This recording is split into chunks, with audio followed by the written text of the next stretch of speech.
Su Yunzi stared at the code on her screen, fingers pounding the keyboard as she fumed inside. This is so annoying. What a terrible product. They keep changing the requirements. How many times has it been now? I really can't stand this job anymore. Sigh. She had to work overtime again tonight. She and her boyfriend had planned to try the new skewer place and then watch a movie, but now everything was ruined. Just as she was thinking about how to explain it to him, the internal phone rang. It was HR. A bad feeling crept up on her. The unemployment rate had been ridiculously high lately. If it weren't for the endless overtime, she would have already found another job. She felt like a work machine. If she got laid off now, that would be a real loss. Miss Su, please come to meeting room A10. Well, what's meant to come will come. She took a deep breath and walked toward the meeting room. Her department manager and the HR representative sat across from her, faces expressionless, voices formal. Miss Su, due to recent business restructuring, your project team is being dissolved. This is the termination agreement. The company will provide compensation according to the N1 policy. After that, Su Yunzi couldn't really hear anything. Words like layoff and compensation buzzed in her head. Unemployment, it had arrived. At least there was compensation. That was something. Miss Su, if you have no objections, please sign here. You don't need to come in tomorrow. Your compensation and this month's salary will be transferred to your account on the 30th. Objections? What could she say? If the company wanted to cut staff, she couldn't exactly beg to stay. Besides, the product she was working on had endless problems anyway. If this place didn't want her, somewhere else would. After signing, she left the meeting room and ran into a teammate. Yunzu, what happened? You'll find out when you go in. Back at her desk, she stared blankly at the screen. A message popped up from the product manager. Su Yunzu, did you understand the new requirements I mentioned? Please finish it in the next 2 days. It's urgent. Urgent, urgent, urgent. Urgent for what? She thought about replying but decided against it. No point wasting energy on words. She'd finished the day quietly. When the clock hit 6, it was time to leave. In the past, she would have been thrilled to go home on time. But now, she silently packed up her few personal belongings. The other members of the project team looked just as discouraged. Holding a light cardboard box, Su Yunzi stood downstairs outside the office building. It was evening in Beijing. The city lights were coming on, and the streets were full of cars and people. Back when she had just graduated, she and Chun Haoyang had made a promise to buy a home of their own in this busy city. Now, only a year and a half after graduation, everything had changed so quickly. Life was truly unpredictable. Su Yunzi had graduated from Beijing Institute of Technology, a top university, and worked in software development. Her monthly salary was 30,000 yuan, and Chun Haoyang earned a little more. It sounded like a good income, a high-paying job. But after taxes and insurance, she only took home about 21,000 yuan. Rent cost 6,000, and there were still expenses for food, transportation, daily needs, clothes, and social activities. She wasn't someone who spent carelessly, so she could save about 10,000 yuan each month. Chun Haoyang had suggested several times that they share an apartment. It would save money and be more comfortable, but Su Yunzi felt that since they weren't married yet, living together wasn't appropriate, so she refused. Now that she was unemployed, if finding a new job turned out to be difficult, maybe she should talk to Weiwei about sharing a place? Her phone rang. Su Yunzi answered, a gentle smile appearing on her lips as her fingers slid across the screen. Haoyang? I was just about to tell you I had such bad luck today. The voice on the other end made her stop mid-sentence. Yunzi. Chun Haoyang's voice was low, calm but strained. Let's break up. Her fingers trembled, almost dropping the phone. She heard her own dry voice ask, what did you say? I said, let's break up. His words came faster. I'm tired, Yunsu. I don't want to keep struggling like this with no end in sight. Working hard together? For how long? When will we ever be able to buy even a tiny place in Beijing? She wanted to ask him, who is it that once held her hand and said, we'll build our life here together? She wanted to ask if all those days of squeezing into the subway, sharing one pair of earphones, and dreaming about the future meant nothing now.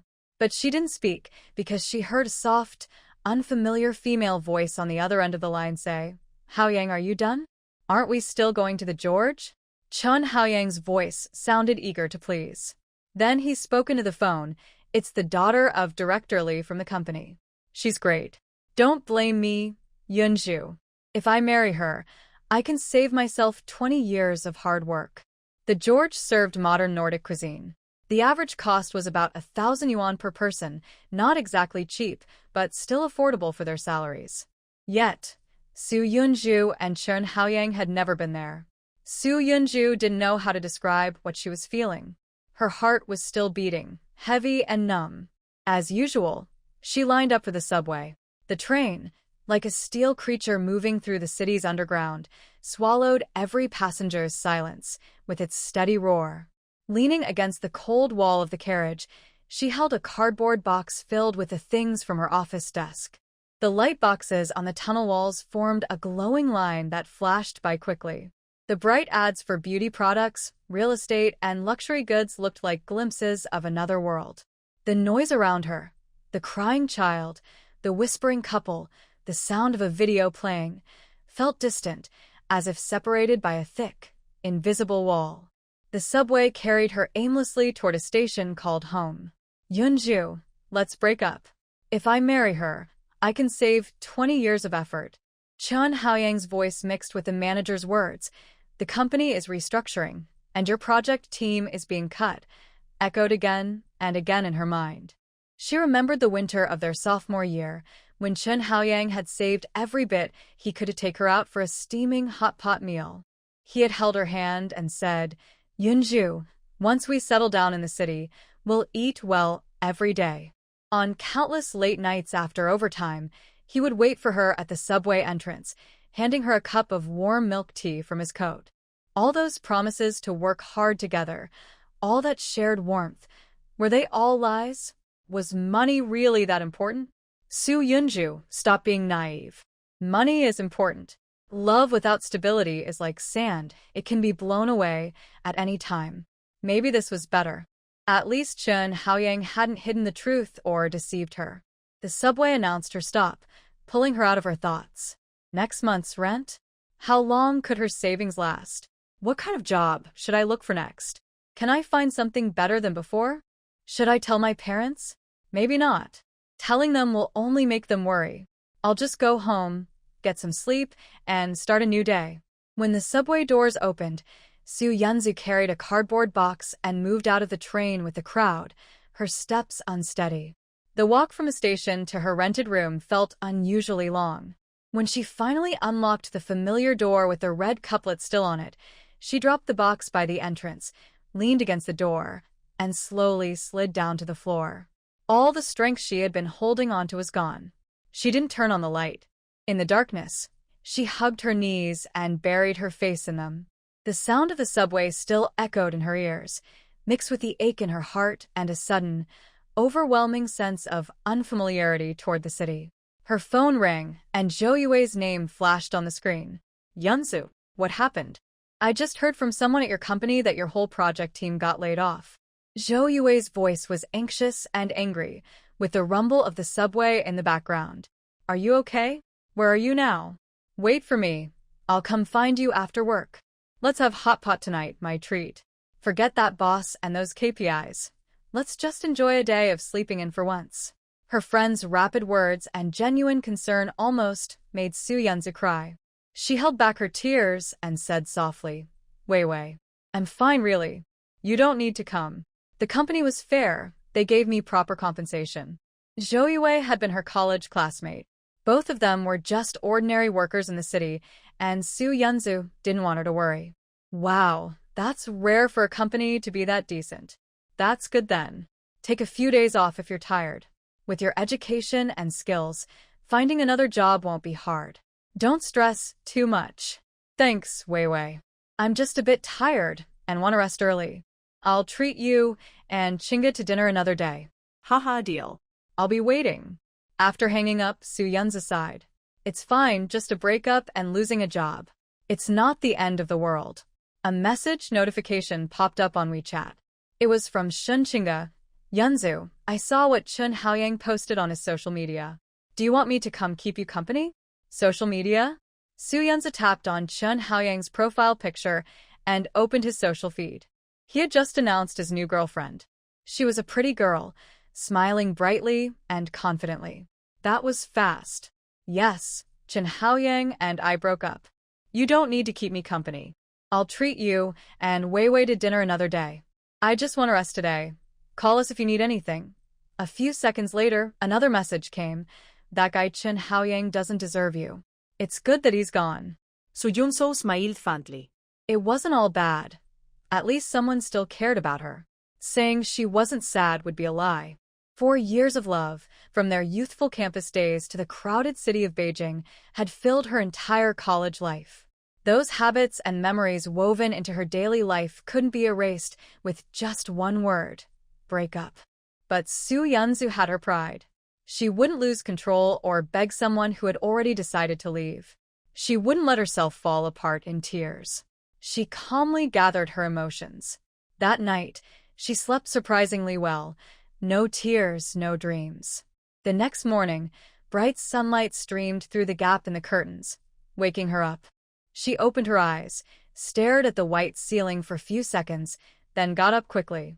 Picking up her phone, she quietly moved that familiar number to the blocked list and deleted all their chats and photos.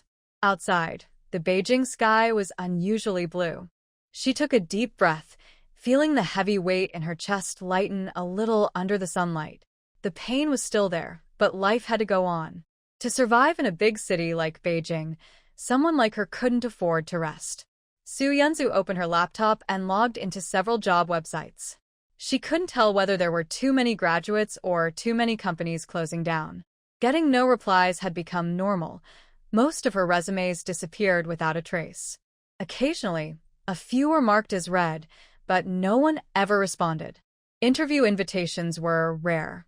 When she finally got one or two, she had to compete with hundreds of people for a single position, or she was told her experience didn't match the job. Sometimes the salary was much lower than before. Even if she made it to the final interview, the offer was far below her last job, with stricter performance requirements. Or it went like this. Miss Su, I see you're 24 years old. May I ask, do you have a partner right now? And are you planning to get married soon? Our company's projects are on a tight schedule, so it might not be suitable for employees who are about to enter that stage of life. We understand your situation. Unfortunately, your overall profile doesn't quite match our current job requirements. We'll contact you if there's any update. What was that supposed to mean? She was only 24, not 34. What a workplace. After a whole day of interviews, she felt completely drained. Just then, her father called. Nan, his voice came through with a Minnan accent. Nothing much, just that I went out to sea today and caught a few big mackerels. Your mom has already frozen the 2 biggest ones, waiting for you to come home and eat them.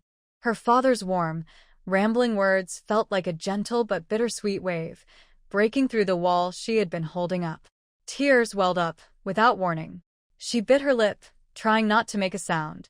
Dad, I want to go home. Her father laughed. That's great. Your mom and I would love that, and your brother will be thrilled too. When are you coming back? I'll come pick you up.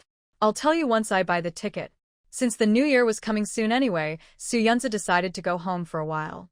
She still had some savings and her severance pay, so taking a month or 2 off wouldn't hurt. After working nonstop for so long, she deserved a break. Once she made up her mind, she grabbed her phone and booked a flight. Tickets were cheap this time of year, only 38% of the usual price. A good deal, and she could save on rent too. She called Zhou Yue to ask if she could store her luggage at her place for now. Good idea. You need a break. This city is exhausting anyway. Wait for me. I'll save up my vacation days and fly over to see you. Send me pictures of the seafood to make me jealous. As for that guy, Chun Haoyang, I already scolded him for you, but it still doesn't feel enough. We'll talk more next time. It's all in the past now. He has nothing to do with us anymore.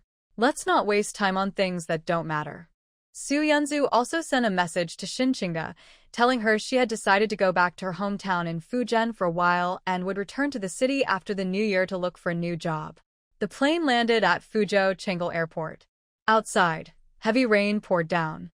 Su Yunzu picked up her luggage and blended into the noisy crowd in the arrival hall. "Dad, the rain is too heavy outside. I'll take a car home myself. You don't need to come. It's crowded and noisy here, so I'll hang up now." Her hometown was Wanghai Islet, a small fishing village under Jianghuangqi town. It still looked much the same as it had decades ago, and had never been turned into a tourist spot. Her father, Su Huaiyan, worked on a fishing boat that wasn't new or large. He spent his days at sea, and most of the catch was sold to the family seafood shop in town. The shop was run by her mother, Zhao Huilan, who sold dried fish, shrimp, and seaweed. Business wasn't booming, but it was enough to cover the family's expenses. A few years ago, they had bought a small 3-bedroom apartment in town so her younger brother, Su Jinghao, who was in his final year of high school, could study more easily. The family lived a modest but peaceful life. After hanging up the phone, Su Yunzu stepped into the rain. The cold wind carried the dampness of the southern coast, brushing against her face. A taxi stopped in front of her, and she quickly got in. "Driver, to the bus station, please." The car drove onto the cross-sea bridge. Beneath it, the dark, roaring sea churned like ink. The wipers moved frantically, but they couldn't keep up with the heavy rain. Leaning against the window, Su Yunzu watched the blurred world outside. She felt as if her life, like the car in the storm, had lost its direction. Suddenly, a truck beside them lost control on the slippery road and swerved sideways. Bang! The crash was deafening. The taxi had no time to dodge. The front was hit hard, spinning out of control on the wet bridge before breaking through the guardrail and flying into the air. Even though Su Yunzu was wearing a seatbelt, the violent force threw her upward. Her forehead hit the roof, then she was slammed sideways against the door. A wave of pain and dizziness followed. Everything spun. The car suddenly felt weightless, the view tilting. Through the shattered window, she saw the dark sky, flying debris, and the raging sea below. Splash! Cold, salty seawater rushed in through the broken window. Before she could react, she saw the dim light outside fade quickly as the car filled with water and sank into the stormy sea. Gurgle! A choking feeling made her struggle to survive, but the heavy car sank quickly, dragging her down. Darkness. Cold. Her chest burned painfully from lack of air. Her consciousness faded like the tide, pulling away. Just as Su Yunzu was about to lose consciousness, a blinding flash of lightning split the sky and struck the sea.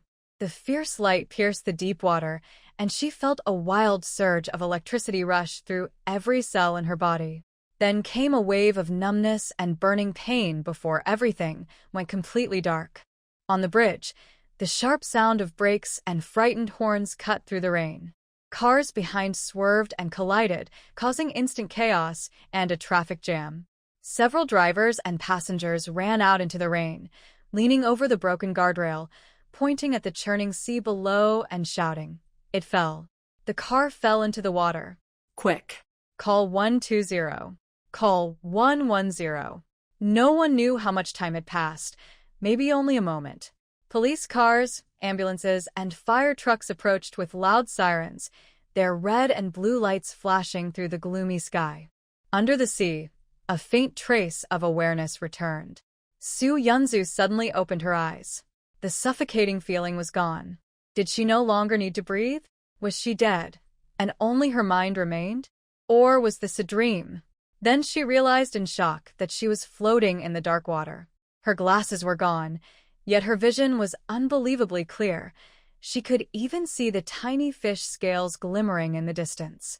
And the world before her, what had been a dark, murky seabed, now shone with a dreamlike glow. Countless rings of light, large and small, in many colors, sparkled among the sand and rocks like fireflies in a summer forest. White, yellow, golden. She looked down at her hands, unharmed. Even the pain on her forehead had vanished. She moved slightly, and her body felt light as air. Was this not a dream? Turning her head, she saw the driver still trapped in the twisted car seat, unconscious. Without time to think about the strange things happening, Soo Yunzu kicked her legs and swam forward easily, like a fish. She quickly swam to the driver's seat. The twisted metal in her hands softened like clay, and she easily tore open a gap. Grabbing the driver, she swam upward toward the faint light on the surface. With a splash, they broke through the water. The beam of a searchlight from the bridge swept over them, and the sounds of rescuers shouting and sirens filled the air. A rescue boat sped toward them, and several strong hands pulled her and the driver aboard. Wrapped in a thermal blanket, Soo Yunzu's vision went dark again, and she lost consciousness. Soo Yunzu woke to the smell of disinfectant. Her eyelids felt heavy as she opened them. The bright white hospital ceiling came into view, the light almost too sharp to bear. Out of habit, she reached toward the bedside table. She had been nearsighted for years, and the first thing she always did after waking was to find her glasses. Halfway through the motion, she froze. The world before her eyes was unbelievably clear. She could see the tiny cracks on the ceiling, the veins on the leaves outside the window, even the words on the medical chart, all in perfect detail. This crystal-clear vision was something she hadn't experienced in years. How could this be? She wasn't wearing glasses. Before she could make sense of it, the door burst open. 3 familiar figures rushed in, their faces full of worry. "My dear girl." Her mother hurried to the bedside, hugging her tightly. Tears fell onto Soo Yunzu's hospital gown, warm against her skin.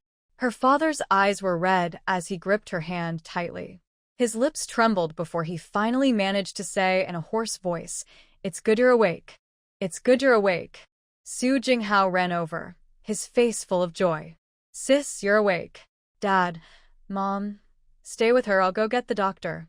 Before Soo Yunzu could answer, he had already dashed out of the room. "Sweetheart, do you feel any pain? Does your head hurt? Are you hungry?" Their voices and presence eased some of the confusion and shock in her heart. She hugged her mother back gently, patting her shoulder to comfort her. Mom, Dad, I'll be fine. "Don't worry." The doctor was called in by Soo Jinghao. When he saw Soo Yunju awake, surprise filled his face. "Miss Soo, how are you feeling? Do you feel any discomfort?" Soo Yunju shook her head. Other than a bit of weakness, she felt fine. She could only remember the icy seawater, the pain of not being able to breathe, and the terrifying lightning that tore through her body and mind. Was that real, or just a vision before she lost consciousness? And why was her nearsightedness suddenly gone? Were those dreamlike lights she saw under the sea actually fish? And how could she breathe underwater? It made no sense that after falling from the bridge into the sea with her car, she was completely unharmed. She had even opened the deformed car door with her bare hands underwater. Such strength was unbelievable. She looked at her hands again, ordinary, nothing special. But she decided not to tell anyone about this for now. It was too strange, and she didn't want to become a subject of research. A miracle, truly a miracle, the doctor said, flipping through the report in disbelief. Falling from such a height into the sea, yet only suffering minor bruises and a small cut on the forehead. No damage to the skull, organs, or bones. This is a medical miracle. The driver who was brought in with you is more seriously injured and still unconscious. Soo Yunju's heart sank, confirming her earlier suspicions. "Doctor, when can I be discharged?" she asked. "Well." The doctors wanted to run more tests, curious if her body was somehow different. "I think Miss Soo should stay a few more days for observation," one of them said. "After such a fall, it's better to be cautious." Her mother, Zhao Huilan, immediately agreed, worry in her voice. "Yes, dear, let's listen to the doctor and stay a bit longer." She and her husband had been terrified when they got the call, and seeing their daughter unconscious had nearly broken them. Now that she was awake, they finally felt some relief.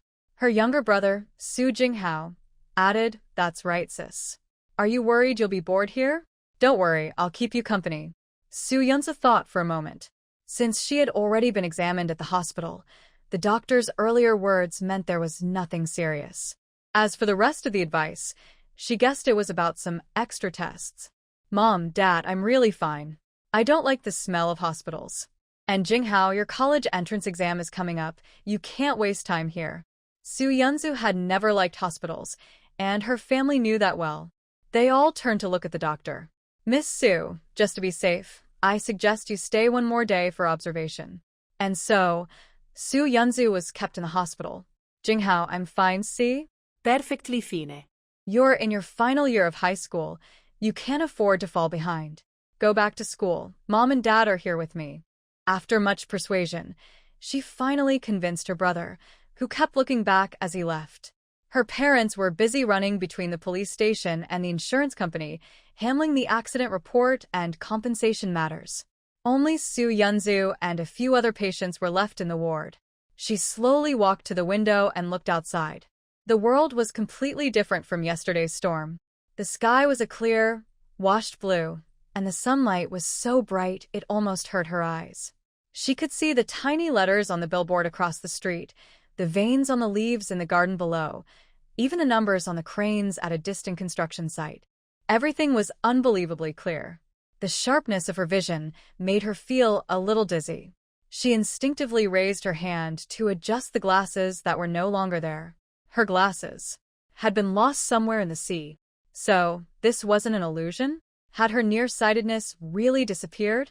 Was that mysterious power from the sea still within her?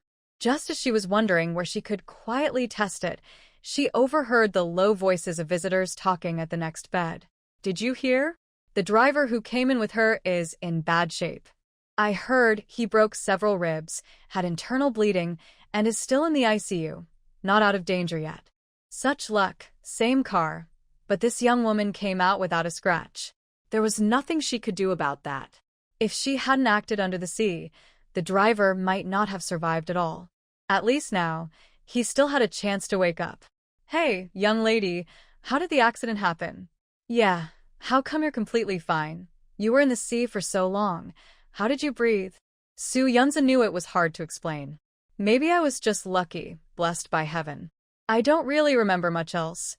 I was too scared at the time. To avoid more questions, she left the hospital room. Downstairs, in the small garden for patients, the afternoon sun was warm and gentle.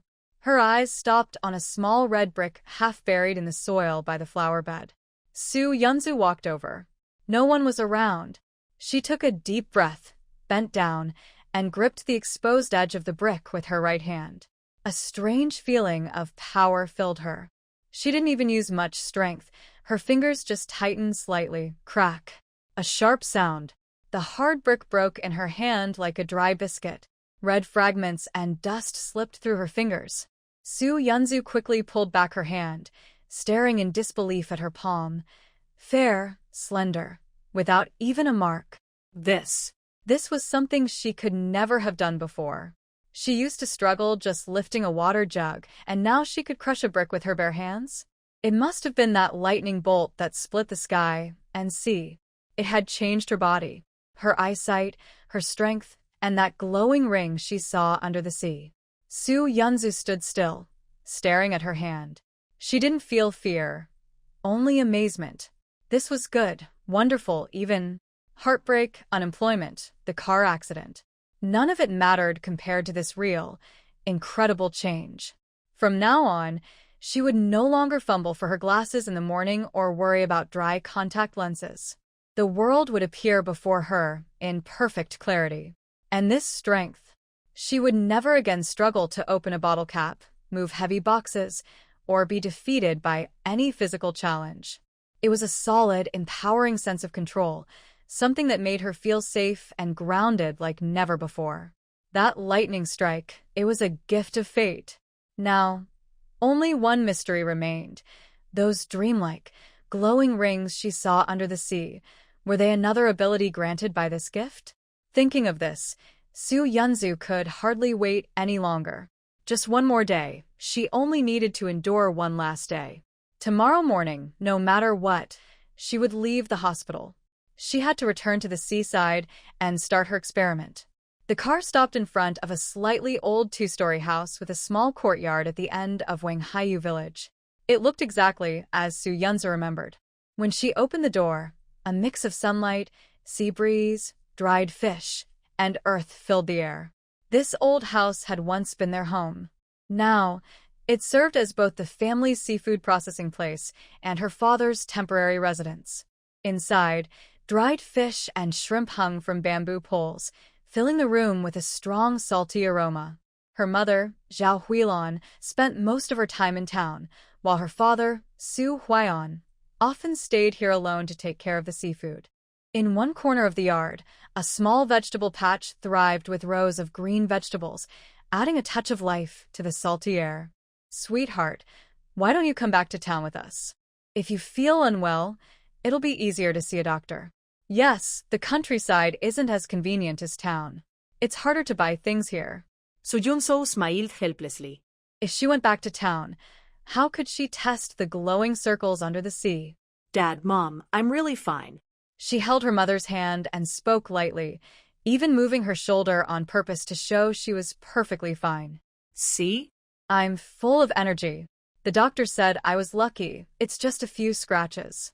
I was just too tired from work before. This is a good chance to rest for a while." She avoided mentioning the layoff and breakup, forcing a relaxed smile. "Besides, I can help you both with the seafood business. And the air here is fresh. I want to take it easy for a bit." Su Huion petted Zhao Huilon's shoulder. "Huilon, our daughter's not a child anymore. She knows what she's doing. You're worried about the shop, right? I'll take you back first, then buy some things and come back to stay with her. All right, get more of her favorite food." "I'll cook some chicken soup to help her recover," Zhao Huilon said. "Actually, I'll make it at home, and you can bring it over." Su Huion and Su Yunzu exchanged a glance and smiled. Neither argued. All right, we'll do as you say." After seeing off her parents, who had reminded her again and again to take care, Su Yunzu listened as the sound of the old pickup truck faded down the village road. Then she quickly turned back into the house and changed into some old, comfortable clothes. The urge to uncover the secret burning in her heart could no longer be held back. Locking the gate behind her, she followed the familiar path toward the sea. The island was quiet that afternoon. Unlike the lively scenes of her childhood, when people were mending fishing nets and sorting ropes everywhere, the village now felt much emptier. Along the way, she saw mostly elderly people sitting under the eaves, enjoying the sun, their faces full of wrinkles, or a few dark-skinned children chasing each other and laughing. The decline of nearshore fishing had made the old family trade harder than ever. Most of the young and strong had gone, just like her, to work in big cities. "Ah, Yunzi, you're back? It's good you came home. Spend more time with your parents." Everyone she met greeted her warmly, their voices filled with simple kindness. Su Yunzi smiled and responded to each of them, her steps unconsciously quickening. When she reached the familiar pebble beach, it was almost empty. At this hour, the tide was high, not a good time to gather shellfish. The wide beach was quiet except for the waves endlessly striking the rocks. Even with the sun overhead, the December sea breeze carried a clear chill. Su Yunzi looked at the gray-blue water gently rising and falling before her and pulled her coat tighter. Should she really go into the sea now? It would take some courage. As she hesitated, her eyes wandered over the sand and the cracks between the rocks. Suddenly, she froze. Among the wet sand and the shadows of the rocks, she saw faint glimmers of light. It wasn't her imagination. In the sunlight, the glow was weak, so faint that only her sharp eyes could notice it. The tiny lights were scattered here and there, most of them dim and white, like the smallest fireflies in summer grass, easy to overlook. Su Yunzu crouched down and reached toward the nearest white light, brushing away sand and broken shells. A tiny hermit crab, no bigger than a fingernail, quickly hid inside its shell. She moved toward another tide pool by the rocks, where a few of the white lights shone a little brighter. She reached out and picked up a few tiny seashells, smaller than coins, along with a little crab that hurried to escape. White light. It seemed to represent these common, almost worthless little things. Then what about yellow or golden light? Could those mean valuable sea creatures? Su Yunzu refused to give up. She carefully searched along the waterline, her eyes scanning every inch of the shore like a precise radar. Her effort paid off. In a damp, shaded spot behind a large reef, she found something glowing faintly yellow. Excited, she quickly dug it out. It was a green crab, slightly smaller than her palm. Not very big, but much more valuable than the tiny shells from before. Yellow meant higher value than white. Then, What about gold? Su Yunzu took a deep breath of the salty air, calming her excitement. She looked far out toward the deeper water, but the rippling waves and shifting light made it impossible to see the colors below. Even though she hadn't found any golden glow this time, only small, ordinary things and one green crab, she couldn't help but smile brightly. That was enough. More than enough. Wasn't this like having X-ray vision? If she sat on a boat and looked into the sea, she could easily tell where the fish were and where the valuable catches hid. Wouldn't that make fishing effortless and profitable? Calm down. Stay calm. She forced herself to resist the urge to rush out to sea right away. The tide wasn't right, and she wasn't ready yet. She looked up at the sky and the ocean. wait. Wait for the right tide. She would prepare carefully and then test what surprises these eyes could truly bring her. With light steps, Su Yunzu walked home. The worries and hesitation from losing her job had already been swept away by the sea breeze. Now, she just had to wait for the tide. Around 4 in the afternoon, her father, Su Huaiyan, drove their old pickup truck back into the yard. Before the engine even stopped, the rich aroma of chicken soup and the savory scent of fried fish drifted out to greet him. He got out of the car carrying 2 large insulated containers and saw his daughter, Su Yunzu, bending over in the yard, turning over the fish fillets drying on a bamboo tray. She was trying to make sure they dried evenly under the sun. Yunzu. Su Huaiyan quickly put down the containers and walked over, his voice full of concern and a bit of reproach. Why aren't you resting inside? You just got out of the hospital. Let me handle this when I get back. Don't tire yourself out. Su Yunzu straightened up and smiled easily. Dad, I'm really fine now. Look, I've got plenty of strength. As she spoke, she lifted the heavy bamboo tray with both hands, making Su Huaiyan's eyelids twitch. The sun's perfect today, so I thought I'd bring them out to dry faster. You. He sighed, then smiled. Come on, let's eat first. Seeing her healthy complexion, he didn't say more and opened the containers. Su Yunzu sniffed the air, her face lighting up with delight. Mom's chicken soup smells amazing. And that fried mackerel, haven't smelled that in ages. Is it the one you mentioned on the phone? You're really lucky to have caught a mackerel. At the mention of his favorite topic, Su Huaiyan's face broke into a proud smile, his wrinkles softening. Of course. Let me tell you, we had good luck last time at sea. We ran into a small school of them, though we only managed 1 net. This one's the biggest and fattest. Your mom saved it just for you. Come on, try it. With the delicious chicken soup and golden, fragrant mackerel, Su Huaiyan began chatting happily about his time at sea, funny moments, which waters had been good lately, and which old friend's son didn't want to take over the family boat. Su Yunzu listened quietly, the warm soup comforting her stomach. She thought, it's so good to be home. After the meal, Su Huaiyan started clearing the dishes. Yunzu, I have to go back to town later. I'm heading out to sea early tomorrow. The town now had a modern dock, making loading and selling much easier. The old dock near their village had long been abandoned, used only by a few small fishing boats nearby. Why don't you come back to town with me? Su Yunzu smiled. Dad, don't treat me like a kid. With you and Mom away, I actually enjoy the peace and quiet here. All right. Oh, by the way, there are some snacks I bought for you in the car. I wasn't sure what you like, so I just picked a few kinds. Su Yunju felt the timing couldn't be worse. She had wanted to test her ocean vision ability again, confirm how it worked, and then figure out how to convince her father to take her out to sea for a closer experiment. She hadn't expected to go out to sea so soon. Now she'd have to wait a few more days for the next chance. Before she could find the right words, Su Huaiyan seemed to read her mind. Wiping his hands, he said quickly, "Don't even think about coming with me. You just had a serious car accident. The sea is rough and unpredictable. If I take you out there and your mom finds out, she'll be furious."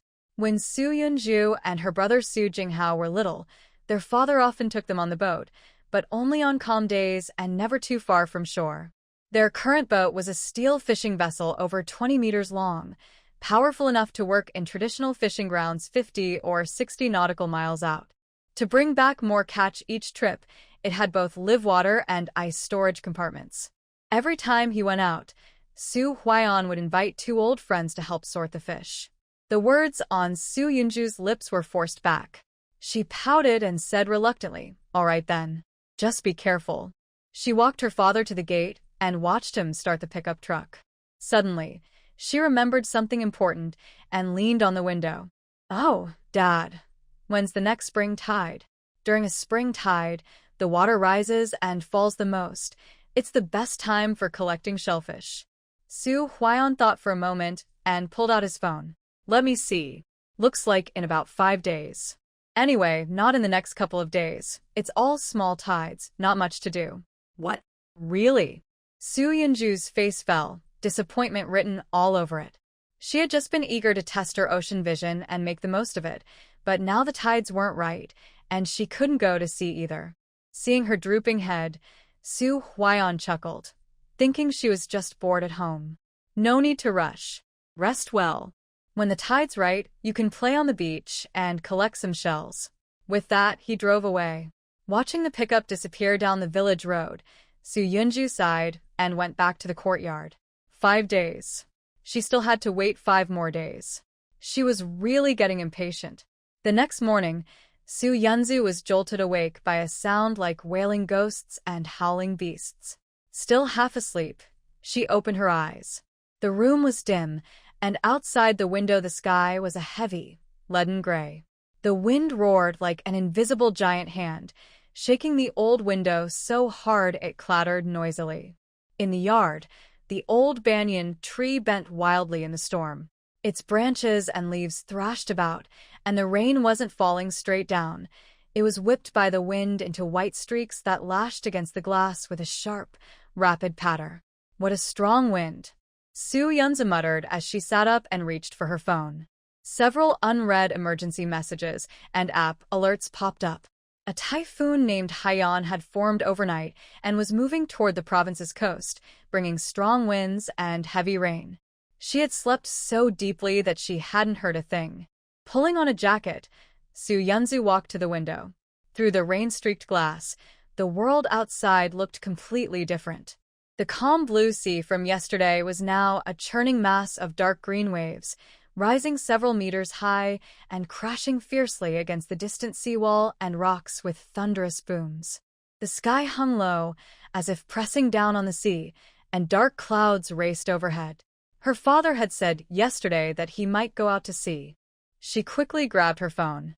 "Dad, you didn't go out, did you?" "Don't worry," he said. "I'm an old fisherman. I'm staying home. The weather's bad. Don't go out alone. When the wind dies down, I'll come to the village to see you." No need, Dad. "You and Mom stay at the shop." "I'm fine here, really." "All right then. Just don't go outside during the typhoon." Got it. I'm going to have breakfast now." Talk later. After tidying up, Su Yunzu opened the door to head to the kitchen next door. Whoosh. The wind rushed in at once, almost knocking her off balance. She steadied herself and pushed forward against the force that felt strong enough to sweep her away, inching toward the kitchen. She opened the fridge, planning to cook some noodles. As for vegetables, forget it. The rain outside was far too heavy. Outside, Typhoon Haiyan was at its peak. The rain poured down like a waterfall, hammering the windows and forming a white curtain of water that completely hid the view beyond. The wild wind no longer sounded like a whimper but like the deep, endless roar of a passing train, mixed now and then with the sharp crack of breaking branches. The noise was enough to make anyone's heart race. Su Yunzu sat on the old sofa in the living room, listening to the terrifying sounds outside. The small spark of excitement she had about going to the beach to test her special ability was almost completely put out. Staying safe came first, that much she understood. In weather like this, stepping outside, let alone heading to the beach, would probably mean being blown away before she even reached the gate. With nothing else to do, she curled up on the sofa, scrolling aimlessly through short videos on her phone. The algorithm seemed to know her too well, showing her endless clips of people collecting seafood by the shore. Watching them dig up cat-sized snails and blue crabs under sunny skies made her itch with envy. Sigh. She swiped away another video in frustration and tossed her phone aside. Then she suddenly remembered the snacks her father had brought home yesterday and quickly went to get them. It was a big bag of marinated treats, glossy chicken feet, duck necks, lotus root slices, seaweed, potatoes, and fish tofu, all giving off a rich, spicy aroma. She picked up a soft, flavorful chicken foot and took a bite. The savory taste spread through her mouth, calming her restless mood a little. Chewing on a piece of duck neck, she glanced again toward the window.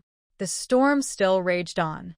Su Yunzi couldn't help imagining what the beach must look like now. Would those glowing circles still be there in such fierce wind and waves? Could something valuable have been washed up from the deep sea? Would it shine with a golden light, just as she had guessed? By the time afternoon came, the Typhoon Haiyan had weakened, though its force still lingered.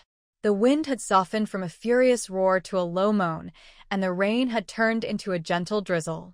Judging it safe enough, Su Yunzi quickly put on her rain boots and raincoat, grabbed an old bucket, tongs, a net bag, and a small shovel, tools her father often used. She hadn't gone to the beach in a long time and wasn't sure which ones she'd need, so she took a few just in case. Eagerly, she stepped outside and headed toward the sea. The closer she got, the stronger the salty, damp air became. The wind carried the smell of uprooted seaweed and decaying sea life, thick and heavy in the air. After the typhoon, the sea was like a giant breathing creature, throwing many treasures onto the shore. The nearby villagers, old and young, men and women, carried buckets, nets, and rakes, busy searching among the wet sand and rocks for the gifts of the sea. Su Yunzi looked around. Most people were bent over, gathering common shells, crabs, and stranded fish. The truly valuable catches had long been swept into deeper waters or taken by those who arrived first. She thought she had come early enough, but the beach was already crowded. Instead of joining the others, she headed straight toward a steep, rocky area. That place was hard to walk on, slippery, and full of sharp stones. The villagers believed it held little worth compared to the flat beach, so only a few people were there. "Hey, Yunzi, you came to collect from the sea too?" An auntie digging for clams looked up and greeted her with a smile. "Yes, Annie, just came to take a look," Su Yunzi replied with a smile. An old man in waterproof pants straightened up and kindly warned, "There's not much over there, just slippery rocks. If you fall, it's not worth it. Stay here on the sand. You'll at least find something for dinner." "Right," another villager added. Someone already checked that area. "Only a few tiny snails there, hardly any meat. Better dig for more clams here."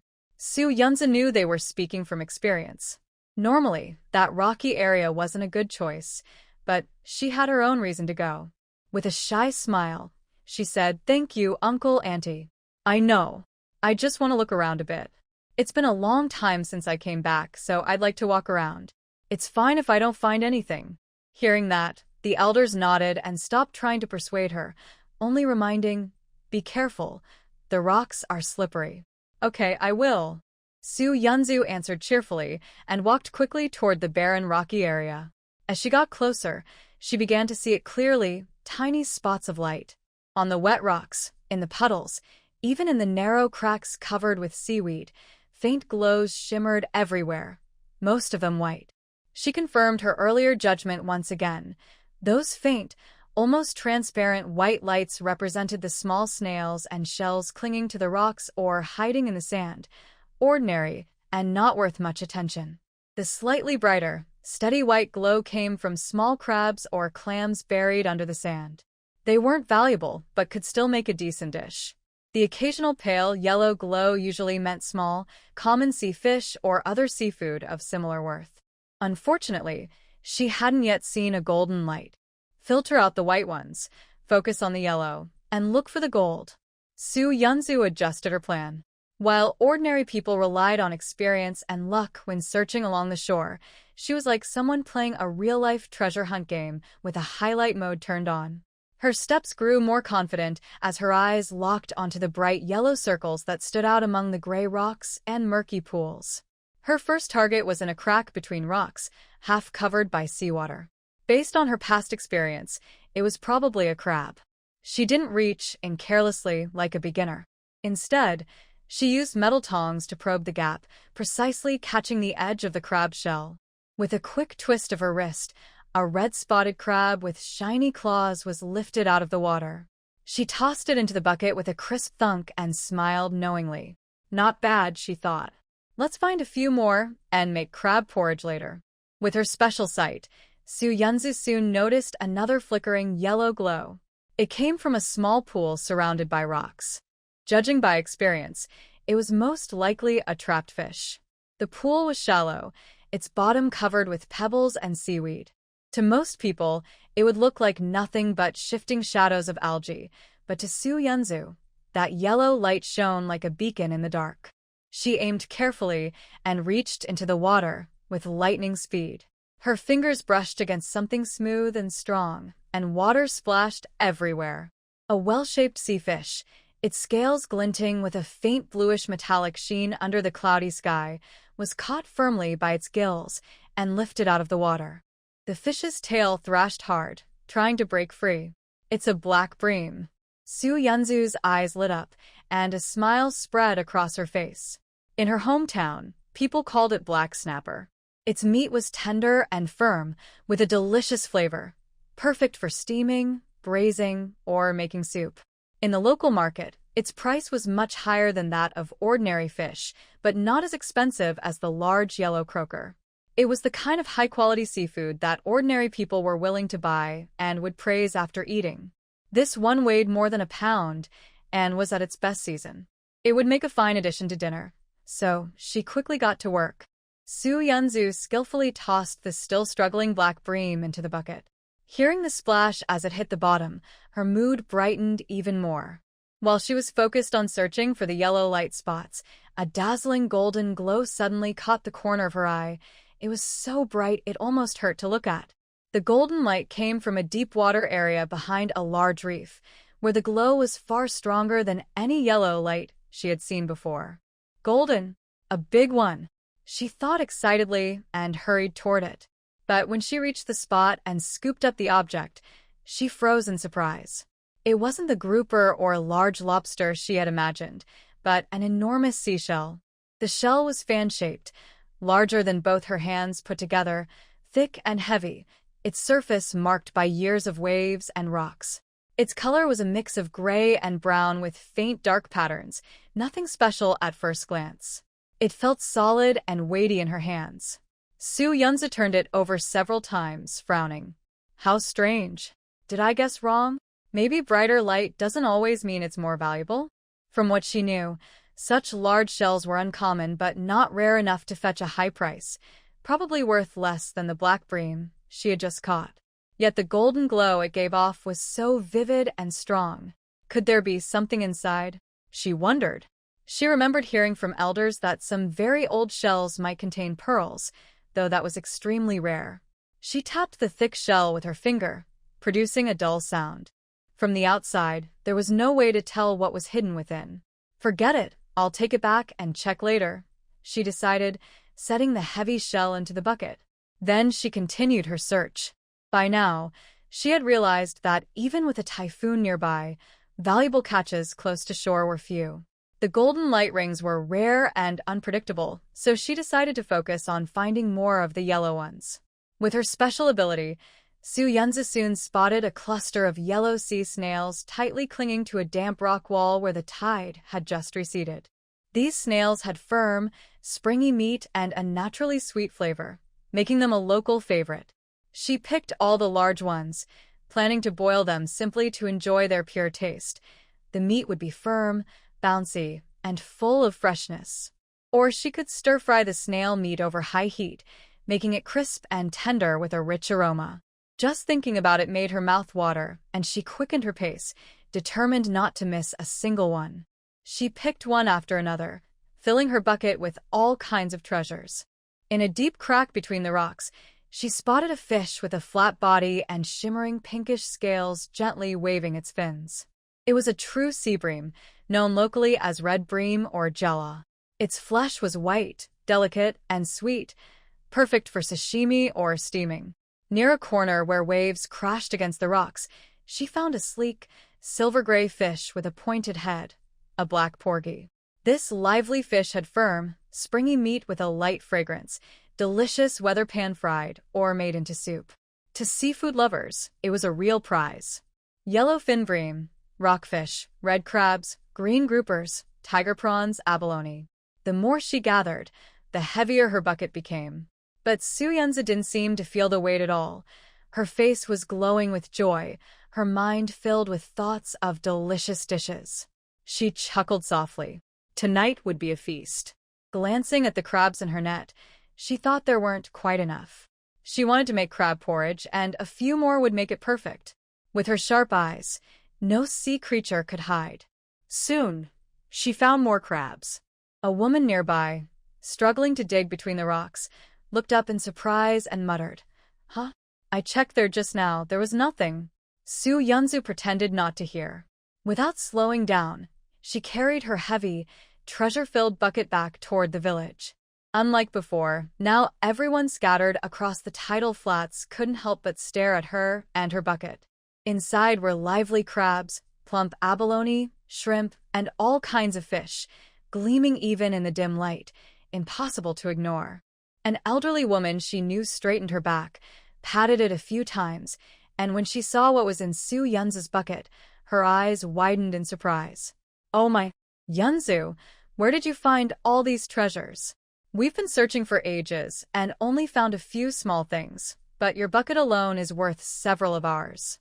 These flower crabs look amazing. At the market, they'd sell for over 100 yuan per pound.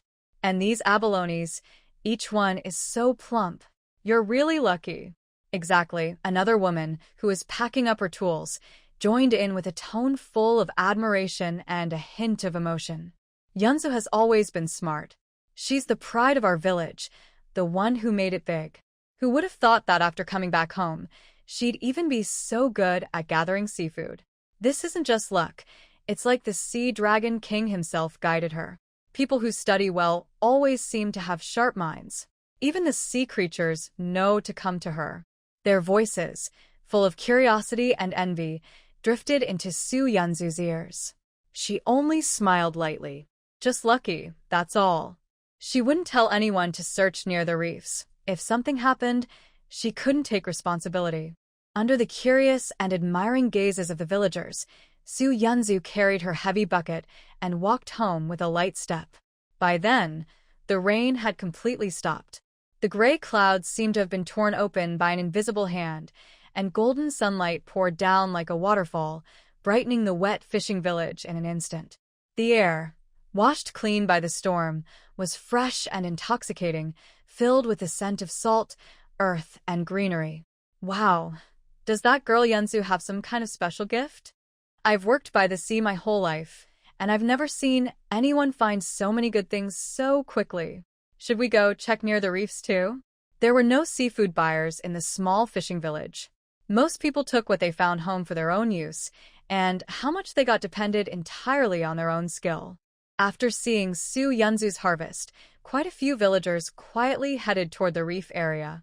Carrying her heavy bucket back to the small courtyard, Su Yunzi arrived just as the sunlight dried the last of the rainwater. Without taking a break, she immediately began taking photos. When she was gathering seafood earlier, all her attention was on the glowing circles and the precise catches. Her excitement was quiet, as she had to stay focused on finding sea treasures. Now, facing these spoils alone, a wave of joy and pride surged through her, almost too strong to feel real. Click, click. She planned to post some photos later to show off a little. For now, dealing with the spoils was more important. She quickly fetched a large basin of water and got to work. She scaled and cleaned the fish, a plump black bream and several yellowfin bream, until they were spotless. She scrubbed the shells of the yellow snails and washed the lively crabs clean. Looking at the fresh seafood, she already had a plan. With such freshness, She had to make a feast. Seafood porridge, steamed black bream, pan-fried blackfish, boiled and stir-fried yellow snails, boiled prawns. Back in the kitchen, she turned on the gas stove, added washed rice and slices of ginger to the pot, and poured in plenty of water to cook. When the rice grains opened and the porridge turned creamy, she added the crabs so their sweetness could blend into the porridge. Cooking porridge took time, so while waiting, Su Yunzu eagerly left the kitchen and picked up the large, heavy, plain-looking shell. As her fingers touched its rough surface, the strange excitement she had felt when she saw the golden glow returned. "You must be hiding something, right?" she murmured. She was sure she hadn't imagined that light.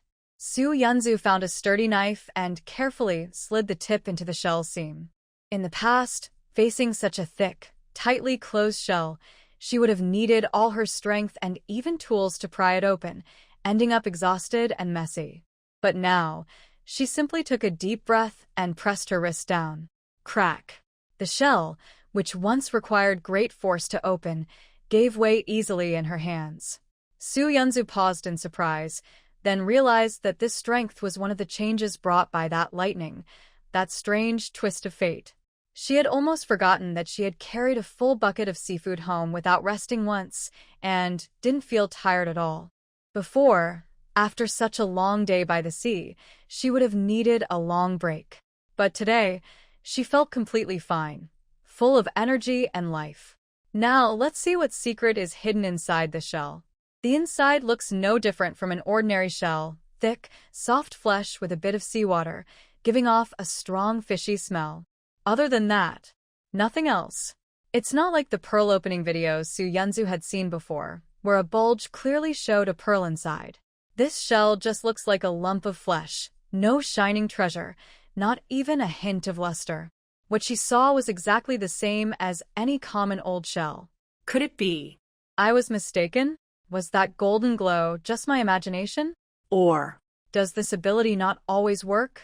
A wave of disappointment rose in her heart, making Su Yunzu doubt herself and the special vision that had once thrilled her. Unwilling to give up, she stared at the thick shellfish meat and gently poked it with her knife.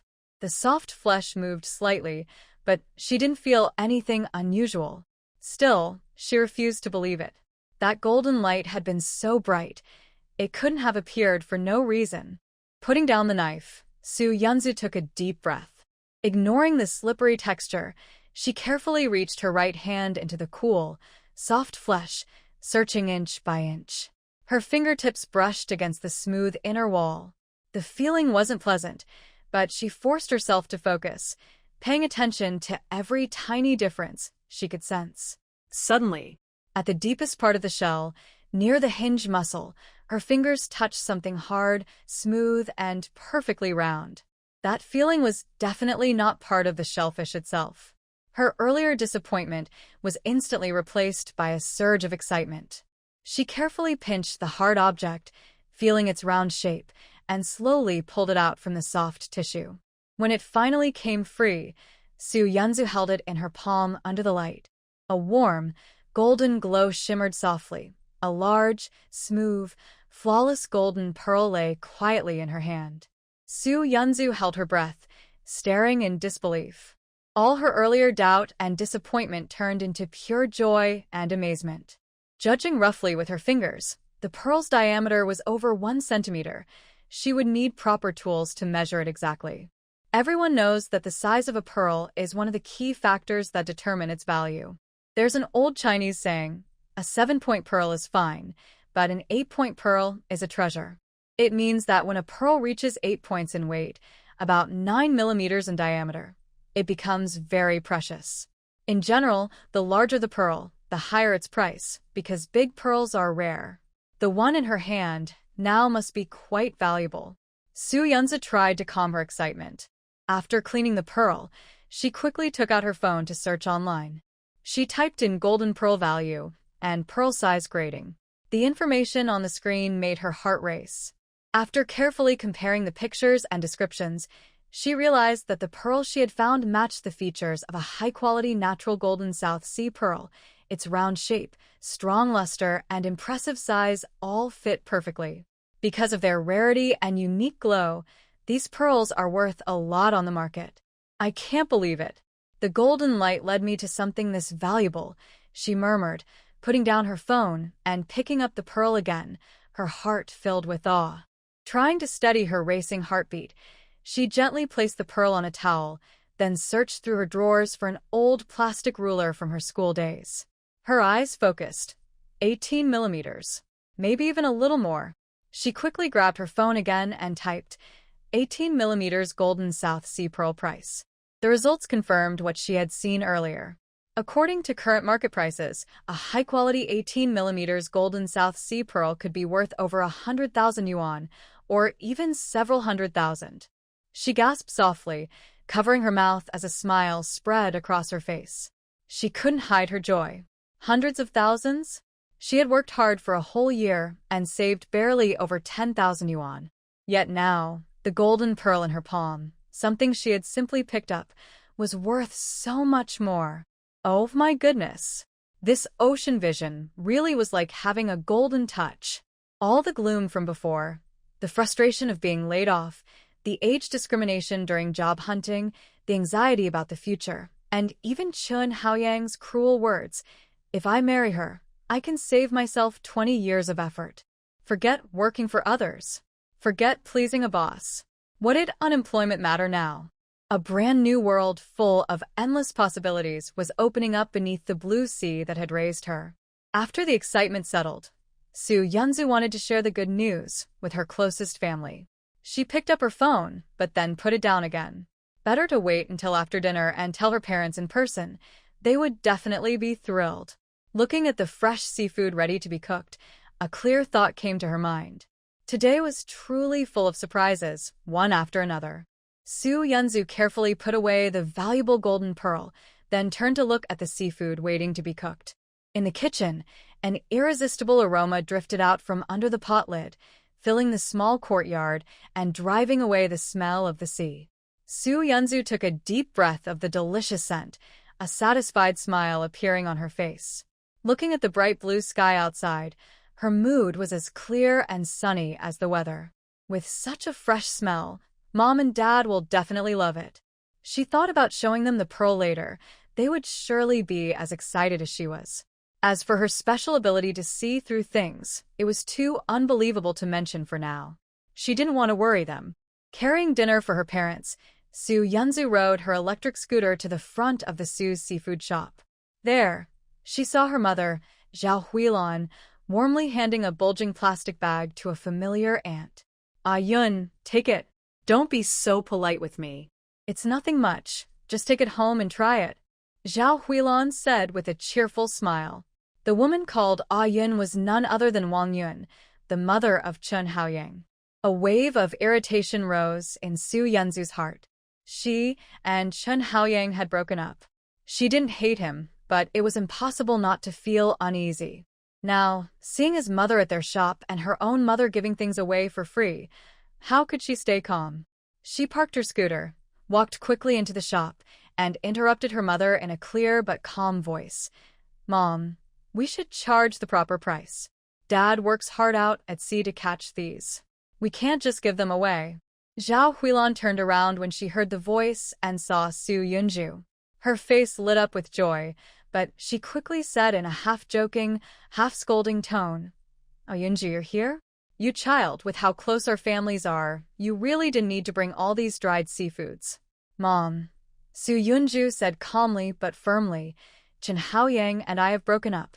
So, all these things," her eyes swept over the large plastic bag, "don't need to be given anymore." What? Zhao Huilan froze. When had that happened? She had no idea. No wonder she had felt something was off at the hospital earlier. Even though Yunju had been in a car accident and her car had fallen into the sea, she wasn't seriously hurt, but she hadn't received a single call from him. So they had broken up. Standing nearby, Wang Yun's smile stiffened. The warmth in her eyes faded, replaced by surprise, awkwardness, and a hint of guilt. She avoided Yunju's gaze, her hand tightening slightly around the bag. "Ah, I see." Su Yunju noticed every change in her expression. So she already knew about the breakup. yet still came to take advantage of the situation? With a cold smile in her heart, Yunju took the plastic bag, walked behind the counter, and opened it. Inside were several of the store's most expensive items, carefully packed by her mother. She picked up the calculator, her fingers moving quickly. Her tone was calm and distant, the same as when she dealt with any regular customer. "Auntie, let me recalculate this for you. Top-grade shark fin, half a pound, 640. Premium dried scallops, 2 boxes, 800. Wild yellow croaker fillet, this pack, 520. That's 1,960 in total. I'll round it down for you, 1,950. Would you like to pay in cash or by scan?" When she heard the total, Wang Yun's face darkened. Zhao Huilan instinctively wanted to speak up, "Yunju, this." But Yunju stopped her with a look, her calm eyes fixed on Wang Yun, waiting for her response. Wang Yun's face turned red, then pale. She hadn't expected to run into Su Yunju here. She had always gotten discounts before, and even though she knew her child had a new partner now, she thought there was no harm in taking advantage of a small favor. She had assumed she could easily walk away with these fine goods, but Yunju not only mentioned the breakup directly, she also insisted on treating her like any other customer. The price made Wang Yun's heart tremble. Her lips trembled, and after a long pause, she finally managed to say, "Please scan the code."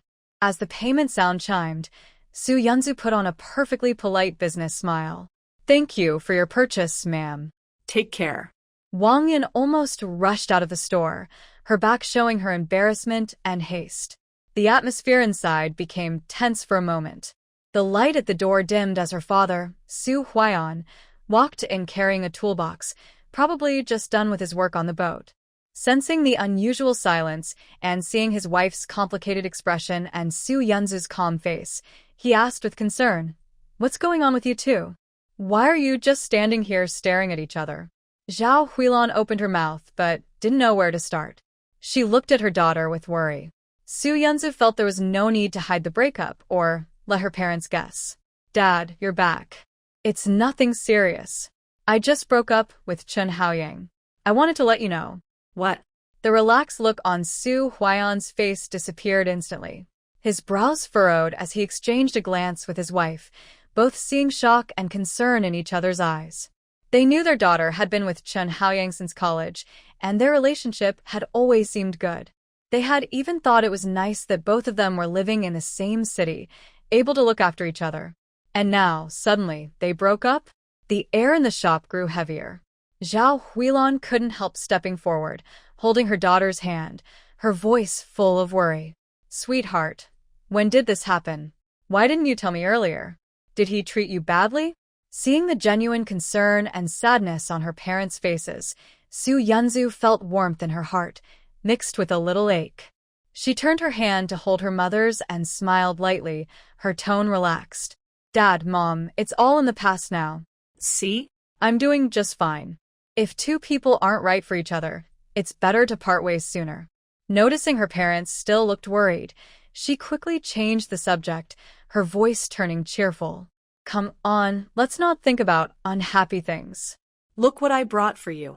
Tonight's dinner, from ingredients to cooking, is all on me. Look at this fish, these shrimp, and these crabs.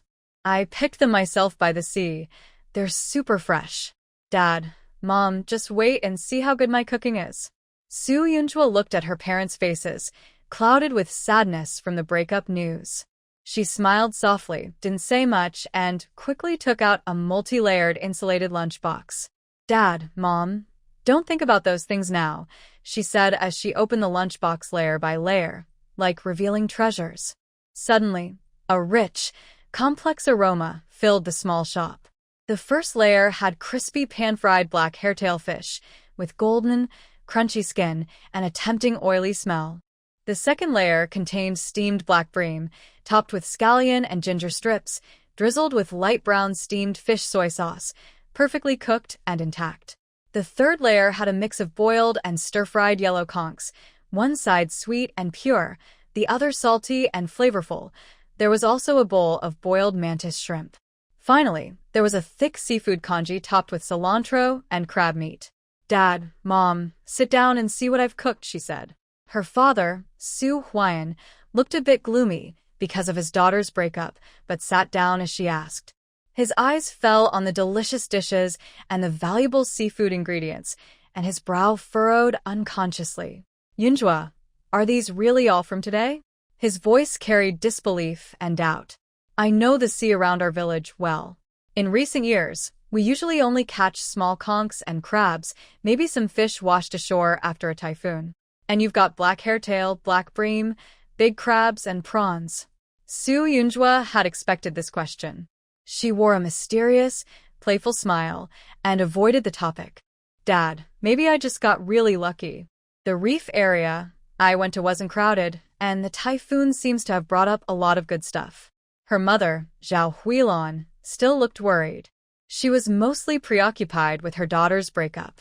Seeing her daughter's relaxed smile, she felt like she was hiding her own sadness and forced a smile. Not wanting to press further, Zhao Huilon put down her chopsticks, took a piece of crispy black hairtail fish, and mechanically chewed, trying to praise, delicious. My girl's cooking skills are really good, but her worries made the taste seem a bit dull. Su Yun-soo chet her parents karafulle. Dad, Mom, I have something good to show you. She spoke softly and carefully took out a small object wrapped in soft cloth from her pocket. With her parents watching with puzzled looks, she slowly opened her hand. When she lifted the cloth, a large, smooth, shiny pearl with a golden glow was revealed. Zhao Huilon was about to pick up her chopsticks to serve food when they suddenly dropped onto the table with a loud clatter. This. What is this? Su Huayan quickly stood up from his stool, leaning forward with a shocked expression on his dark face. He almost leaned close to the pearl, examining it carefully and in disbelief. A pearl? Such a big, golden pearl? Jinzhou, where did you get this? It was from today's beachcombing. I found it inside a big shell, Su Yunju said, looking at her parents' amazed and shocked faces. She felt proud and happy to share. I checked, and for this quality and size, it's worth at least $10,000. Mom, breaking up is just a small thing. Our good days are still ahead. Holding the heavy, smooth pearl, Zhao Huilon felt its real weight and value. She looked up at her daughter's confident, bright smile without a trace of gloom. Good. Good. My girl is talented. Su Huayan looked at the sparkling pearl and sat back on a stool. Huilon, give the pearl back to Yunju. There are people coming and going outside. Put it away first. Yes, yes, yes. Yunju, hold on to it. Okay. Today is a good day. Come on, let's eat. Try the fish my daughter caught. Our family's luck is turning around. Seeing his parents' focus shift back to dinner, with smiles on their faces, Su Yunju felt more at ease. She picked up another insulated box she had prepared earlier, filled with specially kept dishes. Mom and Dad, I'm taking these to Jinghao. Let him try some fresh food and see how he's doing. I'll go now. Zhao Huilon quickly nodded. Good, good, go quickly. That boy is working hard in his 3rd year of high school. He needs a break. Be careful on the way. Su Yunju responded with a nod, then rode her electric bike to the local high school where her brother, Su Jinghao, studied. It was the afternoon after-school activity time, and the campus was full of energy. Su Yunju stood in an open space outside the teaching building and sent a message to her brother. Within 2 minutes, a tall, slim boy dressed in a blue and white school uniform rushed down the stairs like a gust of wind, his face shining with a bright smile. He waved from afar and shouted, "Sister, you're here." It seemed he had grown a bit taller again. Despite the heavy schoolwork, his eyes remained bright and full of youthful energy. Walk slowly, don't fall. Su Yunzhou reminded him with a smile, feeling her heart soften because of her brother's obvious happiness. As Su Jinghao reached her, panting heavily, another taller boy in the same uniform came over. He had slightly darker skin, a cheerful smile showing white teeth. Seeing Su Yunzhou, his eyes lit up and he greeted loudly, "Jinghao's sister. Long time no see. Bringing more delicious food?" "Yes, Qiangzi, you're here too." Su Yunzhou recognized him as her brother's good friend from town. "Of course. I smelled your cooking, Yunzhou's sister. The boy named Qiangzi playfully sniffed the air, elbowing Su Jinghao. Wow, Jinghao, having such a talented sister who can cook, I'm so jealous. Su Jinghao chuckled proudly, eagerly taking the insulated box from Su Yunzhou. Sister, what good food did you bring? I can already smell it through the bag. Looking at the two lively, smiling boys, Su Yunzhou suddenly felt like she was still a carefree student. But the next moment, reality reminded her she was already 24, having faced the hardships of society. She couldn't help but laugh inwardly. Oh, Su Yunzhou, you're only 24. Why do you look at them as if you're old? It's not that serious, really. This subtle feeling of being inspired by youthful energy, yet aware of her different life stage, made her smile soften even more. All the seafood we caught today is hot and ready to eat. Senior year is tough, but don't overwork yourself, she carefully advised her brother, watching him and his friends eagerly check the food. Their excitement made her feel this trip was especially worthwhile. Youth is truly wonderful. After delivering the items back to the fishing village, Su Yunzhou couldn't wait to post on her social media. Image: close-up of a pot with rich, golden crab porridge. Image: bright, shiny pan-fried blackfish. Image: elegantly plated steamed black bream. Image: boiled and stir-fried yellow conch. Text: a table full of seafood to comfort everyone. Thanks to the ocean for its bounty. Soon her phone rang with a ding-dong sound. Zhou Yue. Oh my gosh. Su Yunzhou, are you still human? Kneeling. I'm eating a 30 yuan pre-made meal in Beijing, and you're enjoying fresh seafood back home? This porridge. This fish. These conchs. Jealousy is turning me into a monster. Send me some. Immediately. Fast delivery. Cash on delivery is fine. Frustrated. Shun Qingge replied. Calm down, Wei Wei. Your shouting is giving me a headache even through the screen. Putting down my health tea, Shun Qingge. The dishes look good. Looks like someone's good luck turned out to be a blessing. Please try that stir-fried conch for me. Zhou Yue replied to Shun Qingge. Qingge, you don't understand. This is a cry from the soul. Crying, Yunzhou, send me some. When you come back, I'll treat you to a month of spicy hot pot. Pity, Su Yunzhou replied to Zhou Yue. Haha, I've tasted some for you this time. Next time I find good stuff, I'll send it to you. Crabs and shrimps, your favorites. Su Yunzhou replied to Shun Qingge. It's a pity I can't send the stir-fried conch. Next time you visit, I'll make sure to have enough. Wink. Watching the lively comments after the excitement, practical thoughts came to mind.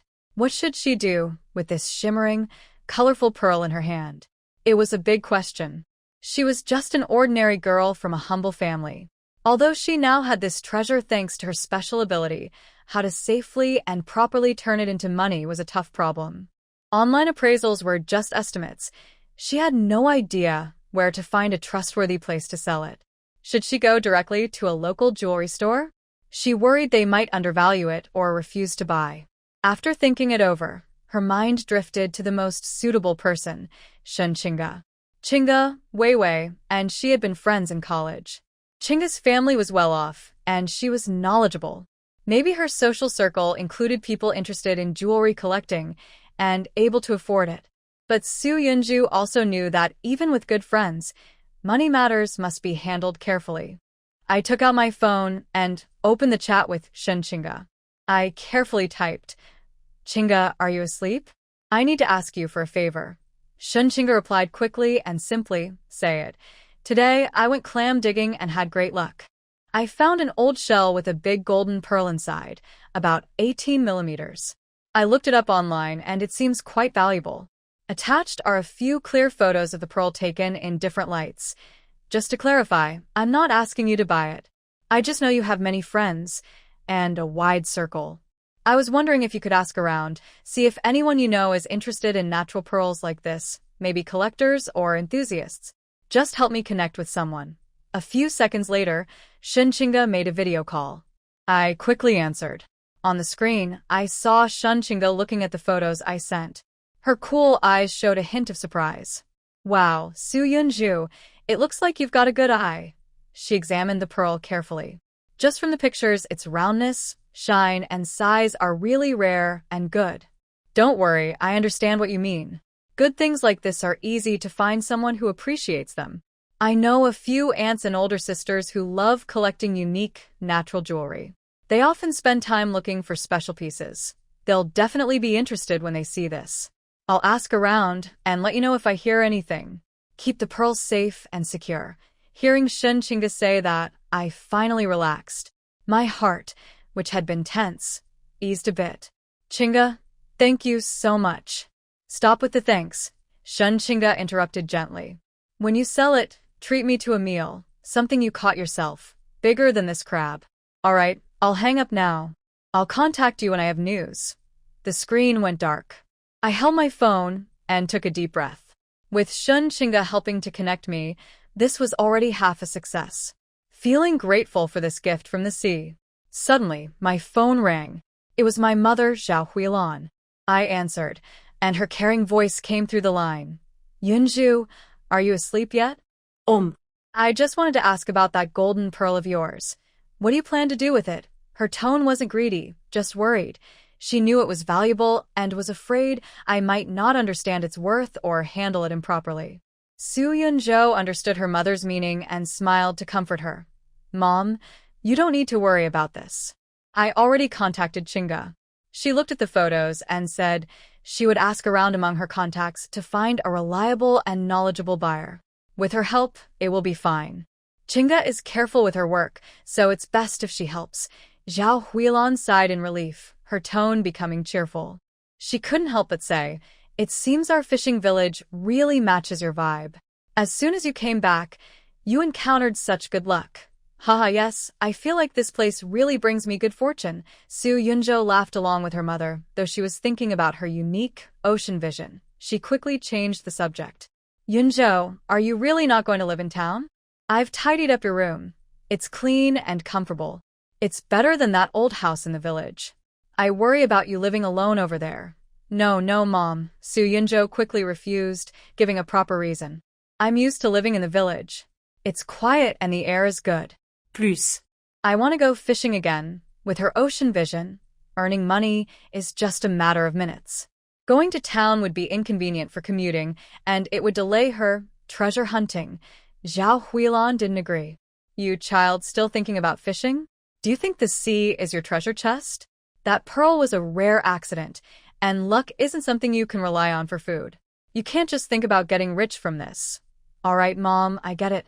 I just want to have some fun and stretch my muscles, Su Yunzhou replied vaguely, quickly changing the subject. By the way, Mom, can you ask Dad when he's going out to sea? I want to see if I can go with him this time. There was a brief exchange between Zhao Huilan and Su Huayan on the phone, then her mother replied, I asked your dad. He said the weather doesn't look very stable lately, and the sea is rough. For safety, he's not going out for now. When the weather improves, he'll go again. Ah, I see, Su Yunzhou said, her tone showing her disappointment. Looks like her plan to go fishing with the boat will have to be postponed. Oh well, she'll just go fishing nearby. With her ocean vision, everything is possible. Outside, the sea breeze gently blew, making it seem like another peaceful and warm night.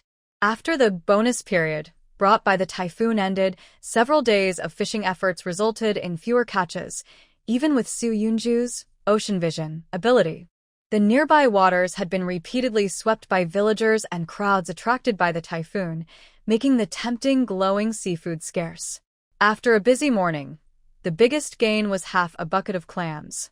She kept some for herself and gave the rest to the lonely old lady next door. The old lady was very happy and kept saying, Nan, you're thoughtful. There's not much good seafood left around here. If you really want to make something tasty, why not try fishing? Su Yunzhu's mind moved. Fishing? Where's a good place to fish, Grandma? The old lady squinted and pointed west. Go that way. There's a bay called Eagle Beak Cliff. You can drive nearby, then walk a little further down. The water is deep there, and I heard people often go fishing. They seem to catch some decent fish. Fishing? Yes. Her ability works underwater too.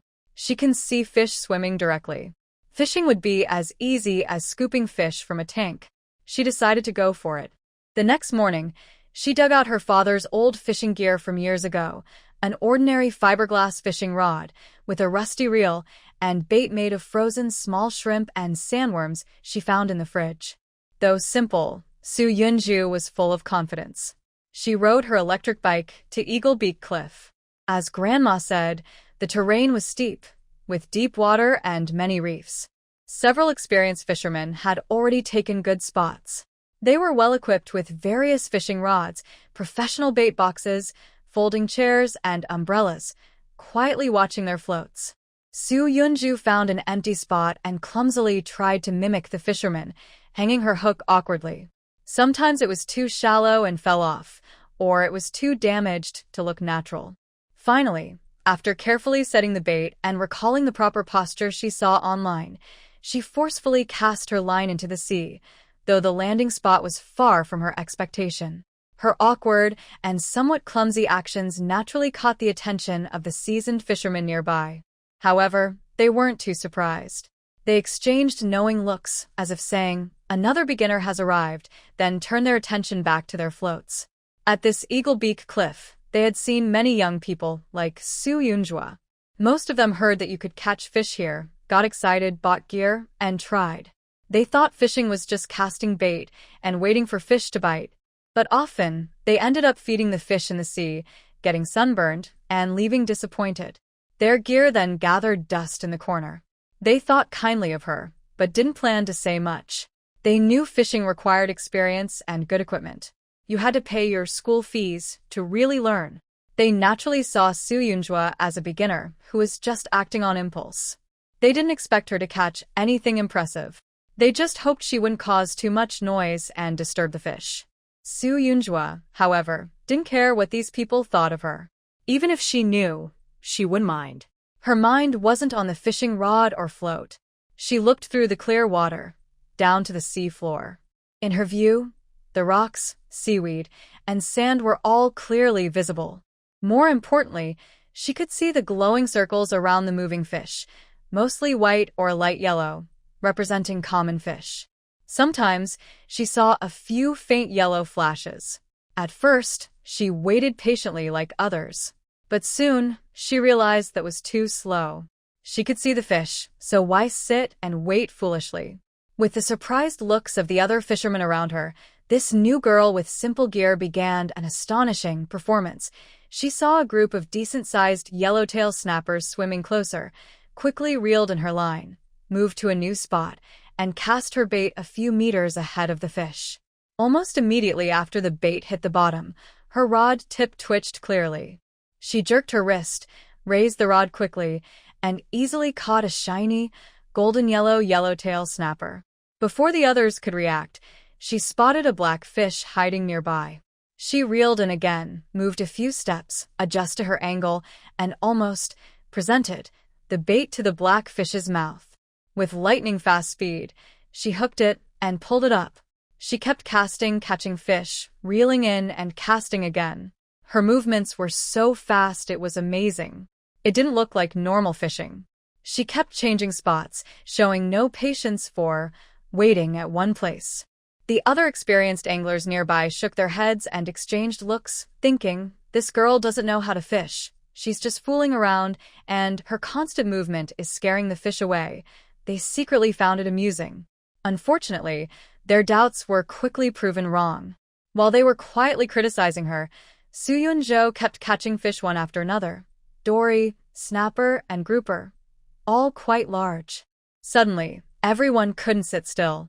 If one or two fish caught were just luck, catching so many good-sized fish in a row clearly wasn't a coincidence. Before long, the seasoned fishermen who had been calmly fishing gathered around her silently, standing behind her with wide eyes, eager to see her secret technique. Su Yunjo was completely focused on watching the seabed, not noticing the crowd behind her. When she finally found the right moment and cast her line perfectly, waiting for the fish to bite, she turned around excitedly. She was startled to see a group of silent, intense-looking men behind her, staring at her. Everyone, what are you doing?" she asked. The old fisherman looked a bit embarrassed. They were all probably older than her father, and didn't want to admit they were just here to learn and watch. They looked at each other. Then one brave uncle, rubbing his hands and smiling awkwardly, asked, Little girl, your fishing method is a bit different. Do you have a special trick? Did you add something special to the bait? Ah, well, Su Yunjo hesitated. She didn't really have any special fishing skills. She certainly couldn't tell them. She could see the fish underwater. Just as she was trying to think of an excuse, her fishing rod suddenly jerked with a huge force. The rod bent into a big curve, and the reel made a loud, screeching sound as the line was pulled out rapidly. Wow. Everyone look. The onlookers forgot their questions and became excited. Stay steady, little girl. Keep the rod up. Be careful. Don't fight it directly. Let it tire itself out. Suddenly, Su Yunjo found herself being directed by the crowd. It was her first time catching such a big fish, and with her newly enhanced strength, she held onto the rod tightly. Due to limited experience, I relied on strength, and my arm was surprisingly steady. With the guidance of the seasoned fishermen around me, the big fish was still on the line. The fight lasted more than 10 minutes.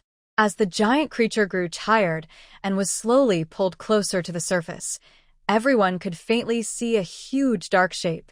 Suddenly, a crisp sound. The glass fiber fishing rod in Su Yunjo's hand finally couldn't take the strain and snapped in half. The seawater surged, and the large dark shape disappeared into the deep blue instantly. Ah! What a pity. This must have been a big catch, at least dozens of pounds. The rod wasn't strong enough. What a shame. Amid the regretful voices, Su Yunjo looked at her broken rod, feeling both amused and helpless.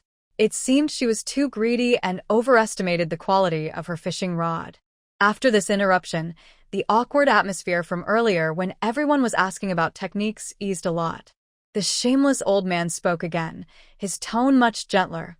Young lady, it looks like you don't have any special skills. Just good luck, right?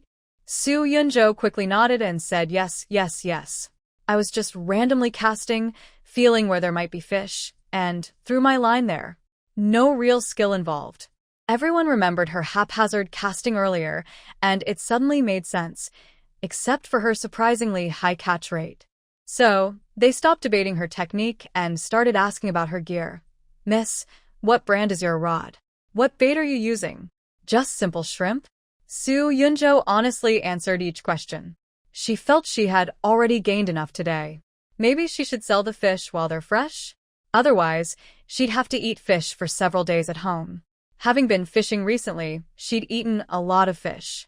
She wanted to try different flavors and planned to go to town to buy some ribs and pork belly to cook some tasty dishes. As she packed up to go home, the shameless old man came over again, pointing at the lively fish in her fish basket and asking, Miss, are you planning to sell these fish? I see you have quite a few. You probably can't eat them all, right? Sell fish?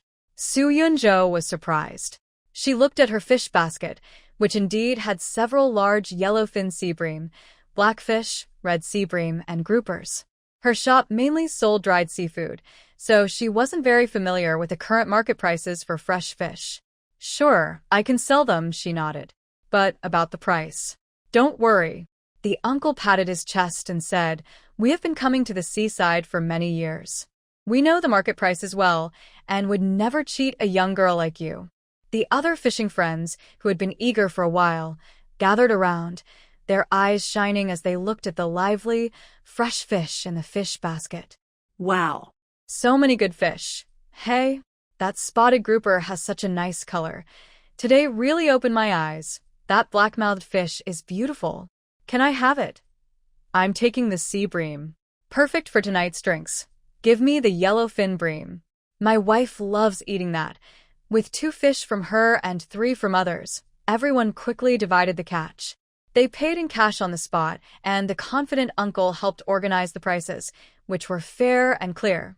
1 spotted grouper, about 1.5 pounds 1,200 yuan. 2 blue spotted groupers, about 3 pounds 900 yuan. 3 black-mouthed fish, about 4 pounds 800 yuan. 2 sea bream, about 2.5 pounds 550 yuan.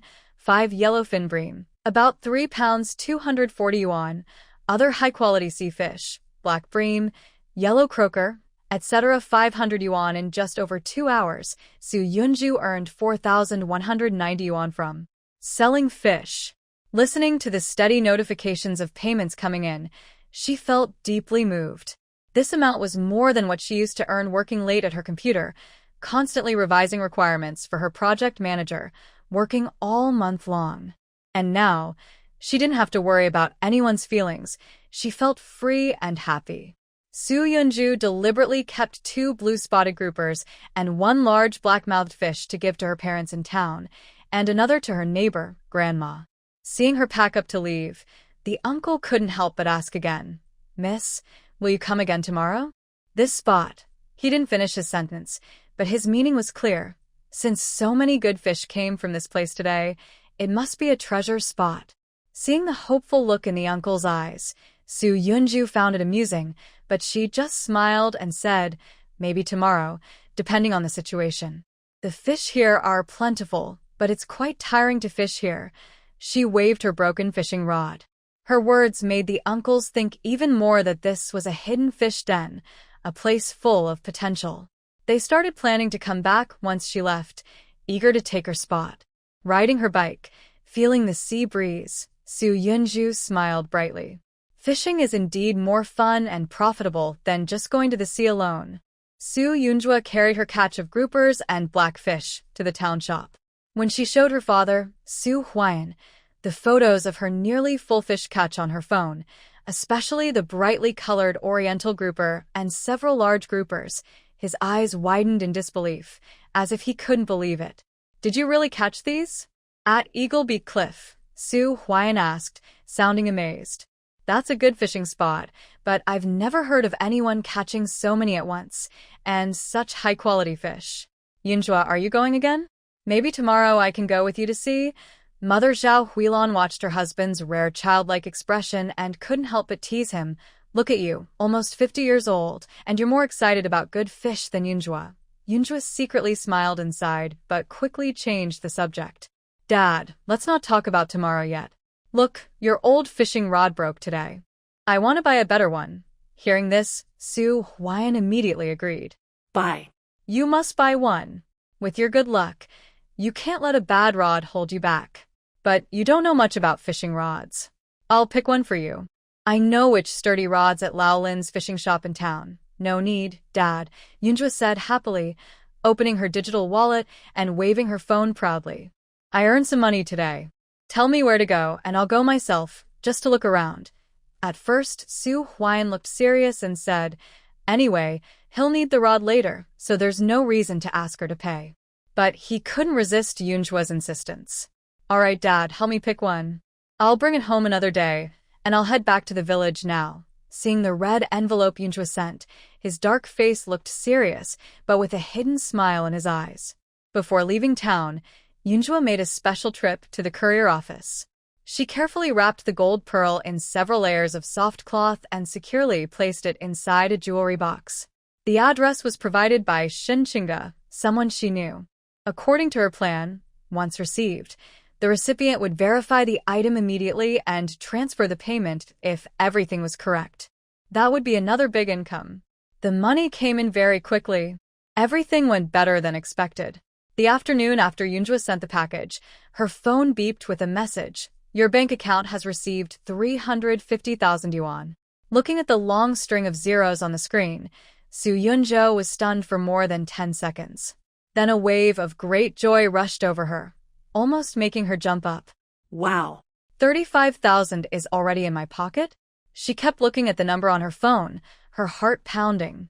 Although she had expected this after checking the valuation earlier, seeing real money fall into her hands was an incredible shock and excitement. The golden glow around the number was really powerful. The speed of earning money, like this. If she saved her previous salary, how long would it take? Then a more tempting idea appeared. With such pearls, there must be more hidden deep in the ocean. Maybe even bigger, rounder, and more valuable ones. She still clearly remembered waking up after falling into the sea. She could breathe freely, without water pressure bothering her. This meant, in theory, she could dive into the deep ocean, where humans rarely go, to find those hidden treasures emitting golden light. Thinking of this, Soo-yoonjo's breathing became a little faster.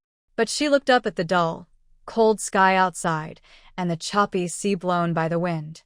The fiery excitement she just felt was pushed back by reality. Unfortunately, it's too cold now. She really didn't have the courage to go into the sea. Even if she had the ability, she needed the right time and proper preparation. Diving into the deep ocean in winter, even without worries about water pressure or breathing, still posed risks like low temperature and other unknown dangers. She wasn't at the point of risking her life just for money. "Forget it, I'll wait a bit longer," she said, suppressing her urge to become a deep-sea pearl hunter immediately. She took a deep breath and calmed her excited mind. If she had the ability, as the saying goes, good things don't wait. The ocean wouldn't run away. Right now, it's better to take advantage of the good weather, strengthen her fishing business, and gather more capital and experience. When spring comes, the water warms up, and it's the perfect time to explore deeper into the ocean. As for work, what work? She had something even more amazing, an ability to see through the ocean with a perspective eye. It was like a divine gift, a unique golden finger given by heaven. Surrounding this ocean, whether it's precise sea fishing, guiding catches, or exploring rare marine life in deeper waters, where can the potential income be compared to sitting in an office coding and earning a fixed salary? Why go back to a workplace where you have to please bosses, handle complex relationships, and work overtime to meet KPIs? Thinking about her previous job, she recalls endless changes and demands, inefficient meetings, and the insecurity of knowing that even if she worked hard, she could be replaced at any time. She also faced age discrimination when looking for a new job. After graduating from university and working in Beijing for a year, she saw the shiny surface of a white-collar life. But deep down, she understood many things. With an ordinary IT job, it was very hard to settle down in that huge city. Buying a house and making a home felt like a slow crawl, like a snail carrying a heavy shell. She once thought this was the path everyone dreamed of, but once she experienced it, she realized how suffocating it was, trapped by high housing prices, household registration rules, and fierce competition. And she also found she didn't really like Beijing that much. She disliked the dry, polluted air, the crowded subways during rush hours, the fast-paced life where everyone hurried along like photos, and the distant politeness that felt cold and detached. Maybe her longing was just a social habit, a common expectation that successful people should strive in big cities. But once she peeled away that external glow and truly felt and struggled, she realized that the bustling city never truly belonged to her. She wasn't happy there. Compared to that, the blue, vast, sometimes gentle, sometimes roaring sea of her small fishing village was what she truly loved. Here, she breathes the salty air of freedom, gains real, tangible wealth and achievement, and is accompanied by her most cherished family. In the morning, she no longer wakes up to a harsh alarm but naturally rises to the sound of gentle waves and cheerful birds outside her window. Soo-yoonjo opens the window, feeling the salty sea breeze hit her face. She takes a deep breath, feeling completely refreshed. This sense of relaxation, from body to soul, is a luxury she never experienced in Beijing. She enjoys her current life and truly appreciates each moment she experiences. She feels happy when carrying a water bucket and walking on the cool sand to gather seafood, like opening a surprise box with excitement and anticipation. When her eyes look through the water and focus on the shiny, attractive targets, she feels a sense of achievement from catching them herself. This feeling of receiving nature's gifts is much more satisfying than completing a task on a computer. She enjoys sitting on a rock, holding her fishing rod and pretending to fish casually, while actually controlling everything. While others rely on luck and experience to fish, she is like a hunter, accurately finding her prey and easily catching it. She enjoys seeing the fishing friends go from doubt to surprise, then to envy and even admiration. She loves turning her catches into delicious food, sitting with her family, listening to her parents' satisfied praise, and watching her brother happily enjoy the meal. This life is free and fulfilling. She no longer needs to suppress her feelings for a paycheck, no longer forces herself to fit into groups she dislikes, and no longer worries about being late for work or meeting quarterly performance goals. Here, on this endless blue stage, she is the absolute master of her life. Her efforts are rewarded directly and generously by the sea. Feeling in control of her destiny gives Soo Yeonju a sense of peace and happiness she has never known before. Sometimes she looks back at the busy city of Beijing, but her heart is calm, without longing or unrest, only relief and a bit of gratitude. She is grateful for the chance to break free from a path that seemed right but she didn't like. She loves this life, enjoys her current state, and wants to keep going further. After receiving the money, Soo Yeonju's first thought was of the key person who helped connect her, Shun Chinga. She opened the chat with Shun Chinga and, without formal or stiff words, with sincere joy, she typed, "Chinga, I received the payment. 35,000, way beyond my expectations. Spinning, this time I really owe you. Without you, I wouldn't know who to sell this to at such a good price. No need to thank me. I've got it in my heart, love heart." Given her close friendship with Shin Chinga, simply transferring money to thank her seemed distant and too ordinary. She kept this favor in mind, knowing there would be a chance to return it in the future. Not long after sending the message, Shin Chinga replied, still with her cool yet teasing tone, "That's good to hear. Don't be so formal with me. Next time you find something, remember to share it with me. But, Soo Yeonju, what are your plans for the future?" Soo Yeonju lightly tapped her fingers and replied, "For now, I won't go back to Jing City. I'll decide after the new year. Oh, and to show my thanks, I want to share some of my recent fishing results. I've become quite good at fishing and have met many treasures in the sea. Tell me, Miss Shin, is there any particular fish you want? I'll pick the freshest and best and send it to you." Shun Chinga appreciated this gesture. "That's a fun way to thank me. Let me think. I heard that your wild yellow fish soup is excellent. Also, if you have some fat grouper, steaming it should be great. You decide. Since you grew up by the sea, you're more of an expert." "No problem. Leave it to me." Soo Yeonju agreed happily, feeling cheerful. "I'll have good news soon." She put down her phone and took a deep, warm breath. Today, holding her new, sturdy fishing rod, Soo Yeonju felt more confident than ever. This investment was worth it, preventing her from losing her edge at a critical moment. She returned to Eagle Beak Cliff. The previous fishing experts had already claimed their favorite spots. As soon as she arrived, their eyes focused on her with curiosity and interest, as if saying, "Let's see if you can repeat your miracle today." The spot she had randomly chosen last time, known for its explosive protection, had been studied and tested by these men after she left. But judging by their current positions, it was clear they probably had quite a harvest. Their faces showed a mix of confusion and frustration, as if saying, "Why is it that we stay here and get nothing, but she comes and catches so much? That doesn't make sense." This time, she didn't go to the divine spot they hoped for. Instead, she slowly walked along the coast, looking for a place where she felt comfortable. Several uncles exchanged glances. Some couldn't hold back and pretended to stretch, then slowly approached and casually started a conversation. "Young lady, why aren't you sitting in your usual spot today? That's a lucky place for you."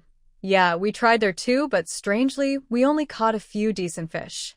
"It seems like you have the magic touch." Soo Yeonju looked up and smiled gently, a little shy. "Uncle, that spot is pretty good. Maybe I just used up my luck last time. Today I want to try a different place to see how it feels." Staying in the same spot gets a bit boring. She still looked inexperienced, but her actions of baiting and casting were a bit more skilled than before. When she looked at the seabed, everything changed. Today, her goal was clearer. She focused on filtering out the white and light yellow circles of light, paying attention to the richer yellow ones, always watching for a flash of golden color. Her new fishing rod felt great, making it easier to control. Soo Yeonju was still that unpredictable, moving cannon, frequently casting and reeling accurately, feeding bait to big yellow croakers, bluefish, and fat groupers relaxing in the water. Later, whether her good luck ran out or for some other reason, she mostly caught blackfish and true sea bream. Her catch rate was still surprisingly high. Thanks to the better quality of her rod and her precise control, she was faster at catching fish, with smoother movements, leaving the uncles nearby stunned. Is this girl using some kind of fish-finding radar in her head? This is unbelievable. I've been here all morning and only caught 2 sea bream. They watched as Su Yunju caught fish one after another, her fish basket visibly getting heavier, making them itch with envy. Finally, that shameless uncle couldn't help but come closer again. This time, he spoke more politely, even with a hint of asking for advice. "Young lady, how do you know exactly where the fish are? Can you tell us? Is it the watercolor? Or the water flow?"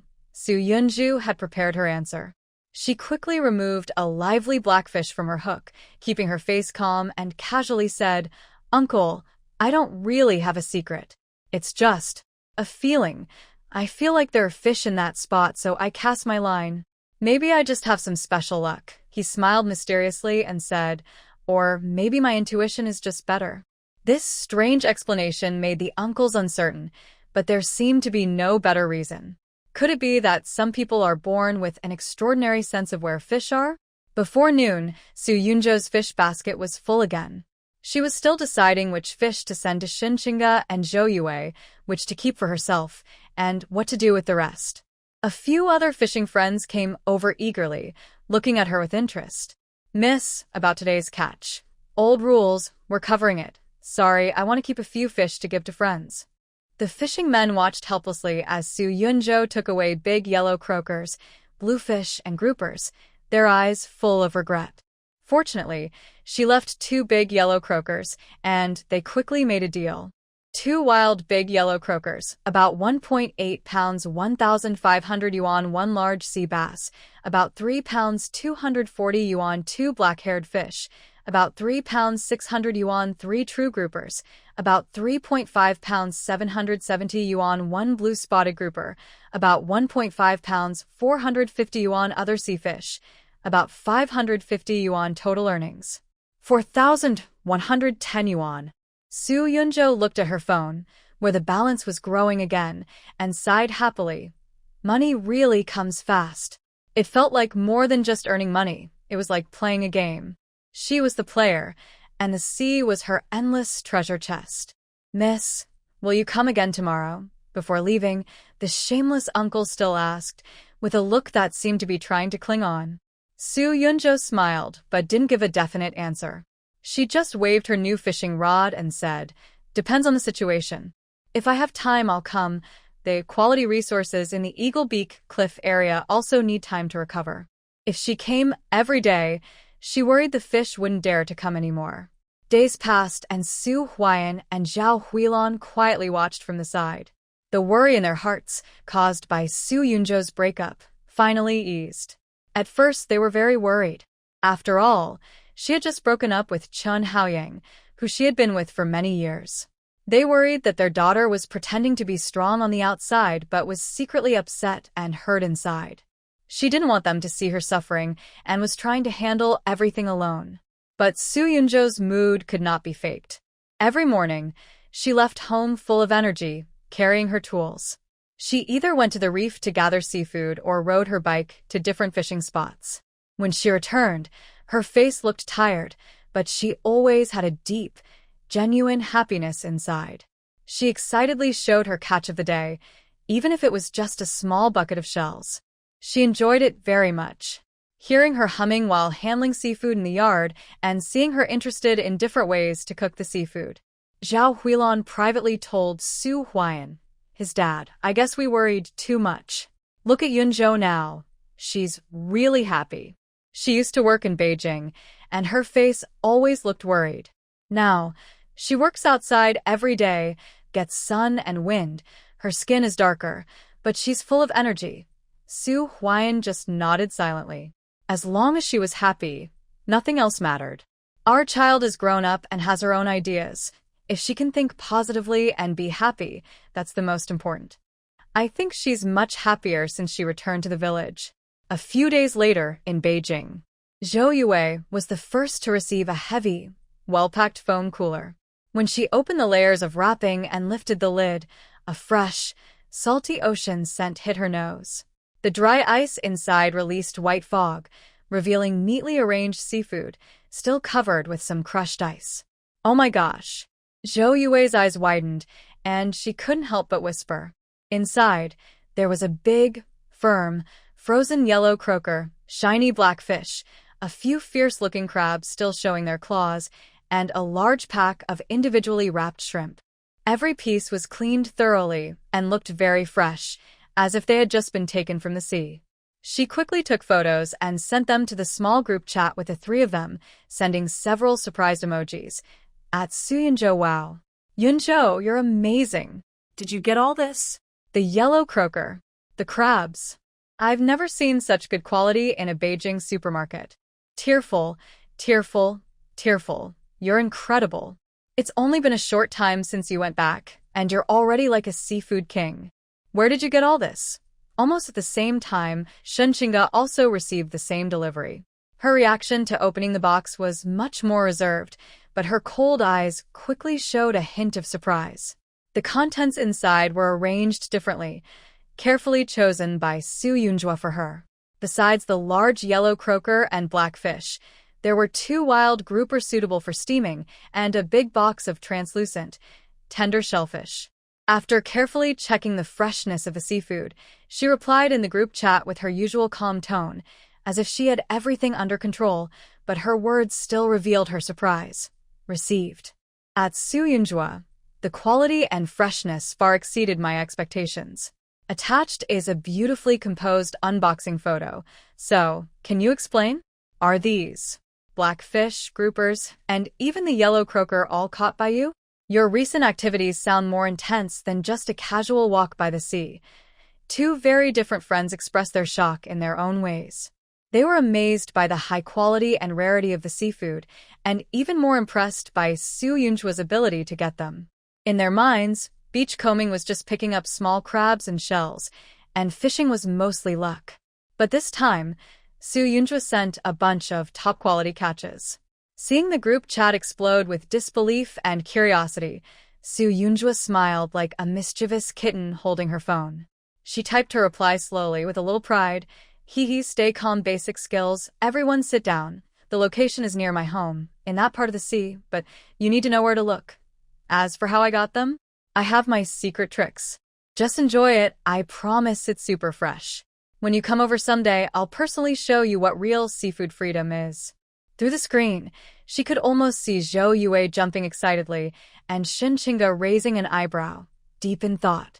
In their small group chat, Zhou Yui looked at the latest photo on Su Yunzhua's moments, her smiling face holding a full bucket of catch under the golden sunset, along with the previous scenic photos of the blue sea and sky, and couldn't help but send this message.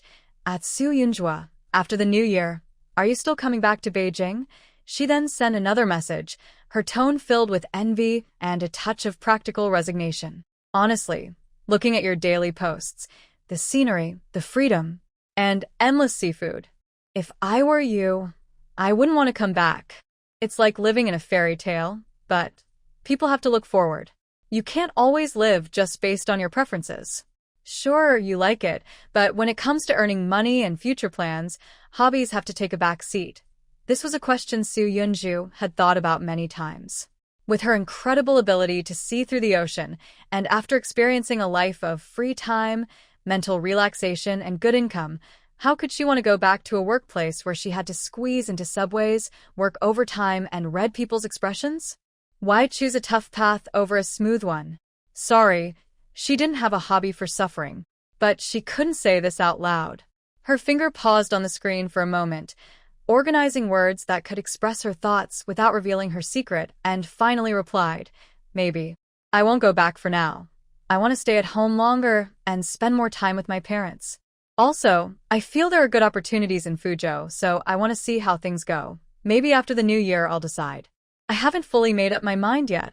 Her vague and slightly hesitant reply made Shenqinga think of something unpleasant.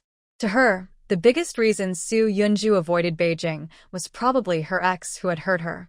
Then she directly made a voice call, asking, Yunzhu, is it because of that scumbag Chen Haoyang that you don't want to go back to Beijing? Are you feeling emotional or worried about running into him? Before Su Yunju could answer, she continued, Girl, you're overthinking. What is Chun Haoyang? He's not worth affecting your plans. Beijing is so big, one more person doesn't matter. Giving up your growth and circle for someone like him isn't worth it. Listening to her friend's firm and protective words, Su Yunju felt both touched and amused. Chinga, it's really not because of him, she quickly clarified, with a tone that was a bit helpless and amused. Chun Haoyang is long over for me. How he is now has nothing to do with me. I don't want to go back. It's purely my choice. I feel this current lifestyle suits me better and makes me happier. I know you all want what's best for me and are worried about my future. But I think the future doesn't have to mean staying in Jing City. Here, I feel like I can find a way of life that suits me better. There was a moment of silence on the other end of the phone. Shin Chinga finally let out a gentle sigh, her tone softening with a hint of helplessness and understanding. All right, since you feel that way. As long as you've thought it through and truly feel happy, not just escaping from something, I will support you. Remember, no matter what decision you make, Wei Wei and I are behind you. Yes. I understand. Su Yunjun nodded firmly, feeling a warm wave in his heart. It's really good now, being with family, having friends who care. Everything feels just right. The bells signaling the end of midterm exams at number 1 high school rang out, and instantly, a crowd of students burst out of the school gates, full of joy and relief. Su Yunjua had been waiting there early. She immediately saw her tired but relaxed younger brother, Su Jinghao, dragging a suitcase. Big sister, Su Jinghao's eyes lit up when he saw her, and he hurried over. Su Yunjua naturally took the heavy suitcase from his hand and patted his shoulder. Finished exams? Come on, what do you want to eat? Big sister will take you. Today, I'm giving you a treat to celebrate and relax. Su Jinghao chuckled and rubbed his sore neck, looking a bit shy. Sister, this suitcase is a bit heavy. It's full of books. I can carry it myself. Su Yunjua didn't hesitate and took the handle of the suitcase. The heavy weight in her hand felt as light as carrying an empty shopping bag. She even instinctively weighed it slightly, speaking casually. Underestimate your sister? This weight is nothing. As soon as she said that, she immediately realized she might have been a little too relaxed. For an ordinary girl, that suitcase was quite heavy. She quietly handed the suitcase back to him and added, But you're right. You're a grown-up now, so you should carry your own luggage. It's good to get some practice. Su Jinghao responded with an "oh," took the suitcase, but felt a little puzzled inside. His sister's effortless handling just now seemed a bit exaggerated. They walked side by side toward the parking lot. Su Jinghao noticed that something was missing from his sister's face. He tilted his head curiously and looked at her. Sister, are you wearing glasses? No wonder you looked a bit strange. Turns out you don't have your glasses on anymore. When he said that, Su Yunju instinctively touched her nose, which was indeed empty. She smiled slightly, and this smile made Su Jinghao see her more clearly. Without the heavy black-rimmed glasses, her big eyes were fully visible. Her well-defined double eyelids made her eyes look deep and bright. When her gaze moved, it carried a clarity and sparkle he had never noticed before. She had worn glasses for many years, and there were faint marks on her nose from the frames, but they didn't affect her overall appearance. Su Yunju had already prepared her excuse casually. Oh, that's just because glasses fog up easily in winter. Recently, I found it troublesome, so I got laser eye surgery. Now I don't need glasses anymore. Really? Su Jinghao stopped in surprise, raising his voice. You had surgery? When did that happen? Why didn't you tell the family? I didn't know. Hey, I'm already an adult. Do I need to report every little thing? Su Yunju said with a smile, patting his back and pushing him forward. It was just a small laser procedure, and I recovered very quickly. Look at me now, I'm fine. I told you, and you still worry unnecessarily. Seeing her bright, clear eyes, Su Jinghao thought she looked better without glasses. He muttered, All right. Anyway, now you're an adult, so you're making your own decisions. But deep down, he had to admit that his sister looked better without glasses. They joked as they reached the electric scooter where Su Yunju had parked. She stepped on the scooter, smoothly placing her heavy suitcase on the footrest in front of her. moving with practiced ease. "Get on. Hold on tight," she said with a smile to her brother. When she turned around, her big eyes sparkled with happiness and energy. Su Jinghao quickly jumped onto the back seat, holding her shoulders. The scooter hummed as it carried the siblings into the evening traffic of the town, heading toward the busy shopping street. Watching his sister confidently lead him to the shopping area and even ask if he wanted to try that expensive, trendy milk tea, Su Jinghao couldn't help but turn his head and look her over with a teasing tone. "Sis, you're acting a bit strange. You've never been this generous before. Come clean. Have you gotten rich?" Su Yunju raised an eyebrow, a mysterious and proud smile on her face. She thought there was no need to hide this from her younger brother, so she leaned in closer, lowered her voice, and half-jokingly, half-seriously said, "Yeah, you have pretty sharp eyes. I actually got lucky recently. A few days ago, I was collecting shells by the sea, and guess what? I found a big, plain-looking shell. Inside, she gestured with her hand to show a small round ball, golden pearl. I sold it for quite a bit of money." "Wow. Really?" Su Jinghao's eyes widened instantly, and his voice rose a little. His face was full of shock and envy. "Big sister, that's incredible luck. You found a golden pearl just by collecting shells? Why don't I have that luck?" "No way. When I have a holiday, I'll go back to the fishing village too. Maybe I'll find one as well." Seeing how eager he was, Su Yunju couldn't help but laugh and shake her head. She reached out and patted the back of his head. "All right, kid, stop dreaming. The real thing is to get into university first. A pearl is just luck. You can't expect to find one every day. Your main task now is studying, not thinking about these things." Like a deflated balloon, Su Jinghao's shoulders drooped, and he sighed. "Yeah. "I know. But studying every day, endless tests, it's so boring. It feels like I'm turning into a machine that just asks questions." His grades were above the passing line for a good university, but still not top tier. As he reached the late stage of senior high, the pressure of being in the middle only grew, and he dared not relax for a moment. Seeing the familiar tired and confused look on her brother's face, Su Yunju's heart softened. She had been through that stage herself and understood all too well the feeling of being wrapped in invisible pressure. She softened her voice, took his arm gently, and comforted him. "All right, stop sighing. I know it's tough. That's why I'm here to give you a boost. Today, forget about tests and relax for a day. Come on, I'll take you shopping for some things. Just tell me what you want, I'll pay." When Su Jinghao heard his sister was treating him, a smile appeared on his face. But he didn't ask for too much. They wandered through the mall, heading straight for the usual popular brand stores.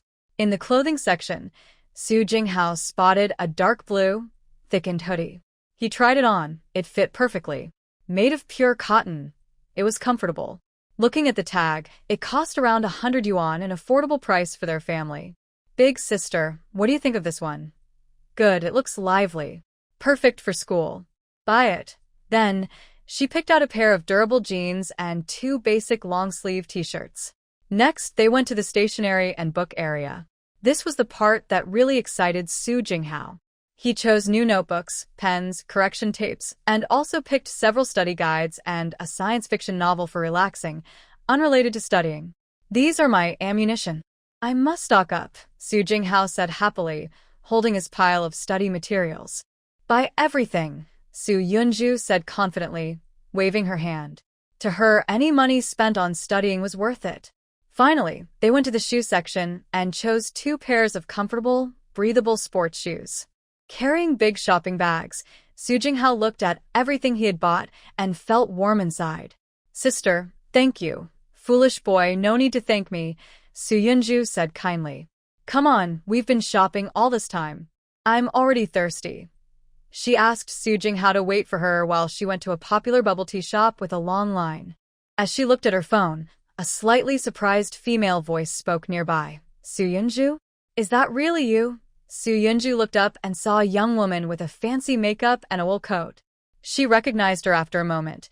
This was her high school classmate, Zhang Wei. They had a pretty average relationship before, just nodding when they met and not staying in touch after graduation. "Zhang Wei? What a coincidence," Su Yunju said politely with a smile. Zhang Wei looked her over carefully, her gaze lingering on her fresh, beautiful face without makeup, but with a healthy glow. She especially looked at her bright, lively eyes that were no longer hidden behind glasses, and a flicker of surprise and suspicion crossed her eyes. She smiled, her tone friendly but with a hint of curiosity. What a coincidence. I thought I was seeing things. You're so busy. What are you doing in town? I heard you were doing pretty well in Beijing. Are you back for a holiday? Where are you making your fortune now? Zhang Wei also knew that after graduation, Su Yunju stayed in Beijing, had a decent job, and a top student boyfriend. Now, she appeared back in her hometown before the new year, which made people suspect she had lost her job and broken up with her boyfriend. The story about Chen Haoyang dating a new girl was also well known among old classmates. She secretly felt a bit competitive. In high school, Su Yunju had good grades and looked pretty. In college, her boyfriend was still their top student friend. She couldn't help but feel a little jealous. Now, she had become a civil servant in the town, with a stable and decent job. Her fiancé was also in the system, and their wedding was coming up. She felt she had already surpassed her former, more glamorous classmate in terms of stability and status, which made her feel proud. It was a good chance to meet her. Not talking to her would be a waste of this gifted opportunity. But looking at Su Yunju now, her skin was a healthy wheat color, her eyes bright and confident, and she radiated a relaxed yet lively energy. She was so different from the girl who used to wear glasses and study hard in high school. She looked much more impressive now. Zhang Wei felt a bit uncomfortable and muttered to herself, she probably got plastic surgery. Eyelid surgery, or maybe a double eyelid operation. She didn't look like this before. Of course, she wouldn't say such rude things aloud. Su Yunju clearly heard her curiosity in her words and saw her subtle expression. She found it amusing but kept a calm face and said evenly, "Yes, I came back to rest for a few days." She didn't directly answer the question about where she made her fortune, which made Zhang Wei even more convinced of her guesses. Zhang Wei smiled more confidently, as if saying, "I understand," and said, "Since I ran into you, I don't need to ask anymore.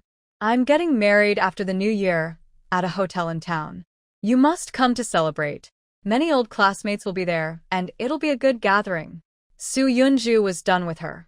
She and Zhang Wei weren't close, and they wouldn't have much contact in the future.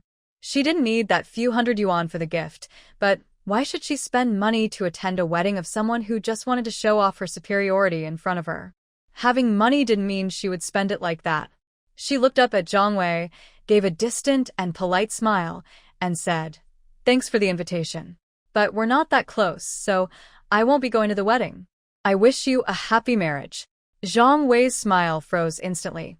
She hadn't expected Su Yunju to refuse so directly, not even pretending to be polite. This completely dashed her earlier plans, to accept the envy of her old classmates at the wedding and to comfort Su Yunju. A mix of embarrassment and frustration, feeling like her face had been slapped, made her cheeks turn red and then pale. Ah. Haha, yes, that's right. Zhang Wei forced a laugh, her tone clearly colder. Well. I'll go now. Watching Zhang Wei almost run away in a hurry, Su Yunju turned around casually and continued waiting in line. She felt no excitement at all, even a bit relieved.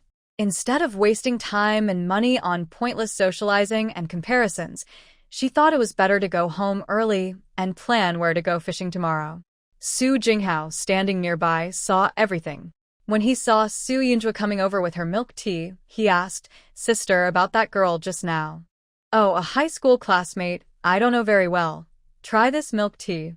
If it's not good, I'll feel bad about making you wait in line earlier." Su Yunju and her brother, Su Jinghao, carried their bags back to the Su seafood shop.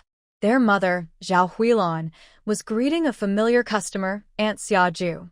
When Xiaju turned her head and saw Su Yunju and Su Jinghao walking in side by side, her eyes lit up. She looked at Su Yunju, who was becoming more lively and bright-eyed, and smiled warmly.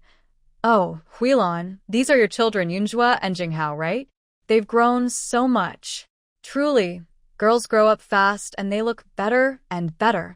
Yunju, You've been handsome since you were little, and now you're even more lively. Those big eyes are really charming." Then she shifted her tone, leaned closer to Zhao Huilan, lowering her voice so Su Yunjue could hear clearly. "Huilan, I want to tell you, I have a nephew in my family. He's really good-looking. Tall, handsome, works in a government office in the county, steady and reliable. Very honest and serious. Do you want the kids to meet?" Zhao Huilan smiled politely, her mind clear. She was about to refuse politely, but Su Yunjue spoke first, showing a naive yet exaggeratedly hopeful expression, her voice bright.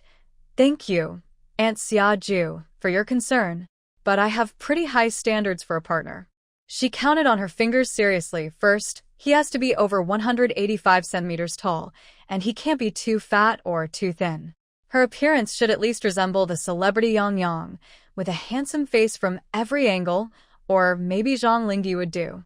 Most importantly, it's best if he's the only son in the family, with a simple relationship, no complicated issues with sisters-in-law or relatives. "Auntie, does your nephew meet these conditions?" When Su Yunjue said this, Aunt Xiaju's smile froze instantly. She opened her mouth but couldn't say anything for a long time. These conditions. They sound like choosing a star. Her nephew is at most 1.75 meters tall, and she thinks he's handsome, but compared to a star it's... Plus, he has 2 older sisters. There's no way these things match at all. Zhao Huilan, listening nearby, couldn't help but laugh and quickly changed the subject. She gently patted Su Yunju's arm and smiled at Aunt Xiaju. "Xiaju, don't listen to this kid's nonsense. She's joking with you. Yunju is still young. No need to rush. Kids nowadays have their own ideas, and as parents, we can't control everything. Let her be." Only then did Xiaju smile awkwardly and follow the steps down the stairs. "Haha, yes, young people have their own thoughts. Anyway, I bought my things. I'll go now, Huilan." After saying this, she almost hurriedly left the shop. After Xiaju left, Zhao Huilan gently poked Su Yunju's forehead with her index finger, scolding, "You little brat. What nonsense are you talking? 1.85 meters? Looking like Wu Lei? And you're an only child? If you tell people these conditions, neighbors will think you're aiming too high. Who would dare to introduce someone to you? Will your reputation be ruined?" Su Yunjue was prepared. Like a quick fish, she slipped behind her brother Su Jinghao, sticking out half her head and giggling. "Mom, I just don't want Auntie Xiaju to be embarrassed. Think about it, if I had really good conditions, who would still be interested in matchmaking? They'd be fighting to introduce me. I'm solving the problem from the root." Right now, she was focused on earning money, with no time for dating. Seeing her mother still trying to pull her, Su Yunjue quickly hugged her brother Su Jinghao as a shield and changed the subject. "Mom, stop nagging. When it's time to find a partner, I'll do it naturally. Forced relationships aren't sweet. And Dad?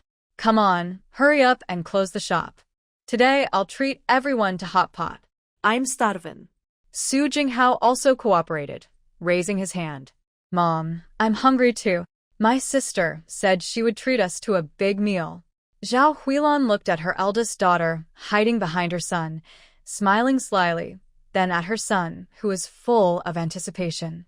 She also thought about how her daughter had taken her son shopping and shown care for the family today. All her earlier complaints disappeared, replaced by feelings of helplessness and affection. All right, you always have your reasons," she said with a playful glare at Su Yunjue, but a smile was already forming on her lips. "I'll call your dad to come back quickly and close up shop. All he does is go out to eat every day. At home, everything is clean and hygienic." Seeing her mother's pretend disgusted but indulgent smile, Su Yunjue quickly linked her arm with hers and grinned. "Yes, Mom. The food at home is indeed clean and safe, so we can eat with peace of mind. But the food outside," she deliberately stretched her tone, her eyes shining. "That tastes even better. Think about it, that hot pot restaurant has been simmering broth all day, with dozens of spices blending into a rich aroma, and the thinly sliced beef that's impossible to replicate at home. Today, let's try the skills of professional chefs, and let Mom have a night off from cooking and cleaning around the stove." Zhao Huilan was tempted by her daughter's words. She hadn't enjoyed a good meal outside in a long time, especially with her children around. She gave her daughter a playful look. You always have your tricks. Eating too much hot pot isn't good for you. Just once, Mom. Su Jinghao joined in, his eyes full of hope. I miss the shrimp balls and tripe from that place. Besides, since sister is treating us, we should show some respect. Just then, their father, Su Huayan, came in from outside. When he heard the word hot pot, a smile appeared on his dark face. Hot pot sounds great. It's lively. I agree. Huilan, the kids are sincere, so you should relax a bit.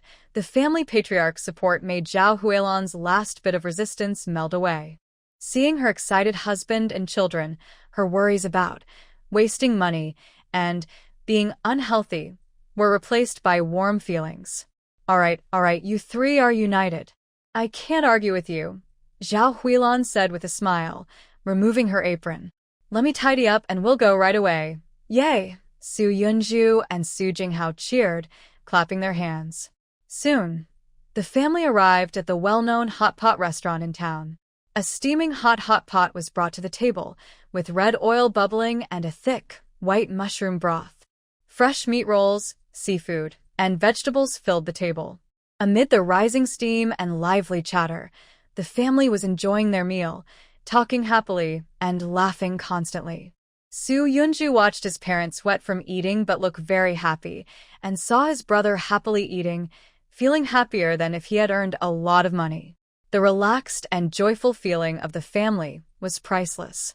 Meanwhile, Zhang Wei hurriedly left the milk tea shop, feeling like her heart was stuffed with cotton, very uncomfortable. Su Yunju's quick refusal made her feel like a joke. What am I proud of? I lost my job, my boyfriend left me for someone else, and now I'm back in my hometown hiding, pretending to be aloof, she thought angrily, needing to find emotional balance elsewhere. She took out her phone and opened the local class group chat called Youth Never Ends Senior Year Class X. The group was usually quiet, everyone busy with work or family. Zhang Wei quickly typed, "Gossip, guess who I saw on the street today?" Her message sank into silence. Only a few emojis replied. No one responded. Zhang Wei felt a bit frustrated. Her goal wasn't achieved. She wouldn't give up easily. She found a photo she secretly took earlier outside the milk tea shop, pretending to take a selfie. Su Yunju was in the picture, turned sideways, arms crossed, looking down at her phone. Her long hair was smooth and hanging down, bathed in soft winter sunlight, with clear-side facial features. Her large eyes, no longer hidden behind glasses, looked down, with long eyelashes visible. The whole person radiated a calm, focused aura. Zhang Wei clenched her teeth and sent the photo. Sure enough, the photo instantly caused a stir. Wow. Isn't that Su Yunju? I almost didn't recognize her. Wow, the class beauty is still the class beauty. Without glasses, her looks are even better. Yeah, she looks more beautiful and elegant than before. Truly a city girl. I heard she works in IT research in Beijing, earning a lot. She's a true urban beauty, right? She and our top student Chen Haoyang went to Beijing Institute of Technology together. A perfect match, like a winning couple. Ugh, I'm so jealous. I wonder when they'll get together for real. Will they tell us when they get married? Looking at the group chat filled with praise and envy for Su Yunju's happy life, Zhang Wei's face grew even more displeased. This completely went against her original plan. She quickly typed out a message, eager to reveal the truth. Come on, your news is already outdated. Nose-picking emoji. Chen Haoyang has long since started dating a new girl. I heard she's the daughter of a company leader, a rich young lady. Really impressive. Su Yunju? She was dumped a long time ago. These messages hit like bombs, instantly making the chat more lively. Is this true? Oh my gosh. The university star has changed her mind. No way. The couple I shipped is finally breaking up? A heartbroken emoji. Ah, my youth. How did they break up? Seeing the shock and regret flooding the chat, Zhang Wei finally felt a bit better, a smug smile curling on her lips. This was exactly the effect she wanted. Look, the goddess everyone envies is having relationship troubles. But before she could enjoy the feeling of being the truth teller for long, a usually quiet male classmate, Fong Chen, suddenly chimed in. Zhang, when you met Su Yunzhou, does she have a partner now? This question immediately sparked teasing from others. Hey, Fong Chen, what do you mean? Are you interested? Bro, stay calm. You can't handle a beauty like her dogemoji. Exactly, she's seen a lot in the world. Seeing the chat shift to someone showing interest in Su Yunzhou, Zhang Wei's initial annoyance resurfaced, mixed with a strange, hard-to-define jealousy. She quickly shot back with what she thought was the most killer reply. Why would she be looking for a partner? Think about it. Why did she come back to town now? She probably lost her job in Beijing and is unemployed. Sure enough, this sparked another round of heated discussion. No way? Even top students from prestigious universities can't escape unemployment? What's the big deal about a top university? These days, layoffs at big companies are even scarier. Sigh, I guess working in the system is still the safest. Not much money, but stable. Speaking of which, Zhang Wei, you're now a civil servant and your partner is also a civil servant. Sounds like a steady, happy life. Yes, taking a certification exam is better than anything else. The conversation in the group chat gradually shifted from Su Yunzhou's personal experiences to discussions and feelings about employment prospects and the system. Zhang Wei looked at the screen, where occasional comments praising her stable life appeared. Her feelings of imbalance eased a little, as if she had finally gained some ground in this silent competition. At this moment, Su Yunzhou, who was being discussed, was sitting with her family around a hot, steaming hot pot, enjoying a simple life and the warmth of her family.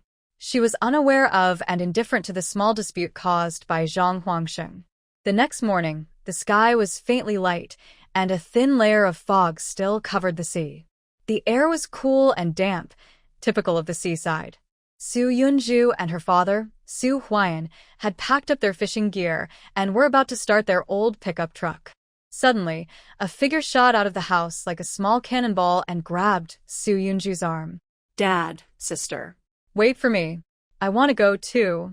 Su Jinghao, with messy hair and eyes full of longing.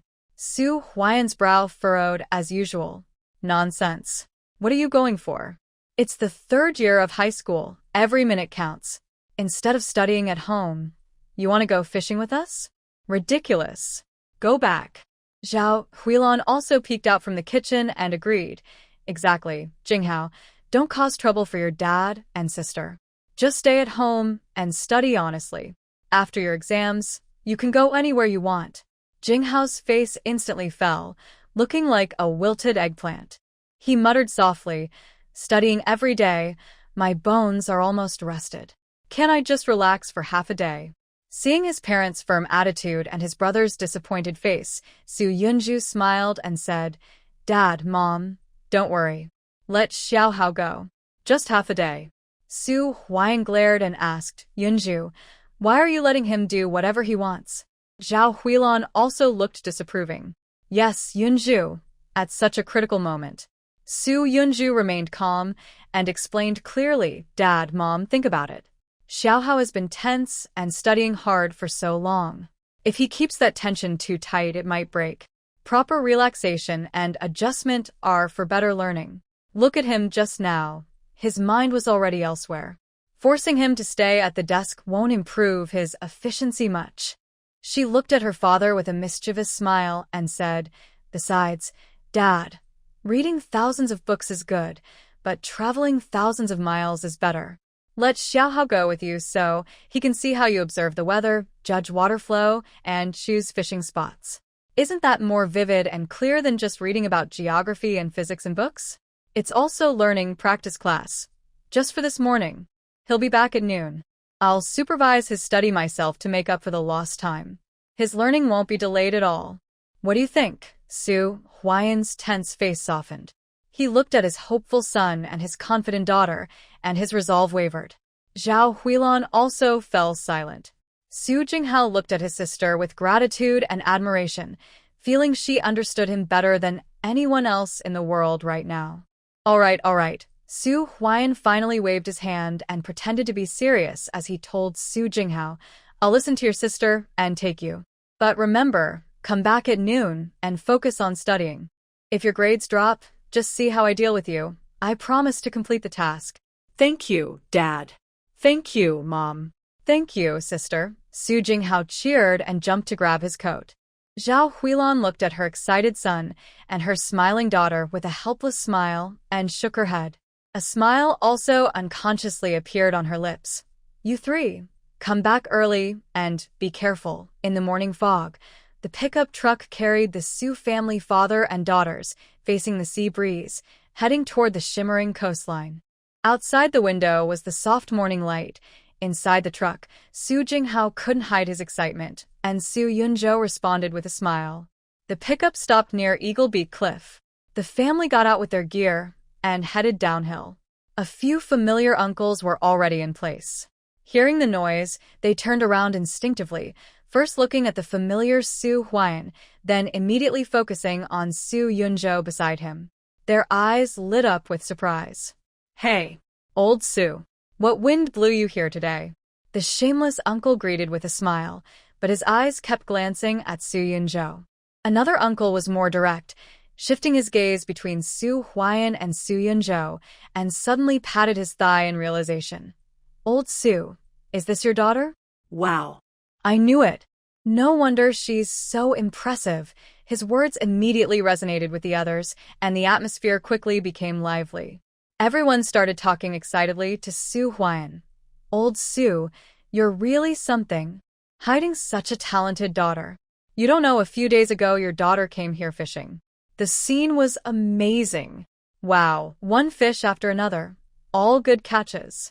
We old guys couldn't keep our eyes from popping out watching her. Yeah, she was so sharp and precise, hitting exactly where she aimed, like she had a radar. So impressive.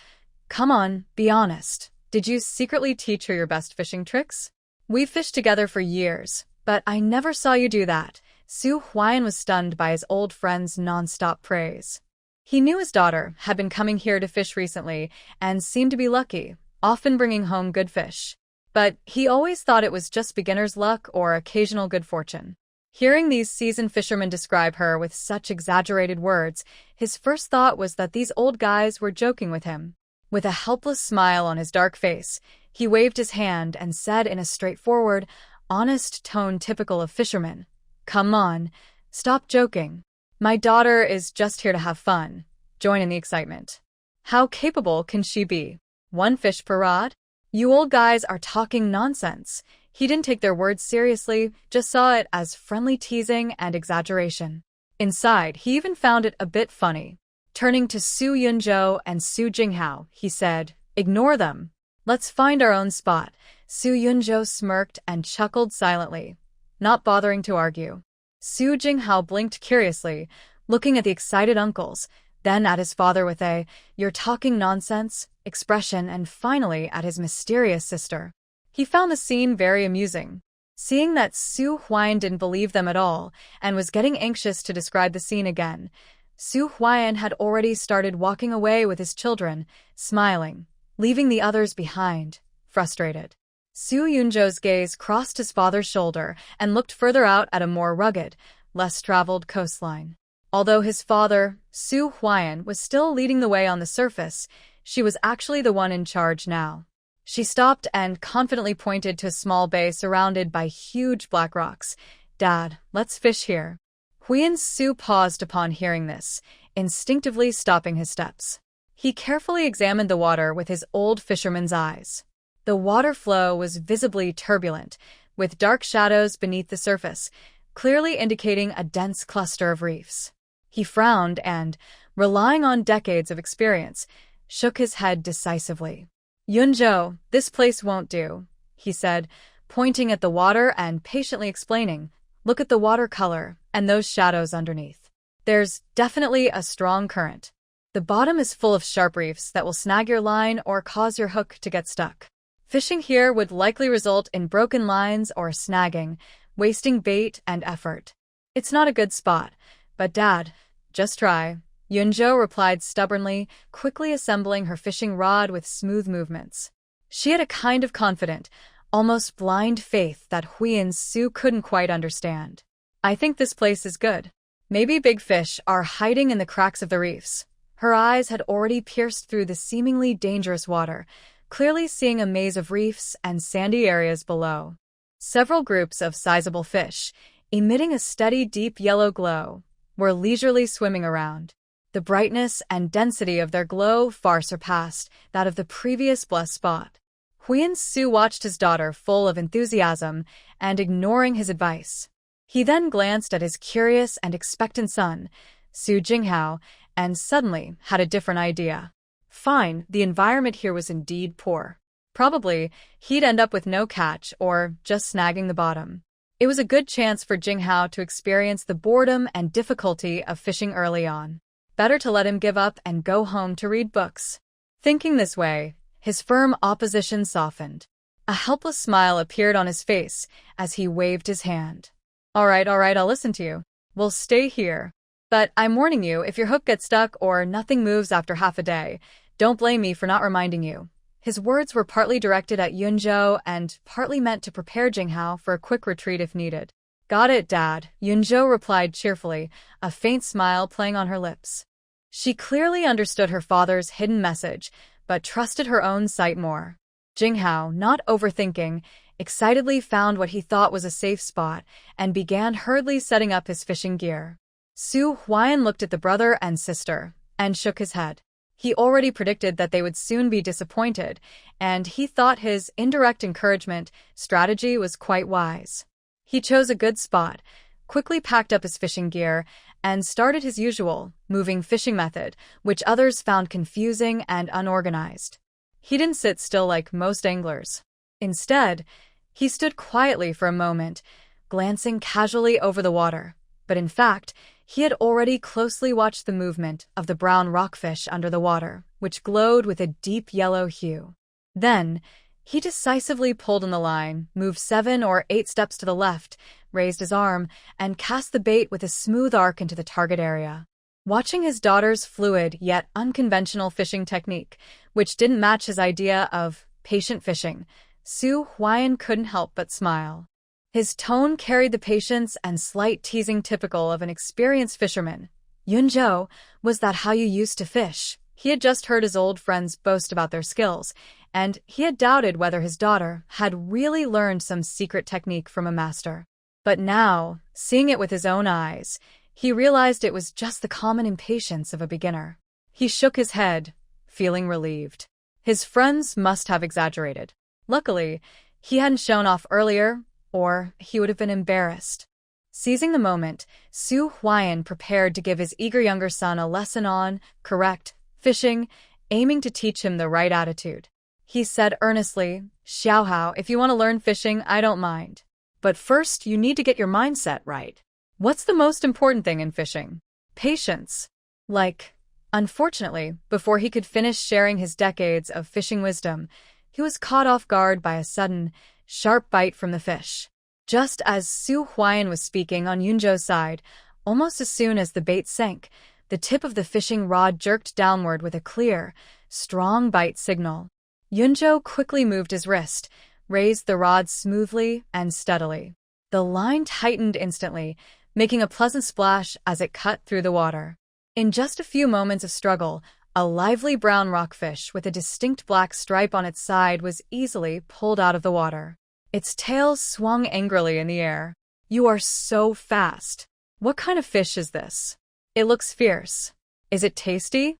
Su Jinghao's eyes widened with excitement, and he forgot his father's earlier advice, shouting happily. Su Huiyan's patience was almost at its limit, but he forced himself to hold back. He opened his mouth slightly, eyes wide, staring at the still wiggling brown rockfish in Su Yunzhou's hand. His face showed disbelief. It's a brown rockfish. It tastes pretty good." But it was caught so quickly, his mind went blank. This made no sense. In such a turbulent reef area, fish are usually cautious. Even if they bite, it wouldn't happen so fast or so easily. And using that kind of fishing method without any patience? Could it be that Yunzhou really has some secret skill he doesn't understand? Or was her luck today just extraordinary? For the first time, Su Huayan doubted his own experience.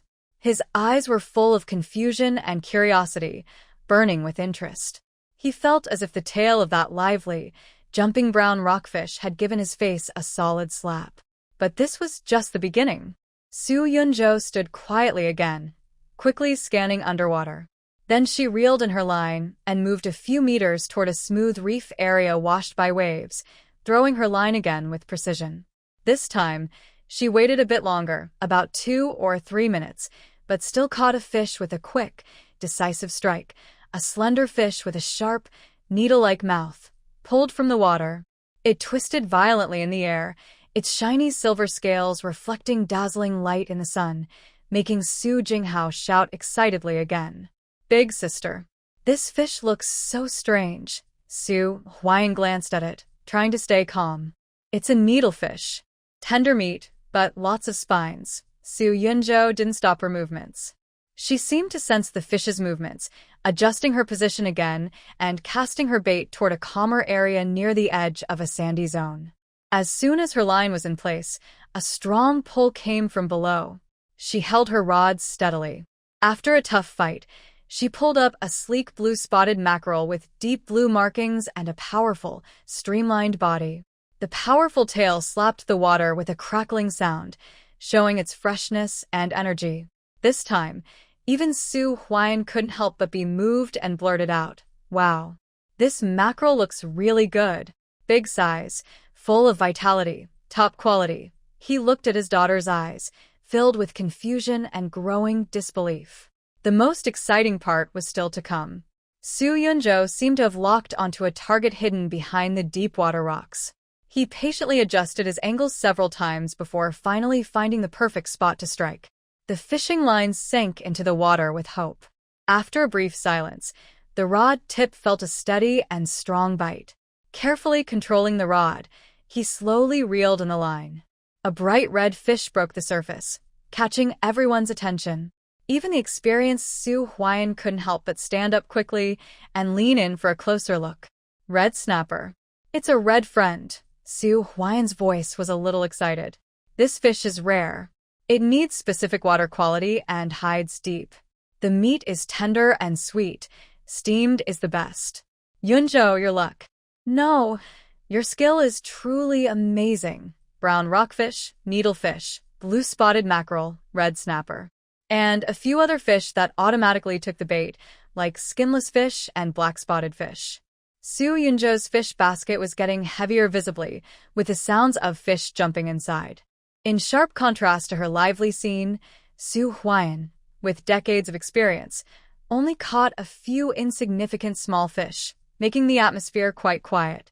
Seeing his sister's magical fishing performance and comparing it to his father's calm but almost empty catch, the young boy couldn't help but nudge his father and teasingly ask, "Dad, I think my sister's fishing method seems a little more efficient than yours. What do you think, Su Huayan?" He felt. His face was a bit hot. The comeback was so quick and intense that it embarrassed him, the old fisherman. But deep inside, his curiosity and shock were like a rising tide. "I understand now. It feels like whenever there's a fish, just throw your line there." He immediately imitated, put away his fishing rod, and started walking back and forth along the shore, randomly casting his line here and there like Su Yunzhou. Seeing this, Su Yunzhou wanted to stop his ineffective imitation. "Xiaohao, just sit quietly and fish. My method is very particular. You can't learn it." Even if she wanted to teach him, he still needed to learn properly. But Su Jinghao couldn't listen. He was convinced he had found the secret. As a result, not only did he not catch any fish, but he also almost fell into the water because of his clumsy movements, and he lost his fish hook and bait. Su Huayan watched his son's funny performance and finally found a way to vent. The frustration he felt earlier from his daughter instantly disappeared, and he burst out laughing. "Ha ha. See. You little rascal. Now you know how tough it is, huh? Still want to learn from your sister?" Copying her blindly, he straightened his back, regained his confidence as an experienced fisherman, and although his catch was poor, he felt much more confident about teaching his son. "Sit still and be honest. My old method is reliable." It may be slower to catch fish, but it's steady. No empty hooks, and I won't send the hooks to the Sea King. Fishing ultimately depends on experience and patience. Su Jinghao drooped his head and sulkily sat back beside his father, muttering unhappily. Then why does my sister always succeed? Su Huan was also stumped by this question. He instinctively looked at his daughter, who was still creating miracles, and his expression became complicated. He really wanted to know the answer too.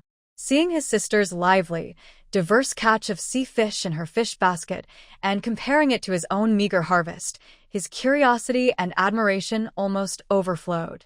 He leaned close to Su Yunju, who had just put a lively fish into her basket, and lowered his voice as if seeking a secret technique. Sis, tell me honestly, how do you always know where the fish are? That's amazing. Is there some trick? Tell me, please. Su Yunju was focused on the moving yellow light under the water. She didn't look up when she heard this, and casually answered in a natural tone. I just see it that way. But when Su Jinghao heard these words, it felt completely different to him. He was first surprised, then showed a frustrated expression, pouting his lips and complaining. Big sister, if you don't want to teach me, just say so. Why use these words to dodge me? Saw it? Why don't you say you're the reincarnation of the Sea Dragon King, and all the fish listen to you? I'm not a 3-year-old kid. He felt his sincere heart had been deceived, and his tone was full of grievance. Su Yunju finally snapped out of her focused state, looked at her brother's angry face full of disbelief. First was stunned, then a strong sense of absurdity and helplessness rose in her heart. This kid doesn't even believe when I tell the truth.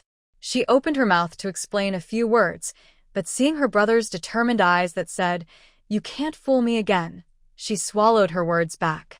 Could she just say directly, "Little brother, your sister's eyes can glow. She can see through the water and she knows exactly where the fish are"? She could only smile helplessly, reached out to gently ruffle her brother's short, messy hair, and said in a tone that was half joking, half serious, All right, if you don't believe me, forget it. Just think of your sister as a relative of the Sea Dragon King. They respect me, okay? Hurry up and fish your fish, and stop talking nonsense. Next time, I won't take you out again. Suhingao skepticali, mutterin, cheapskate. There must be some secret skill. Su Yunju looked at her brother's back, shook her head helplessly. It wasn't even noon yet, and the sun had already risen high, shining brightly on the sea surface, creating a sparkling, golden wave. Su Yunju guessed it was about time and started to slowly reel in her line. Today, she had deliberately left some energy, slowing down her pace, unlike her usual race against time. But it seemed the sea's gift was determined to find her, still eagerly biting the hook. In the fish basket beside her, silver scales shimmered, fish tails slapped, packed tightly together, black sea bream with blue-green backs, yellow croakers with shiny golden bellies, and a few groupers stirring the water anxiously. Dad, she straightened up, rubbed her slightly sore waist, and spoke to her father, who was tidying up the fishing gear. What should we do with these fish? Do you have a familiar way to sell them? In the past, the fish she caught were shared with her relatives and neighbors. Everyone benefited. Right now, these fish will last for quite a while if eaten at every meal. Selling them to a seafood dealer might not bring a good price, since the quantity is small and not quite enough for bulk sale. While she was thinking, her father had already covered the bucket and straightened up. Maybe we should take them back to the shop first. Our dried goods shop mostly gets visits from old neighbors. Maybe someone will come to buy dried shrimp or seaweed, and seeing such fresh fish might make them buy a few. This idea made Su Yunjo's eyes light up a little. Yes, even though the shop is small, it's a good window to show the fish. Back at Su's Seafood, Su Huyen carefully placed the big tank filled with live fish in the most visible spot in the shop, facing the door. When the sunlight hit, the water shimmered brightly. The fish were lively and strong. The blue-spotted mackerel had a deep blue back like ink, with clear spots on its silver belly, swimming with energy. The red snapper was bright and fiery, like a flame moving in the water. The slender needlefish shimmered silver, darting like flashes of lightning. The sound of the water moving and the fish jumping immediately caught the attention of customers passing by. Regular customer Aunt Wong carried a worn-out cloth bag. She was about to buy some dried shrimp as usual when her eyes were caught by the lively fish tank at the door. She hurried over, bent down to look closely, and couldn't help but exclaim, "Wow, Mr. Su, when did you start selling fresh fish? Look at this mackerel, so lively. Its tail is wagging so vigorously. And this red snapper, you don't see such good quality often these days." Truly rare, Su Huyen quickly wiped his wet hands with his apron and smiled warmly. His wrinkles softened as he said, "Oh, no, Aunt Wong, you've misunderstood. We're not doing regular business. These are just fish we caught today while fishing at sea. We had a good catch, and since we can't eat them all ourselves, we thought we'd put some out to see if any neighbors want some." He waved his hand toward the tank, speaking in his hearty, seaside manner. "All just caught today, so they're fresh. Pick whichever you like." At this moment, a middle-aged man with glasses was also drawn over. He adjusted his glasses and looked carefully, speaking cautiously. "Just caught from the sea? Are you sure they're not farmed fish?" When Su Huyen heard this, his dark face showed the typical seriousness of a fisherman. He straightened his back and raised his voice slightly. "Hey, I've been running the shop on this street for over 10 years. I'm not the kind of person who cheats. You can see clearly for yourself. Take a good look at this fish shape. Farmed fish don't move much, and their tails aren't as strong and firm as this. Look at the scales. Wild fish are tight and dense, and the colors are so bright." As he spoke, he skillfully grabbed his net and precisely caught the most lively blue-spotted mackerel. As soon as the fish left the water, it struggled fiercely in his rough palm, its tail making a snap sound, and the water splashed and sparkled in the sunlight. "Look at this wild energy, this vitality. Fish raised in tanks can't be this lively. Oh, old Su, I didn't realize you had such good skills," Aunt Wong said, full of admiration. "You've caught so many good fish this morning." Seeing her admiration, Su Huyen's posture unconsciously straightened a bit more. His loud voice was full of pride. "Of course. An experienced fisherman is worth two. My skills come from decades of practice. All these fish are fresh caught today. Aunt Wong, would you like to take one home for your grandson to try?" Su Jinghao, who was organizing dried scallops on a shelf in the corner, watched his father's rare, peacock-like display of pride. He quickly looked down, covered his mouth with his hand, and tried hard to hold back a nearly burst-out laugh. He secretly winked at his sister, Su Yunzhou, who was busy at the cash register. Su Yunzhou looked up and saw her father's proud expression. She shook her head helplessly, and a gentle, indulgent smile unconsciously appeared on her lips. Aunt Wong was completely moved by Su Huyen's words. She leaned over carefully to examine the fish swimming in the tank. Finally, she pointed to the most active one with the clearest blue spots. "All right, I believe you, Boss Su. Weigh this one for me. My grandson will have it for dinner tonight, braised mackerel. He'll love it." "Got it. Just wait and see." Su Huyen immediately smiled happily and responded loudly. He quickly reached into the net again, precisely caught the fish Aunt Wong wanted, weighed it, and announced the price, all in one smooth motion. Then he took it to the nearby processing table, scaled it, cut it open, and removed the guts. His movements were just right, clean and quick, yet careful enough to keep the fish looking good. Throughout the process, he seemed to have a glow on his face. With Aunt Wong, a regular customer, leading the way, other hesitant customers also put aside their doubts and gathered around. "Boss, give me 2 more needlefish, steamed fresh. That red snapper looks good. Save it for me. I'll make soup with it tonight." The small shop quickly became lively with people. In just an hour, the water tanks that were once full of fish had mostly emptied. The small dried goods store became especially busy because of the fresh fish. The cash drawer kept opening and closing, bringing in extra popularity and income. Su Yunzhou watched quietly as his father busily worked in the shop, his rare patience when helping customers choose, the quick way he wiped away small change when weighing, and his loud voice when joking with regulars, all showed energy and life.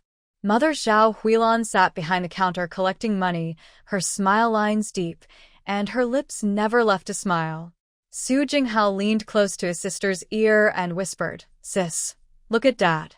If you didn't know better, you'd think he caught those fish himself."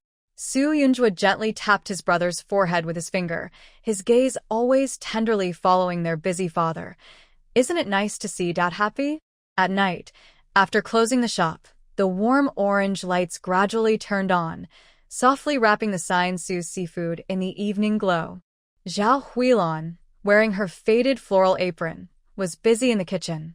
She neatly prepared the leftover yellow fish, frying both sides until golden, then steaming it with ginger, garlic, and homemade fermented beans. She took frozen shrimp from the fridge, thawed them, and stir-fried with green peppers, creating a beautiful red and green color. The pork ribs simmered in a clay pot, filling the air with aroma. The pork belly was cut into neat pieces, ready to be cooked into her famous braised pork. In just an hour, the small dining table was filled with steam and rich smells. The old-style hanging lamp cast a warm glow, projecting the shadows of the family of four onto the wall, making them look especially close. Huilan first served her husband a piece of glossy, red braised pork, placing it in his bowl, and casually asked, "Old Su, were those fish in the shop really caught by you today?" Su Huiyan was eating rice, and upon hearing this, he cleared his throat lightly, trying to look serious with his dark face, but his eyes unconsciously drifted towards Su Yunjua. "What's wrong? Do you think I didn't catch enough fish?" His voice was loud, but there was a faint hint of guilt. "I don't believe it," Zhao Huilan chuckled softly, turning to look at her daughter, who was quietly eating. The corners of her eyes crinkled with a smile. "Did Yunzhou do the fishing?" Su Jinghao, who had been focused on his meal, immediately gave a thumbs up and mumbled with food in his mouth. "Mom is so wise. I still don't know about your dad." Zhao Huilan shook her head. She picked up the biggest, plumpest shrimp and placed it into her daughter's bowl. "His skills are only good for catching small fish at the dock. Today's mackerel and red snapper are so lively. Definitely not his work." She looked at Su Yunzhou with gentle eyes. "Our Yunzhou has inherited her grandfather's true talent." Su Huiyan, being caught out, was not upset. Instead, he chuckled and filled his own bowl with pork rib soup. "My daughter caught those fish, so I caught them too. We're a team." Under the warm orange glow, the family's laughter floated outside the window, blending into the peaceful night. After dinner, Su Yunzhou was washing dishes in the kitchen. "Did your sister get a message on WeChat? Can you check if it's urgent? Someone named Fong Chen said he's your high school classmate and wants to add you." "Fong Chen? I don't remember much." "Never mind. I don't want to deal with someone I don't know well. Please turn off the way to add me. Anyway, I'm currently unemployed and don't want to be disturbed." The 350,000 yuan from selling the jewelry was now safely in her bank account. Su Yunzhou's first thought wasn't to buy luxury items. First, because it was closely connected to her upbringing. Her family was ordinary. The seafood shop was open later. Her parents worked hard every day, earning their money through toil. Growing up in that environment, she felt uneasy spending money on flashy bags or jewelry. Seeing those expensive items worth thousands of yuan, her first thought was, how many pounds of dried shrimp or how many fish would I need to exchange for that? Second, she wanted to repay her parents. Her parents had been frugal all their lives. If she gave them cash, they probably wouldn't accept it. Even if they did, they would save it and be reluctant to spend. So, she decided to buy gifts, things they wouldn't usually buy for themselves but would be happy to receive, lasting and valuable. She went alone to the biggest jewelry store in the city and carefully selected some gifts. For her mother, Zhao Huilan, she chose a solid gold bracelet with simple, traditional patterns. It felt heavy in her hand. For her father, Su Huiyan, she picked a sturdy gold pendant shaped like a mythical creature, symbolizing good luck and elegance.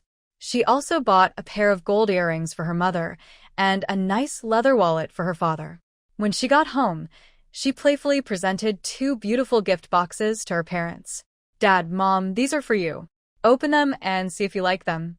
Zhao Huilan and Su Huiyan looked at each other with curiosity and put down their work. When they opened the velvet box and saw the shiny, heavy bracelet, their eyes widened. Is this real gold? Zhao Huilan's voice changed. She picked up the bracelet, surprised by its weight. Nan, why did you spend so much money on this? How much did it cost? Su Huan also opened his wallet and saw the heavy gold pendant shaped like a mythical creature. The man who often faced rough seas trembled a little. Nonsense. Earning money is hard. How can we be so wasteful? We're old now. Wearing this doesn't suit us. Take it back. Although he spoke sternly, Su Yunju saw that his eyes lingered on the detailed pendant for a long time. Her mother also held the bracelet, touching it repeatedly. The joy in her eyes was clear, and she couldn't hide her love for the gift. Su Yunju had expected their reactions. She smiled, stepped forward, and took the bracelet without asking. She gently put it on her mother's wrist. The golden bracelet looked beautiful against her mother's roughened skin from years of hard work, creating a surprisingly elegant and noble look. Mom, look how beautiful it is. It suits you perfectly. She then picked up her father's pendant and placed it in his slightly resistant hand. Dad, this is a mythical creature that brings wealth and good luck. Since you often go out to sea, wearing it will keep you safe and lucky. Seeing her parents' conflicted expressions, wanting to criticize but also unable to resist looking at the gifts, her heart warmed and felt a little bittersweet. She spoke seriously with a hint of affection. Dad, Mom, isn't money meant to be spent? If it's just in the bank, it's just numbers. What's the point? As long as it makes you happy, that's what matters. You've worked hard all your lives. Now it's time to enjoy some happiness. Plus, gold keeps its value. It's better than wasting money on useless things. Su Yunjo's words deeply touched Zhao Huilan and Su Huan. Looking at the heavy, shiny gold bracelet on her wrist, holding the cool yet comforting gold pendant, and listening to her daughter's caring yet commanding words, their small feelings of blame quickly disappeared. Zhao Huilan's eyes turned slightly red. She kept rubbing the bracelet with her other hand, and although she still scolded, "You child," always spending money recklessly, her smile was hard to hide, and her eyes were full of happiness and pride, revealing her true feelings. Su Huan was silent for a moment. Finally, he carefully put on the bracelet and looked at it in the light. His dark face showed no expression, but his eyes clearly showed happiness. He muttered softly, "Next time, don't buy such expensive things." But the slight smile on his face showed he was in a good mood. Got it, Su Yunjo replied with a smile, thinking to himself that when he earned more money in the future, he would buy more for them and let them wear whatever they liked. In December, the sea wind carried a sharp, salty dampness that felt biting on the face, but the sky was a bright blue. Su Yunjo had been eager to go fishing at sea, and finally, today, the trip was happening. His father, Su Huan, didn't call over the usual old friends because he didn't plan to go far or expect a big catch. This trip was purely to fulfill Su Yunjo's request. There's strong wind at sea. Hold steady. Don't lean over the edge. Mother Zhao Huilan kept reminding him at the dock, her eyes full of worry. Yunjo, maybe you should come back with me to the shop. The weather is so windy and the sea. Oh, Mom, just let me go for a bit. I've been waiting so long. I want to have some fun.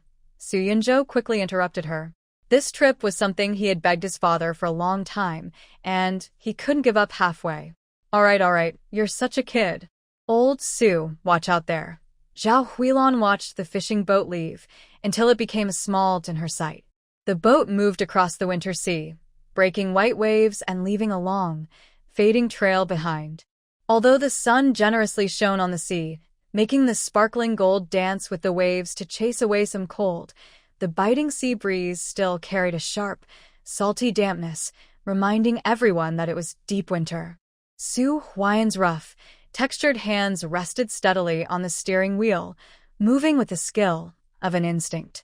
He looked out at the vast sea meeting the sky, then turned his head to chat casually, with Su Yunjo sitting beside him. They talked mostly about old times. Once when they hit a big school of fish near a reef, or another time when they hurried back before a sudden storm. His tone was relaxed, not tense or tired from the sea. Instead, he seemed to enjoy the moment, with a gentle smile visible in the sunlight. This scene didn't look like a hard day of fishing for survival, but more like a peaceful family outing. The surrounding sea was not lonely. Even in winter, many boats were out at sea. Some were heading out to the deep, others anchored in specific areas to work. The engine roared repeatedly, mixed with calls and greetings among the fishermen. Approaching the new year, everyone wanted to go out more, catch fresh fish for the holiday feast, and fill their wallets for the year ahead. The boat moved steadily toward the open sea. Soo-yeon-jo leaned against the railing, the sea breeze lifting her short hair. She squinted slightly, gazing at the deep blue in front of her. As her eyes touched the water, an invisible barrier seemed to dissolve, revealing the underwater world slowly unfolding before her. Her ability to see through the ocean worked silently. Sunlight penetrated the clear water, illuminating the sandy seabed, swaying seaweed, and scattered rocks. Unfortunately, the fish schools were very sparse in this vast view. Only tiny spots of white and yellow light scattered here and there, too few to form a large school or a lively fish run. Fishing with nets depends on size and density. If the fish aren't dense enough, casting a net would catch so few fish that it wouldn't even cover the cost of fuel and labor. More trouble than it's worth. In recent years, the catch near the coast has visibly decreased. The villagers who once made a living from fishing now work in town or switch to transportation jobs. No wonder they have to find other ways to make a living. The fish resources in the sea are declining, and most fishermen, like her father, are older. In the eyes of young people, this profession is both hard and uncertain in rewards. Who would still be willing to stay on a boat in the middle of the sea, living day by day? The boat gently rocked with the waves. Soo-yeon-jo held onto the cold railing, gazing at the familiar sea before him, his thoughts drifting back to years ago. During every winter and summer break in middle and high school, she always went to sea with her parents. Back then, the sea was much more generous. He still clearly remembers the lively catch on the return trip, piled high in the boat's hold. She sat on a small stool on the deck, expertly sorting different kinds of fish into baskets, while the salty sea breeze blew around her. Her mother was tidily packing things nearby, and her father hummed a simple tune. Though tired, the boat was full, and there was real hope and reward. Later, she went far away to study at a university in Beijing. Over the phone, her family's voices sounded distant. On the other end, her mother's voice grew a little resigned. Today was another wasted trip. We're barely making enough to cover the fuel. Her father became more silent. From those few words, she pieced together a picture of a declining fishing village and a sea losing its vitality. Now, standing at the bow of the boat, her gaze once again turned to the deep sea. Everything felt different. The boat continued sailing into the deep ocean. Soo-hwan held the helm, looking relaxed, not expecting much from this trip. But Soo-yeon-jo, standing beside him, didn't think the same. He patiently scanned every inch of the seabed beneath the boat, like a precise detector. Sunlight filtered through the water, reflecting patterns and traces invisible to most eyes. He could see where hidden reefs lay, where the seafloor dipped, and where only fish swam freely. Soo-hwan noticed his daughter's focused face and didn't disturb her, thinking she was lost in her own world watching the sea. When the boat reached a familiar area, he slowed down and casually said, "There's a sandy patch down there. Usually there are plenty of shrimp. Let's try setting the net and catch some to give your mom for boiling. You and Xiaohao love eating them. If we catch a lot, the shrimp prices are good lately, and we can sell some." He smoothly stopped the boat and set the net. The fishing net sank into the water and was dragged behind the boat for a while.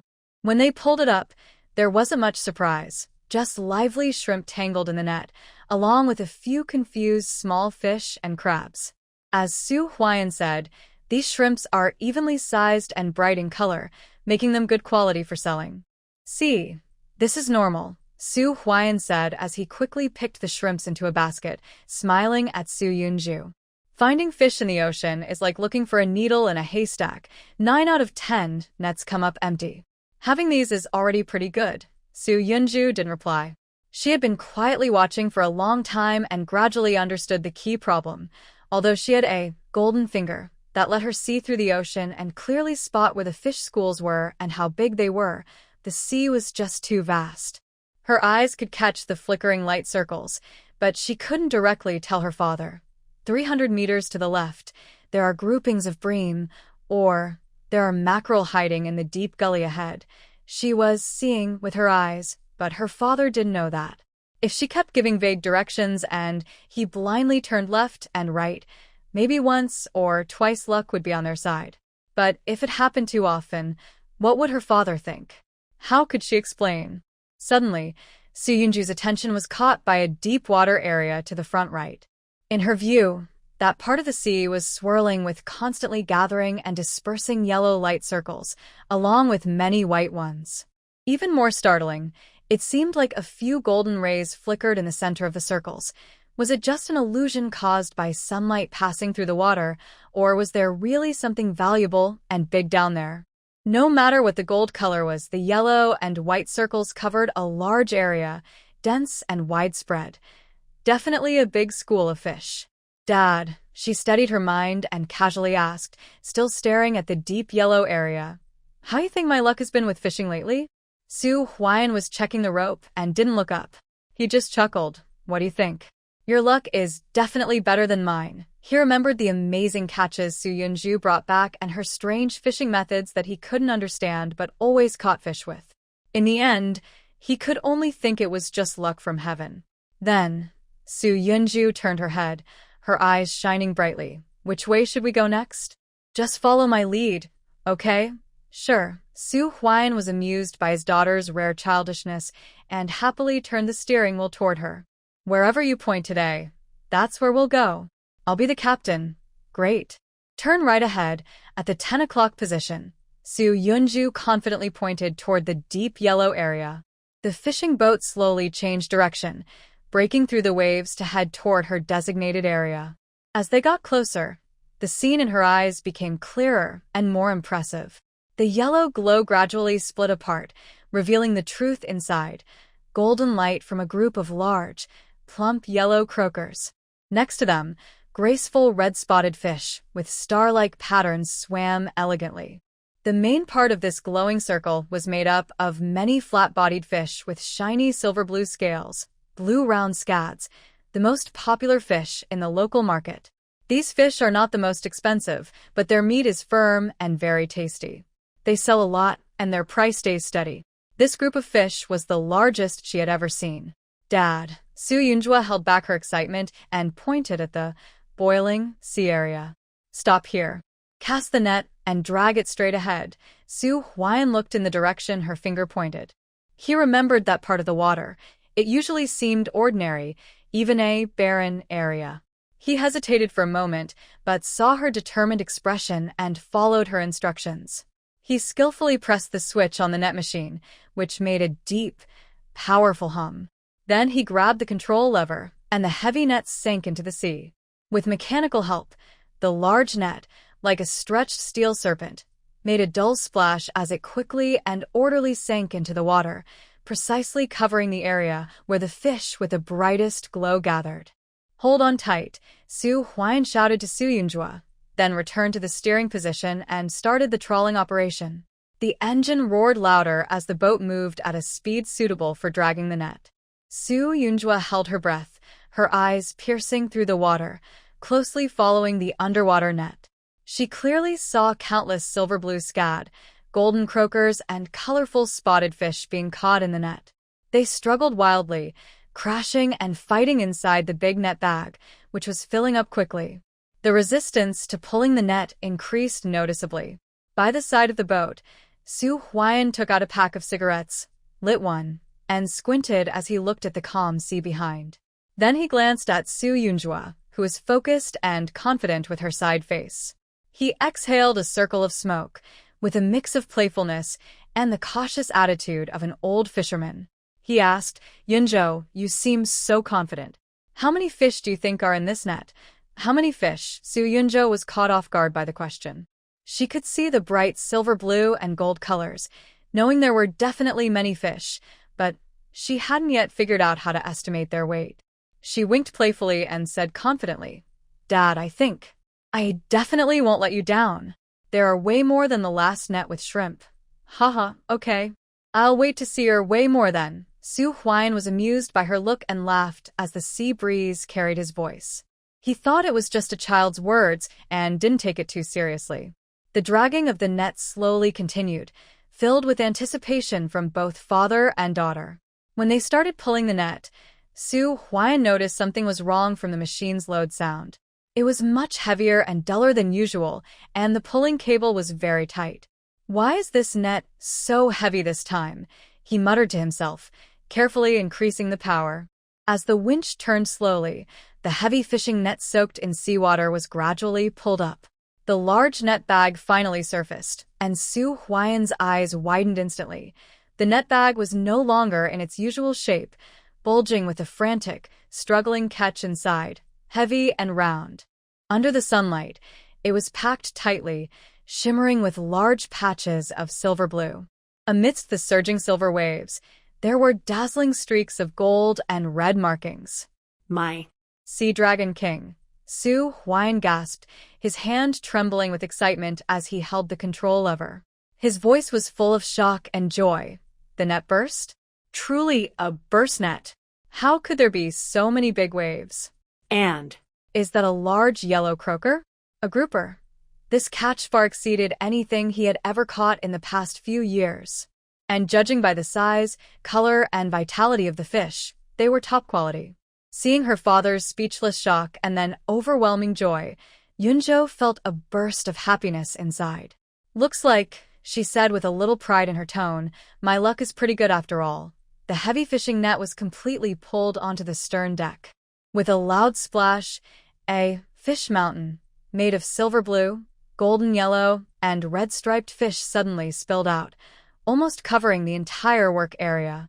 Countless fish tails were still flapping vigorously, and their scales reflected bright light in the sun. "Hurry, Yunzhou!" Su Huan's voice was a little hoarse from excitement. "Forget the others for now. First, pick out the yellow ones and the red-spotted ones. Wear your gloves and be careful with your hands."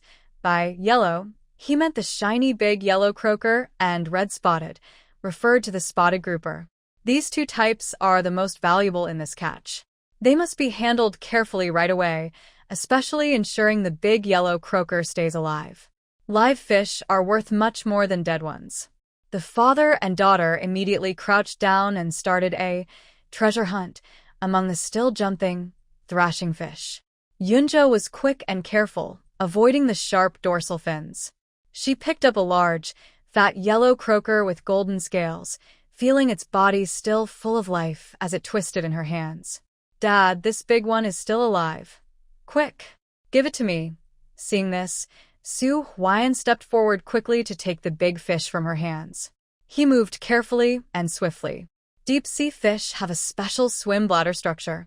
After being caught, pressure changes can cause the bladder to swell and turn the fish upside down. "We need to release the gas quickly, or it won't survive." He used a thin, special needle, expertly stabbing a specific spot on the fish's swim bladder, above the lateral line scales. This is a very skillful task that tests experience and feel. Stab too deep and it could damage internal organs, too shallow and it won't work. With a soft hiss, the gas inside the bladder was released as the pressure suddenly changed. After completing this crucial step, he carefully moved the treated big yellow croaker into a tank filled with seawater. At first, the fish seemed a bit sluggish, but soon it regained its balance and started swimming normally. Seeing this, the father and daughter finally relaxed. They had saved the value of this big yellow croaker. Yunzhou had never personally performed the delicate gas release on a fish before. If she did it wrong, it could affect the fish's final price, so she was hesitant to try. Su Huan noticed her hesitation. This task requires a good sense of feel and experience. You can't rush it. Yunzhou, you have good eyesight.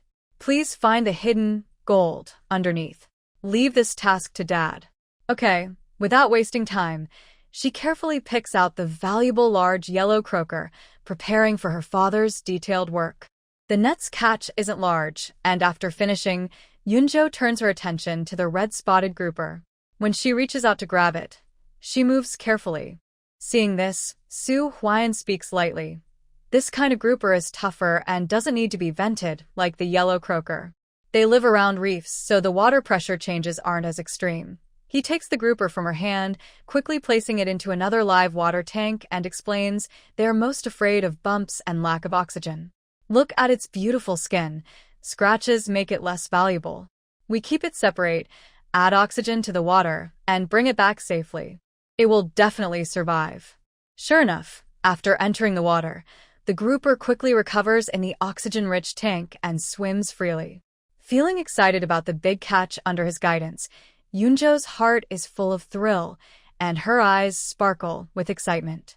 She can't wait to test her skills again. "Dad," she says excitedly, pointing to the blue sea in the distance. "Let's go further east. I think there might be bigger fish there." Seeing her eager look, Su Huan smiles knowingly and pats the cold side of the boat. "Girl, I know you're excited now." His gaze sweeps over the full catch in the boat, and his voice becomes steady. "But look at this haul. It's worth several trips out to sea. You can't bite off more than you can chew." He points toward the dock, his hair blown messy by the sea breeze, revealing some gray. "And your mom is at home worried about us. Since we left early this morning, she's been anxious. If we come back too late, she might not even eat her dinner peacefully." Hearing his mention of her mother, Yunjo's fiery mood is cooled by a warm feeling. She seems to see her mother's worried face at the dock this morning. All right, she sighs, her tone tinged with regret for not having enough fun, but also soft with acceptance. "Let's tidy up and go back early, so Mom can rest assured." The fishing boat's engine roared back to life, but now it was heading toward the dock. Su Yunju stood at the bow, feeling the sea breeze on her face. She was still excited from the good catch earlier. Her eyes unconsciously looked again at the deep sea. Her gaze habitually swept over the familiar yet strange path beneath the boat. Suddenly, she saw something unusual that caught her attention. It wasn't the usual yellow or white rings of light, but a huge, shiny silver band floating in the middle layer of the water. The band was made of many thin, sparkling silver threads, neatly arranged and gently swaying with the current. It looked like a giant silver curtain hanging in the deep sea, shining cold and mysterious. It was a school of ribbonfish, and a large one. They were standing on their sides, heads pointing upward, in the typical, vertical, resting position of ribbonfish. In Su Yunju's clear view, this silver band made of thousands of ribbonfish was breathtakingly beautiful. It also meant another heavy harvest. "Dad," she almost shouted immediately, her voice excited and hurried because of this surprise. "Stop the boat. To the right, not too far in the middle water. There's a school of ribbonfish. A big one." "What?" Su Huan was about to speed up to head back when he froze at her words. "A school of ribbonfish? That's not easy to find." He looked in the direction Su Yunju pointed. The sea was calm as usual, but after their previous experience with the net, he trusted her luck more than ever. "Child, are you sure you're not using some fish-finding device?" he muttered, but his hands moved quickly. The boat slowed down and stopped again. Even though he was eager to go home, his old fisherman instincts made him unable to ignore the fish school right in front of him. "One last net. After this, we have to go back no matter what. Promise it's the last one." Su Yunju quickly agreed, her eyes fixed on the moving silver glow. The net was cast again. This time, Su Huan carefully adjusted the depth of the net to target the middle layer, where she said the fish were. The dragging didn't take long. The winch started again, and a familiar, exciting, heavy feeling returned. At the moment the net was pulled out of the water, the silver glow almost lit up the side of the boat. Countless long, shiny fish with a metallic silver color spilled onto the deck. Their slender bodies twisted and jumped vigorously on the wooden surface. Among this dazzling silver light, a few brightly colored creatures suddenly appeared among the fish. They had thin bodies with clear black and yellow ring patterns, twisting and darting through the silver fish. One of them just poked its head out of the pile, with a triangular head and strange markings, directly catching Su Yunjo's eye.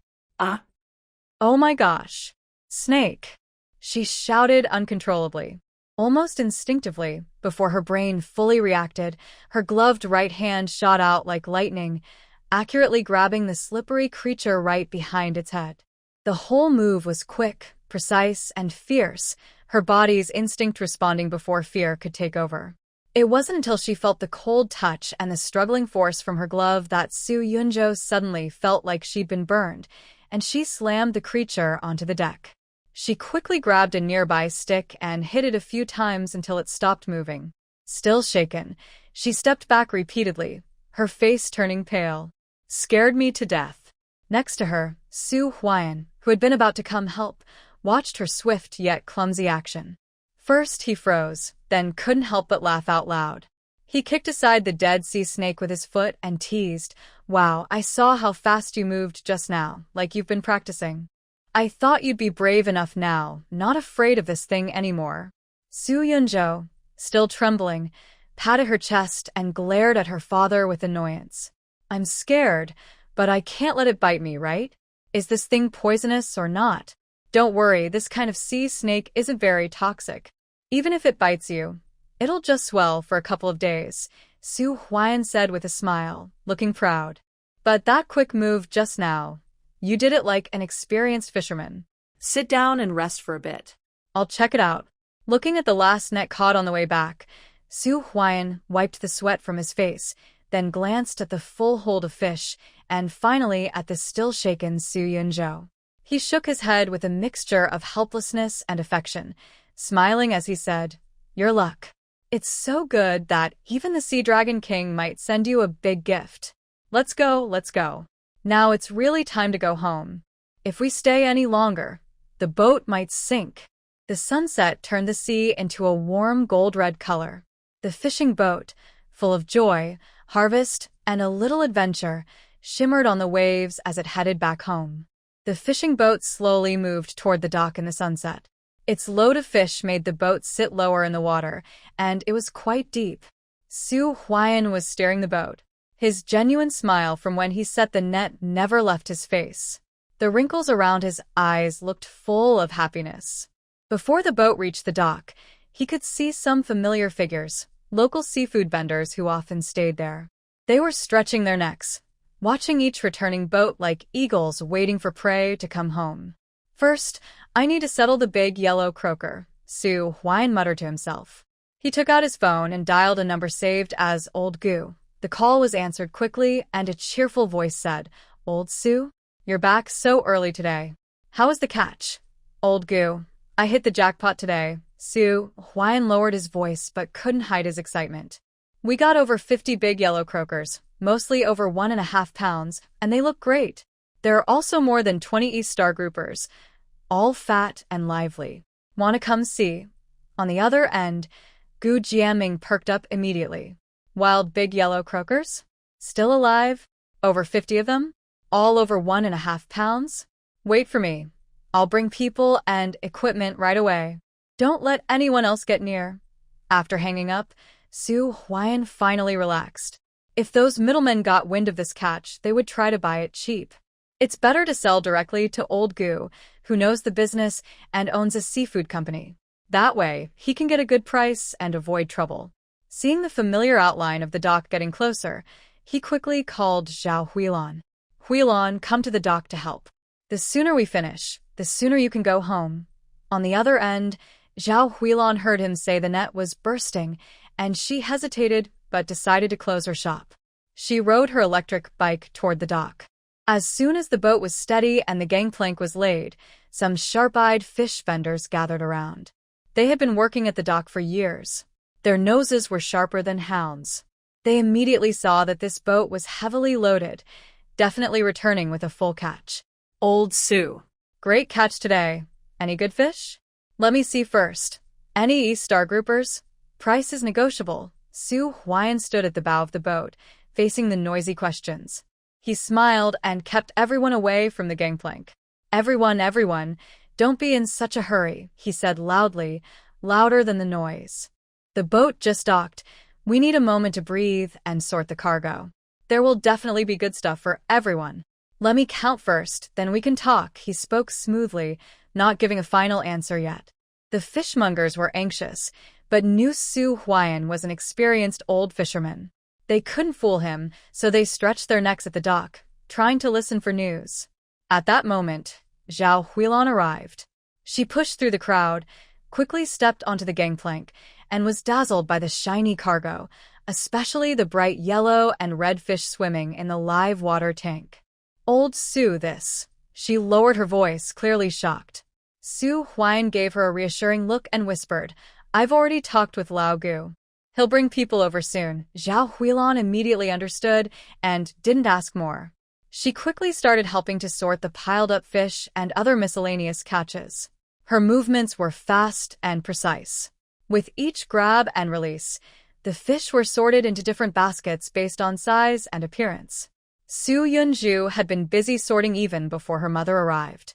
Now she felt her back and waist ache, and her fingers were stiff from the cold fish and seawater.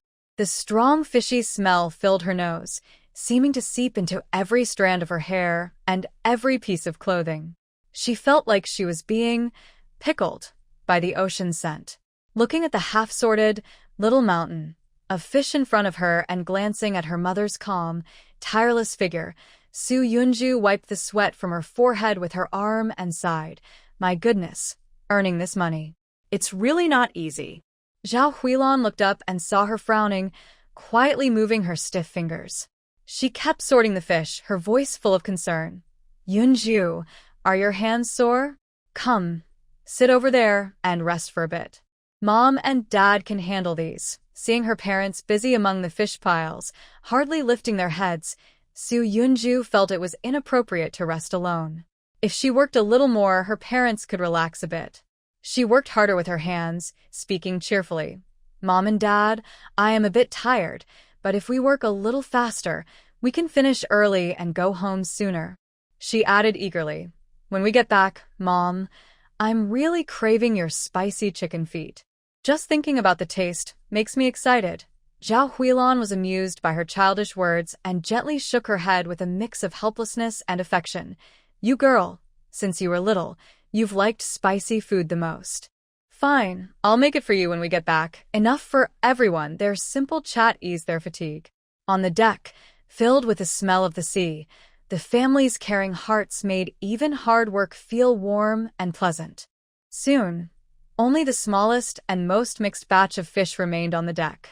Su Huayan straightened up, wiped sweat from his forehead with the back of his gloved hand, and looked at the small fish. Huilan, these little bits. Maybe we should just forget about them? They take a lot of effort to process and don't sell for much. Zhao Huilan paused her work and carefully examined the pile of fish. It was a mix of small peeled fish, tiny sardines, and other small sea fish whose names she didn't know. It's a pity to throw them away. Don't look at how small they are.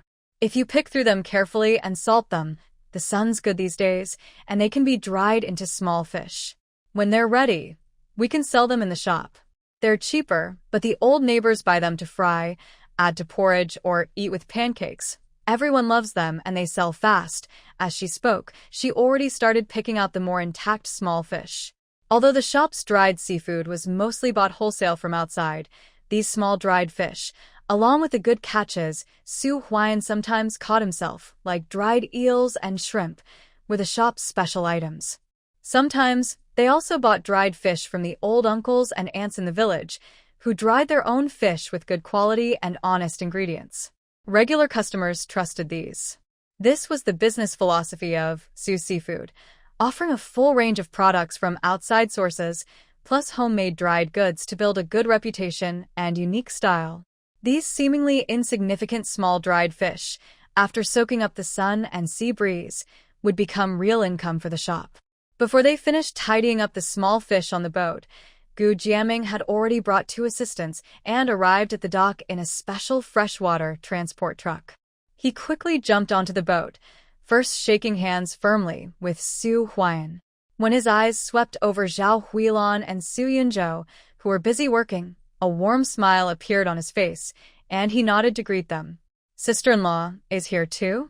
Oh, and this is your daughter. She's grown so much and looks more beautiful than ever. After a few friendly words, he eagerly moved closer to the live water tank. Seeing the dozens of golden fish swimming inside and the fierce-looking Asian sea bass, he took a deep breath, his eyes shining brighter. Wow, old Sue. This isn't just good luck. You've really hit the jackpot. The appearance and energy of these fish. He carefully examined the gills and scales of a few fish, becoming more satisfied. No doubt about it, I'll take them all. The price is, as we discussed over the phone, top market price. I won't let you lose out. The workers immediately stepped forward, skillfully weighing and recording the fish.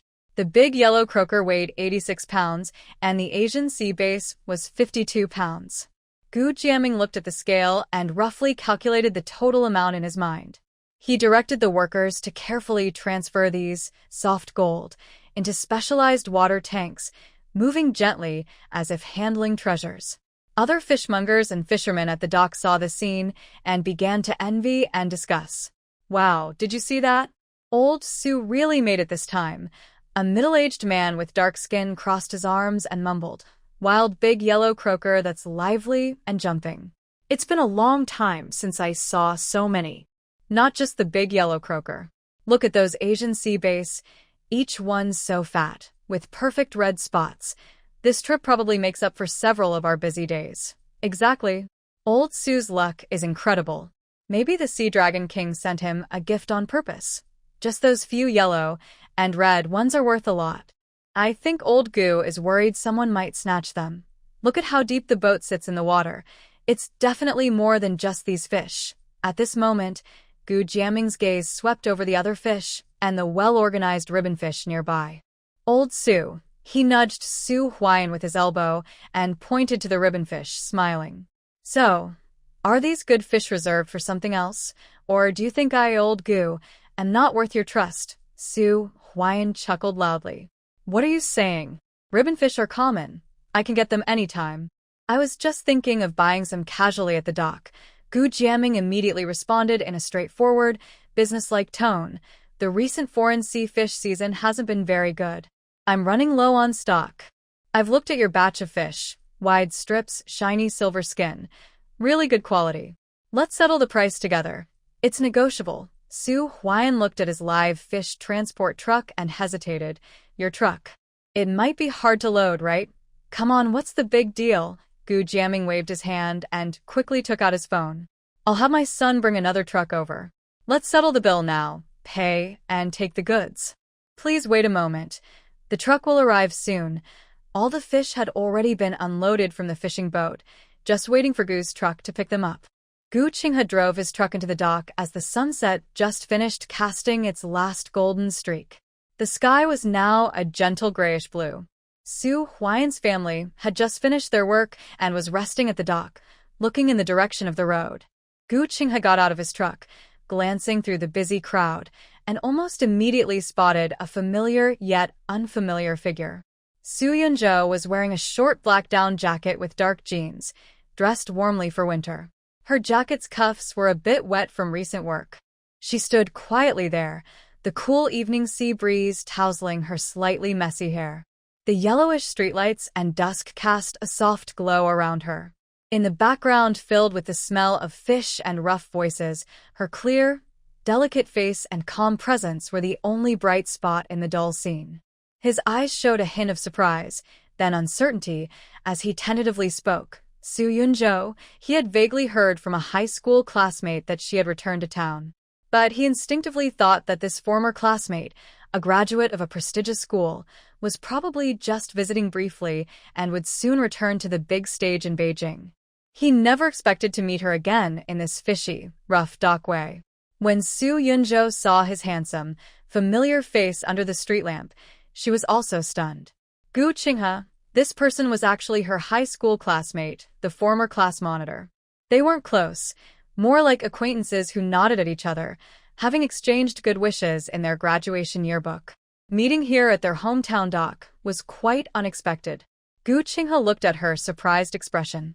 The words, you, hesitated on his lips, unsure how to continue this sudden reunion. It was Su Yunzhou who first regained his composure. He pointed to the fish waiting to be loaded onto the truck. Captain Gu, maybe. It's better for your people to finish their work first? Otherwise, once it gets completely dark, it will be even more inconvenient.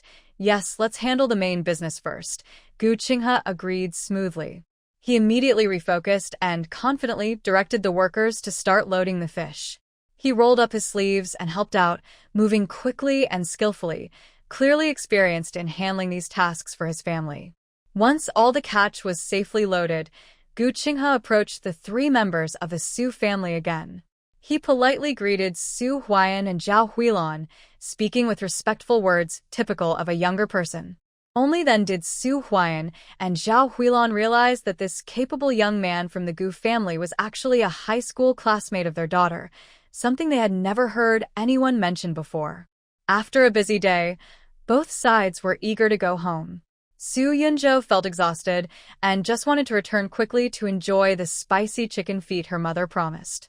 Meanwhile, the others needed to transport the fresh catch back for processing, and they couldn't afford to delay.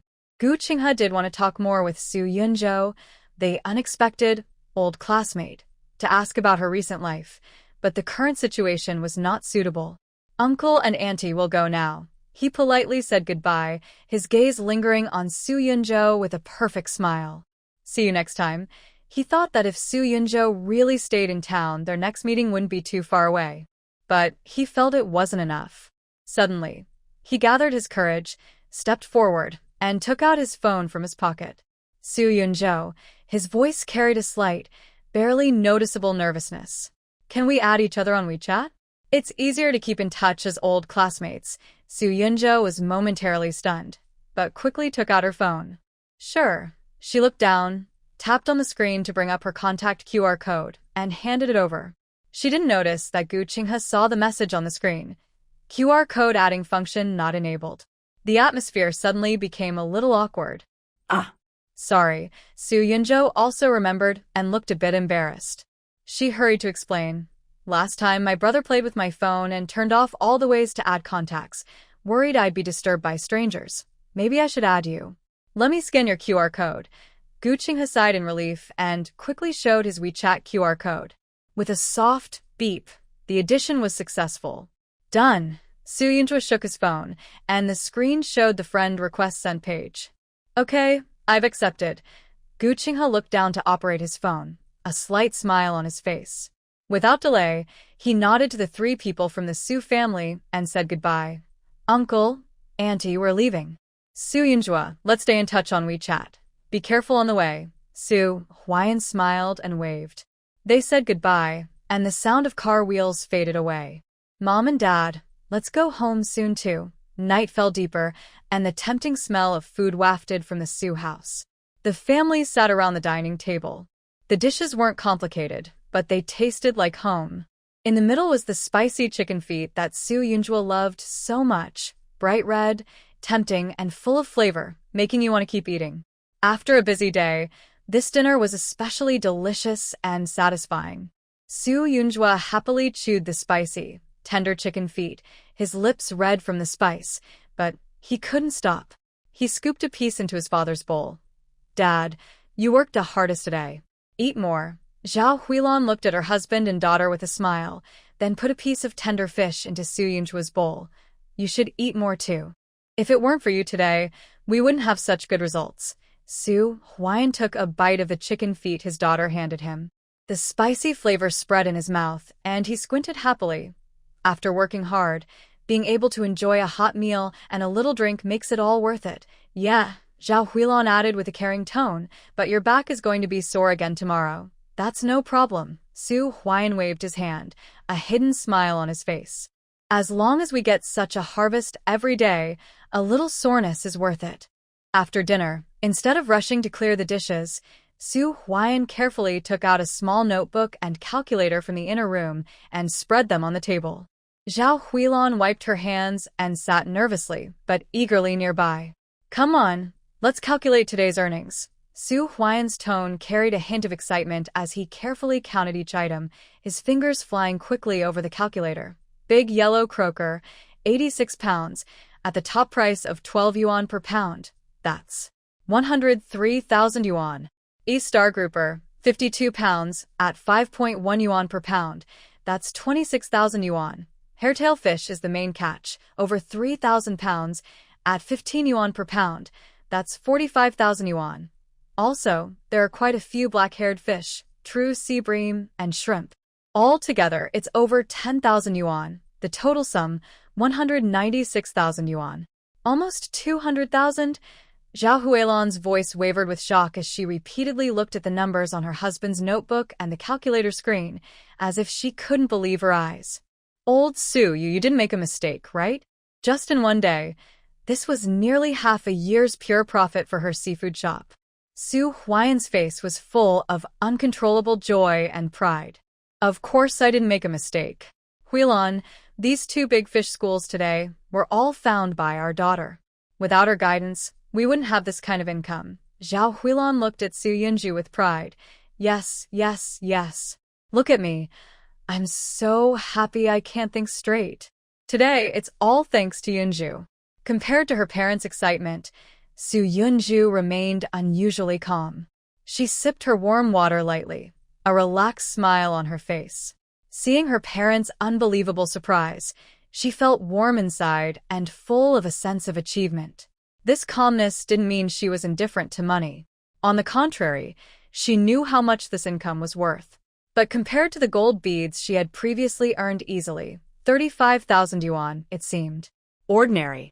Under the cozy lighting, she suddenly remembered something and said with a hint of regret, "It's a pity Xiaohao isn't home. Otherwise, he'd definitely be jumping for joy." Zhao Huilan was tidying up the dishes, smiling brightly, her wrinkles relaxing. What's there to worry about? When he comes back on Saturday, we can surprise him. Wouldn't that be better? Then we can use this money to buy him some new clothes and his favorite food.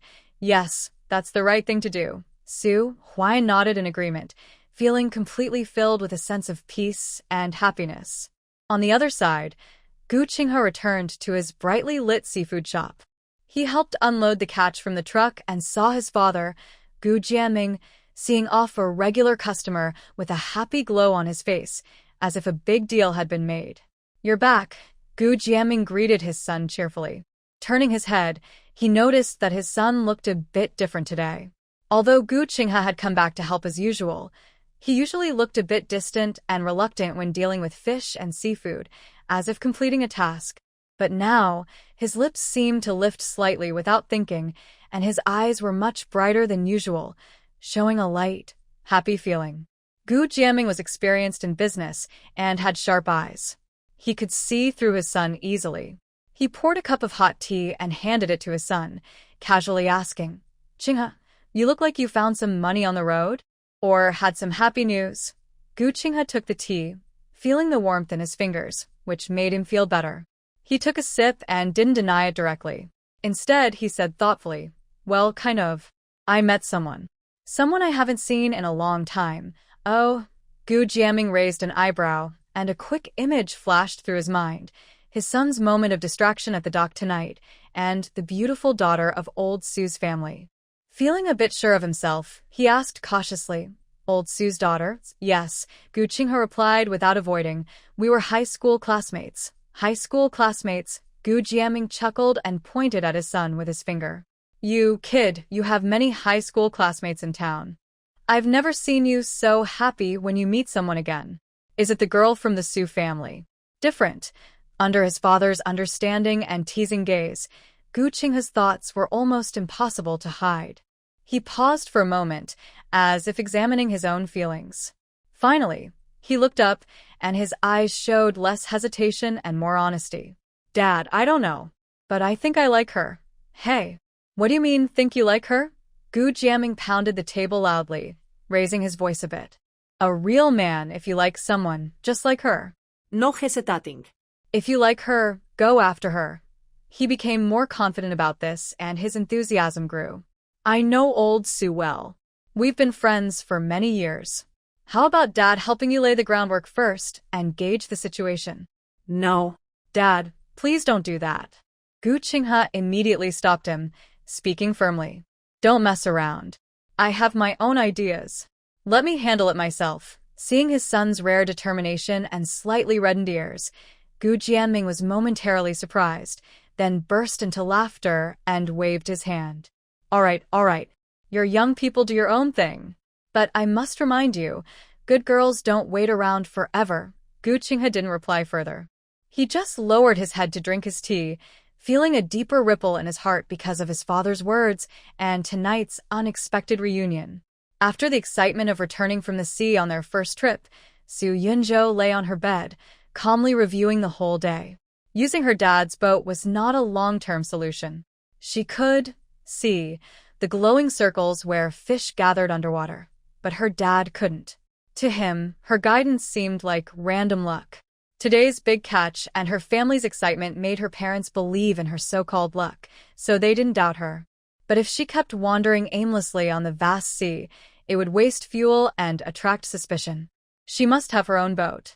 What she wanted was not a simple steel fishing boat like her father's, but a more flexible, private multi-purpose boat, one that could efficiently do trawling, have a spacious and comfortable fishing area, and ideally include a rest cabin so she could stay on the sea for a long time without disturbance.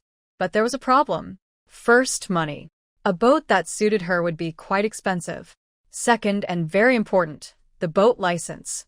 Although she had been on boats since she was young and was skilled at driving fishing boats, she only did so in informal settings on her family's boat. If she wanted to be a boat owner herself, she needed a proper license. Without it, even if she could buy a boat, driving without a license would be a joke, not to mention legally going out to sea. Thinking of this, Su Yunzhou's plan became clear. Her main goal now was to make money, and at the same time get her license. The ways to make money quickly filtered through her mind. Gathering seafood? It yields scattered, small amounts, not enough to scale up, and is inefficient. Today, she frequently borrowed her father's boat to go out to sea. It's hard to find a good reason, and her parents would worry. After thinking carefully, she decided that the best and least noticeable way was still fishing. Using her special, see-through ability, she fished from the shore or rented a small boat. This way, she could find high-value fish accurately and gather a good catch, which was reasonable. For several days, Su Yunzhou rode her small electric bike around looking for quiet new fishing spots with rich underwater resources, as seen through her ability. Thanks to her special skill, she caught a lot of fish, and her fish box was almost full. During her break, she took a photo of her catch to show off to her father, Su Huan. But by mistake, her finger slipped and she sent the photo to Gu Qinghe, who had just sent her a "good morning" message earlier that day, above her father's chat window. When she realized her mistake and tried to delete the message, Gu Qinghe had already replied instantly. Image, are these all your fish? Nice catch. Su Yunzhou had to awkwardly reply. Yes, I just caught them. Gu Qinghe responded. Are you far away? These fish need good handling. Want me to come pick them up on my way? My shop needs high-quality live fish like these. Seeing his overly enthusiastic reply, she felt a bit embarrassed. She thought these fish weren't worth him making a special trip, but she still wanted to sell them. No need to trouble you. I'll deliver them to your shop myself later. I should make it in time. After a few seconds, Gu Qinghe replied. All right, be careful on the way. I'll wait for you at the shop. When Su Yunzhou rode her electric bike with the heavy catch to Gu's seafood shop, Gu Qinghe was already waiting at the door. He naturally stepped forward to help carry the fish box and skillfully sorted and weighed the fish. 2 wild blackmouth fish, so smooth. This red snapper, purple-red bream, must be over 4 gene, right? Its color is so beautiful. And this blue-spotted fish, he expertly caught, weighed, and announced the counts. Black-mouthed, one at 1.6 gene, another at 1.8 gene. Red snapper for gene 3 liang. Blue-spotted fish, 3 gene 1 liang. Using a calculator, his fingers moved quickly, and he finally gave a total price and a unit price that was clearly higher than the usual wholesale market price. Sujunsu listened, slightly frowning. Although she doesn't sell fish every day, she knows the prices of common sea fish well. Gu Qinghe, even though we are classmates, business is business. There's no need for special treatment. I understand the market price for these fish, what it should be, it should be. Otherwise, I won't feel comfortable selling here again. When she pointed this out directly, A flicker of awkwardness crossed Gu Qinghe's face, but he quickly recovered and looked natural. He smiled and spoke sincerely, finding a perfect excuse. You misunderstood. I didn't give you much less. The fish you caught are wild sea fish, lively and fresh, with intact scales, just brought ashore, top quality. They are worth more than the wholesale prices at the dock. We focus on quality in our shop, and your fish are worth this price. Seeing his firm attitude and convincing reasons, Su Yunzhou hesitated to refuse further. It would seem rude, especially since they might deal with each other again. She nodded and said, All right, thank you. Next time you catch good fish, I'll bring some to you. That would be great, Gu Qinghe replied with a smile. We're old classmates, no need to be so formal. By the way, it's almost mealtime. I know a new good restaurant nearby. Want to go try it together? Just to celebrate your good catch today. Looking at her sincere smile and thinking about the high price he offered earlier, Su Yunzhou felt refusing again might seem unkind, especially since they might meet again. After a moment of hesitation, she smiled and said, You've already spent quite a bit today, referring to the high price. I feel a bit embarrassed to let you treat me again. How about I pay for this meal as a thank you? A flicker of disappointment appeared in Gu Qinghe's eyes, but he quickly smiled and said, It's not right for a girl to pay. But since you insist, I'll go along this time. Next time, I'll treat you. They left together. After sitting down, the atmosphere was inevitably a little quiet, with a subtle awkwardness from old classmates meeting again, but not being very close. Su Yunzhou looked down at the menu, thinking she just wanted to finish this meal quickly and leave. Gu Qinghe broke the silence first, not trying to make small talk, but instead bringing up their shared past. Speaking of which, a few days ago, I sorted through some old things and found my high school graduation photo, she said with just the right touch of nostalgia, smiling as she looked at Su Yunzhou. Seeing the photo made me remember that you always sat in the row by the window. The afternoon sunlight streamed in, and you seemed to be quietly doing your homework. A few troublemakers in the back row often got scolded by the teacher. Su Yunzhou was a bit surprised but then couldn't help but smile. Really? I almost don't remember. But now that you mention it, I think I do have a faint memory. Back then, I thought they were pretty noisy. Yeah, thinking about it now, we were so young and unaware of worries, Gu Qinghe continued, shifting the conversation to funny stories from high school, Teacher Chi's strange catchphrases, a funny mistake during the sports day, the disappointment of losing a basketball game. Those shared, yellowed fragments of memory were slowly pieced together. Talking about the past, without delving into overly private current details, helped Su Yunzhou gradually let down her guard. She occasionally added a few words or was amused by some long-lost detail. The atmosphere improved a little because of this. From initial awkwardness, it became like catching up with an old friend she hadn't seen in a long time. Gu Qinghe watched her occasional smile and felt relieved. This meal didn't seem as difficult as he had feared. At least, the memories were warm and relaxed.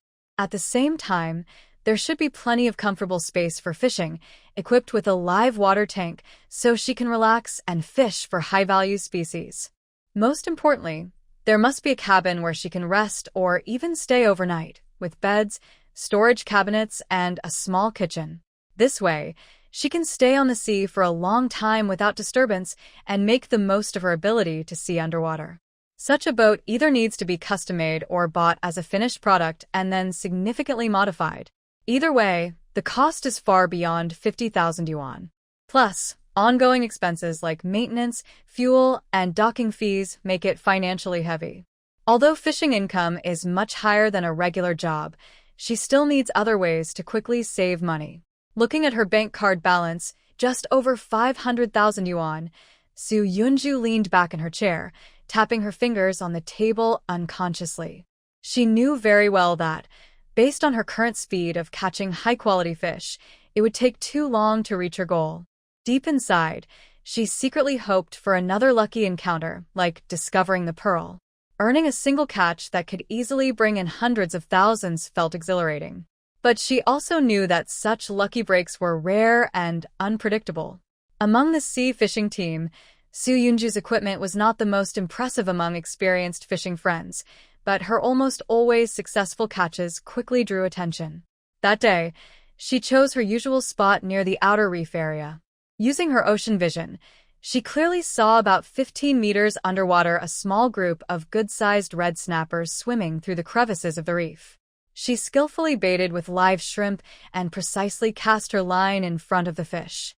Almost immediately after the bait hit the bottom, her rod tip suddenly dipped. She quickly struck, and the reel spun out a pleasant sound as she fought the fish.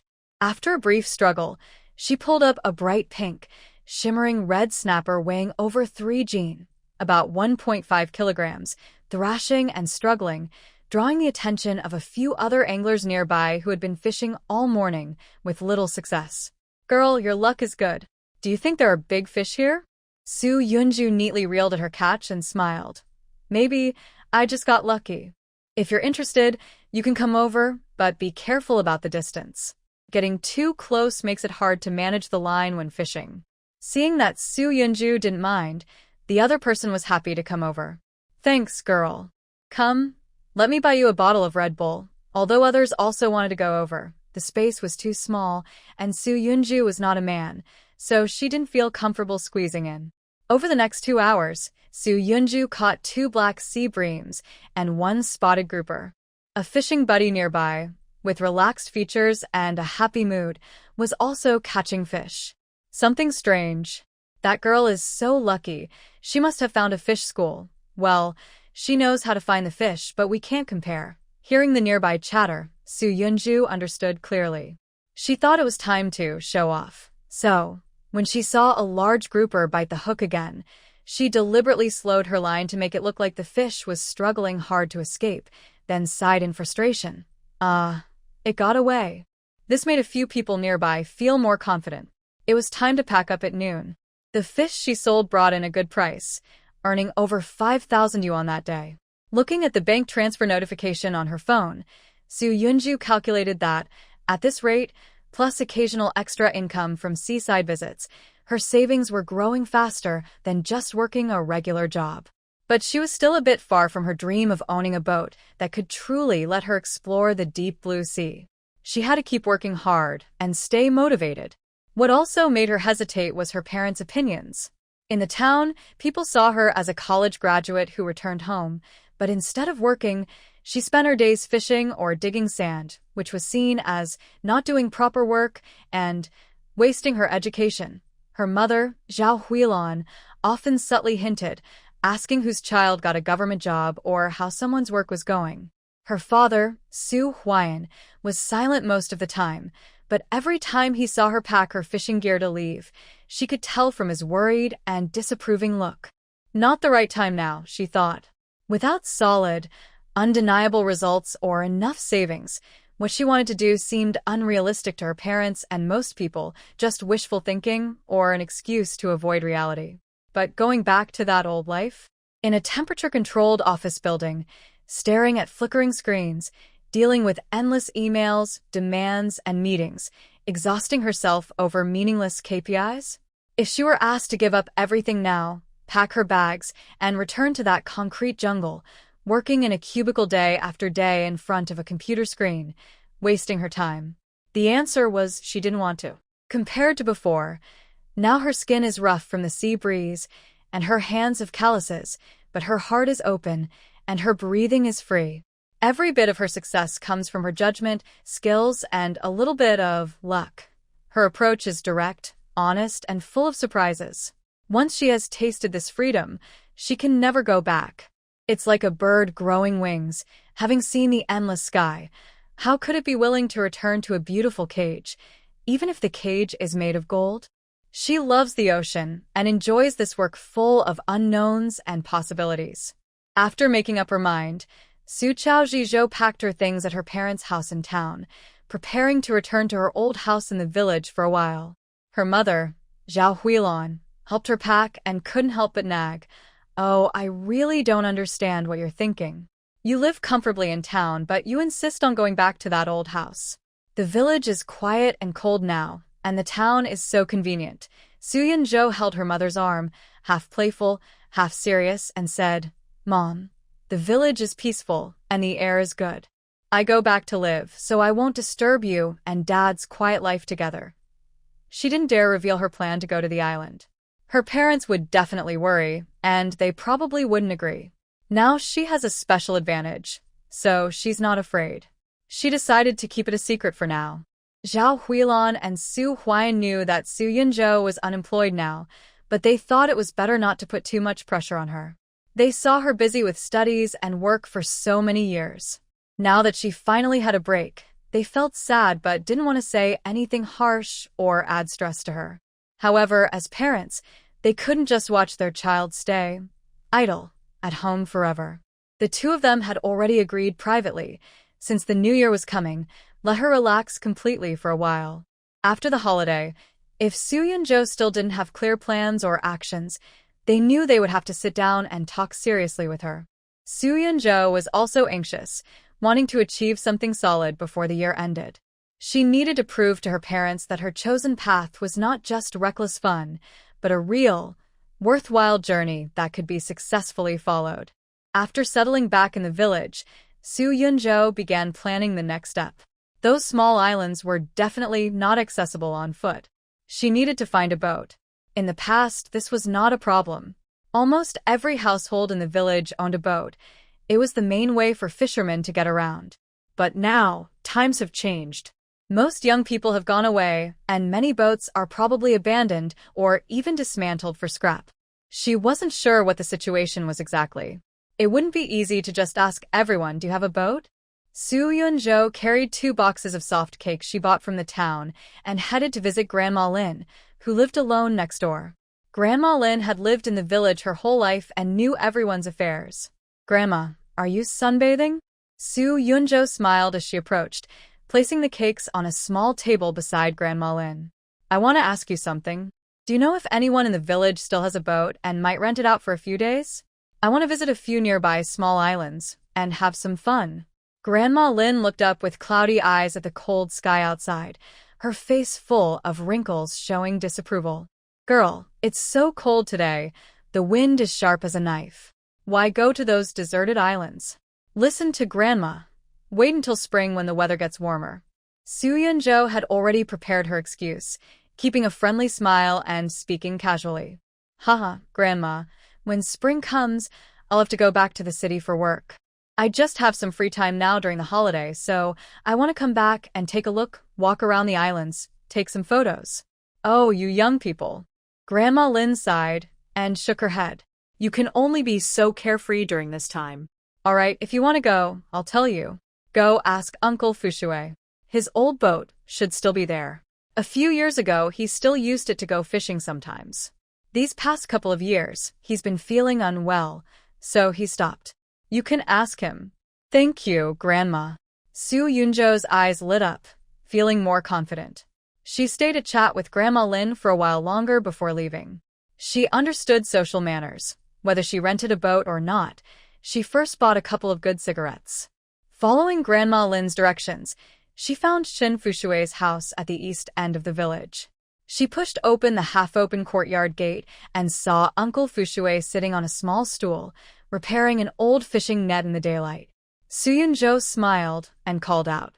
Chun Fushui looked up, squinting to recognize her, and showed a simple smile. "It's Yunzhou. When did you come back? Come in and sit." He brushed off some dust from his hands and stood up. "Uncle, I heard from Grandma that you have a boat that's just sitting idle. I want to rent it for a few days to visit some small islands near the sea. I promise not to go far. Is that okay?" Hearing this, Chin Fushui waved his hand happily. "Oh, "What do I care? That boat? It's just sitting in the sun and wind. If you want to use it, just go ahead and row out. Just be careful. There's no need to talk about renting or not, but that won't do, Uncle." Yunzhou quickly waved her hand, firm in her attitude. "A boat is a boat. Using it causes wear and tear. If you're not charging me, I still wouldn't feel good about using your boat. Besides, what if I want to borrow it again in the future? I can't just use yours for free every time, right? Just charge me the market price. A little cheaper is fine." Seeing her serious look, Chin Fushui knew she was genuinely trying not to take advantage, and he admired her even more. all right. "Since you say so, Uncle shouldn't refuse." "Fine, you can use the boat freely, but you'll need to add your own fuel. As for the rent, just give me 100 yuan a day, a token amount. You can't argue with me about this anymore. This price was almost half free. Okay. Thank you, uncle. It's settled then, Seung-jo happily agreed and quickly paid for 3 days' rent. In the early morning, the light fog was like the breath of the sea, gently covering the quiet village. Seung-jo stood at the familiar village dock. The wooden planks beneath her creaked, and the air was filled with a unique smell of seawater, fishing nets, and diesel. Watching Uncle Fushue's slightly old boat gently sway with the waves, she felt a mix of familiarity and strangeness. As a child, this dock was her playground with friends. As she grew up, it became her starting point for returning home. In the distance, the small, uninhabited islands appeared faintly in the morning fog, their outlines blurry and mysterious. She remembered that as a child, her father would point to those islands and tell stories. Some said there were pirates' treasures buried there. Others said the Dragon King rested on one of the islands. Back then, she would listen with wide eyes, memorizing every story. Now she was no longer the little girl who just listened to stories. Breathing in a salty air, Seung-jo carefully arranged her equipment on the boat. The roar of the engine broke the quiet of the morning. She held the steering wheel, turned the bow, and headed toward the nearest island. The waves rhythmically hit the boat, splashing tiny droplets of water. Her eyes stayed fixed ahead, feeling a little nervous but mostly excited and eager to explore. Through her underwater vision, she wondered what surprises lay beneath the sea. Were there fat, tasty abalones hiding in the rocks? Or rare sea snails resting quietly on the sand? Or perhaps a priceless pearl waiting inside a shell? The boat wasn't moving very fast, but she felt her heart beating faster. The fog gradually lifted, and sunlight broke through the clouds, shining shimmering gold on the water. Seung-jo squinted slightly, a small smile forming on her lips. The next target was an uninhabited small island called Crescent Reef. Crescent Reef got its name because it looks like a new moon. The island isn't big. One side has jagged rocks, and the other has a gentle beach filled with various sized rocks and tidal pools. The boat anchored some distance from the shore. Seung-jo put on a thick rubber wetsuit that covered her up to her chest. She skillfully fastened the straps tightly to prevent them from loosening, then held onto the boat's side and carefully slipped into the water. Brrr. Even through the thick rubber, the coldness seeped through, making her gasp involuntarily. December seawater, even in the warmer south, is far from comfortable. The icy chill clings stubbornly to her skin, trying to drain her body heat. She steadied herself, feeling the water reach her thighs. Stepping on the rough sand and rocks, she pushed the boat closer to the shore, making the anchor hold more firmly. This water temperature, she muttered softly, shaking her head with a helpless smile. Her hope that she might find deep-sea treasures if she dove straight in was instantly dashed by the cold. Even though her body was different, able to ignore water pressure and breathe underwater, she couldn't ignore the physical cold. Staying in this freezing water for too long could lead to hypothermia, which is no joke. When it is truly time to go diving, it's better to wait until the weather warms up. Seung-jo stepped onto the cold, damp beach, her rubber water pants making soft rubbing sounds with each step. After standing firm, she took a deep breath of the cool, salty air, her eyes narrowing slightly. Her special vision then unfolded. The world in front of her became clear and layered. She looked through the surface sand, scanning the entire beach.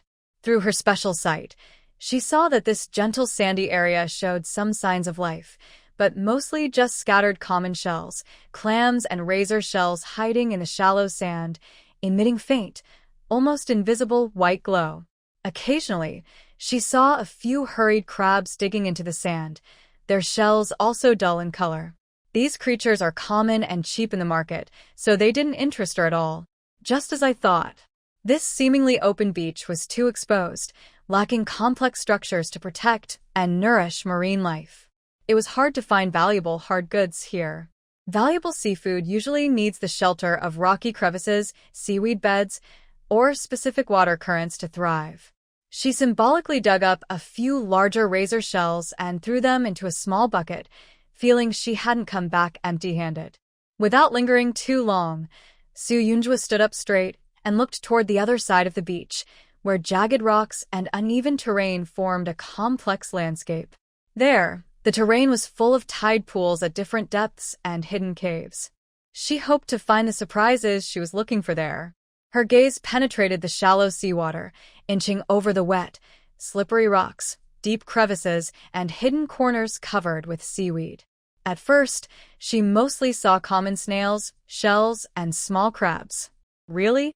Did I choose the wrong island? There's nothing here? Oh well, she thought, I'll keep searching. If I can't find anything, I'll just change locations. As she searched along the rocky area, suddenly, she saw a large patch of bright yellow. Getting closer, she realized it was abalones, and they were wild, quite large. Their edges revealed faint breathing holes and strong, muscular foot outlines. They clung tightly to the rocks with their large, hard shells, perfectly camouflaged, making them very hard for harvesters to spot. In Soo-Yoonju's view, they looked like bright circles shining in the dark, clearly marking their positions. Feeling excited, she carefully stepped on the slippery rocks to get closer. She took out a special abalone tool, aimed carefully, and with a quick wrist movement, made a soft, click sound as she pried a whole abalone free. The shell was covered with mottled greenish-brown algae, showing its long growth history. She quickly pried off 7 abalones of similar size, the largest almost as big as her palm. She placed these heavy trophies into her sturdy net bag. Soo-Yoonju took a deep breath, a look of relief and happiness on her face. Not bad, she said, weighing the bag, feeling very pleased. It's worth renting a boat for this trip, although she didn't know the exact market price for wild abalones now. Their good size and appearance meant she would make a good profit. It was a great start. Before she could fully enjoy her harvest, Soo-Yoonju straightened up and habitually looked around the rocky area. Suddenly, her eyes were drawn to a hollow area at the bottom of a rock ahead, not because there was any obvious creature, but because her special perception told her that beneath the sand and shell fragments there, a strange, rich, warm, almost flowing orange-golden glow was emanating. The glow's texture and intensity were unlike any seafood she had seen before, even more vibrant than the golden pearl shells she found while beachcombing in the village. What is this? Her heart skipped a beat, filled with curiosity and a bit of disbelief, as she hurried over. The orange-golden circle came from 2 large conch shells partly buried in the sand and shell debris.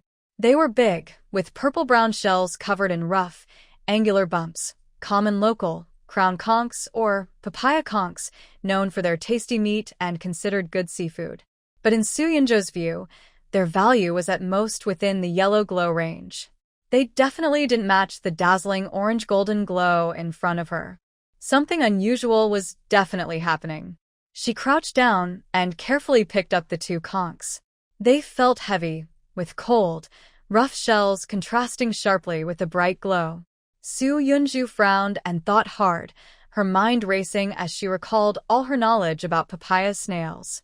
Suddenly, a new term appeared. Maluz. That's right. Only this rare organic gemstone, produced inside a few large sea snails and more precious than natural seawater pearls, could emit such a unique glow. Its formation is purely accidental and cannot be cultivated artificially. Each one is a gift from nature. With its distinctive flame-like patterns and ceramic-like shine, it is called the dragon pearl and is extremely valuable in the jewelry market. No wonder the glow rings of these 2 papaya snails looked different from the ones she had seen before, because they were Maluzu. Quickly, she packed them away carefully, layer by layer, making sure not to drop them. Finding these 2 snails filled with surprises, Soo-Yoonju's heart was pounding excitedly at the sight of the golden-orange glow rings. Honestly, she wanted to go home right now. She was eager to open the snails and see what the Maluzu inside looked like. But then she thought, since I'm here, and it's still early, I should look around more. Maybe there's something else. She steadied her mind and recalled the habits of papaya snails. They like to gather in specific, food-rich areas. If I found two here with such beautiful, golden-orange glow rings, it means this water area is perfect for them. There might be more nearby. This idea energized her, and her enthusiasm for exploration reignited. She carefully scanned the area around where she found the snails. She looked at the sandy depressions at the bottom of the reefs, the lush seaweed beds, and the hidden corners with gentle water flow. Sure enough, under a larger shadow of a reef nearby, she spotted a few big papaya snails, half buried in fine sand and gravel. However, under the ocean's view, 3 snails emitted only a brighter white glow ring, probably ordinary shells without mollusc inside. That's okay, no pearls, but they can still be sold. She kept collecting them. Just as she was about to expand her search, her peripheral vision caught a faint, warm golden glow deep inside a crack in the rocks. What are you waiting for? Hurry up and check it out. She immediately moved closer, parting the seaweed at the crack's opening. Inside, there was indeed a papaya snail. It was slightly smaller than the previous 2 and had a lighter shell color. However, the golden glow surrounding it clearly showed that it was extraordinary. Another one. Soo-Yunjo almost held her breath as she gently took out this smaller, golden snail. Holding it in her hand, she felt its heavy weight and the excitement bubbling inside her. Only after confirming there were no more small papaya snails around did she leave. Her excitement from finding abalone and the papaya snails containing beautiful pearls was still fresh. Soo-Yunjo steadied herself and decided to explore this generous sea area further. She moved along the rugged reef to the other side. When she saw a shallow water area full of seaweed and gentle currents, her breath was again taken away by the scene before her. What caught her eye this time was a bright yellow glow. These glowing circles were dense, almost covering the sandy bottom, with many intertwined with the roots of lush seaweed. It's sea cucumbers. And a whole group of them, black-brown sea cucumbers, quietly crawling on the sand or hiding among the seaweed roots. Their spines were full and upright, and they looked thick and healthy, clearly high-quality wild ones. Today's surprises just keep coming, one after another. Suppressing her excitement, she whispered in amazement, a smile spreading across her face. If the papaya snails that might hide beautiful pearls were like shiny gold coins dropped by the sea dragon king in a moment of joy, rare and precious, then this dense group of sea cucumbers was the real treasure the sea generously offered. Wild sea cucumbers, especially such fine ones, are always valuable in the market. They're stable in price and in high demand. Even better, collecting sea cucumbers is much easier than harvesting abalones. They move slowly and are almost within reach. Wearing thick rubber gloves, she bent down, parted the seaweed, avoided the occasional lurking crabs, and picked up the fat, heavy sea cucumbers from the sand or among the roots. Their full, elastic, slightly sticky texture gave a sense of a heavy harvest. In just over half an hour, her several sturdy nets were filled to the brim. She weighed them and estimated that this pile of sea cucumbers weighed at least 10 jin, about 5 kilograms. It would add to her resources and strengthen her position. The sun gradually rose, generously shining its light over the sea, dispersing the thin fog. The blue ocean sparkled with tiny golden flashes under the sunlight. Soo-Yunjo sat under a cool reef, opening her water bottle to take a few sips.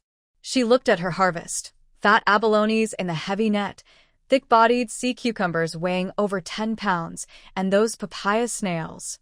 After a short rest, she carefully placed everything on the boat and checked her supplies again. Then, she skillfully started the engine, turned the boat around, and headed home. The engine hummed softly, sounding lighter and stronger than before. The small boat cut through the calm sea, leaving a spreading trail behind. Gentle waves lapped against the boat, making rhythmic splashing sounds. With the salty sea breeze, a faint smile appeared on Soo-Yunjo's lips. She returned home almost with a sense of sacred excitement. She rushed into her room and locked the door behind her. She arranged her harvest carefully, but her eyes kept fixed on the papaya snails, especially the 2 glowing with a golden-orange hue. At this moment, all thoughts of abalones, sea cucumbers, and lunch were forgotten. An irresistible sense of urgency drove her to immediately verify her golden-orange suspicion. She grabbed a thick towel to cushion the table, took out her special small knife and hook needle, took a deep breath, and picked up the brightest papaya snail. Although she already knew the result, her fingers still trembled slightly with nervousness as she carefully inserted the knife tip into the snail meat, gently moved and hooked based on her precise vision. Soon, she felt a hard object touch the tip of the hook. The snail meat was still trembling slightly, and in her view, the warm golden-orange glow clearly emanated from deep inside the snail. Holding her breath, she carefully and slowly peeled back the layers of snail tissue, afraid that any reckless move might damage the treasure inside. Gradually, she separated the bead tightly wrapped in the snail meat, removing it completely. When the bead finally appeared before her, placed on a soft white cloth, Su Yunjo felt her heart stop for a moment. It was a perfectly round, full, and richly colored pearl, shining like molten gold at sunset. Its surface is not as smooth and mirror-like as a pearl, but has a unique, flame-like flowing silk sheen. Under the light coming through the window, it shifts with captivating light and shadow. Even with some mucus on it, its warm and dazzling glow cannot be hidden. She holds it in her palm, and her first feeling is heavy. It is much heavier than it looks, giving a solid, pressing weight. There is no precise scale at home to measure its weight in grams, but just by feeling, she knows it is definitely not small. She holds it in her palm, and her first feeling is heavy. It is much heavier than it looks, with a solid, pressing weight. Without an exact scale, she cannot know the precise weight, but just by feeling, she knows it is definitely not small. Suppressing the urge to look it up online immediately, she takes a deep breath and turns her gaze to the other two papaya shells emitting glowing rings. She carefully picks up the second one and gently removes the shell meat. A warm, golden-orange color appears again, another pearl. This pearl is about the same size as the first one, perfectly round and full, with a similar color, making it look like a natural pair. With increasing excitement, she begins to handle the third one, which is slightly smaller and has a golden glow ring. When the third pearl is taken out, Su Yunjo can't help but exclaim softly. The third pearl is noticeably smaller, still round and full, but its color is slightly paler. A pair of naturally formed, top-quality, perfectly matching Melaleuca pearls is worth far more than just the sum of their parts. She immediately searches online. Information about Melaleuca pearls is complex, but the top-quality features are widely recognized: smooth shape, rich golden color, clear and beautiful flame patterns, large size. The more she looks, the more her heart is shaken and filled with joy. These three pearls, especially the pair of golden-orange ones, seem to meet every top standard. The price makes Su Yunjo's heart race. High-quality Melaleuca pearls are priced per gram, ranging from several thousand to tens of thousands of yuan per gram. Rare matching pairs can set even more astonishing records at auctions. I roughly estimated the weight and quality of these three beads, especially the pair of Gemini stars. The number that made her dizzy just thinking about it, probably far over $1 million. Looking at the three shimmering, beautiful beads lying quietly on the white cloth, especially the pair that looked like they were naturally made, in a perfect orange-golden color, like Gemini stars. Oh my gosh, she instinctively covered her mouth to stop herself from gasping out loud. Her heart was pounding wildly inside her chest, hitting her ribs, reminding her that this was not a dream. With such a special talent, this was only her first discovery. On a seemingly ordinary, uninhabited island, she found treasures worth millions from just a few common seashells. It was like turning stones into gold. No, turning shells into gold. Why do I need to work anymore? Do I still have to go back to Beijing? The monthly salary that once made Su Yunjo feel secure now seemed tiny. Her total earnings from the past year couldn't even match half the value of any one of these beads.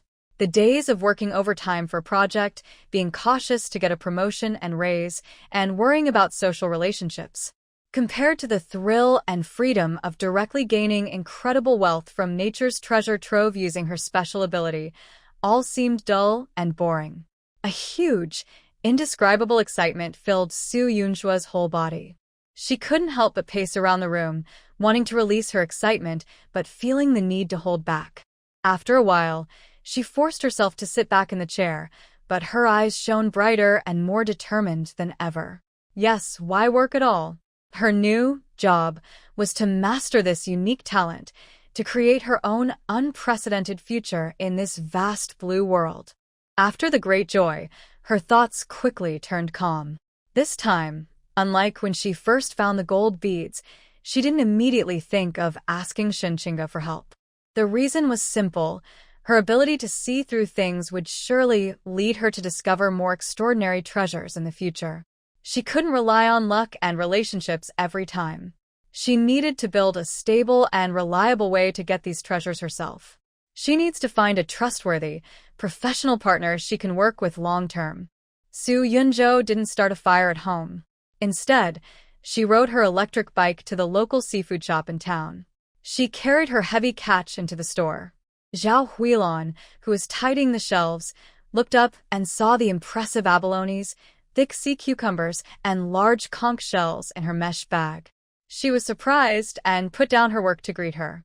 "Yunzhou, where did you get all these?"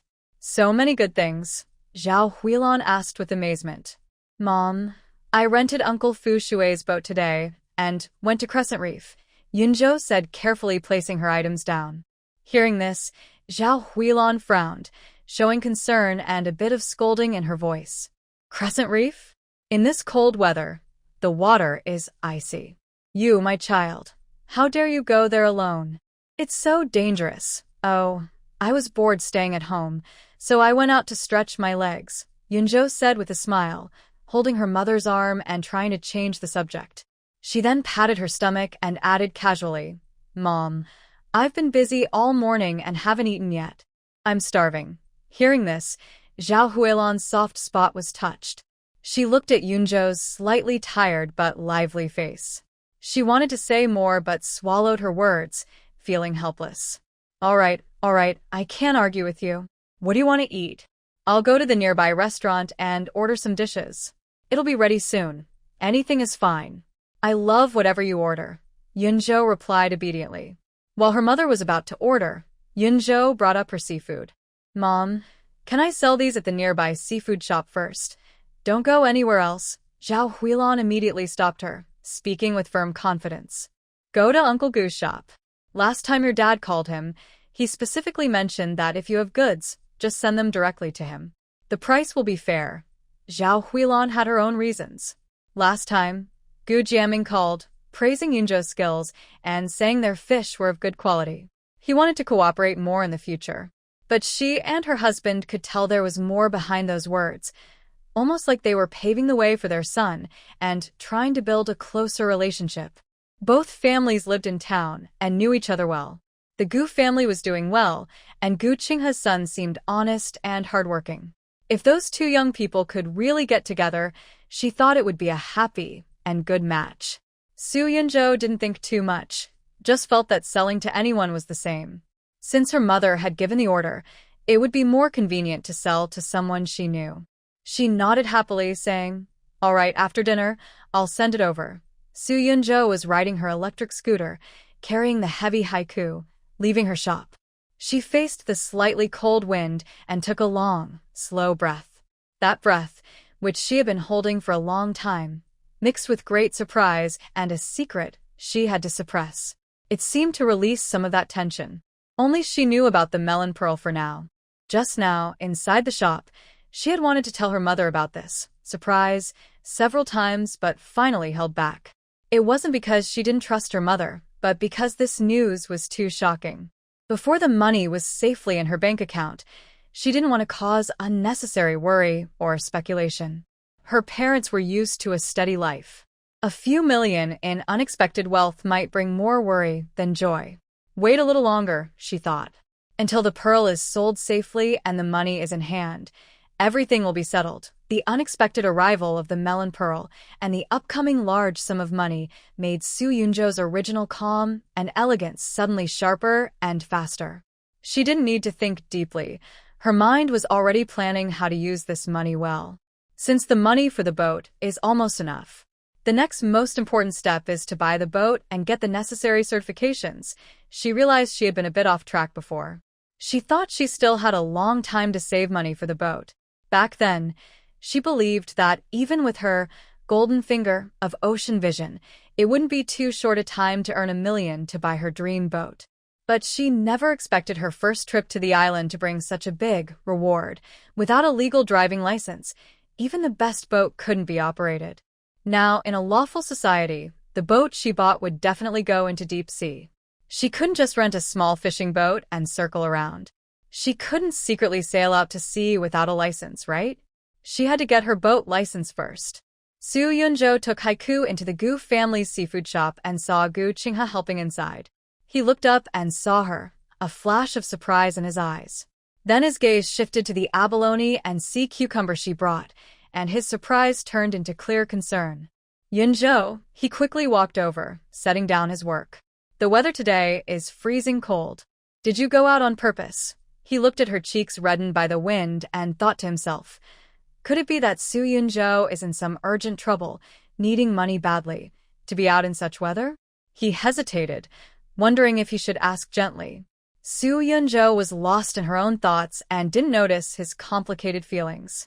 She was in such a good mood, she almost wanted to dance. It's fine. I dressed warmly. Today's harvest was good, much better than fishing. Gu Qinghe saw her bright smile, not forced but genuine, and felt a little relieved. He was about to take the items to weigh them. Then he noticed Su Yunjo suddenly remembering something. He lowered his voice, a bit cautious, and asked, by the way, Gu Qinghe, you know a lot of people. Do you know anyone interested in beautiful pearls, someone who might want to buy such treasures? Beautiful pearls? Gu Qinghe froze, a hint of awkwardness crossing his face. He was glad he hadn't blurted out his earlier suspicion about her needing money. Someone who owns and plans to buy beautiful pearls probably isn't struggling financially, as he had thought. His earlier worries were unnecessary. Beautiful pearls. They're very rare. I think I heard my dad mention once that the Hur family, yes, that big business family, has some jewelry dealings. Recently, I heard they're looking to buy high-quality beautiful pearls. For details, you'd have to ask my dad. But my dad isn't at the shop right now. Once I find out more, I'll tell you on WeChat. That's fine. Thanks a lot. I'll wait for your message. Gu Qinghe calculated the amount and transferred the money to Su Yunjo. She glanced at the number, which was higher than she expected. Usually, she would be happy about this income. But right now, her mind was almost entirely occupied by the 3 beautiful pearls she hadn't sold yet, prized as priceless in her eyes. She simply nodded calmly after seeing the transfer. After Su Yunjo left, Gu Qinghe still thought about gathering more information. He went to a quiet corner behind the shop and dialed Gu Jiaming's number. Dad, I need to tell you something. Gu Qinghe lowered his voice. Just now, Yunjo came to sell abalone and also asked me if I knew anyone who collects mylizu. What? Mylizu? On the other end of the phone, Gu Jiaming's voice suddenly rose, full of surprise. She has that thing? Are you sure? She asked me herself, so I think it's true. Didn't you mention before that the Hur family is looking for it? There was a few seconds of silence on the line, only the sound of Gu Jiaming's heavy breathing. This news really startled him. Mylizu? That isn't something you find just anywhere, like clams or razor shells from the beach. It's a real treasure of the sea, unique and rare. Our Gu family has been in the seafood business for many years, handling many rare delicacies, but I've only heard of mylizu. I've never seen the actual thing. That girl from the Su family, last time she was lucky to catch a big yellow croaker online, and now she quietly pulls out mylizu? Her luck. Is it maybe a bit too good?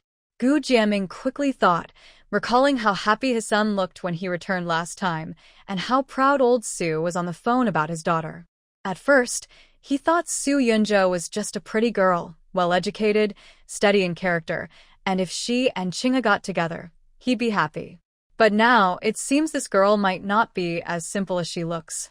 Is it just luck? Once, maybe. But twice, 3 times? Great luck? Gu Jiaming, with many years of business experience, believed in luck, that kind of intangible thing. Qinghe. Gu Jiaming's tone returned to calm, sharp and businesslike. The Hur family has indeed leaked some information. So, don't rush to find others yet. I'll contact the Hua family myself to see what they want exactly. This way, she won't get fooled by someone inexperienced. Ask her if it's convenient, and I'll call her later to explain everything in detail. Okay, Dad, I'll tell her, Gu Qinghe replied. He sensed a subtle change in his father's attitude, but he couldn't quite put his finger on what it was. Holding enough money to change the future, and 3 pieces of Mailizu whose value was clear but not yet realized, Su Yunzhou's mood was subtly shifting. No longer feeling the urgency and pressure that made her go fishing every day.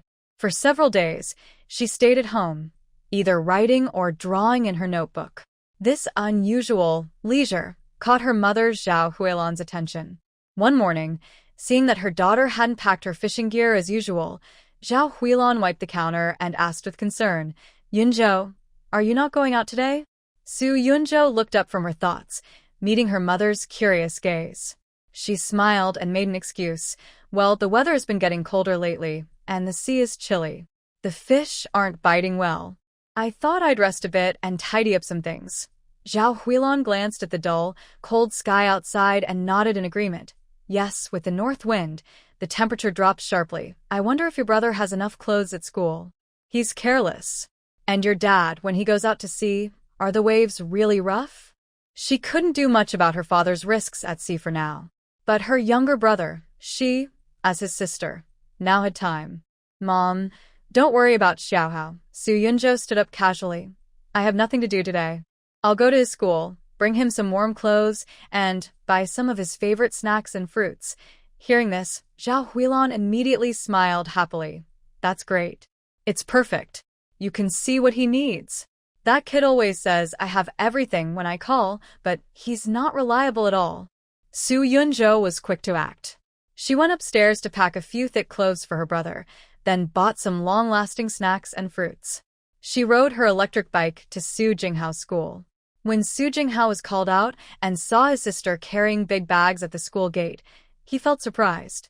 After he took the things and looked more closely at Su Yunzhou's face, he found her even more strange. "Sister." He leaned in closer and lowered his voice, full of suspicion. "What's wrong?" "I feel like you're acting weird." "Where's the weirdness?" "I can't quite say." Su Jinghao scratched his head, examining her from top to bottom. "It's just, I feel like you're bubbling over, like you're about to float away from happiness. Your smile can't be contained. Come on, tell me. Are you happy about something?" Su Yunzhou was amused by her brother's description. Inside, she was almost bursting with secret joy. She pretended to be mysterious and winked at him, lowering her voice. "I'll give you a hint.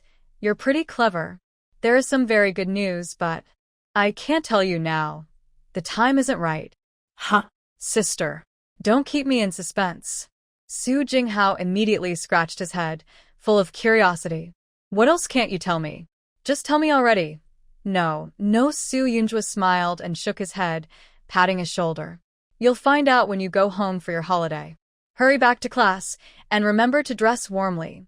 After saying that, ignoring his brother's protests and complaints, she happily turned and left, leaving Su Jinghao alone with a pile of snacks and clothes, feeling puzzled and like his mind was being tickled by tiny paws.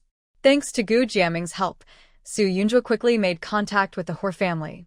Usually buying such items is handled by subordinates, but Hu Zheng heard that this time the item was Mailizu. He was preparing a gift for a very important elder and needed something unique and meaningful. The reputation and natural rarity of the Mailizu, Dragon Pearl, fit perfectly. So, he decided to come in person, which was rare for him. The meeting was set at a private room in a high-end tea house. Su Yunzhou arrived early and went to a stylish standalone building based on the address. The gray walls, dark tiles, and upturned eaves made it look more like a carefully maintained Chinese courtyard than a tea house. There were no obvious commercial signs at the entrance, only a rough natural blue stone standing beside the door, engraved with the characters, Yueming Mountain House, in slender calligraphy. A woman dressed in a dark-colored Shengyun silk qipao, with her hair neatly styled, slightly bowed and asked in a gentle voice, "Good afternoon. Do you have a reservation?" Su Yunzhou thought, This must be a high-end place, requiring reservations. My surname is Su. It should be booked by a Mr. Hua. Good afternoon, Ms. Su. Mr. Hua has reserved the listening pine room, which is ready. The receptionist confirmed on a tablet device, her jade bracelet shining softly. She gracefully turned and led the way. Please follow me. Passing through a moon gate, in the courtyard with a flowing water feature, a twisted five-needle pine bathed in soft natural light, with the gentle sound of water from a bamboo deer in the corner. The entire space was so quiet that you could hear the faint rustle of clothing. The guide's assistant paused in front of a sliding door painted with a winter forest scene and pushed it open. Please wait here. The tea master will arrive shortly. Would you like me to prepare some tea for you first? No, thank you. Su Yunzhou quickly declined. The door closed behind her, leaving her alone in the room. She walked to the window-side armchair, her fingers touching the cool, smooth Burmese rosewood armrest. Outside was a carefully designed dry landscape garden, with each stone placed just right. This all-around unfamiliar feeling made her feel a little nervous. Her eyes casually glanced at the tea menu. The unfamiliar tea names and their prices made her secretly gasp.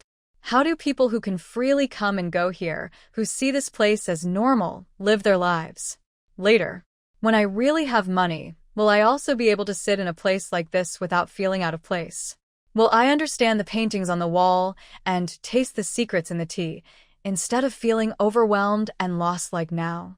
These complicated feelings made the waiting time seem very long. She straightened her back, trying to look less nervous, and repeatedly rehearsed possible conversations to herself, hoping to ease the invisible pressure of the environment. Hua Zheng entered with his assistant. Su Yunzhou immediately felt an invisible pressure. He was tall and well-built, dressed in a carefully tailored dark suit. His handsome face carried a distant, cold aura. When his sharp eyes looked over, Su Yunzhou even had the illusion that he saw through her completely, revealing all her secrets, even the small beads in her bag. His presence clearly marked the boundary between him and ordinary people. Is this what a truly wealthy person looks like? Completely different from the so-called bosses she had seen in the town or in Beijing.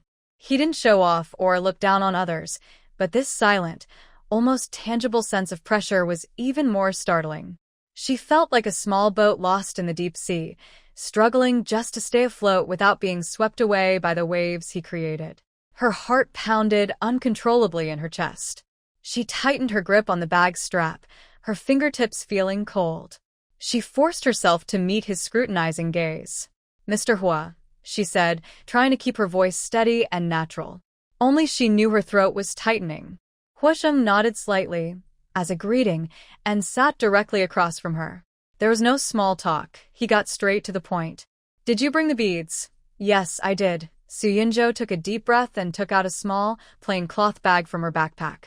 She was cautious. Since this was her first deal and she was facing a stranger who was confident and strong, she didn't dare to show everything at once. She first took out the bead that, in her opinion, had the weakest glow and a slightly duller color among the three melodious beads. She took it out of the cloth bag and pushed it in front of Hua Zheng, onto the black velvet cushion that his assistant had prepared. The bead rested on the deep black velvet, and the soft indoor light reflected a gentle shine. The flowing patterns, like flames, became clearer against the dark background, giving it a subtle and mysterious beauty. Hua Zheng leaned forward slightly. He didn't touch the bead immediately, but stared at it quietly for a few seconds. His sharp eyes showed no emotion, but his focus was already a kind of silent evaluation. Then, he put on the velvet gloves his assistant handed him, picked up a magnifying glass, and bent down to examine it carefully. He looked very serious, changing angles to observe the bead's color, texture, and roundness. His extreme professionalism and meticulousness made Su Yunzhou, who was waiting quietly nearby, feel a strange feeling in her heart. She watched Hua Zheng's focused side profile and his careful movements. She recalled how she had initially identified these beads in her room, using her vision to locate them, then using a small knife and hook to find these beads inside the shell. The contrast was too stark. Just look at his level of professionalism. A thought suddenly popped up. With her ocean vision superpower, she would definitely find more treasures in the future. Maybe she should also get a decent set of tools. Even if she didn't aim to reach Huazhang's level, she couldn't let others see at a glance that she was a complete amateur. After a moment, Huazhang put down his tools, removed his gloves, and leaned back in his chair. His expression remained unchanged, and his tone was flat. The quality is decent, and the shape is fairly regular. The richness of the color was still not quite as deep as the top quality, sunset gold, and the clarity and liveliness of the flame pattern were also slightly inferior. A hint of disappointment flashed in Huazhang's eyes. The bead was beautiful, but it didn't reach the level of stunning brilliance he was hoping for. As a birthday gift for an elder, it still fell a bit short. 680,000. This price meant little to him. He planned to have a designer think about it, maybe turn it into a fine piece of jewelry. But for Su Yunju, hearing such a casual quote made her heart race. It was almost twice the value of the previous gold bead. She took a deep breath, pressed her lips tightly, and tried to keep her face calm, but her inner excitement was already boiling. Sure enough, she didn't understand the world of the wealthy. From her perspective, the bead was already very good, but the other person only called it acceptable, and the price offered was far beyond her imagination. If she hadn't clearly seen that the other two beads, the twin stars, emitted a much brighter and more dazzling glow than the one in front of her, she might have thought this was the limit and would be thrilled at such a price. The slight shock and hesitation on Su Yunju's face were noticed by Huazhang. He mistakenly thought she felt the price was too low, and a flicker of impatience crossed his mind. Although this bead wasn't perfect, it was still rare. Looks like Miss Su has some understanding of the market. 75,000. With this price, I believe I've shown my sincerity. Su Yunju watched as he raised the price again, adding 70,000 in one go. Oh my goodness. Do rich people really raise prices so casually?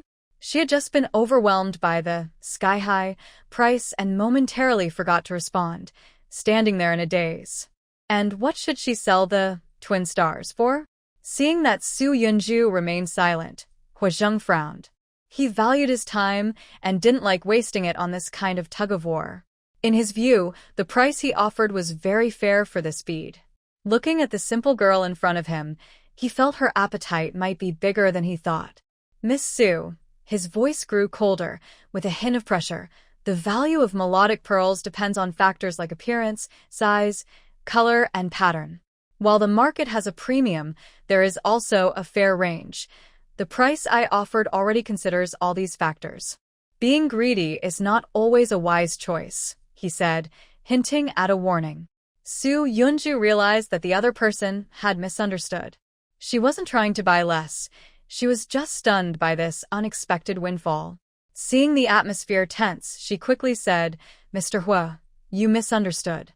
I have sold the beads. Oh, Huazhang raised an eyebrow, surprised by her sudden change, but the tense mood eased a little. Su Yunju reached into her bag again and took out another small pouch. She looked up, meeting Huazhang's curious gaze, trying to hide her nervousness and showing a brave attitude. I have 2 more here. Would you like to see them together? Huazhang was slightly surprised, a hint of astonishment in his eyes. He didn't expect her to still have more. This time, Su Yunju brought out 2 beautiful beads, similar in size and bright golden orange in color, placed side by side on a black velvet pad. They were close together, with matching colors and clear, beautiful flame patterns. They looked like a natural pair, shining under the light, more dazzling and impressive than a single bead. Even Huazhang, who was experienced and used to staying calm, was momentarily struck by a look of amazement and admiration, an intense, determined gaze. He immediately sat up straight, dropping his previous laziness and impatience. He put on his velvet gloves again, picked up a magnifying glass, and focused intently, almost reverently, examining this pair of beads that seemed destined to be together. His fingertips carefully touched through the velvet, and his gaze under the magnifier was sharp and bright. From color, luster, and pattern matching to their top-quality full shape and flawless roundness, everything was perfect beyond imagination. The value of this pair of beads was not just simple addition. It was a rare miracle created by nature, a perfect match that was hard to find.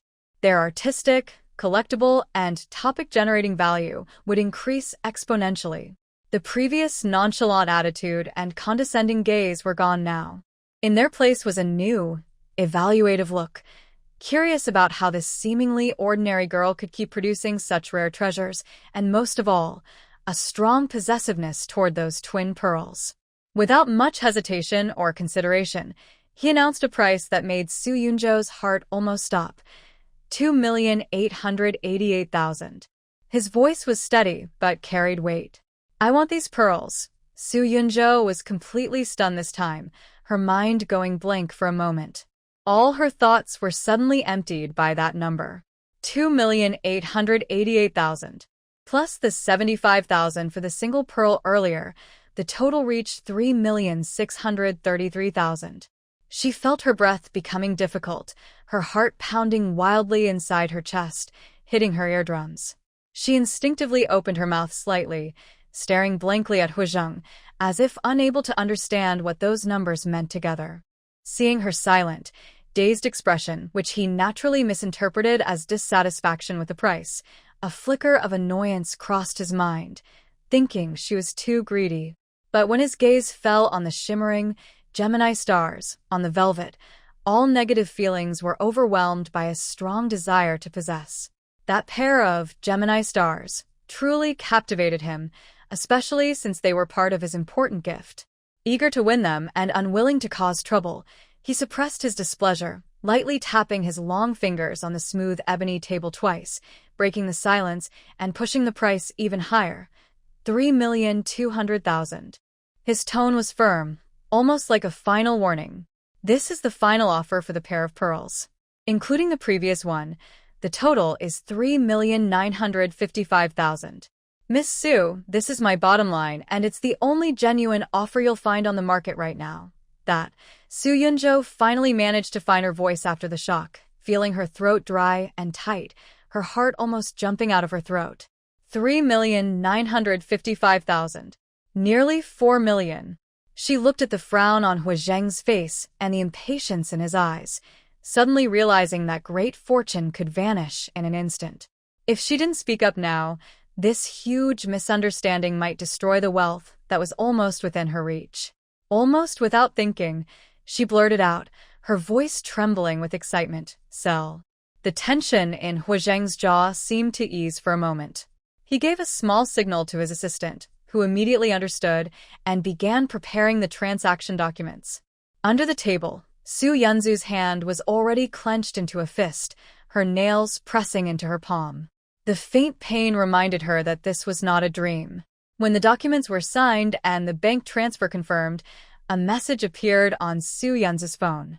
Staring at the long string of dizzying numbers on the screen, she still felt as if it wasn't real. The assistant carefully stored the special jewelry box containing the twin star pearls. Huizheng did not leave right away. His gaze returned to Su Yunzu, now filled with a hint of curiosity and reassessment. To produce 3 rare pearls at once, especially a perfectly matched pair, was not something that could be explained by simple luck. He began to wonder if this seemingly ordinary young woman had access to some hidden source, or perhaps possessed a unique talent for finding or identifying treasures. Either way, she was worth keeping in contact with.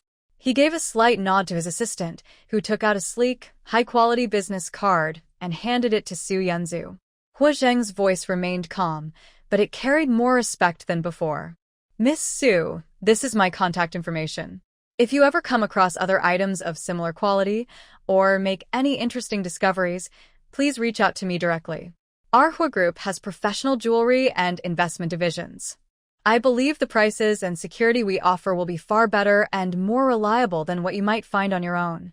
Su Yunzu paused for a moment, looking at the black card with gold lettering and a series of phone numbers printed neatly in the corner. "Thank you, Mr. Hua." Huizheng gave a slight nod, said nothing more, and left with his assistant. The room soon returned to quiet. Sitting alone, Su Yunzu gently brushed her fingers over the fine-textured business card tucked inside her bag. She looked calm, neither surprised nor overly humble. She knew the value of this business card, not because it was from Huizheng, but because it represented a quick and reliable way to connect. She has the skill to find treasures in the vast ocean, and in the future, she will encounter more opportunities to turn professional channels into gains. This card provides a good platform for trading. She stored it carefully, in case she needed it later. Huizheng left with his assistant, closing the heavy door of the private room, leaving this quiet space for Su Yunju. Her tense nerves relaxed. Almost instinctively, she took a deep breath, and her straight back finally leaned against the sturdy chair behind her. Only then did her gaze fall on the cup of tea in front of her, which the tea artist had prepared but she had ignored. In the delicate white porcelain cup, the tea was clear and warm, with a gentle aroma. Thinking back to when she first came in, she was nervous and focused entirely on dealing with Huizheng, her heart pounding in her chest. She had no time to enjoy the tea.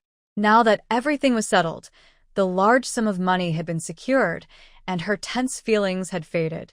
A complex mix of joy, exhaustion, and relaxation flowed through her limbs. She reached out, picked up the slightly warm tea, and took a casual sip. The taste was a bit complicated.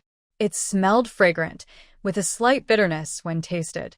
After swallowing, there was a faint sweetness in her throat. She still couldn't quite understand how it was so good. The so-called rock aroma, floral scent, and aftertaste were too mysterious for her. None of that mattered. She didn't think it was embarrassing. But sitting here quietly, finishing the tea, felt not bad at all. Night fell, and the Su family's house was warm with lights. After dinner, Su Yunju helped her mother, Zhao Huilan, clean up the dishes, watching her parents sit on the sofa in the living room, chatting and watching TV in a cozy scene. She walked over and sat on a single sofa nearby, unconsciously clasping her hands together. "Dad, Mom, I have something I want to tell you." Su Huiyan and Zhao Huilan turned to look at her at the same time, their faces showing curiosity. "What is it, Yunju? This is so serious."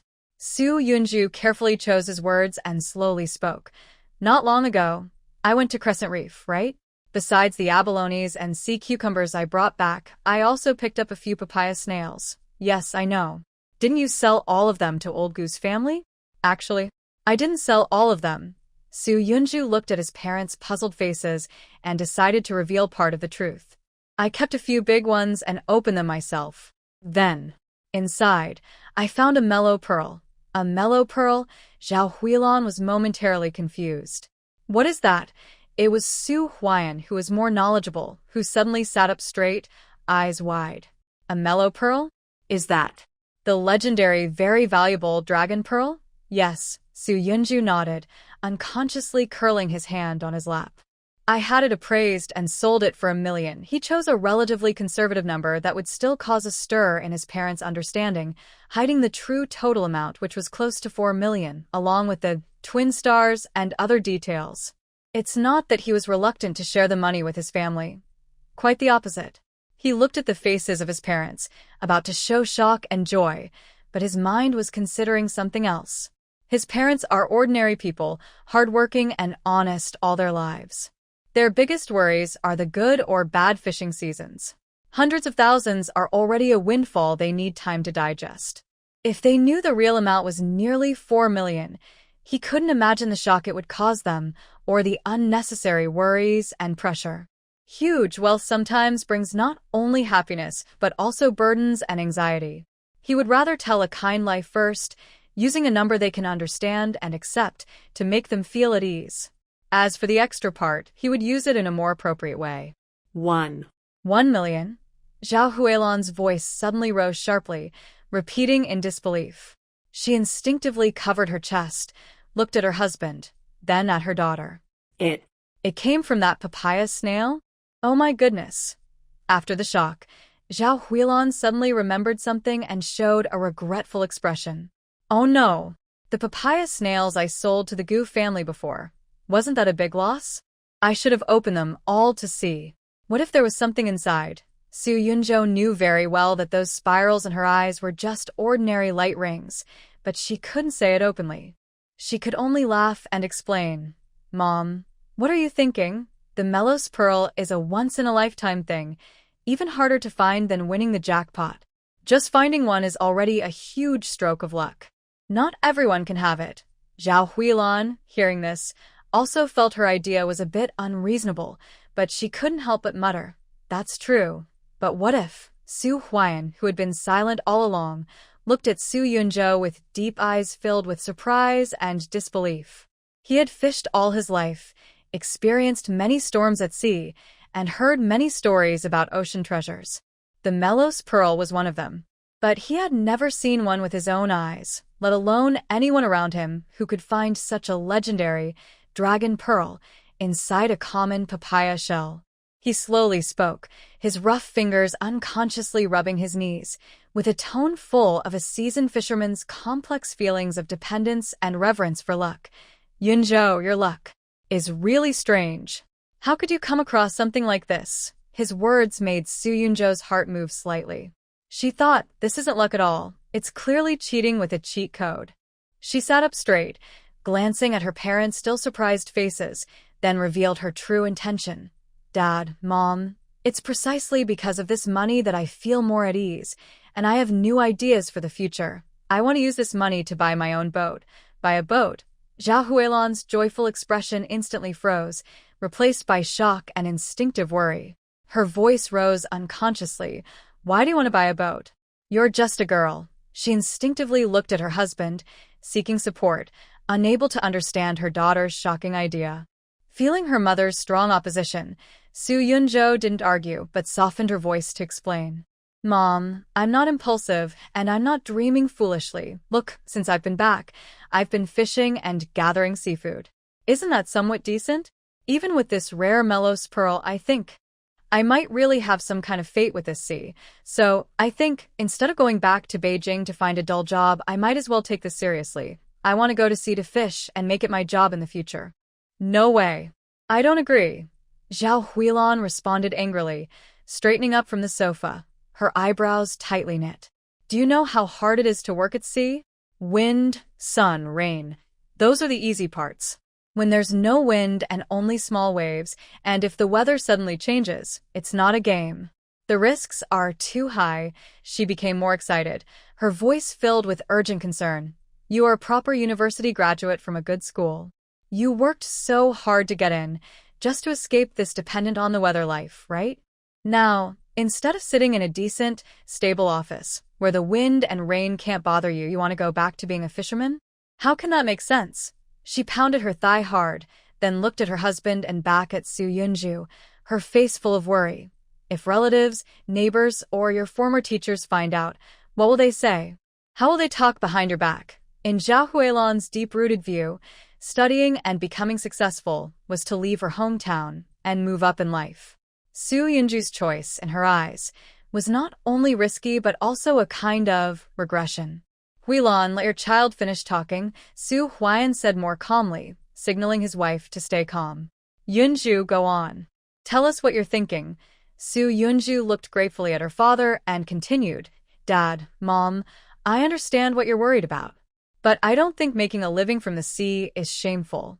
Our ancestors did it too, didn't they? And now, things are different from before. I'm not doing traditional fishing like Dad. I'm focusing on high-quality sea fishing, targeting valuable fish species. You saw my recent catches. They're better than many old fishermen's. I believe I have some talent and luck in this, but that's too unstable." Zhao Huilan still opposed. "Today you catch something, tomorrow you might come back empty-handed. How can that compare to a steady job with a salary?" "Steady is steady, but that's not the life I want," Su Yunzhu said earnestly. "Mom, even though I wore fancy clothes working in an office, I wasn't happy." He himself was born a fisherman, having spent half his life in the wind and waves, so he naturally did not look down on this profession. The sea gave him the skills to support his family. He has deep feelings and respect for this blue field, but living in this society, he cannot avoid others' opinions. When he was in a small fishing village, everyone praised his family, envied their success, and said that his child had been accepted into a good university in the city. People said the old Su family was changing, and their children would become city people. He and Huilan often dreamed privately, seeing their daughter dressed well, sitting in a bright office, no longer relying on luck from the weather, working hard just to survive. All their hard work was for their child to have an easier and more respectable life. Now, Yuanzhou surprisingly said she wanted to come back and be a fisherman. Su Huan thought about the changes in Su Yuanzhou recently. The fish she brought back, in both quantity and quality, far exceeded that of ordinary fishermen. There was also the last time she sold a pearl for over 300,000 yuan, and this time, a pearl worth 1 million. These successes, happening one after another almost like miracles, can they really be just luck? As an experienced fisherman who has dealt with the sea all his life, he knew better than anyone that this vast blue world was mysterious and unpredictable. Sometimes, it truly favored certain people without reason. Perhaps, Yuanzhou was that child whom the Sea Dragon King favored especially? After a long while, Su Huan sighed. He looked at Su Yuanzhou with complex feelings, both fatherly concern and a hint of wavering after his daughter's words. Yuanzhou, the money to buy a boat is earned by yourself. How you want to use it, I generally don't oppose. Old Su, Huilan quickly grabbed her husband's arm, her face showing disapproval. Su Huan gently patted her hand. But I have to be clear up front. Being a fisherman is not as romantic or easy as fishing from the shore or imagining it to be. It's real hard work. The winter sea is cold, and in summer, the sun can burn you. There are also the sudden dangers at sea and the uncertainty of relying on luck. Most of the time, nets come up empty. You need to be fully prepared mentally. This is not a game. It's tough and requires endurance. Dad, I know. I've thought about all this many times. Su Yunzhou felt her father's words loosen, and her eyes warmed with excitement. I'm not a child anymore. I know what I'm doing. Know what? You really know. Zhao Huilan saw her husband's attitude soften. Frustrated and anxious, she turned to Su Yunzhou and said urgently, Even if you really want to do this as a girl going out to sea alone, how can I be at ease? It's too dangerous. How about this? We can still buy a boat, but you go out with your dad on one boat. Let your dad steer, and you help out nearby. That way, it's safe, and we can rest assured. Isn't that a perfect solution? If she was going out to sea with her dad, why did she need to buy another boat? Her dad's boat would do. Why go through all this trouble? Su Yunzhou shook her head. Mom, I want to do it myself. I know going out alone is risky, but I've researched and learned that modern fishing boats are much safer than before. They have advanced navigation and communication equipment, making them much safer. I will first get my cruise certificate and learn all the safety procedures. I won't act recklessly. Seeing Su Yunzhou so determined and speaking logically, Zhao Huilan knew she had planned this for a long time. Still, she was reluctant to agree. As a mother, her hope for her child's smooth path still held sway. Yunzhou, Zhao Huilan slowed her tone. Be honest with me. Is it because your work hasn't gone well and you've been hurt that you're thinking of returning to be a fisherman? Is this a way out for you? I told you, I'm only temporarily unemployed. With your education, returning to Beijing and finding a steady office job is definitely possible. That's the right path.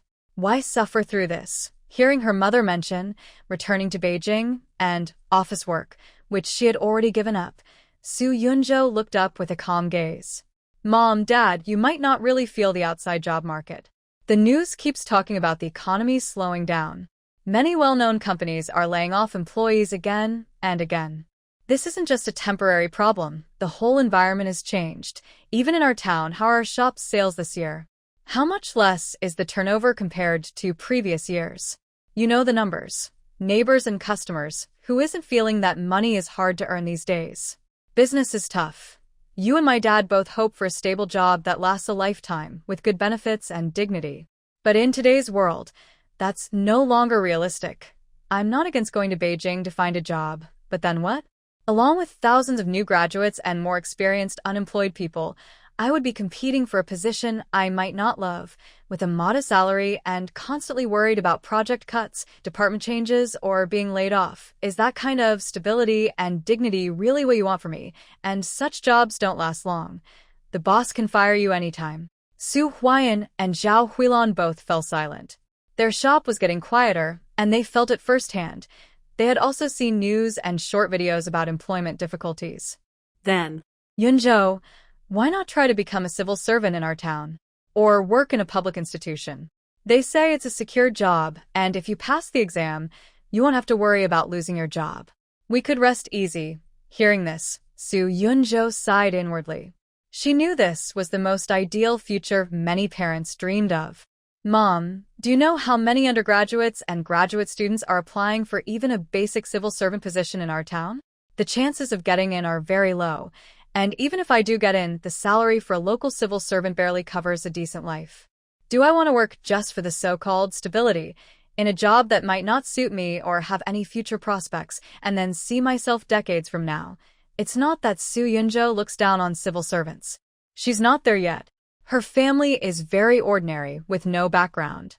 Even if she's lucky enough to pass the exam, promotions are hard, and she might spend her whole life as an ordinary employee.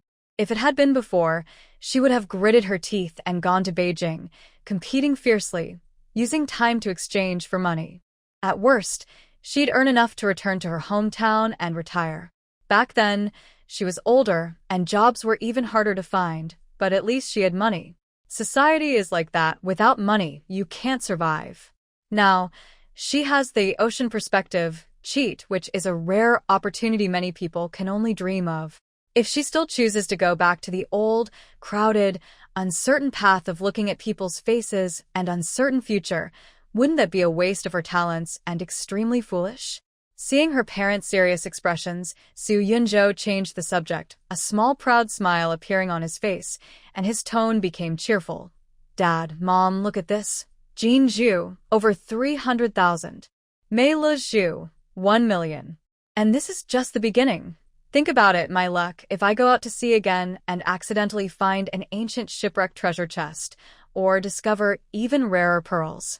Wouldn't our family become rich overnight? By then, we won't just buy a boat. We'll get a big apartment. A villa with a garden and a sea view. You two can just enjoy life, eat whatever you want, and go wherever you like. Mom, you always say your back hurts, right? When the time comes, we'll hire a professional masseur to take care of you every day at home. Dad, your fishing boat can retire too. We'll buy the most advanced yacht. You can go out for a cruise whenever you want, or just relax at home with tea. This big dream is so grand and bright. Zhao Huilan chuckled at her daughter's wild imagination, the worry on her face easing away. She couldn't help but point at her daughter's forehead with her finger. You kid, always talking nonsense. Are the treasures in the ocean the same as cabbages on land, waiting in line for you to pick them up? Just dreaming. Though she said this, a faint smile still appeared at the corners of her eyes and brows. Mom, you have to have dreams.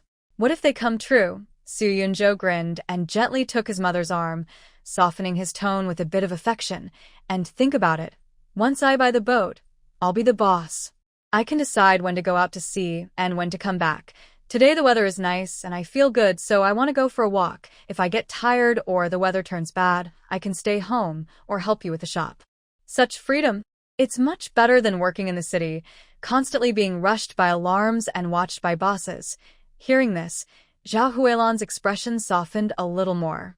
She liked the idea of making her own decisions, not having to read people's faces, and having her child nearby. But she quickly thought of practical problems and gave Su Yunzhou a playful glare. You talk so easily. Being your own boss is freeing, but if you only work sporadically, the money you invest in a boat might take a very long time to earn back. Mom, don't worry about it. Su Yunzhou confidently patted her chest. You can see my luck lately, right?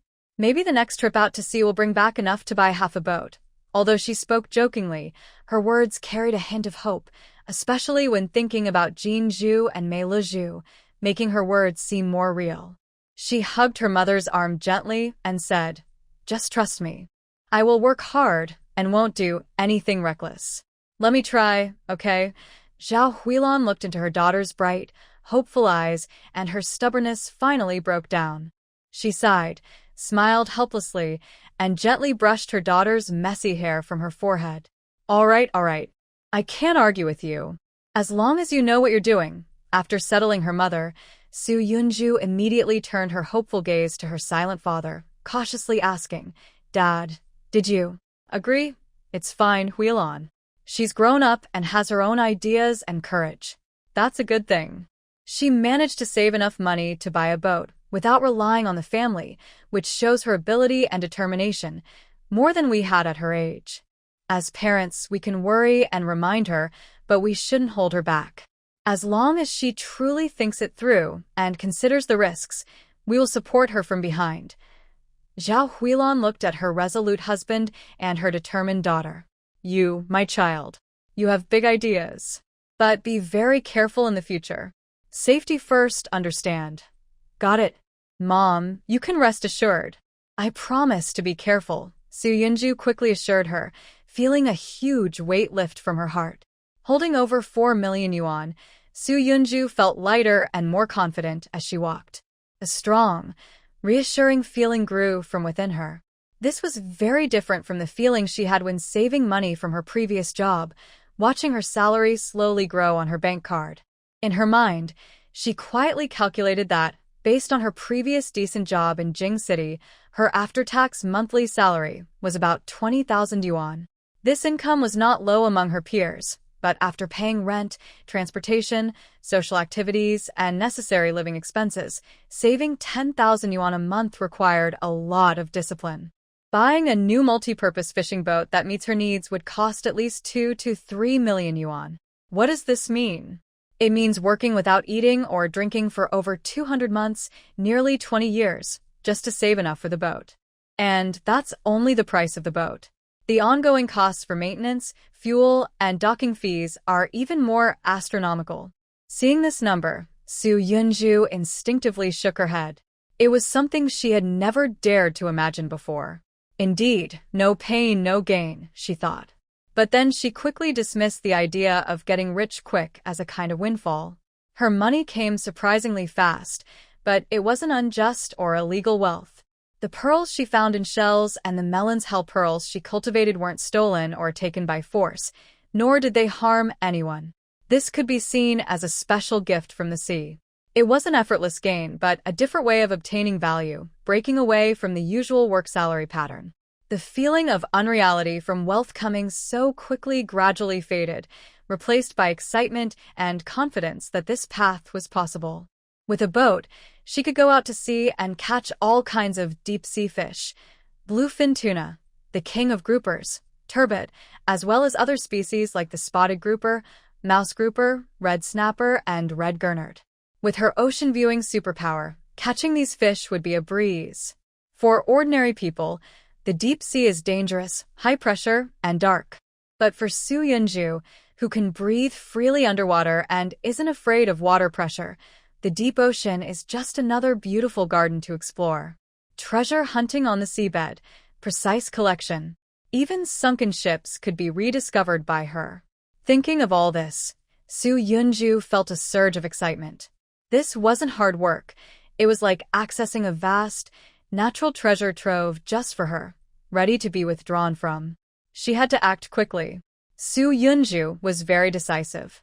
Once she decided to buy a boat, she didn't want to wait even a moment longer. Her city was a coastal city with several shipyards of different sizes. She called each one in turn, consulting. After contacting 2 or 3 larger shipyards, she received similar responses. The managers at the shipyard listened to her list of needs: small-scale trawling, comfortable fishing, and basic living cabins, and all of them looked a bit troubled. "Miss Su, the multifunctional leisure fishing boat you want is a highly customized product.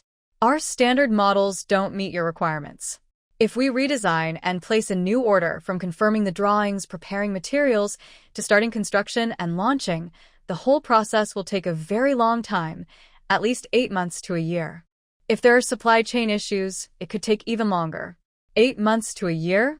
Su Yunju held the phone, feeling her heart sink. That time far exceeded her expectations. She was full of enthusiasm now, eager to go to sea immediately. She had already imagined countless times herself driving a fishing boat, accurately finding schools of fish. Every day of delay meant losing money. She couldn't afford to wait. Su Yunju hung up the phone and her fiery spirit was suddenly cooled by the sea breeze. Sitting on the old sofa in the living room, she unconsciously scrolled through pictures of beautiful, fully equipped fishing boats on her phone. Thinking about the long wait, she couldn't help but sigh. "Did you hit a wall?" Her father, Su Huan, came out holding a porcelain cup. Seeing her downcast look, he sat across from her. "Yeah," Su Yunju buried her face in a pillow, her voice muffled. "The new boat will take at least half a year to customize." "That's too long. I don't want to wait that long." Su Huan blew on his tea foam and took a slow sip. "I told you before, the kind of anything-goes boat you want is hard to make. Building a boat isn't like stacking blocks. You want it your way, but no shipyard has ready-made options like that. Even if they accept the order, designing and making changes is complicated, time-consuming, and costly. I don't want anything fancy. I just want the functions to be complete, all in one step." Su Yunju thought to herself that she had a special ability. She was destined to spend a long time at sea. If she just hurried and got a makeshift boat now, in the future, when she went out to sea, she would only face limitations, delays, and frustration. She pursed her lips, her eyes showing stubbornness and unwillingness to compromise. Su Huan put down his cup and spoke more gently. "For us fishermen, the boat is our main tool for making money. It needs to be sturdy and durable. You've added many fancy features, but they're not very useful. When you're at sea, they might not work well." Seeing Su Yunjo keep quiet and probably not fully listening, he continued, "I know you're eager, thinking that once you have a boat, you can start working hard. But we need to take things step by step. Tomorrow, I'll help you ask around. Old Gu and Dabin know many people, and maybe someone is looking to sell an old boat. Those boats that have been used for a few years are showing signs of wear. They're reasonably priced and just need some cleaning to be ready. It's better than waiting a whole year for a new one. All right, then let's look for a second-hand boat first. I hope we find one soon." Since the new boat options didn't work out, Su Yunjo immediately changed her plan and focused on the second-hand market. She called several local experienced ship agents and brokers, using the numbers her father, Su Huan, gave her and some she found online. She thought that in this city by the sea, boat trading is quite active. Finding a used boat with the right features is more realistic than waiting a year. Even if she couldn't find the exact type she wanted, she could buy a similar one and modify it later. This way, she could save time. As for the cost, she didn't care much now. Getting the boat was the priority. Without a boat, everything else was pointless. She made several calls. At first, her tone was hopeful, but the responses made her grow more silent. Most brokers, upon hearing her simple but complete requirements, quickly gave up. In the end, it was Uncle Fong who kept reminding her to take care, who talked to her a few more times on the phone. "Xiao Su, I don't mean I won't help you." Uncle Fong's voice was hoarse from years at sea, and he spoke plainly. "The kind of boat you want is complicated. Regular fishing boats focus on practicality, cargo space, and durable engines. The cabins are just places to lie down, but what you want, comfortable for leisure fishing and delicate for trawling, is more like a leisure boat. Combining these two on a small boat isn't easy." "It's difficult," he paused, seeming to look for some records. "Boats of this specific model are rare. Even if there are options, they are usually designed by owners who spend real money. Once the boat is familiar and working well, and as long as the machine doesn't have major problems, who would be willing to sell it? Most boats on the market are either simple fishing boats with basic functions or just leisure yachts. Your request. Sigh, it's really hard to find." Uncle Fong spoke sincerely. "I'll definitely ask around and give you some hints. But it really depends on luck. Maybe tomorrow a boat owner needs quick cash and will sell, or maybe it will take a year or two to find a suitable one. You need to be prepared." "I understand. Thank you, Uncle Fong." "Sorry for the trouble," Su Yunjua said, then hung up. She held her warm phone and looked at the shimmering sea in the distance. The seagulls' calls and faint sounds of horns at the dock reached her ears. The scenes that once made her excited now seemed to remind her that reality can hit suddenly. Su Yunjua realized that having money and impulse alone is not enough. That feeling of frustration, when you can't act but want to, is more depressing than not finding a job. The salty sea breeze brushed her face. She closed her eyes, took a deep breath, and pushed her restlessness and disappointment deep into her heart. No, I can't just wait around. She needed to find a boat, but she couldn't waste time just waiting. She still didn't have a legal fishing boat license. Before, she didn't have money or a boat, so she thought getting the license was far off. Now that she has the money, she must prepare for the exam early. Money is ready. The boat is still being looked for. I'll use this time to get my license. Once the boat arrives, I can go straight out to sea without delay. Soo Yunjua confidently turned the steering wheel. Her family's deep blue pickup, which had been used for nearly 10 years, let out a dull gasp and clumsily turned the front of the car. Inside the car, a complex smell mixed of fish, diesel, and salty sea air filled the air. The foam on the passenger seat had collapsed and was stained with stubborn dirt. The manual gear shift in her hand was clearly loose. Driving this old friend, she headed straight toward the town's maritime training center. The tires rolled over uneven asphalt, making a noticeable bumping sound. Before next summer, I must get both the boat and the license. If by then she still couldn't find a good second-hand boat, her bottom line was to buy the most basic fishing boat and start from there. Time, Soo Yunjo didn't want to waste it all. At the intersection, she stopped and waited for the red light, tapping her fingers on the slightly worn and sticky steering wheel cover. Her eyes scanned the car. Several warning lights on the dashboard had been on for a long time, and the glove compartment in front of the passenger seat was always slightly open because the latch was broken, making a soft clack as the car moved. Suddenly, a thought popped into her mind during this brief stop. It was time to buy a new car for commuting. This pickup truck was her father Soo Hwien's loyal old partner, used for pulling fishing nets, carrying ice, and transporting heavy catches, always working hard without complaint. Since she couldn't fix the boat problem quickly, she knew she would need to make frequent trips to training sites and possibly go to farther ports or neighboring cities to look for second-hand boats. Always borrowing her father's vehicle wasn't a good solution. When she worked in Beijing, taking the subway was normal. Returning to the town, driving this pickup occasionally felt fine. But now, Soo Yunjo felt she needed a proper car for commuting. A car is also productivity. Part of the money from selling the Miley pearls was saved for the boat, and she planned to use a small portion to buy a durable car for commuting, which made sense logically. This would save her a lot of time and energy, and in the end, it would bring benefits. This decision made Soo Yunjo feel unexpectedly light and happy. The green light turned on.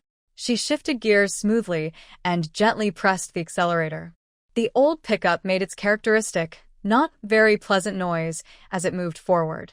To be honest, Soo Yunjo wasn't completely inexperienced. Growing up on fishing boats, sailing with her father Soo Hwien, she had learned the basics of operating a boat through observation and practice, so starting and controlling it was no problem. However, she was also aware of her weaknesses, her theoretical knowledge, and the formal procedures that required a license. To save time, she chose the school's VIP Fast Track program. The tuition was more expensive, but the courses were more intensive with more practical opportunities. On the day she signed up, she walked alone into the somewhat noisy registration office.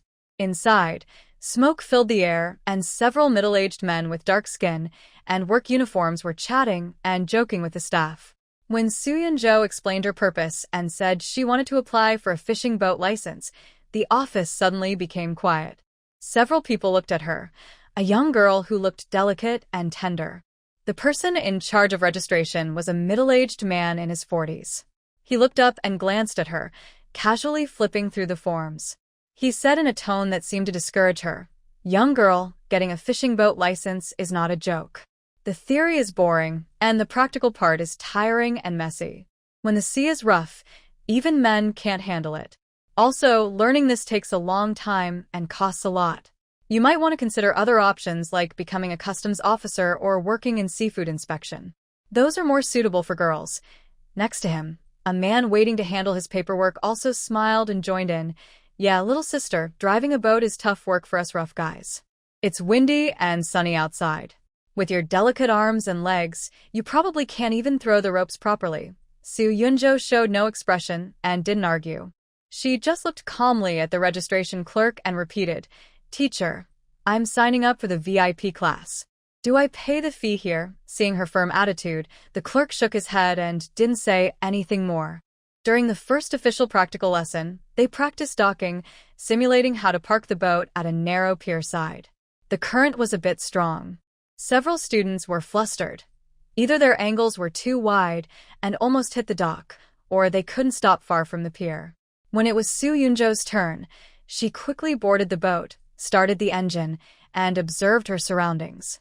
Her handling of the steering wheel and throttle was smooth and confident. The boat responded very obediently under her control.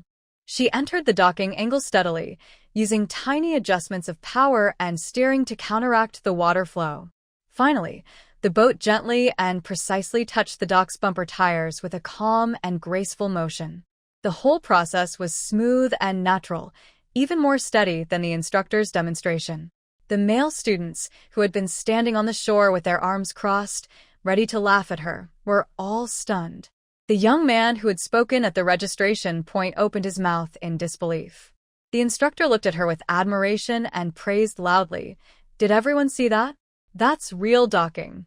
Soo Yunjo's skills show she has a solid foundation. You can't learn this in just a day or two." He looked at the few somewhat resentful male students and said, "You guys, don't be jealous. Learn from her properly.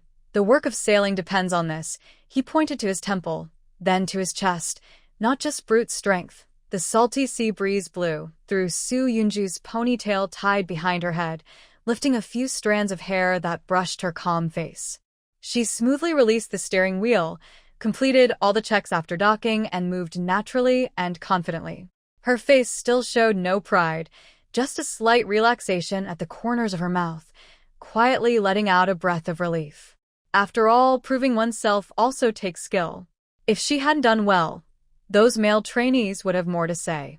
In the evening, the aroma of food wafted from the Soo family kitchen.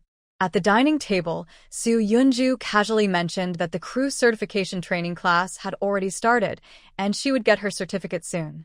Zhao Huilon paused as she was serving food, first surprised, then a smile appeared on her face. "Good, good. Getting the certificate is great. With a certificate in hand, you'll feel more secure." Since Soo Yunju didn't want to return to Beijing, her parents could only hope she would be safe and happy. Father Soo Huan didn't say much, just silently nodded. Wow. "Sister, you really signed up." The most excited was younger brother Soo Jinghao. "So cool. By the way, sister, did you really find the melon pearl inside the papaya snail?" Soo Jinghao's voice was full of disbelief and admiration. For them, who grew up by the sea, the melon pearl was like a legend. Soo Yunju was amused by her brother's excited words. "Come on, I already sold the item, so I can only show you the photos." "Oh my god. Sister, you're amazing." Soo Jinghao almost jumped out of his chair when he saw the photos, looking at her as if she were a celebrity. "No wonder you're so eager to get your boat license. Are you planning to become a pirate and search for treasure in the sea?" "Sister, it's a promise. When your boat comes back, I have to visit and play on it." "Of course. When the time comes, I'll take you out to sea and show you my skills." Thanks to the VIP express route and her solid foundation, Soo Yunju's progress in getting her certification was astonishing. What normally took 2 or 3 months was completed in just 20 days of intense effort. The theoretical exam was no problem for her as a top student, and practical skills were her strong suit. Now, only the final step remains, an actual practical test supervised by a maritime official. Once passed, I will immediately receive my ship license. The night before the exam, the sea breeze with a hint of moisture swept through the small town. Soo Yunju was not nervous at all. Instead, she felt excited and eager. She had already memorized the complex navigation rules, ship handling techniques, and emergency procedures clearly in her mind. Her father, Soo Huan, rarely spoke up, but at dinner he said, "Dear best tomorrow. Stay calm and steady." Her mother kept saying, "Be safe and go smoothly." The next day, the weather in the test area was clear. In front of the examiner, Su Yunju calmly and skillfully completed a series of tasks, including navigating narrow channels, avoiding obstacles quickly, ducking precisely, and practicing rescue procedures for a person falling overboard. The chief examiner confidently signed her evaluation form. Your skills are very good and your mental state is strong. Su Yunju, right? Congratulations, you passed the test. Your license will be made and issued soon. Hearing this, Su Yunju, who had kept a calm expression, couldn't help but smile brightly for the first time in days. She quickly left the testing area, took out her phone, and sent a voice message in the family group chat, her voice full of excitement. Dad, Mom, Xiaohao, I passed. I'll get the license soon. Unfortunately, she hadn't found the boat yet. At that moment, an unexpected call came from the agent she had contacted earlier. Miss Su, you're lucky, the agent said with surprise. I just received news that a boat owner in a neighboring city needs to sell a boat quickly because of a family business change. I checked the details, and it matches the type of boat you want. It was launched 2 years ago and has been well maintained. Would you like to come and see it? Su Yunju was thrilled. This boat was exactly what she needed. It was like falling asleep and finding a pillow. Yes. I want to see it. After hanging up, Su Yunju was so excited she almost jumped. She rushed into the house, her voice full of joy. Dad, we have a boat. Su Huayan, who was watching the weather forecast, was startled by her. After she explained quickly, the old fisherman couldn't sit still either. Let's go now and see it, Su Huayan said. Su Huilan, her mother, came out from the kitchen holding a spatula, her face full of worry. Right now? Is it reliable? Don't be anxious about us, rushing to ask for a high price. Mom, the agent said it's an urgent sale, a rare opportunity. Su Yunjua said while changing shoes. Dad and I will go see it first, don't worry, with Dad here, we won't be at a loss. Zhao Huilan sighed, knowing she couldn't stop this father and daughter, so she just advised, be careful on the way, look carefully at the boat, and don't act impulsively. The father and daughter drove the old pickup straight to the neighboring city. On the way, Su Yunjua felt excited and nervous, unconsciously twisting her clothes with her fingers. Su Huayan glanced at her and said, Why so anxious? Whether the boat is good or not, you'll know after seeing it. Remember, when you arrive, look more, listen more, and speak less. Got it, Dad? Su Yunjua took a deep breath and calmed down. She wasn't sure if the agent's description of the boat was reliable. When they arrived at the agreed dock, the agent and the boat owner were already waiting there. Seeing the boat, Su Yunjua's eyes lit up. The boat wasn't very big, about 10 meters long. Its white hull looked a bit old under the sun, but it still seemed decent. The boat's name was Funing, which sounded lucky. The boat owner was a middle-aged man in his 40s, named Chen, who seemed eager to sell. After a few polite words, he took them aboard to inspect. This boat has been with me for 2 years, mainly used for nearshore transport and sometimes for fishing trips. I've always kept it well maintained, Chen explained as they walked. Su Yunjua looked at the layout inside the cabin. The living area was compact but had a bed, kitchen, and storage cabinets, all neatly arranged, even better than she expected. The deck was spacious enough, with a pre-installed crane and mooring posts that looked sturdy and durable. When they reached the wheelhouse, she touched the steering wheel, and the instruments looked good. Su Huayan remained silent, quietly inspecting here and there, focusing on the engine, gearboxes, and other key parts. He also carefully checked the rust on the bottom and hull. He even sniffed at the oil tank opening. Master, you know your stuff, Chen said, looking at Su Huayan's actions with more respect. You can rest assured, the engine is fine. The last maintenance was last month and the records are here. Dad, what do you think? Su Yunjua asked softly. Su Huayan didn't answer directly. He looked at the boat owner and said, Boss Chun, this boat was originally designed as a trawler, right? Did you modify it later? Chun's shipowner hesitated for a moment, a look of discomfort flashing across his face. Then he nodded in admiration. Master, you have good eyes. That's right, this boat was originally built as a trawler, with a solid keel and strong structure. I bought it because I liked how sturdy and durable it is. He pointed to the living cabin and deck layout to explain. To balance fishing, transportation, and recreational fishing, I made some modifications. The upper deck was rearranged, a fishing rod holder was added here, and the cabin was divided to create a rest area. Su Huayan listened quietly, his brow slightly furrowed. He carefully touched several weld points and pipe connections, then looked at some rough wiring inside the cabin and the cramped layout made to save space. Following his father's gaze, Su Yunzhou's heart also sank gradually. At first, he was excited about the boat's shape, but now he noticed more details. This boat looked like a patchwork. Its foundation was good, but the later modifications showed a sense of makeshift solutions and practicality, far from her ideal sea workstation that was fully functional and well-organized. The deck was cluttered with fishing seats added here and there. The living cabin had all the necessary functions, but space was poorly used and felt cramped.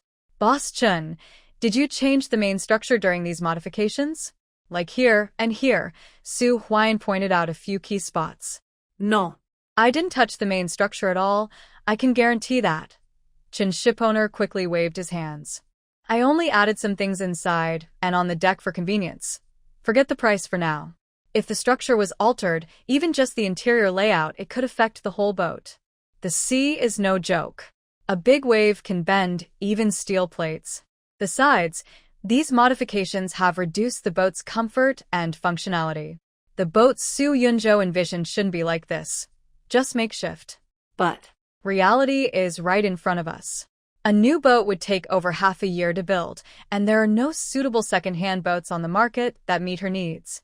This boat, though not perfect, has a solid foundation, basic multi-purpose features, and can be used immediately. Dad. Su Huayan looked at Su Yunzhou. Boss Chun, since you've made so many changes, this isn't a pure fishing boat, nor a professional fishing vessel.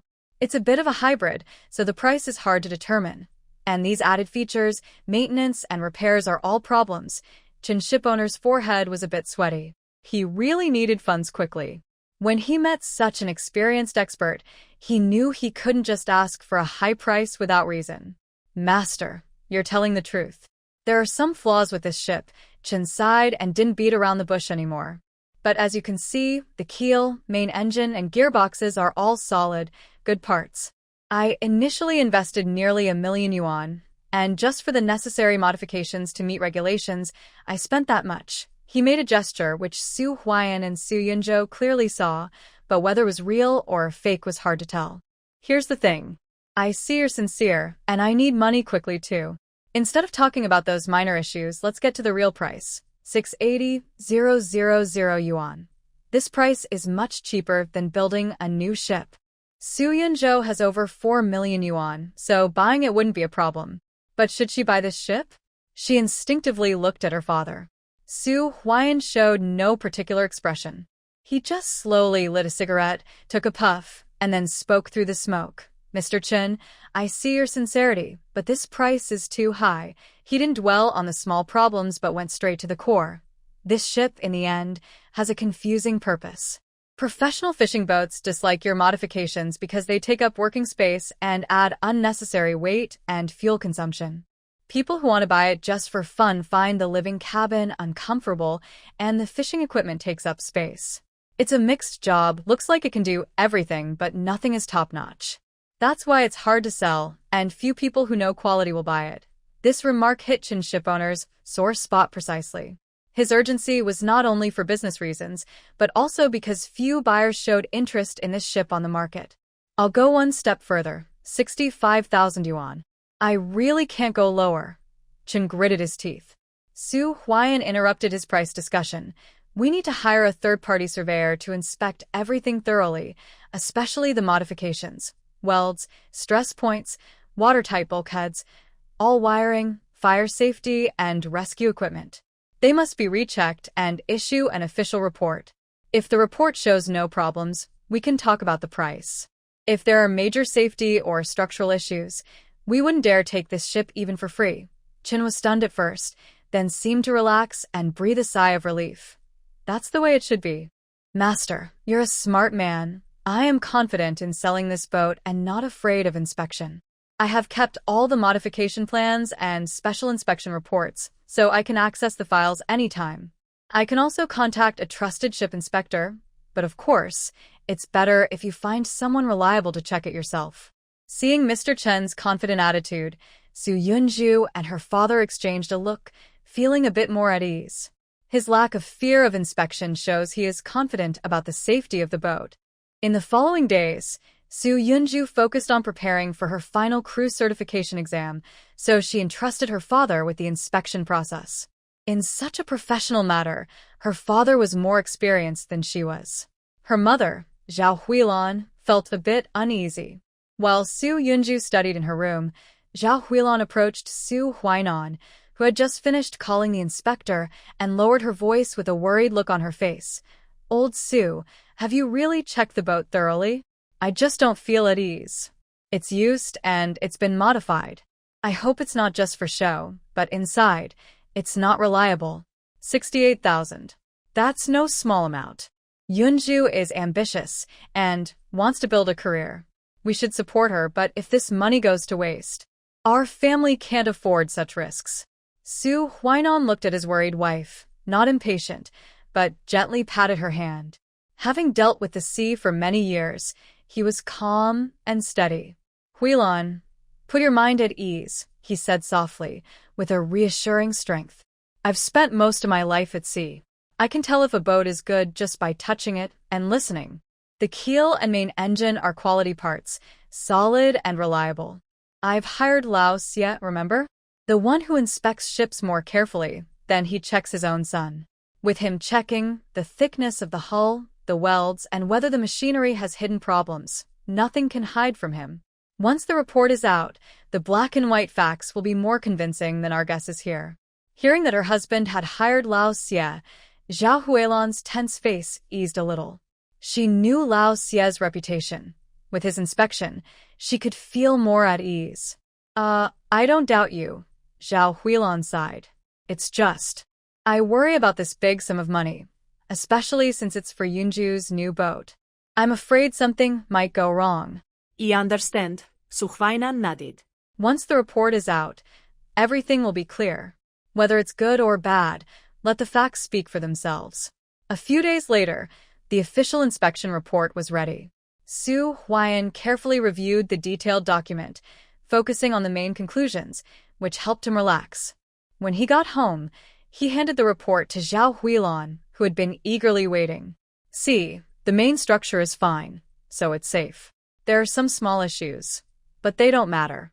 We can use them when negotiating the price." Although Zhao Huilan didn't understand all the technical terms, she recognized the words, meet standards, and no major safety risks. She took a deep breath and finally showed a relieved smile. Good, as long as it's okay, that's what matters." Actually, she didn't want Su Yunju to become a fisherman at first. Su Huaiyan was already doing that work, and she knew it well. The sun, wind, hard work, and risks. They had worked hard all their lives just to see her leave this circle and go to a big city to work in an office, to live more easily. But old Su was right. The path was her choice, and the money she earned was hers. As parents, they explained the truth, but they couldn't walk the path for her. Now, Zhao Huilan just hopes everything goes smoothly. According to the old traditions in their area, launching a new boat, even if it's secondhand, as long as it has a new owner, into the harbor is a big event that needs to be auspicious. Usually, they invite a master to choose in lucky time, hang red cloth at the bow, and prepare offerings like tea, wine, fruit, and noodles to worship Mazu, praying for safe sea travel and a good catch. Su Yunju's family isn't particularly superstitious, but these old customs, especially those related to safety at sea, Zhao Huilan insists on following. "Mom, these days, isn't it enough to just have good intentions? Whether the boat is good or safe depends on the machinery and operation. We don't need to do these rituals, it's just superstition." To Su Yunju, these are superficial, mainly for peace of mind. "How do you know that?" Before Zhao Huilan could reply, Su Huaiyan spoke first, with a rare serious and solemn expression. "It's not about superstition. It's tradition, something passed down from our ancestors. Living at sea, 3 parts depends on people, 7 parts on the sky. This red cloth isn't just for Mazu. It's also for us. It reminds us to respect the sea. With this sense of respect, we become more careful when setting sail. When facing rough seas, we realize when to be afraid and when to retreat. You think everyone prepares these things just to pray for good luck? No, it's mainly to calm the mind. It tells us that we've done all we can, and the rest is up to fate. Yes, your father is right. When the time comes, we'll tie this red cloth to the bow of the boat for peace of mind. It also shows everyone at the dock that our new boat is legitimate and blessed by Mazu.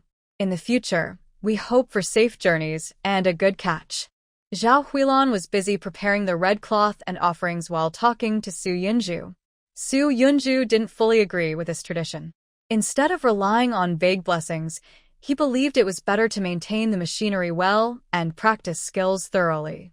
But seeing his parents' serious and somewhat stubborn expressions, he held back his words. I know you find these customs troublesome and old-fashioned. Su Huiyan looked into the distance.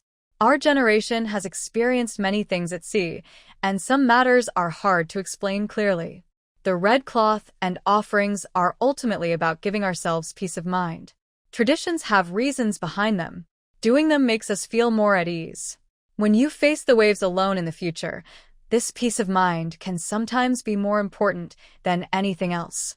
Hearing his father's words, Su Yunju calmed down. All right, I'll listen to you. On the day the boat was taken back to the town dock, the weather was unusually clear. Su Huiyan personally tied the new red cloth to the bow of the Funing boat. Under his mother's guidance, Su Yunju placed offerings and sincerely worshipped Mazu. Familiar fishermen at the dock came over to congratulate. Old Su, impressive. You quietly got such a big thing done. This boat looks spirited. Hope for many good catches. When will you go out to sea for the first time? Have you chosen a good day? Su Huiyan's face was bright with happiness as he handed out cigarettes to his friends. Just as they were chatting, a cheerful voice rang out. Old Su, congratulations. Gu Jiaming approached with his son, Gu Qinghe. Old Gu is here, Su Huiyan greeted with a smile. I heard you bought a boat. That's a big deal. Safety first when going out, and a good harvest second. Yunju, congratulations. Gu Qinghe's eyes looked at Su Yunju with surprise and admiration. I didn't expect you to buy a boat. Yes, I need something to do. Gu Qinghe looked at the fishing boat in front of him, and then at Su Yunju, who was a bit tanned. His mood was complicated. He thought she was just taking a break for now and would eventually return to the big city to develop her career. Because of this, he hadn't taken any action yet. After all, he couldn't give up his family business to go to the capital with her. But now, she had bought a boat. Was she planning to settle down in the town? A small, secret happiness rose in Gu Qinghe's heart. He watched the sea breeze lift Su Yunju's ponytail, and the sunlight cast a golden glow on her serious side face. She looked more captivating now than she did in high school. Going to sea is very hard. You need to be careful. Don't worry, I know what I'm doing. Gu Qinghe wanted to say more, but Su Yunju had already gone aboard to organize her things. He stood there, watching her busy figure. For the first time, he felt she seemed a little unfamiliar. And he. Unaware of Gu Qinghe's inner struggles, Su Yunju was completely immersed in the joy of buying the boat. Now that the boat was ready, could she go out to sea? Unfortunately, her father said the weather wasn't good lately and suggested she wait for a better day for her first trip. News of Su Yunju buying the boat quickly spread among relatives. The family's WeChat group was the first to explode. At Zhao Huilan's sister, I heard your family bought a big boat? Is that true? Send some photos. Soon after, her uncle, cousins, and other relatives also chimed in. Su Yunju posted a few photos of the boat, tied with red cloth strips. The white hull looked quite nice against the blue sea. Wow. It looks really good. Ah Zhou, you're amazing. You're about to become a boat owner. This boat isn't cheap, right? Looks like your family has made quite a bit of money over the years. Su Yunju didn't explain this comment. She and her family had discussed it. Any valuable items they found in the future wouldn't be shared widely. Only their own family would know how they earned the money. While everyone congratulated and praised her, there were also some different opinions. Ah Zhou, a girl and a college student. Why did you decide to do this?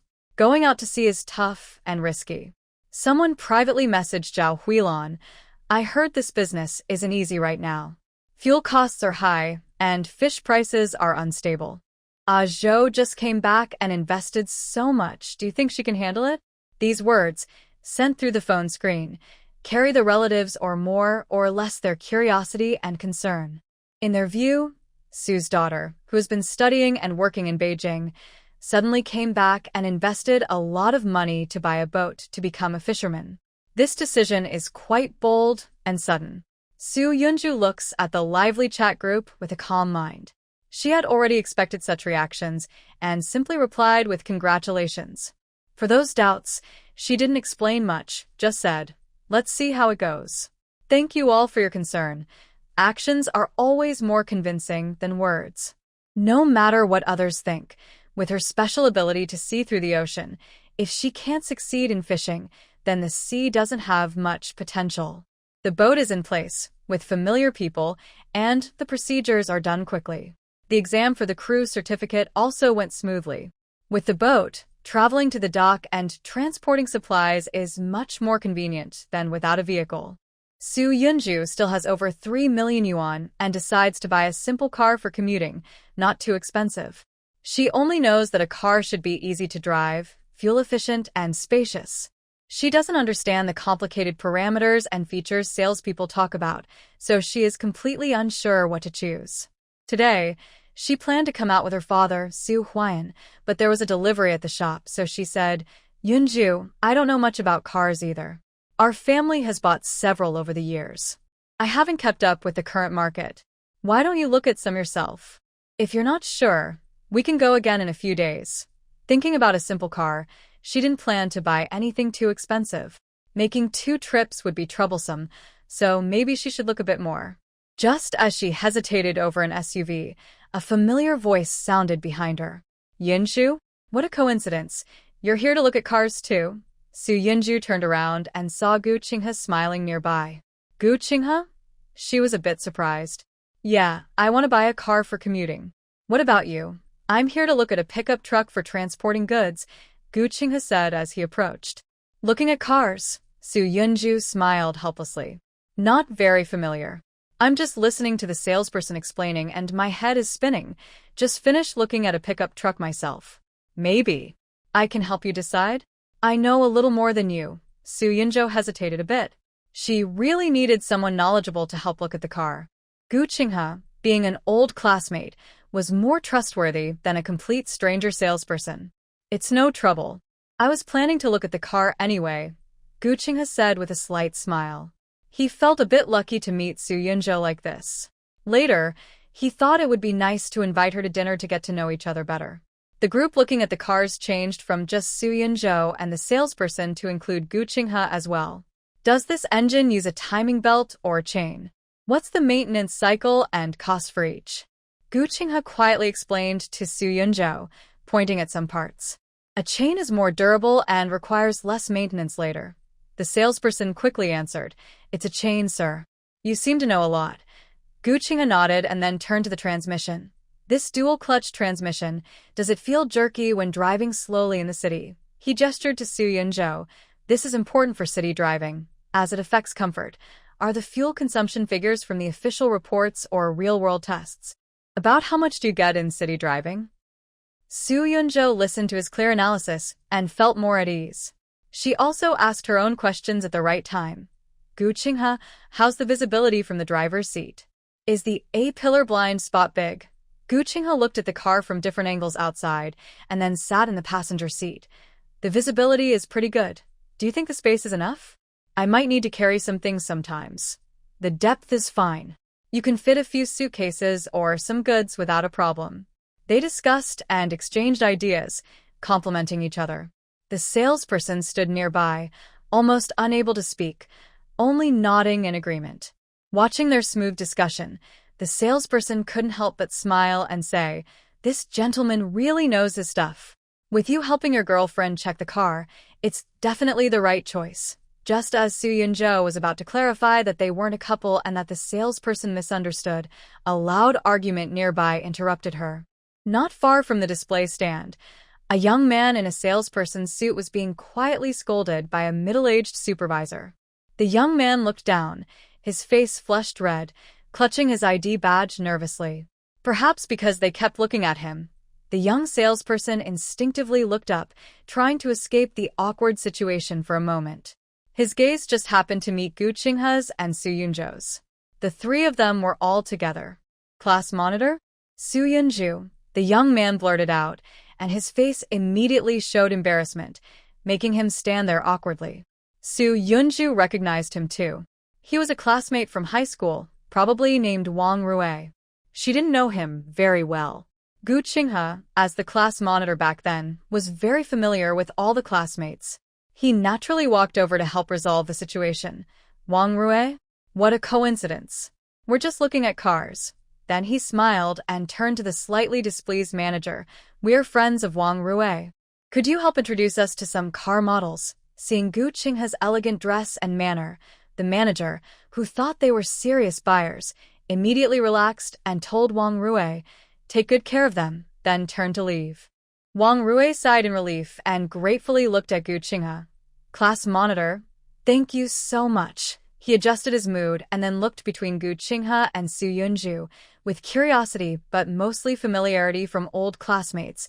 "Are you two here together to look at cars?" Su Yunju felt a little uncomfortable under his gaze, worried he might think of the misunderstanding from the sales earlier, so she quickly explained. "I don't know much about cars. I just happened to meet Gu Qinghe, and he's helping me get some advice." Gu Qinghe nodded calmly and said naturally, "Yes, an old classmate helping out with a small favor." Wang Rui responded with an, "Oh," and a look of realization, his smile relaxing. Got it. Class monitor is always so helpful." Of course, although he said this, the tone of his voice and his slight nodding clearly carried a teasing meaning. I understand. When he heard they were looking at cars, he immediately got into work mode, enthusiastically pointing to the display cars. "Come on, old classmate. I have to give you the best recommendations. Look at this model, great value for money." After some comparison and test drives, Su Yunju finally chose a domestic SUV with a very good price-performance ratio, costing around 180,000 yuan after taxes. She prepared to pay at the sales counter, taking out her own bank card. Wang Rui, standing nearby, saw this and was visibly stunned, a flash of surprise crossing his face. He had initially assumed that Gu Qinghe and Su Yunju were a couple and that Gu Qinghe would be paying for the car. Now, seeing Su Yunju paying the full amount without hesitation, he couldn't help but wonder silently. Could I have guessed wrong? Is it just classmate help? As soon as this thought crossed his mind, he heard Gu Qinghe smiling naturally and inviting Su Yunju and Wang Rui. "The paperwork is done, and it's about time for lunch. Let's find a place to eat together. It's been a while since we all met." Wang Rui's previously wavering mind became firm again. He quickly put on a I really understand smile, waved his hand, and spoke kindly. No.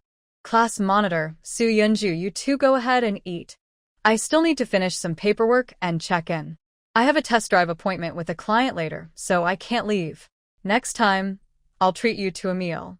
Please give me this face," he was thinking. "Look, the class monitor is already inviting us to eat.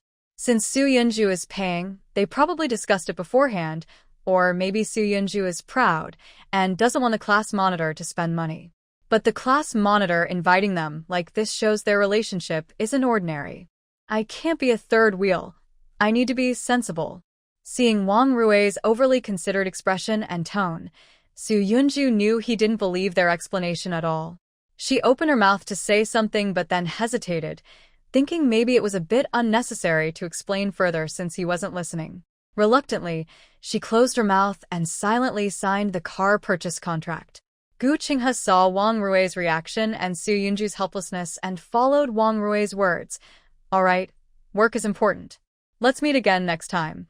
Wang Rui finished the deal feeling very happy. He thought he had figured out the truth and cheerfully saw them off to the dealership entrance, saying, "Class monitor, Su Yunju, Don't worry about the paperwork and license plates. I'll make sure everything's handled well. Drive safely. After leaving the 4S shop, Gu Qinghe drove the car, looking at Su Yunju's slightly annoyed side profile.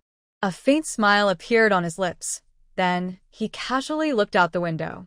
Outside the car window, the sunshine was just right, matching the mood of some people's hearts quietly clearing up at this moment. After Su Yunju and Gu Qinghe left, Wang Rui watched their figures disappear into the distance. His inner curiosity was burning hotter and hotter. The more he thought about it, the more convinced he was that his judgment was right. Gu Qinghe's gentle and considerate attitude, plus the lunch. If they weren't dating, he would even turn the character, Wang, upside down. Unable to resist the urge to share the good news, I took out my phone and quickly sent a shocking message in the local class group called Youth Never Ends XX Graduation Class X. Big news. Brothers and sisters, Come see. I just saw our class monitor, Gu Qinghe, with Su Yunjua at Global Auto City. They were looking at cars together, talking and laughing naturally, showing perfect chemistry. Definitely a couple. I think it won't be long before we get their wedding invitation. Get ready to celebrate. This message instantly caused many silent classmates to react. Lily, real? Oh my gosh.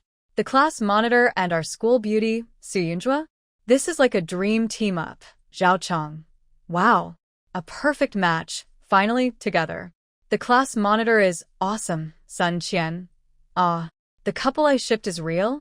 I always thought they looked good together. Qian Hao, handsome guy and beautiful girl, a perfect match. Congrats to the class monitor for winning her over. Zhou Ting, I knew it. I heard someone mention before that they saw Su Yunjua near the class monitor's seafood shop, so it was true from the start. Wu Bin at Wang Rui, are you sure? Is it really them? Or did you see wrong? Faced with doubts, Wang Rui confidently replied. Wang Rui at Wu Bin, how could it be wrong? I personally saw them. Su Yunjua just bought a car, and I helped with the paperwork. The class monitor was with her the whole time, very attentive, like it was his own business. Absolutely real. Wow. Confirmed. Congratulations. Matching faces. The class monitor is so lucky. When's the wedding? We must go as a group. The group was flooded with blessings and exclamations, lively, like a festival. But someone was unhappy. Zhang Wei saw the message a bit late. She scrolled through the chat history, her face growing darker with each message, feeling like she had opened an old jar of vinegar, sour and bitter. Earlier, she had casually mentioned Su Yunjua's recent situation in the group, with a subtle feeling of look, the once glamorous school beauty is now back in disgrace, giving herself a slight sense of superiority for having won over her. She never expected that just a short while later, Su Yunjua would actually be with Gu Qinghe. Gu Qinghe was the class monitor in high school, from a good family, handsome, and with good grades. Many girls secretly liked him, including Zhang Wei. Although she now has a boyfriend and is about to get married, seeing someone she never got close to now with the down-and-out Su Yunzhou, her feelings of jealousy, frustration, and disbelief surged inside her. She tapped the screen hard. Zhang Wei at Wang Rui, is your source reliable? Or is it just rumors? How could they be together? Didn't Su Yunzhou just return to his hometown? And now he's with the class monitor? Isn't that too fast? I don't believe it. Her classmates, excited, jumped in before Wang Rui replied. Lili at Zhang Wei, why not? Love can't be stopped. He's unmarried, she's not married, and they are old classmates. It's normal for them to be together. Zhao Cheng, exactly. Zhang Wei, are you sure you're not secretly in love with our class monitor too? Haha, Sun Qian. Fate is wonderful. Maybe they already liked each other long ago, and now they just finally confessed. Zhang Wei looked at these replies and felt uncomfortable, as if her little secret was exposed in front of everyone. Her eyes flicked, and she thought of someone else who might be interested in Su Yunzhou. She immediately tagged him in the group. Zhang Wei at Fangchun, can you come out and talk? Didn't you ask about Su Yunzhou's relationship status before?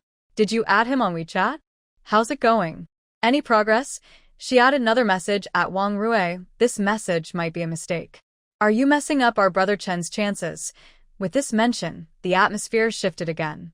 Some classmates remembered that Fong Chen had shown interest in Su Yunzhou before and even tried to add him on WeChat.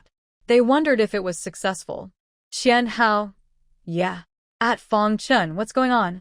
How's your chat with Su School Beauty? Zhou Ting. Could it be that Wang Rui was wrong? Is it actually Fong Chen and Su Yunzhou? Suddenly tagged by Fong Chen, he looked at the sudden questions in the group and felt a bit embarrassed. He did add Su Yunzhou on WeChat, but his request just disappeared into the void. It was never accepted. He couldn't possibly admit to this embarrassing thing in the group, so he replied vaguely, Fong Chen, stop spreading rumors. I am just an ordinary classmate of Su Yunzhou. Please don't randomly matchmake us. Zhang Wei saw that Fong Chen couldn't find any big news here and was still not giving up. She thought it would be great if she could reveal the main person. She planned to directly at Gu Qinghe in the group, but found that he was not in the member list. Zhang Wei at group leader Liu Yang. Why isn't the class monitor in the group? Quickly add him. And also add Su Yunzhou. Let the person involved speak for themselves. Group leader Liu Yang was mentioned and responded, Liu Yang. I have invited the class monitor and Su Yunzhou several times, but they haven't accepted. Probably they don't check this kind of big group. Since the main person wasn't there to clarify, the discussion in the group became more free and lively. The topic shifted from Gu Qinghe and Su Yunzhua's romance back to Su Yunzhou herself. But honestly, Su Yunzhua's luck isn't too bad. Although she broke up with the top student Chen Haiyang, she quickly found a new partner, the class monitor. The class monitor has great qualities, with a big family business and a steady, reliable personality. This immediately got many people agreeing. Yeah, Chen Haiyang was a top student, and they even went to Beijing together. Everyone thought it would be a perfect story, but in the end, he found a wealthy girlfriend. I've heard that the girl's family is quite rich. Her father is a company executive. Chen Haiyang is now doing very well. So, sometimes losing something can be a blessing. Staying in our small town with a class monitor like that might not be worse than in a big city. Su Yunzhou is just making a timely move, finding someone to support her. The word support was used jokingly, but it subtly reflected some people's complicated feelings about this relationship. It seemed that Su Yunzhua's value was seen as dependent on being attached to a good man to gain approval. The lively discussion in the group continued, filled with guesses, blessings, comparisons, and subtle jealousy. Meanwhile, the two main people involved, Su Yunzhou busy planning her first trip abroad and Gu Qinghe managing the shop's accounts, occasionally remembered the scene of looking at cars during the day, and a faint smile appeared on their faces. Neither of them knew that in a group called Youth Never Ends, their love story had already been vividly written, even with a wedding date being discussed. This might be a glimpse of life in a small town, where any small change or rumor spreads very quickly. Su Yunzhou was waiting to set sail. His father, Su Huayan, was flipping through an old almanac, choosing a good day. After looking at several options, they finally decided to leave in 3 days. As the day approached, the family felt both excited and nervous. The night before departure, his mother, Zhao Huilan, kept stuffing things into Su Yunzhua's luggage without stopping. Although there was enough water and food on the boat, she still felt it wasn't enough. Yunzhou, take some of this ginger tea. The sea is humid and it helps keep you warm. Bring these biscuits too, in case you get hungry. And this, the good luck charm I asked for before. You must keep it close to you. Su Yunzhou watched his mother busy packing and saw her nearly bursting the suitcase. He felt both warm and a little helpless. Mom, that's enough. I'll only be gone a few days. You really don't need to pack so much. Zhao Huilan paused, turned around, and looked worried. After hesitating for a moment, she finally spoke what she had kept inside for days. Yunzhou, maybe it's better if your dad goes with you? Just for this first trip, let him help you get used to it. Once you're familiar with sailing, we'll be less worried, right? No matter how capable their daughter was, she still believed she hadn't experienced the sea storms alone. With her father, Su Huayan, who was experienced, she could sleep peacefully. This was the situation Su Yunzhou feared most. That's why he insisted on buying the boat, to freely use his special abilities without worry. If his father went along, how could he explain how he always found the hidden fish and valuable seafood so precisely? It might be hard to explain, and it could cause more worry and questions. "Mom," he said, holding her roughened hand from years of work, his voice firm but soothing. "Really, you don't need to worry. Trust me, I've studied both theory and practice. It's fine. Plus, my father has checked the boat many times. The engine is solid. This trip is just to get familiar with the route and the boat. I won't go far or into dangerous waters. I promise I'll be back in a week, safe and sound." Seeing her mother still frowning, Soo Yunju took out her last trick, waving her phone. "Look, now there's signal near the coast. I report to the family every morning and evening, and we can video call anytime. Just pretend I'm out on a road trip, but the road is the sea, so I can't get lost." Zhao Huilan looked at her confident and bright-eyed daughter, knowing that arguing was useless. This girl is clever and stubborn. She sighed deeply and finally agreed, repeatedly reminding her, "You must be very careful. If the weather turns bad, come back quickly. It's okay if you don't catch fish. Your safety is the most important. Call me every day." "Got it, Mom." "Don't worry at all." Soo Yunju smiled and hugged her mother, feeling relieved inside. Convincing her mother was the last obstacle before going to sea. She looked out at the dark night sky, filled with anticipation for her first solo voyage and a faint excitement about the upcoming test of her skills at sea. "See, I am coming." The Funing ship sailed smoothly on the blue ocean. The salty wind blew in, bringing a refreshing sense of freedom. Soo Yunju stood in the control room, her eyes piercing through the blue water, focused on, scanning, the world below. It was her second day at sea alone. Yesterday, she spent the whole day familiarizing herself with the ship's performance and testing her skills. She clearly saw the underwater terrain, reefs, and various marine creatures swimming through different water layers. In her vision, different schools of fish emitted different colors and intensities of light. Ordinary fish had white, faint halos. Slightly more valuable fish like snapper and bass had bright yellow halos. But what Soo Yunju was really looking for was a school of fish with a bright, dazzling gold halo. Because brighter colors meant higher economic value, like large yellow croakers. The first net was crucial, not only to start with a good omen but also as an important test for herself and the ship. She had to patiently steer the Funing through the sea, passing over those white and light yellow halos. As time went by, she wondered if she was being too picky. Maybe she should try catching a school with a yellow halo first. Ahead, beneath the sea, a bright, rich golden glow appears, so vivid it almost seems real. The golden light is dazzling and covers a large area, like a big flowing piece of gold moving slowly underwater. "Found it." Soo Yunjo suppresses his excitement and observes carefully. The dense school of fish with strong golden light is quite large, moving slowly in the middle water layer, just the right moment to cast the net. He adjusts the ship's course so that the boat moves at a good angle to the fish. He calculates the timing and quickly goes to the back of the boat, pressing the switch on the hydraulic winch. The heavy fishing net makes a loud rustling sound as it is precisely lowered into the sea. Soo Yunjo keeps a close eye on the net's speed, making sure the opening covers the tempting golden school perfectly. The next part feels slow and tense. He must keep a steady speed, pulling the net through the planned area. In his mind, he keeps replaying the golden glow, feeling both excited and nervous. How much will this first catch bring?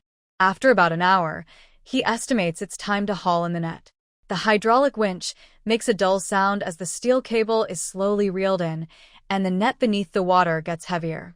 A huge, heavy net bag breaks the surface, hanging above the boat's stern. Inside, it's a suffocating gold color. There really are fish that reflect dazzling gold in the sunlight.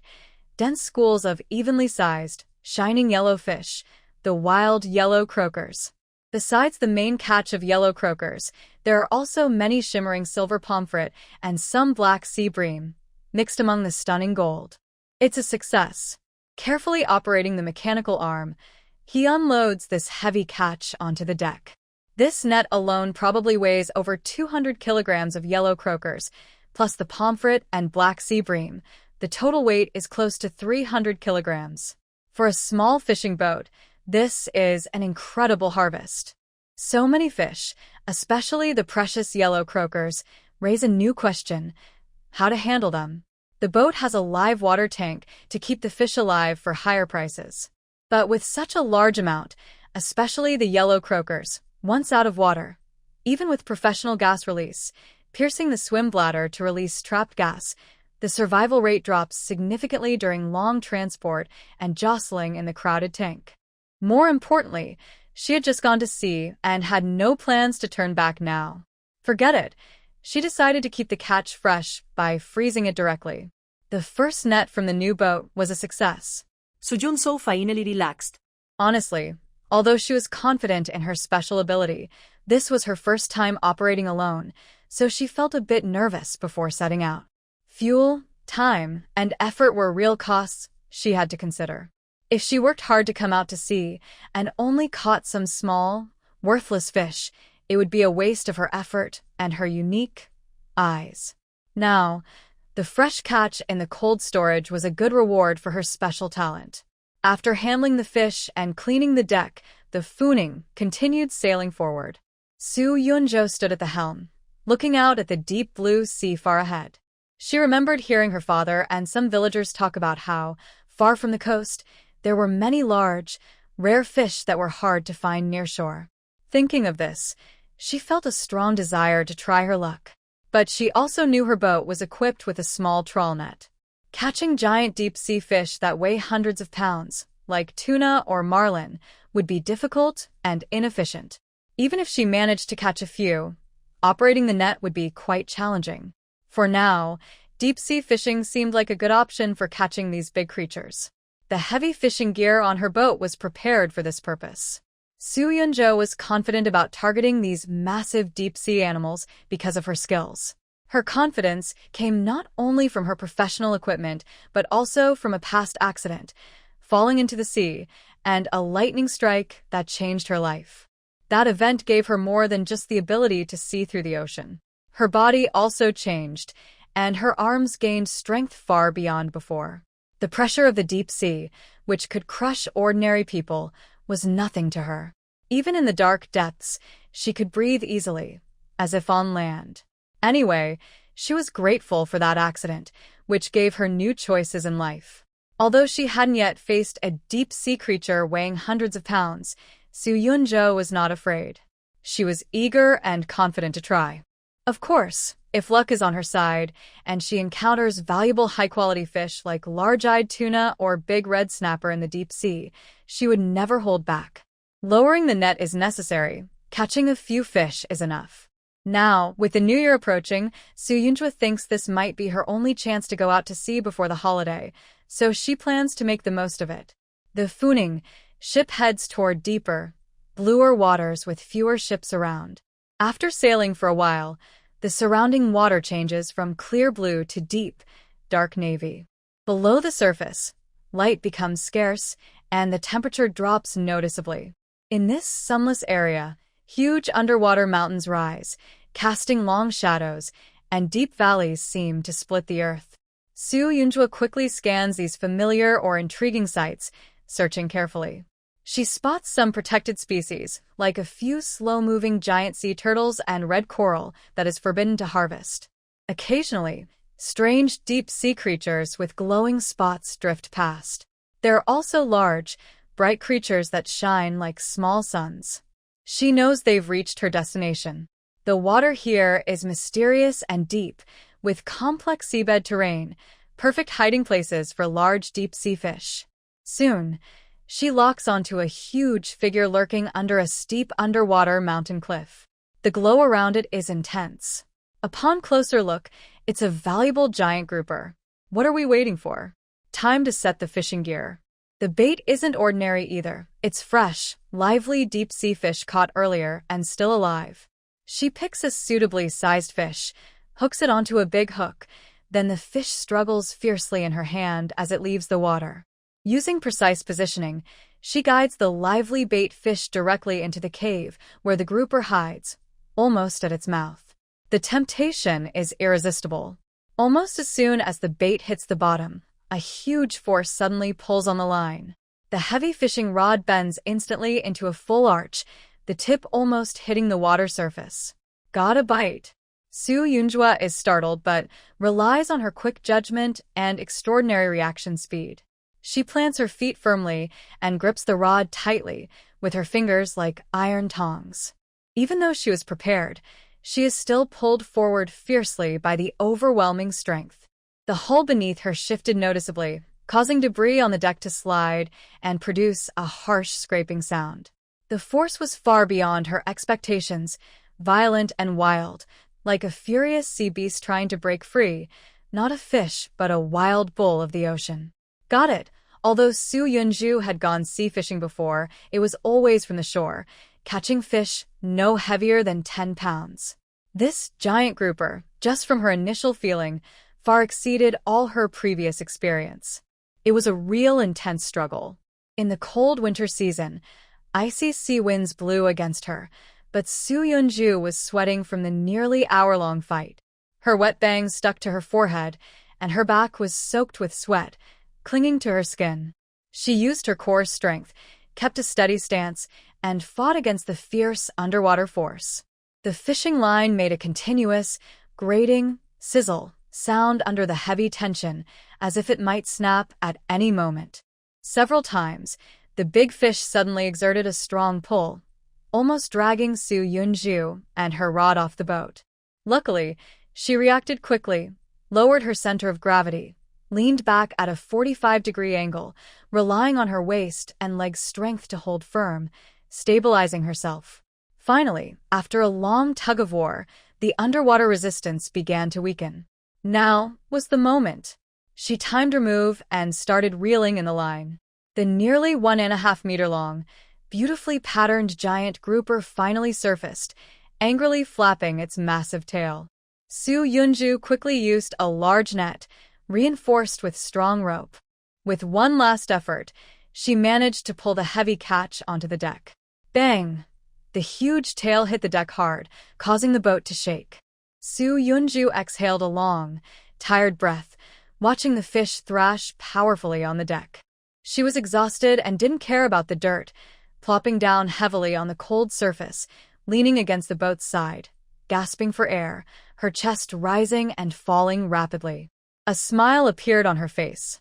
Catching such a big fish made Su Yunju feel a sense of achievement almost overflowing inside her. After resting for a short while, I wiped my hands with a towel, took out my phone, and aimed at the large, lively grouper on the deck. I found a good angle and took several clear photos, then sent them directly to the Loving Family WeChat group. Not long after sending the pictures, my phone buzzed with a vibration. My mother, Zhao Huilan, almost immediately replied with a shocked emoji. Yunzhou, is this really such a big fish? Did you catch it yourself? She also warned, be careful. That's in the sea. What if you don't have enough strength and it drags you into the water? That's very dangerous. I quickly typed a reply, feeling a little proud. Mom, don't worry. You know I've been working out recently. You've seen me easily move those heavy loads, right? My strength is definitely good, I can handle it. At this moment, my father, Su Huayan, also chimed in. He sent a thumbs-up emoji and said, wow, that grouper is really heavy. I should share this picture with Zhang and the others so they can be jealous. He then added, at Yunzhou, girl, take a close-up of the fish, a clear one, okay? You could feel his excitement even through the screen. Right after, my father sent another message. By the way, you need to process the fish quickly. Grouper is very lively, but after all this struggle, it's not practical to keep it alive in the water tank for long. It would waste too much energy, and it's not worth it. Seeing his message, I straightened up and quickly replied, Dad, I know. I don't plan to keep it alive. I'm going to do what you taught me, bleed it first, then quickly chill it. That way, I can keep the meat fresh and tasty. He responded, yes. That's the right way. Make sure to bleed it thoroughly, find the right spot behind the gill cover, quick and precise. After cleaning, cover it with crushed ice layer by layer and cool it down as fast as possible. This big guy's meat is precious. Don't waste any part of it, I said. Yunjo here, I'm off now to process the fish. Putting down my phone, I picked up my professional bleeding knife and the prepared ice bucket and carefully started handling this valuable catch. My father happily shared the photos I sent him with his old friends group, which immediately drew a lot of envy, amazement, and questions. My younger brother, Su Jinghao, has always been quiet. At this moment, he's studying hard at school and hasn't had a chance to see his sister's impressive catch. After taking a short break to hydrate and recharge, Su Yunjo picked up her fishing rod again. Her underwater vision made her feel like she had a full map view, easily spotting a new target, a large yellowfin tuna swimming in the middle water layer. Although not as expensive as its close relative, the bluefin tuna, the yellowfin is also a highly valued fish on the market, with firm meat and great flavor. With her previous experience, she was more confident now. She cast her bait precisely, waited patiently, and with her improved strength and endurance, she successfully caught this powerful ocean predator onto the deck. Watching its sleek body shimmer with a silver-blue metallic shine in the sunlight, Su Yunjo wiped her sweat happily. Despite the physical and mental effort each fight with these deep-sea giants took, and the constant protest from her arms and back muscles, seeing the fish filled with high-quality catch in the hold gave her a strong sense of achievement that made all the tiredness worth it. At home, her WeChat group kept ringing with new messages. At first, Zhao Huilan was still nervous about that giant grouper, but after Su Yunjo posted the photo of the yellowfin tuna, Zhao Huilan's responses changed noticeably. Another big one. This one doesn't look as scary. Wiping sweat emoji. Take it easy. Don't overexert yourself. Her tone shifted from initial panic to a more numb warning, showing she was starting to get used to Su Yunjo's unconventional methods. Meanwhile, her younger brother Su Jinghao, taking a break from class, finally chimed in with a flood of amazed and crazy support emojis. Wow. Wow. Wow. Sister. You're amazing. This fish is so cool. Jealousy is turning me into a different person. When I have a holiday, take me out to sea. I want to catch such a big fish too. Please take me along. At Su Yunjo seeing his envious and longing words, Su Yunjo checked the tuna's condition while smiling and replying, "Sure, when you're on holiday, but only if you do well on your final exams first. If your report card isn't good, no big fish, not even a shrimp, will be caught." Smiling emoji, Su Jinghao. I promise to complete the task. I'll fight for the big fish. Sister, just wait. Putting down her phone, Su Yunjo gazed at the vast, beautiful horizon where the sea and sky meet, a gentle smile on her face. Her recent successes made her very motivated. Using her underwater vision ability, she caught several large, impressive fish. She caught a marlin, a giant red snapper, a huge grouper, and 2 tuna. At first, Su Huiyan would immediately share her photos with his old friends, adding some proud laughter emojis, and everyone would exclaim, "Old Su, your daughter is amazing." And what luck is this? But as more astonishing photos of her catches appeared one after another, Su Huiyan didn't have time to enjoy the admiration from the previous batch before the next wave of shock hit him. Eventually, even he felt a bit tired of showing off, and his friends, from initial surprise, gradually became numb, only replying with mechanical words like awesome and impressive. Inside, they wondered, did Su Yunjua's daughter somehow upset the Sea Dragon King? When did these big deep-sea creatures become as easy to catch as fish in their own pond? After the excitement faded a little, Su Huiyan made a call. "Hello, Dad. Yunjua, you've caught enough. Time to stop when you're ahead," Su Huiyan said with concern. "I see your fresh storage is almost full, right? Even though it's cold and you added ice, with so many fish piled together, the core temperature can't stay low, and over time, the quality will suffer. It's time to head back." Looking at her impressive haul, Su Yunjua felt a bit reluctant. There seemed to be more tempting fish in the deep sea. But she knew her father was right. If she kept fishing, her current preservation methods wouldn't be enough. "Okay, Dad, I'll listen to you," she replied, a little reluctant but agreeing. "I'll pack up and head back early tomorrow. Good. Be safe on the way. We'll wait for you to come back. Soo Hwan finally relaxed and hung up. After intense work, Soo Yunjua was exhausted, and her stomach started to growl. Plus, after receiving her father's call, she had to stop fishing. Looking at the darkening sky outside, she decided to make something delicious to reward herself. She reached into the fresh storage and pulled out a large yellow croaker. Perfect. Today I will taste exactly what this precious fish really tastes like. In the past, when she caught this kind of fish, her first reaction was always to sell it quickly, never to eat it herself. But now, she wants to indulge herself. Plus, she has previously caught black-haired fish and spotted grouper, so she plans to enjoy them all at once. These fish don't need complicated cooking. They are best enjoyed fresh and pure. Back in the small kitchen with basic facilities, she handles everything efficiently. The first to prepare is the large yellow croaker, scaling, removing gills, gutting. Since the fish is so fresh, steaming is the best way. She washes the yellow croaker thoroughly, makes a few cuts on its body, adds slices of ginger and scallions, drizzles a little cooking wine, and places it in the steamer. There aren't many seasonings on the boat, so she makes a simple sauce.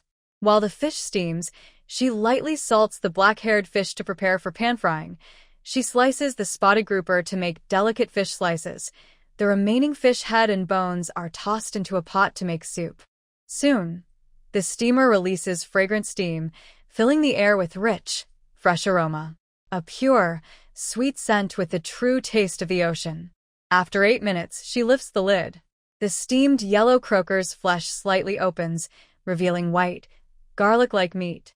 She pours the steaming fish juices into the prepared sauce, then drizzles it back over the fish, finishing with a sprinkle of scallions. A hot oil splash sizzles, releasing an irresistible aroma. Soon, a hearty meal is served. The steamed yellow croaker takes center stage, accompanied by pan-fried black-haired fish, tender fish slices of grouper, and a bowl of milky fish head tofu soup bubbling hot. Soo Yunjo can't wait to pick up a tender piece of fish from the belly. As she tastes the fish, the texture and sweetness far surpass her expectations. The fish is so tender it almost melts on her tongue, with pure sweetness blooming layer by layer, needing no extra seasoning. Is this the true flavor of top-quality wild yellow croaker? She tries the crispy on the outside, tender on the inside black-haired fish, the smooth and fresh grouper slices, and takes a sip of hot fish soup. All her fatigue melts away in this perfect meal she caught and cooked herself. After enjoying this delicious feast, Soo Yunjo leans back happily. Through the porthole, she looks outside. The sky has long since darkened completely. Outside, the darkness is thick and inky. The endless sea blended with the night sky, deep and quiet, as if the whole world had fallen asleep. All she could see was her ship, the Typhoon, shining alone like a faint star, decorating the vast black velvet of the night. The light around the ship's side cast a small warm glow, while beyond was the deep, dark darkness.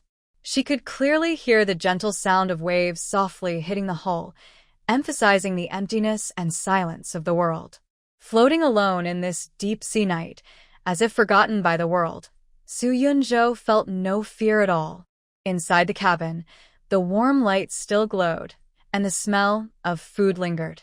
The deck beneath her feet vibrated gently from the engine's steady hum. Inside the cabin was her hard-earned confidence, heavy but strong. This dark sea, which swallowed all light, was not entirely unknown to her. She could see the peaceful fish resting below and sense the breath of this sea area. She didn't feel lonely. Instead, she enjoyed this rare moment of peace and solitude.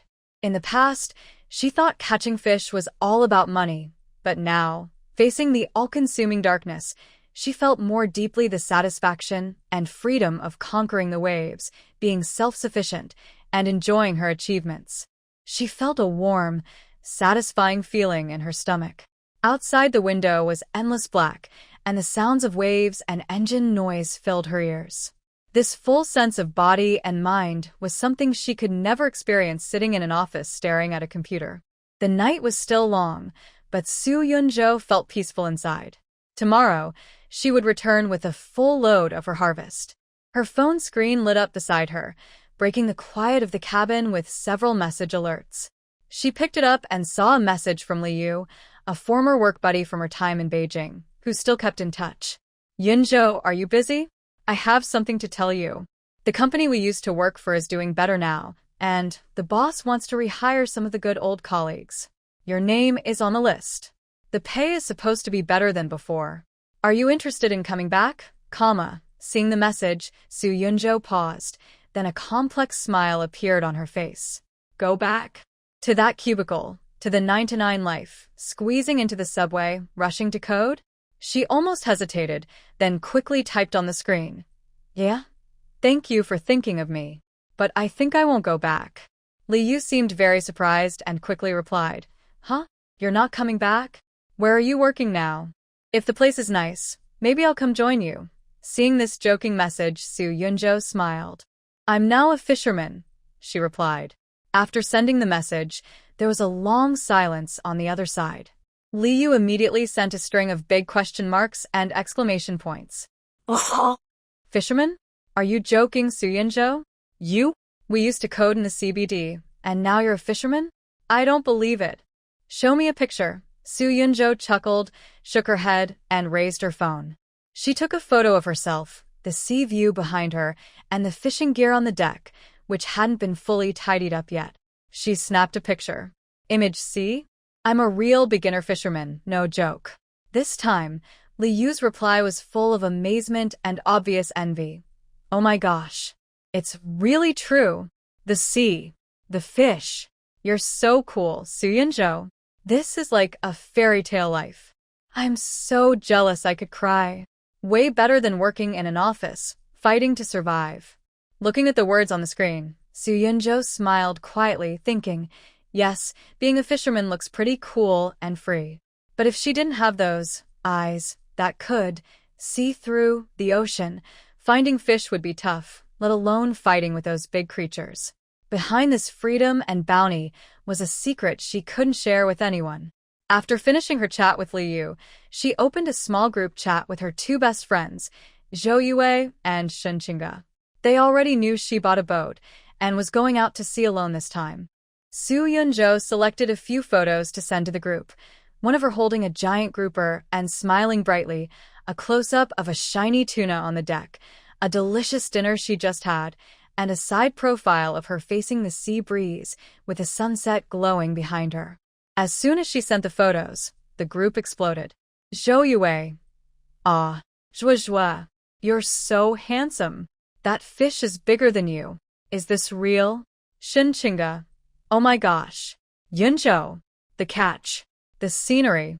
It's making me so excited. Congrats on your first successful trip. I'm so happy for you. Zhou Yue. This life is just too amazing. Beautiful woman and giant beast. The female captain at sea. The script is too explicit and inappropriate for family-friendly content. Here is a cleaned-up, simplified, and family-appropriate version. The scripts are too daring to write. Shen Qingge, be sure to stay safe. It looks so exciting. When you come back, I want to hear all about your adventures for 3 days and nights. Zhou Yue 1. I really want to try some too. Fresh from the sea, it must be super tasty. Boo-hoo. Seeing their excited and happy messages filled with blessings, Su Yunzhou feels warm inside. Su Yunzhou. Don't worry, safety first.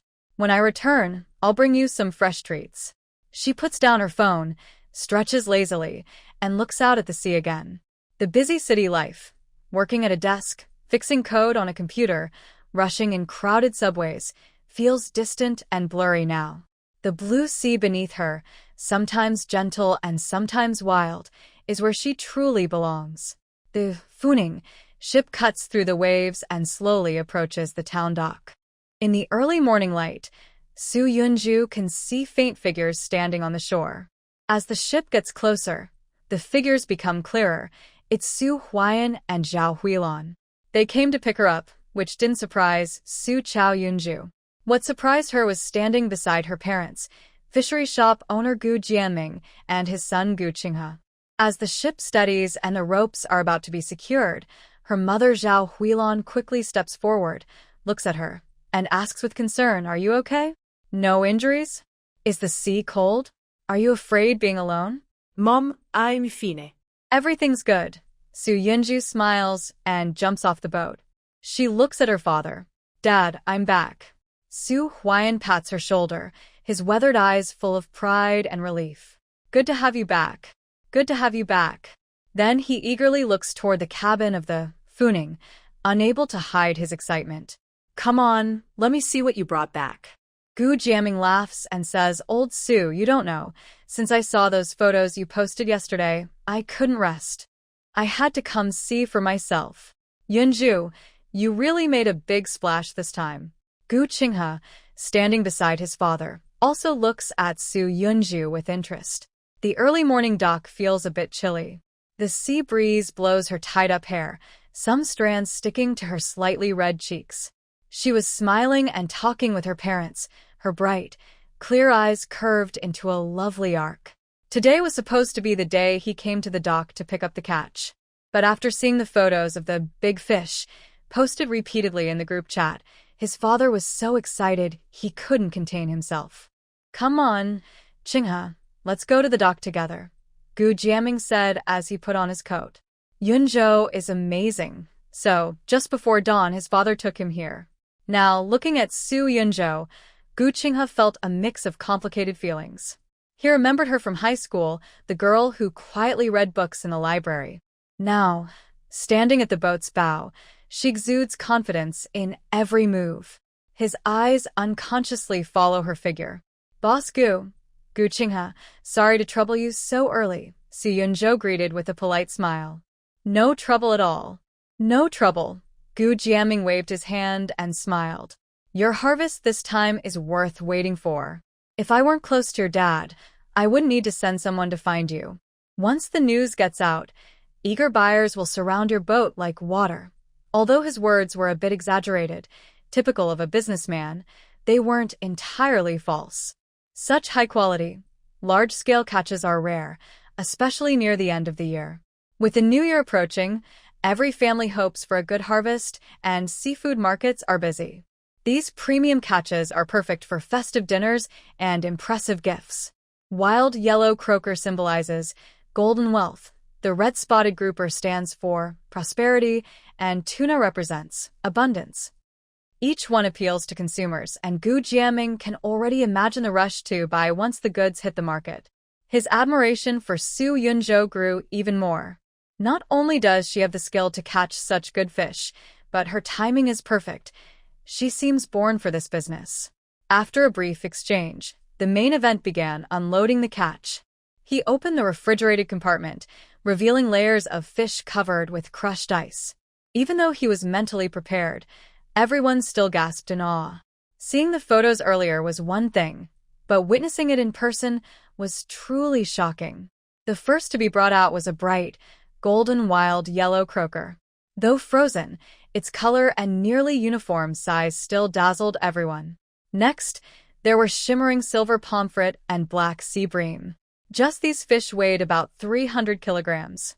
But this was only the beginning. Next came the big fish they caught. A giant grouper, nearly 1.5 meters long with beautiful markings, was carefully carried off the boat by 2 strong men. Cheers erupted on the dock. The sight of such a huge fish was truly impressive. Then, a sleek marlin with a shiny steel-blue body, a large red snapper, and 2 yellowfin tuna with distinctive yellow fins were also brought ashore one after another. Each fish alone was enough for fishermen to boast about for days. But here, like common cargo, they were taken out of the Funing ship's hold and piled up on the dock, forming a huge, astonishing mountain. Su Huiyan and Zhao Huilan looked at this fish mountain, their mouths open in surprise, unable to speak for a long time. Zhao Huilan covered her chest and whispered, "Did my daughter catch all these by herself?" Su Huiyan, excited and blushing, circled around the pile of fish, touching and inspecting here and there. The commotion had already attracted the whole dock. Other fishermen preparing to go out to sea, passing vendors, and nearby shop owners all gathered around, crowding the area. "Oh my goodness! Is that a grouper? So big. And a tuna. A yellowfin tuna. Look at that large yellow croaker. Amazing. Whose boat is this? It's worth this trip. Where is this magical sea area? How come all the good stuff are caught by her? This trip. How much is it worth? The crowd's amazement, discussions, and envy mixed together. Quick-witted fishmongers pushed forward, bypassing Gu Jiaming, who was inspecting the fish, and shouted to Su Yunju, "Young lady, don't sell these fish in bundles. Sell them separately." "I'll pay this much for that big grouper," he gestured with his hand, offering a very tempting price. Another quickly shouted, "I want those 2 tunas." "No matter the price, I'll add 5,000 on top of his offer. Big yellow croaker. Sell it to me." The scene became chaotic, with several people competing to offer prices, almost pushing Gu Jiaming aside. Gu Jiaming looked a bit unhappy, but doing business is about mutual agreement.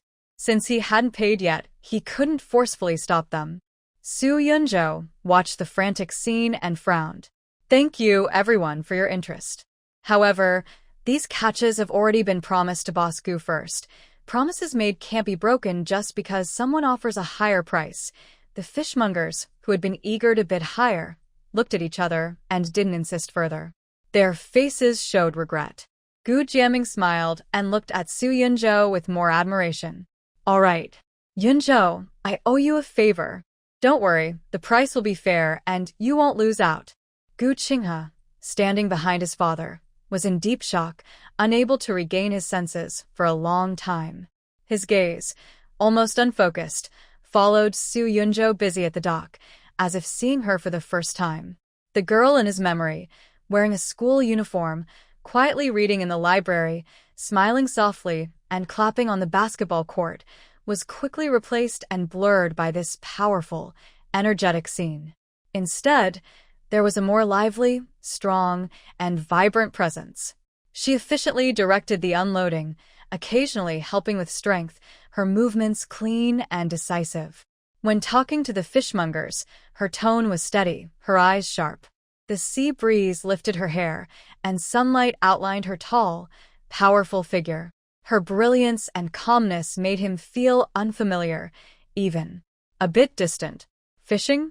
Catching such huge creatures alone at sea for days? Is this really the delicate girl who needed protection in his memories? 5 years had changed everything. He couldn't imagine how Su Yunzhou managed to be alone on the vast ocean, fighting those terrifying deep-sea creatures and conquering them one by one. And that nearly 300-kilogram catch. It was not just luck but required precise judgment, rich experience, and excellent skills. How did she do it?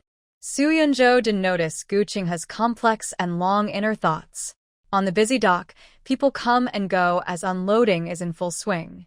She must keep a close eye to ensure that these heavy catches are transferred smoothly and completely.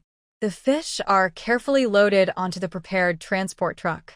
More and more onlookers gather, marveling and discussing excitedly. Gu Jiaming looks happy. He gently instructs his workers to handle the fish carefully while chatting with familiar people, showing pride in his voice. Once all the fish are loaded, he waves his hand and says, "Let's go, Lao Su Yunzhou. We're heading to the shop to settle the accounts properly." They follow Gu Jiaming to his large seafood store. The car stops at the shop entrance, attracting the attention of passers-by and nearby shop owners. The staff inside are sharp. Seeing the boss personally overseeing the loading, they know good fish have arrived. Without being told, they quickly clear space and prepare scales and calculation tools. Before Gu Jiaming can invite Su Yunzhou and his family to sit down and count the fish, the shop's phone and Gu Jiaming's mobile ring almost at the same time. Yes, it's me, old Gu. Dragon grouper? Yes. Just off the boat. Very fresh. Yellowfin tuna? Wow, President Wang, your information is so quick. 2 yellowfin, top quality. Big yellow croaker? Haha, Boss Lee, I knew you'd be interested. Gu Jiaming answers the phone while smiling helplessly yet proudly at Su Huayan, as if to say, "See? I told you. Good things can't be hidden. Qinghe, take Yunzhou and the others to the office inside and settle the accounts carefully. Don't make mistakes." Then he says to Su Huayan, Old Sue, you all sit down. I need to handle these food critics who smell the fish. Each one has a nose sharper than a dog. Gu Qinghe leads Su Yunzhou and her parents into the office inside. Outside, Gu Jianming's loud voice, full of a smile, bargains with the caller. You can faintly hear words like exclusive and priority. Gu Qinghe reports prices item by item, based on type, size, and weight, her fingers flying over the calculator. Su Yunzhou listens calmly and nods now and then. The prices offered by the Gu family are fair, even slightly above the usual market rate, probably because Gu values their friendship and the quality of the catch, especially during the busy year-end season. Fresh wild yellow croaker, total weight 215 kilograms, with an average price of 1,600 yuan per kilogram. Su Huayan and Zhao Huilan exchanged a glance, holding their breath slightly. Large East Star grouper and mouse grouper, total 58 kilograms. East Star grouper at 810 yuan per kilogram, mouse grouper at 900 yuan, Gu Qinghe said as he skillfully entered the data. Zhao Huilan looked at the rapidly increasing numbers and couldn't help but exclaim, covering her chest. Pomfret and black bream, combined 73 kilograms. Large pomfret at 320 yuan, black bream at 280 yuan. Su Huayan's fingers unconsciously tapped on his knee, trying to stay calm on the surface. Giant grouper, one fish, weighing 68 kilograms, Gu Qinghe announced with a hint of amazement in his tone.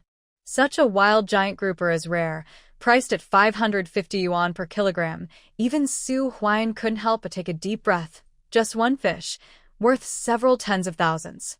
Yellowfin tuna, two fish, total weight 105 kilograms. High quality, at 380 yuan per kilogram. Marlin, one fish, 42 kilograms, firm flesh, at 261 yuan per kilogram. Red snapper, one fish, 33 kilograms, at 221 yuan per kilogram. With each item announced, the prices and the subsequent calculated amounts felt like heavy bricks stacking up in the hearts of Sue's parents.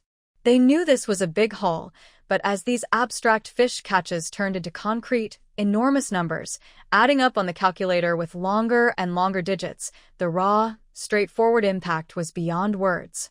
Gu Qinghe finally pressed the equal sign on the calculator. He looked at the final total on the screen, silent for a few seconds, then turned the calculator towards Su Yunzhu's family. Uncle Su, Aunt Zhao Yunzhu, this is the final total price. His voice carried a seriousness he hadn't even noticed himself. Su Huayan and Zhao Huilan almost moved to look at it simultaneously. On the screen, the clear total displayed 510,680 yuan. The couple seemed frozen in place, eyes wide open, staring at the screen. Zhao Huilan even instinctively reached out and rubbed her eyes hard, then leaned in closer.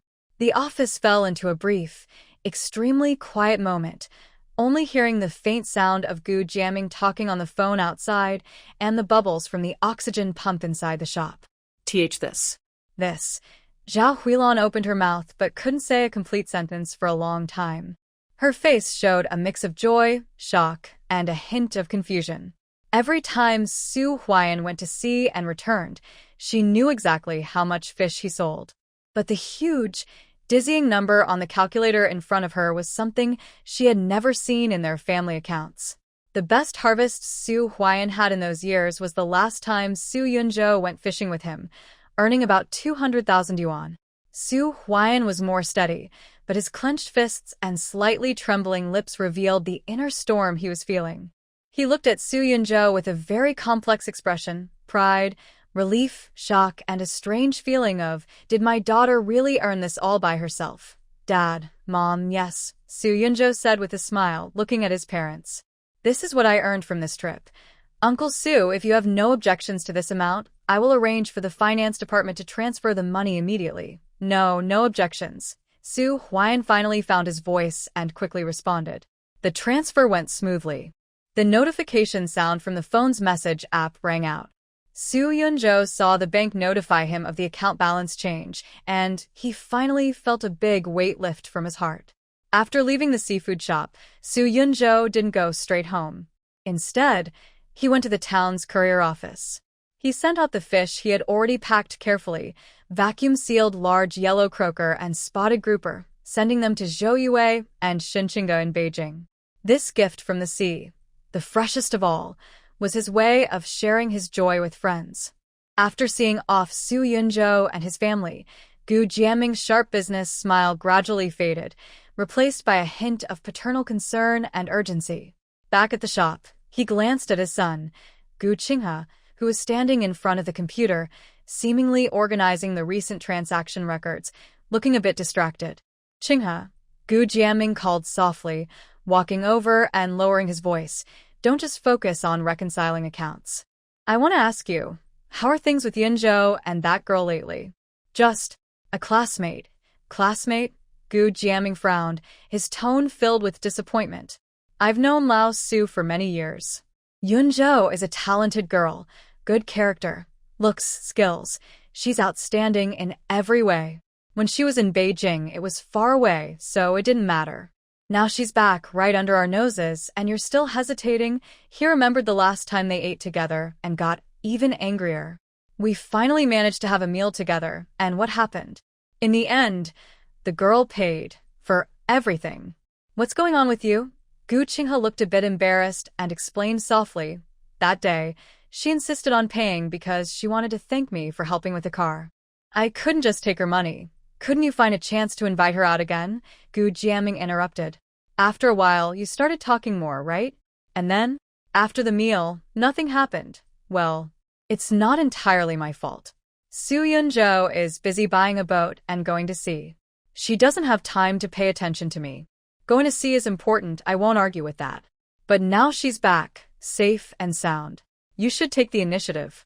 Invite her to dinner, watch a movie, or ask her about her sea adventures. Those are easy topics to start a conversation. Gu Qinghe fell silent, his gaze shifting from the computer screen to the outside window, his expression complicated. He wanted to do it.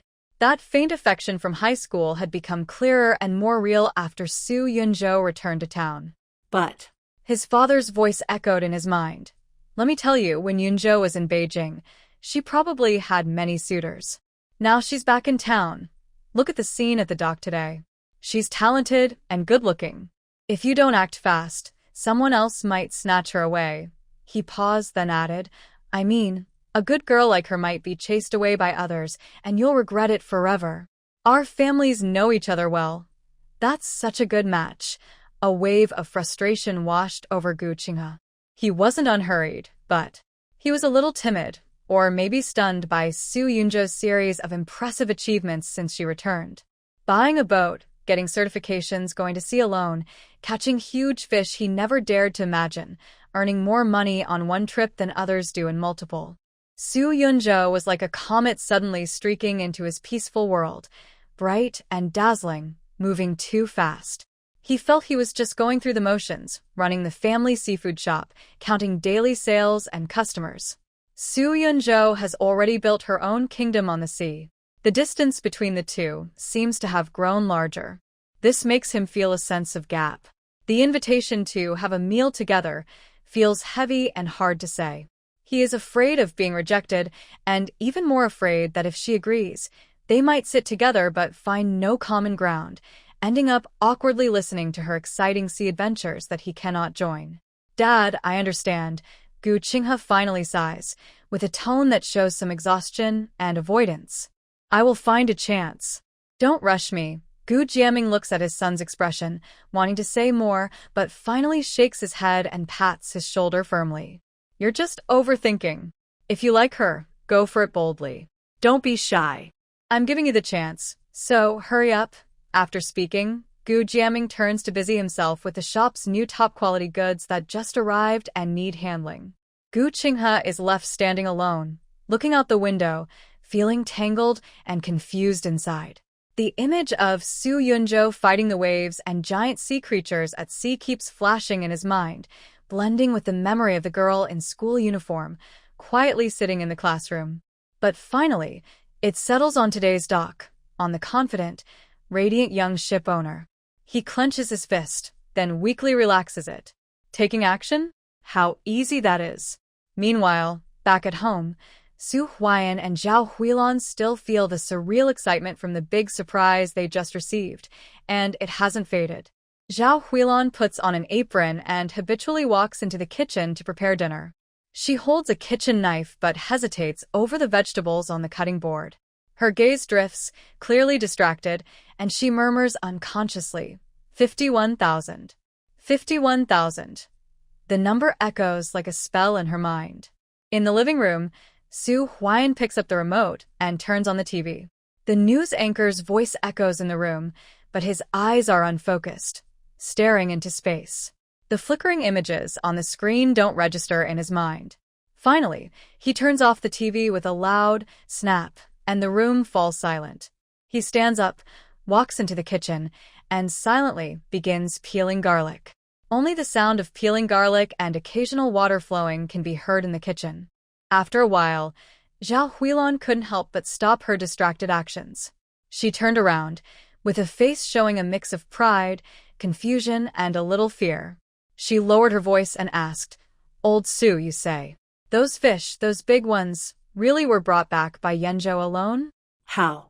How is she so amazing? I never expected that." She paused, with a hint of regret and relief in her tone. When she first said she wanted to be a fisherwoman, I was strongly against it. I thought this job was too hard and dangerous, not the right path for her. Now, looking back, if I had stubbornly stopped her back then, wouldn't I have killed Yanzhou's bright new path? Su Huyan put the peeled garlic cloves into a small bowl, looked up at his wife's troubled face, and smiled generously. Haha, if the child has ability and talent, isn't that good? Do you hope she goes out and comes back empty-handed and covered in dirt? Now, she's like this, which saves you from worrying at home every day, afraid she's suffering outside or not earning enough. His eyes also showed some emotion. Honestly, I didn't expect this. I know our daughter is ambitious and willing to work hard, but to have such a big harvest on her first solo trip. It really surprised me. Thinking of the impressive fish mountain at the dock, his tone became certain. It seems she was born to do this. This sea, this work, it's meant to be her world. Hearing her husband's words, Zhao Huilan's remaining worries seemed to be swept away by his open-minded smile. She picked up the kitchen knife again, this time with more skill, and her face gradually showed relief and genuine happiness. You're right. I was overthinking. Our daughter is capable. I should be happy. Let's cook a few more good dishes tonight and celebrate her success. Sitting in the living room, Yanzhou took out her phone, operated it for a moment, then said to her mother, Zhao Huilan, "Mom, I transferred some money to you. Take a look." Zhao Huilan was still lost in a daze, holding her cup of water. When she heard this, she instinctively took out her phone to check. Her hand trembled, almost dropping the cup. "Yanzhou, why did you transfer so much to me?" The amount was almost more than half of her total income this time. "Keep it for yourself. Your boat's refueling, maintenance, and repairs are all expensive. In the future, you'll spend more money on many things." Zhao Huilan was eager to return the money, just like before when she sold gold beads and Mila beads, but they all told her not to. Su Yunju held her mother's hand firmly and said, "Mom, you must accept this time. Consider it my contribution to the family. In the future, I will regularly send money home. Even if it's for family expenses, you don't need to give so much." Zhao Huilan looked at the amount and still felt uneasy. Su Yunju was amused by her mother's reaction. She leaned back on the sofa and looked around the house, which they had lived in for over 10 years. It was full of signs of life, but also a bit old. She spoke with a mix of emotion and confidence. The extra money is just my way of contributing to the family early. Our family. Should we think about moving to a new house? A bigger, brighter, more comfortable place." When she said this, even Su Huyan, who was pretending to watch the news but was actually eavesdropping, looked up. Su Yunju now had enough confidence to say this. Her confidence came from the money she just received today, thanks to her ocean vision ability. It reminded her of herself not long ago, working as a programmer in Beijing, staring at screens all day, exhausting herself, saving over 100,000 a year through frugal living. Meanwhile, the slightly better and larger apartments back home cost around 13 or 14,000 per square meter. A house over 140 square meters would cost over 2 million yuan. Such astronomical numbers made her suppress the idea of buying a house altogether, especially in a big city like Beijing. She didn't even dare to think about it. Now, she could confidently suggest buying a new house to her parents. As they say, times have changed. She was no longer a stressed urban white-collar worker. Thanks to her ocean vision, she could earn what normally takes years, or even a decade, in just a few days. Financial independence and strength gave Su Yunju not just wealth, but also the freedom and power to choose her life and improve her situation. Zhao Huilan and Su Huayan were both surprised. Moving to a new house? It was something they occasionally dreamed about with a smile, but most of the time, they just thought about it briefly. Silence filled the living room for a few seconds. Su Huayan was the first to speak, shaking his head. No need, Yunju. Your parents understand your good intentions, but we are used to living in this house. The neighbors are familiar, and we know each other well. Visiting each other's homes or helping out is very easy. This location is convenient for grocery shopping and your brother's school. A house that can shelter us from the wind and rain, where the family lives happily together, is already very good. There's really no need to take on a big debt just to get a bigger house. Your money is hard to earn, so you should focus on developing your career. Your father is right. Zhao Huilan quickly added, Silly child, you should keep your money for yourself first. I won't touch a single cent. I'll save it all for you. This money is for you to buy a decent house in the future. Whether in our county or the city, having your own house as a girl is very important. When you get married, it will give you confidence. Su Yunju wanted to say she had enough money to pay in full, but seeing her parents' firm attitude, she understood their nature. They are used to this home and don't have high material demands, nor do they want to add financial burdens. Mom, the money I give you is for the family. Please feel free to use it. As for my own house, you don't need to worry. You see, your daughter has the ability now. After a few more trips to the sea, the house payment will be settled naturally. If this had happened before, Zhao Huilan would have scolded her for daydreaming. Fish in the sea don't line up waiting for you to catch them. After today's shocks at the dock and the settlement, and witnessing over 50,000 yuan coming in, she didn't say a word. Seeing her mother's expression soften, Su Yunju knew she should seize the moment. She proposed a more practical plan. How about we pay off the mortgage on this house first?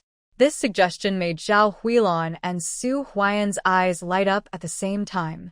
Paying off the mortgage means being debt-free and feeling light. Good idea. Zhao Huilan immediately smiled happily, holding her hand. That's great. Once the mortgage is paid off, our family will be completely relaxed. Su Huayan also nodded heavily, showing a relieved and happy smile. Seeing her parents happy, Su Yunju felt that this was more worthwhile than buying any big house. At that moment, Su Jinghao came home from school. As soon as he entered, he excitedly ran to Su Yunju. Sister, my goodness, let me see the big fish you caught. Our classmates are going crazy over it. Holding Su Yunju's phone and looking at the photos of her with the giant fish, her eyes sparkled with admiration. She excitedly said that she must go to sea during the holiday, and she wanted to become the envy of her classmates. Zhao Huilan looked at her two children and felt a full sense of happiness. She took out her phone and selected a few of the most impressive fishing photos, especially close-ups of the giant grouper and tuna, and sent them to the relatives' WeChat group. The group was quiet for a few minutes. Then, the notification sound started ringing rapidly. Little Ant. Wow. Huilan, are these all caught by Yunjua? Amazing.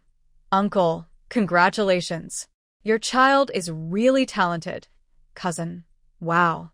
These fish are so big. Yunjua is so cool.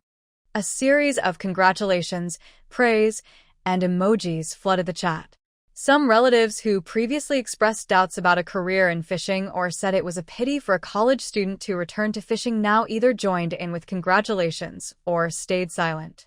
No one mentioned those earlier comments anymore. That evening, Su Yunjua received messages almost at the same time from Zhou Yue and Shen Qingge.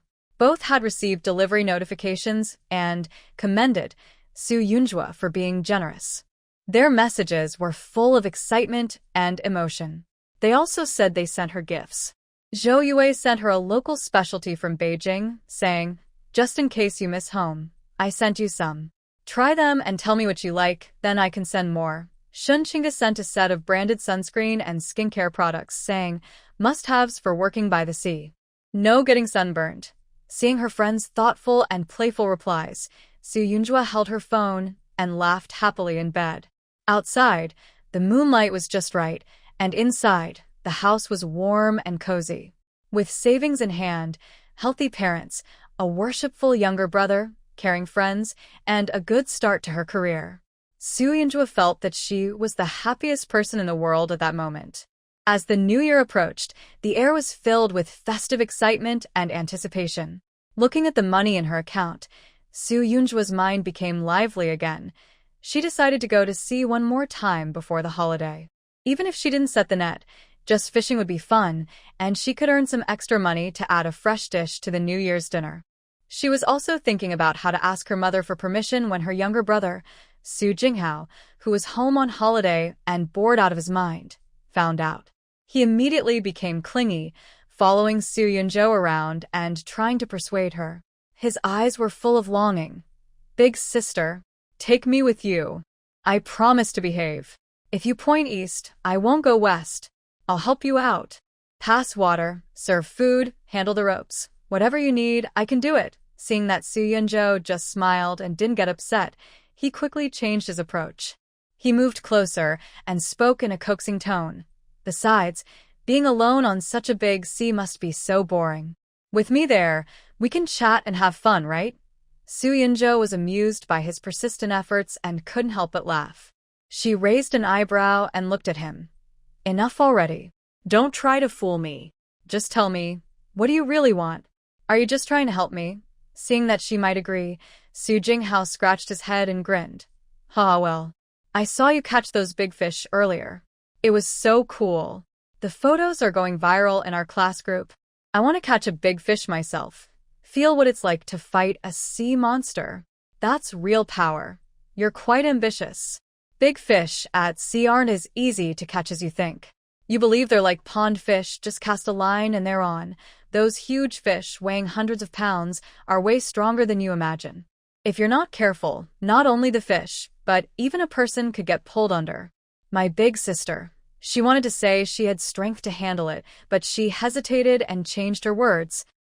"I've trained for a long time to dare to challenge them. Just having enthusiasm isn't enough." Su Jinghao shrank back a little, but the fire in his eyes only grew brighter. "I know it's dangerous, but I can learn. Big sister, teach me. I'm pretty strong too. And besides, you'll be there watching, right? Plus, I can swim. Even if I fall into the sea, I can just swim back." Seeing his mix of fear and courage, full of hope, Su Yunzhou actually agreed in her heart. She had already guessed he'd be interested when those photos were shared. But at the time, she thought she'd wait until after Su Jinghao finished his college entrance exams. Summer was coming, and then she could take him out to the sea just for fun. But now, in winter, even if he could swim, falling into the sea would be a terrible experience. Still, she knew he was always thinking about it, and that wasn't good. If it distracted him from studying, that would be even worse. "All right," Su Yunzhou relaxed and smiled indulgently. "Since you're so sincere, I'll take you to see the world. But we need to agree on some rules." "No problem. Not just 3. I can agree to 30 rules," Su Jinghao said excitedly, almost jumping. "First, follow my instructions at all times. Do what I tell you and don't act on your own. Promise. Second, wear your life jacket and never take it off. Absolutely. Third, know your limits. If you feel uncomfortable, call me immediately. Don't be brave just for the sake of it. Understood, Captain?" Next, they had to convince their mother, Zhao Huilan. Sure enough, when Zhao Huilan heard they wanted to go out to sea again, still with her son, she shook her head like a rattle. "No way. The sea is not a place to play around. I'm already worried about Yunjua going alone. And if I take you, who's so clumsy? What if something happens? You're not going. The brother and sister looked at each other and formed a united front. Yunjua explained the safety and necessity. Mom, just for one day. We'll go and come back the same day, not far out. Just along familiar nearshore routes. No netting, just fishing. It's much safer. Mainly, we want to catch fresh fish for the New Year dinner, better and cheaper than buying at the market. Also, let Xiaohao experience life as a fisherman. He needs to understand how hard it is to earn money. Jinghao played the role of a pitiful, eager younger brother, hugging his mother's arm. Mom, I just want to see and learn. I promise to follow my sister's lead. Look how amazing my sister is. With her there, you don't need to worry. We'll catch some tasty fish for the new year. They argued back and forth for 2 days. Zhao Huilan looked at Yunjua's calm confidence and remembered his impressive previous catches. Her worries eased mostly, but she still hesitated. Sitting quietly nearby, Su Huan spoke with the open-mindedness of an old fisherman. Huilan, let the kids go. He looked at the eager Jinghao, his eyes free of his wife's usual worry. Xiaohao is a man. He'll see the sea eventually. Yunjua, even as a girl, can make a name for herself at sea. It's good for him to go out with his sister and learn. Better than staying at home all the time. He turned to Su Yunjua with complete trust in his tone. Yunjua, Dad knows you have good judgment. Take good care of your brother. Let him understand how we fishermen make a living, and also make him realize that the sea isn't just about having courage. With his father's support, Zhao Huilan's last bit of hesitation disappeared. She finally relaxed but still set clear rules. Just for one day. Come back before dark. Don't go to dangerous places. Xiaohao, you must listen to your sister the whole time, or don't even think about it later. Promise to complete the task. Su Jinghao was so excited he almost jumped, as if he already saw himself holding a big object and being admired by classmates. He looked gratefully at his father, receiving an encouraging look that said, "Learn well from your sister." Early the next morning, at dawn, the Funing ship set sail again. This time, the ship had the lively, in turn, Su Jinghao on board, making it more lively and full of anticipation. The sea breeze was still cold, but it couldn't dampen the young boy's enthusiasm. Su Yunjua watched his brother Su Jinghao like a curious little seal exploring for the first time. He was excited, looking around here and there, eyes shining with wonder. He found it both funny and understandable. After all, it was his first time on this kind of boat. The curiosity of a young person was completely normal. By the way, because their father, Su Huan, was a fisherman, the brother and sister had often been near the sea when they were young. But back then, they were on their father's ordinary fishing boat. The cabin was filled with a strong smell of fish and diesel. The engine roared loudly. The facilities were simple, and the main purpose was fishing. Nothing about comfort. Now, the Funing ship was completely different. It wasn't luxurious, but its streamlined shape and white hull looked somewhat like a fancy leisure yacht, unlike traditional fishing boats. The interior layout was more reasonable, with a relatively comfortable cockpit, basic living quarters, and even a small kitchen and bathroom. Just this alone was enough to amaze Su Jinghao, who kept exclaiming in wonder, "Big sister, your boat is so cool." He almost kept praising every step, taking photos with his phone, covering everything from the sleek bow to the tidy control room, then from the fully equipped small kitchen to the wide-open flybridge deck. This is much more advanced than our dad's old boat. Driving this boat out to sea feels completely different. He gently touched the smooth railing and curiously examined the sophisticated navigation and fish-finding equipment, muttering, "This screen is so big.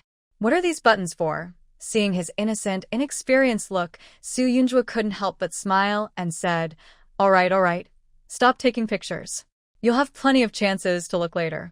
Come here, I'll teach you some basic safety rules and how to use the equipment, so you won't be clueless when you really need it." Only then did Su Jinghao snap out of his excitement, put away his phone, and listen carefully beside her. Sunlight shone on the clean deck, and also on the brother and sister. The Funing boat cut through the blue sea, carrying their hopes as it headed forward. "Today, I didn't plan to catch too many fish. I kept this big yellow fish for ourselves, hoping it would survive. I gently released some air from its swim bladder and placed it in the live water tank to keep it fresh. Then, Su Jinghao kept catching a few more fish, like tender, steamed ideal mouse grouper, sweet-tasting black-haired fish, and true sea bream. These fish may not be as impressive as the huge ones Su Yunju caught before, but each one is a rare delicacy for the table. Su Jinghao was very excited about fishing. He watched the increasing catch in the live water tank and felt a strong sense of achievement. After a while, these small fish made him crave a bigger challenge. He moved closer to Su Yunju and watched her easily and accurately reel in fish one after another. He complained with a bit of eagerness, "Big sister, these fish are good, but they're a bit boring. Can we try fishing for bigger ones? Like last time, the tuna, marlin. That would be exciting." Su Yunju put away her fishing line, which still had a plump, wriggling red fish hanging on it. She glanced at her brother and smirked playfully. "Sure, you want to catch big ones? No problem. But I should warn you, those big fish are very strong. When the time comes, don't get pulled into the water. The sea in December is freezing cold, and I don't want to go diving to rescue you during the new year." Hearing this, Su Jinghao's youthful spirit surged. He pounded his chest confidently and said, "Big sister, you underestimate me. I'm also the son of Dad, and I have fishing blood in me. Don't worry, I'll catch a tuna and make you proud." He was secretly planning, even if he couldn't catch the big fish himself, his sister would do it for him. He could take photos of her catching the big fish and brag to his classmates. Seeing his confident look, Su Yunju smiled and didn't discourage him further. She looked at the sky and the surrounding sea.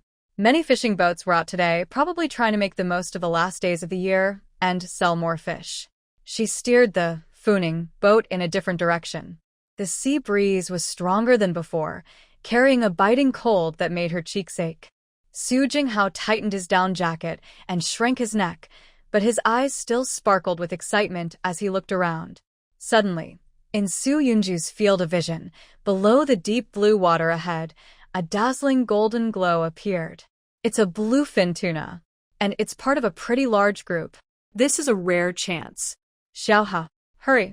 Don't just stand there staring. Use the thickest heavy-duty fishing rod on the right. Attach a big live bait. Su Yunju's voice was urgent, and she quickly grabbed another heavy-duty fishing rod herself. Su Jinghao was stunned by his sister's sudden, tense attitude. He couldn't understand how she could accurately judge the fish's behavior in the vast sea. But his previous fishing experience had already made him trust her almost blindly. He immediately followed the command and cast the bait out. Almost at the same time, Su Yunju's bait landed precisely in the path of the fish school. The next second, two powerful forces pulled on the fishing line, one after the other. Su Jinghao didn't even have time to adjust his awkward stance from hurriedly casting the line when he felt the fishing rod in his hand suddenly sink. Unlike the tentative bites from before, this was a force he couldn't understand, flowing through the line. Buzz! The heavy-duty fishing rod couldn't buffer at all and was instantly bent into a tense, nearly breaking bow shape. The high-strength line was dragged at high speed, emitting a sharp whistling sound. "We got it!" Su Jinghao instinctively shouted these words, his voice changing pitch. But what followed was not the heroic struggle against a big fish he had imagined, but a one-sided, crushing drag. He felt like an ant tied to a string. The fierce, overwhelming power from the sea suddenly jerked him forward, causing him to stumble. He was uncontrollably dragged toward the stern of the boat, and the cold railing rapidly grew larger in his eyes. It was too fast. Everything happened too quickly. Su Jinghao's mind went blank. All his fantasies about coolly catching a giant fish were ruthlessly shattered at this moment. He never expected that the attack power of such a deep-sea giant would be so swift and so domineering. He was completely unprepared mentally and physically for this fight. Be careful. At a critical moment, a strong, steady hand suddenly grabbed his life jacket's collar and pulled him back from the edge of the boat. Then, it quickly helped him hold onto the fishing rod that was about to slip from his grasp. Su Jinghao was still shaken, his feet once again on the swaying deck. He gasped loudly, his heart pounding almost to burst. He turned around in fear and saw Su Yunju's sharp, steady eyes in the sea breeze. Her feet were firmly planted on the deck, as if rooted, and the fishing rod in her hand was bent to its limit. Even so, she managed to stay focused in the split second and used her strength to save him. Hold the rod tight. Lean back, lower your center of gravity. Use your waist and legs. Don't fight it directly. Feel its power and work with it, Su Yunju quickly ordered. Only then did Su Jinghao manage to pull himself out of extreme shock and fear, following her instructions. But the terrifying force from his arms, as if trying to tear every muscle apart, made his whole body tremble uncontrollably. Until this moment, he finally understood what his sister meant when she casually said, being dragged into the water by the fish. It was far more dangerous than he had imagined. He used to think that catching big fish was mainly about choosing good spots and a bit of luck. Now he knew that the fish he caught before were nothing more than appetizers compared to the real sea monsters. This level of fight completely changed his understanding of fishing. The brother and sister stood side by side, each holding a fishing rod, engaged in a tug-of-war with two incredibly powerful bluefin tunas beneath the water. The cold sea wind howled, and beads of sweat appeared on their foreheads. Su Jinghao clenched his teeth, his facial muscles tight and hard. He desperately shifted his weight backward, his legs gripping the slippery deck, trying to use his waist and core strength. But every struggle against the unseen giant underwater made him feel like his arms would be torn from his shoulders. The numbness turned into intense burning pain and uncontrollable trembling. Each frantic dash of the tuna made his throat taste blood and his vision darken. He was relying solely on his willpower, determined not to show weakness in front of his sister and not to let go of the big fish that was almost within reach. But his body's limits clearly told him he couldn't hold on anymore. Only the steady figure of Su Yunju beside him, like a mountain, kept him from breaking down. Oh no, if I had known it was like this, I wouldn't have insisted on catching the big fish. Now I'm in an awkward situation. Should I give up? I don't want to, but I feel I can't hold on anymore. On the other side, Su Yunju showed a very experienced and calm attitude. His breathing was heavier than usual, and sweat covered his forehead, but each time he let out line, reeled in, or adjusted the angle, it seemed carefully calculated. He used the least effort to handle the fierce power of the underwater beast again and again. He even paid attention to Su Jinghao's condition, occasionally reminding him, "Hold on. It's about to use its strength. Prepare to let go of the line." He felt embarrassed to say the words "give up." If he just held on a little longer, maybe the big fish below would give up first. The long tug-of-war lasted nearly 40 minutes. The resistance from the fish underwater weakened a lot. Su Yunju increased his effort, started reeling in the line, showing confidence in controlling the situation. Su Jinghao watched his sister with envy and anxiety. He still felt like he was dragging a small mountain. He hoped his sister's big fish would come ashore soon and save him. A few more minutes passed. Under Su Yunju's steady and continuous effort, her sturdy bluefin tuna finally gave up resisting and surfaced. "Hang in there, Xiaohao. I'll deal with this first, and come help you." Su Yunju knew it was already very difficult for Su Jinghao to hold on. If she moved faster, she might still catch up. Her movements became more skillful. She expertly used a large net to catch the fish's head, then slipped a rope with a loop around its tail. Using the crane on the boat, she coordinated her strength and finally pulled the big fish onto the deck. The huge fish made a dull thump on the deck. Without a moment to breathe, Su Yunju rushed to Su Jinghao's side. By now, Su Jinghao was exhausted, his face pale, relying only on instinct to keep going. That stubbornness was completely shattered by the fish's violent thrashing again. The burning pain in his arm exploded, and everything suddenly went black. Su Jinghao felt as if his soul was about to be pulled out by that immense force. His legs lost control, and he staggered forward, dragged along by the power. "It's over." As soon as the thought appeared, a warm body pressed against his back. Su Yunjua was already behind him, arms crossing under his armpits, hands confidently covering his already stiff and powerless hands, holding the fishing rod that was trembling violently. "Let go. Hand the control to me." His deep voice, steady and reassuring like the sea breeze, directly entered Su Jinghao's buzzing ears. Almost instinctively, Su Jinghao loosened his fingers, which were about to lose consciousness. All the weight and the terrifying pull from the deep sea suddenly shifted onto Su Yunjua. The expected struggle of being dragged did not happen. The body behind him was like a rock, unmoving. Only the tense muscles, felt through the clothing, showed the ongoing contest. Su Jinghao, exhausted, slipped onto the deck, gasping for air. The salty taste in his throat hadn't faded, and his arms trembled violently out of control.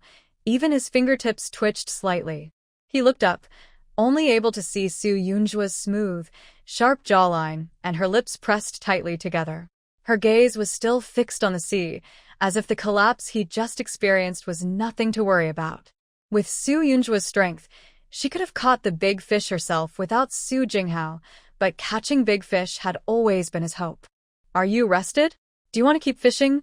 Su Jinghao shook his aching, numb arms. How could he look rested? He felt like his arms were almost not his anymore, his heart pounding with worry. Was he too weak to control the fishing rod right now? "Big sister, maybe you should do it. If the fish gets away after all this time, I'll be so mad." From his words, it was clear he was reluctant. Su Yunjua didn't say much. "Take a breath, come over and hold the rod, adjust your stance, and steady your footing." Looking at his pale side profile, she added reassuringly, "Don't worry, I'm behind you. The fish won't get away." The relief after surviving the ordeal mixed with the shame of being overwhelmed made Su Jinghao feel a burning sensation on his face. But a stronger desire to finish this last step himself took over. He used his still weak legs to brace himself firmly on the deck, using his core strength to stand again. How much longer? His voice was hoarse from exhaustion. "It's starting to tire, too." Su Yunjua's voice remained steady as before, even carrying a hint of praise. In the final challenge, staying calm means winning. Perhaps it was psychological, but Su Jinghao felt that the force transmitted through the fishing rod, though still heavy and frightening, seemed to have weakened a bit, as if the wild, tearing energy was less intense.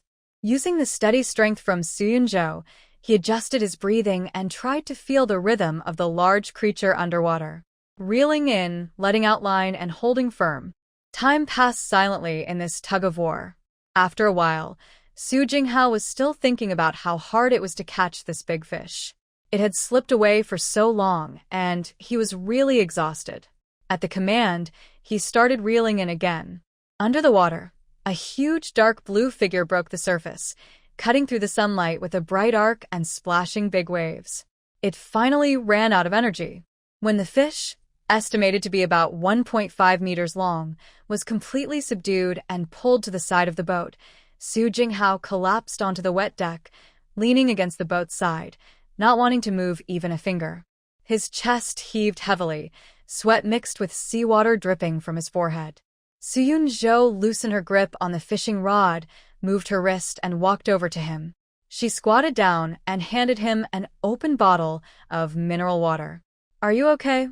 Su Jinghao took the bottle, tilted his head, and took several sips.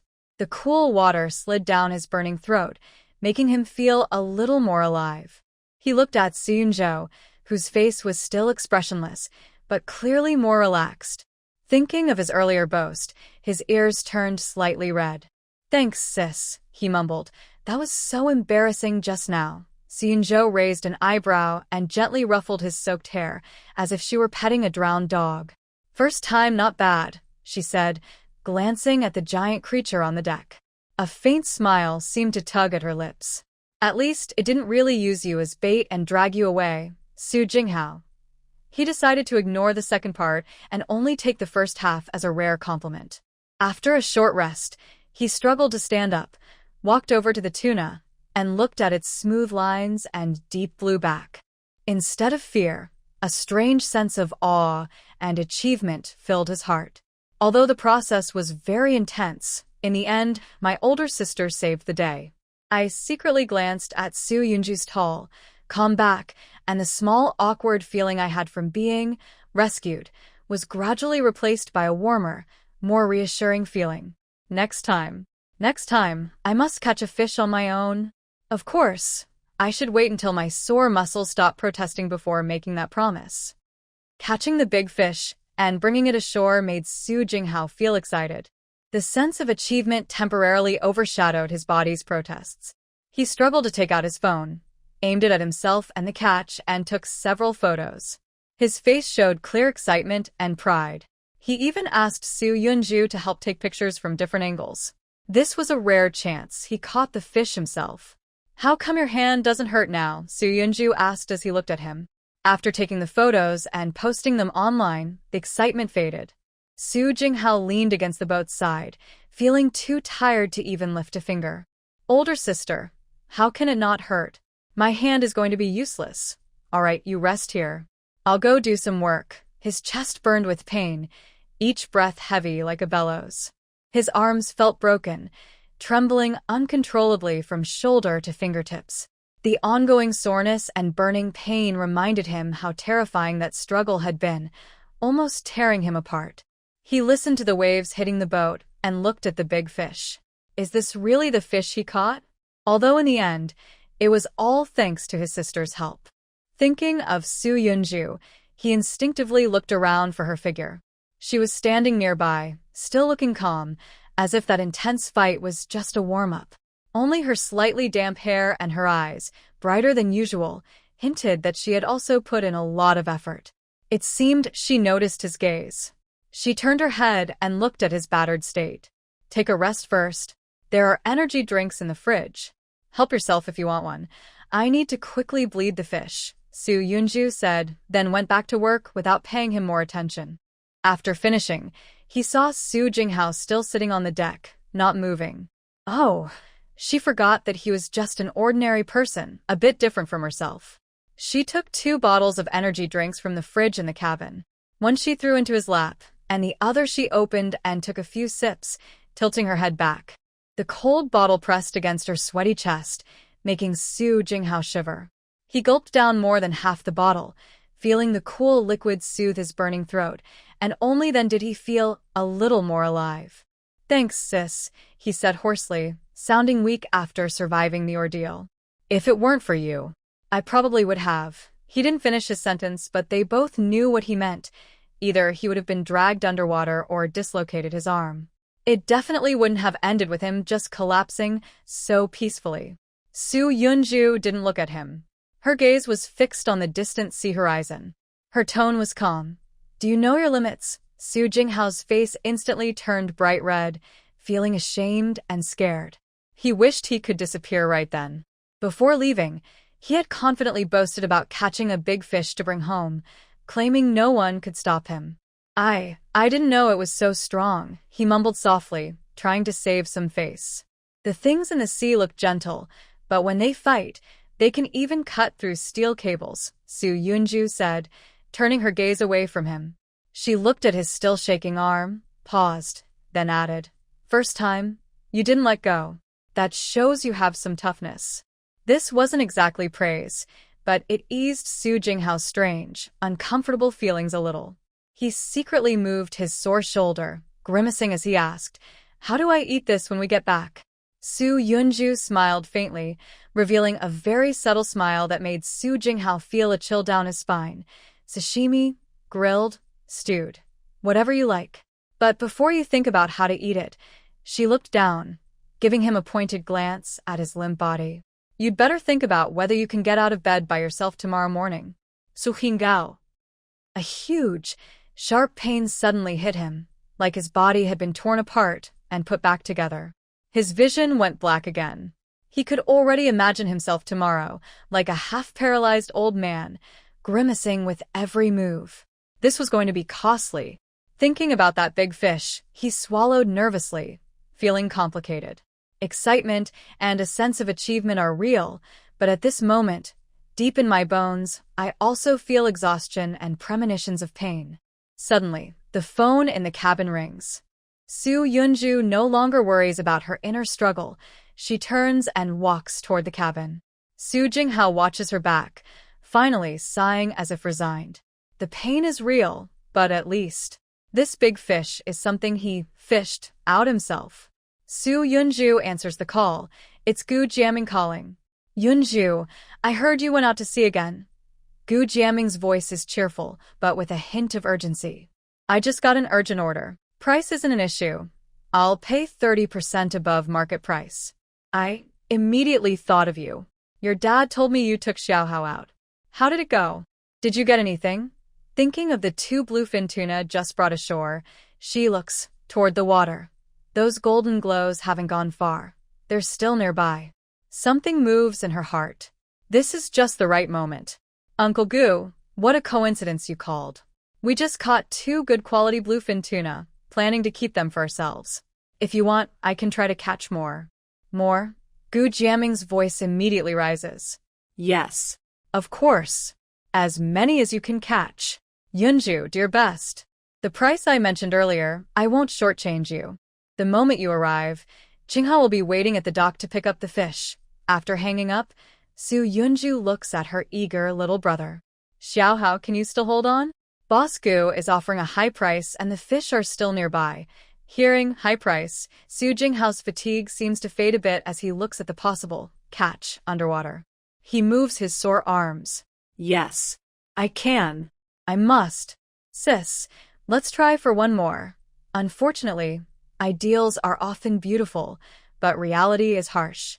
After rebaiting, although a big fish bites again quickly, Su Jinghao's exhausted arms can't handle the fight with the second bluefin tuna.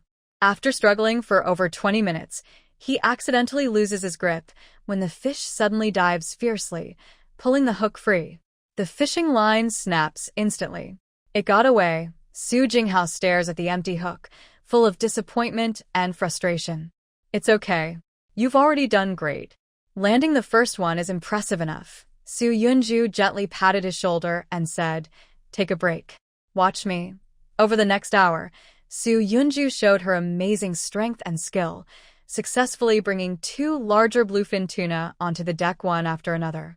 Looking at the 2 huge bluefin tuna lying side by side on the deck, Su Jinghao's admiration for his sister was like a rushing river.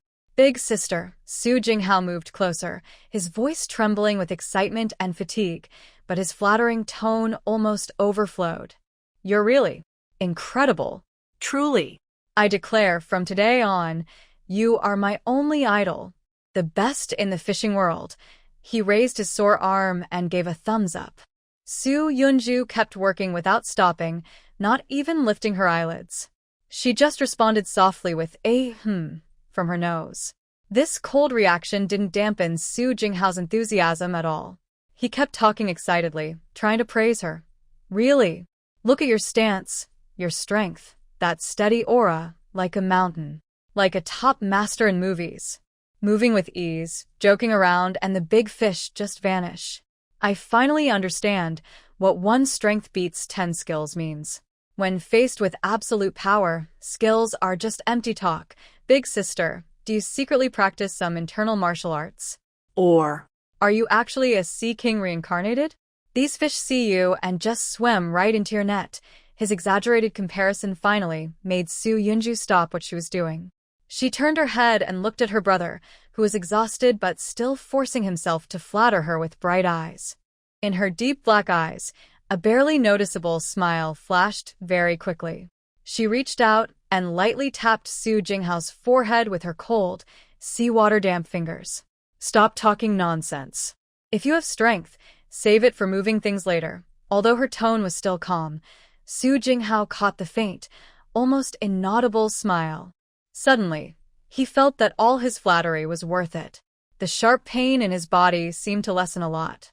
This is genuine admiration from the heart. He covered his head and chuckled foolishly. "All right, you've caught enough big fish. It's time to go home. Mom is waiting for us to have dinner."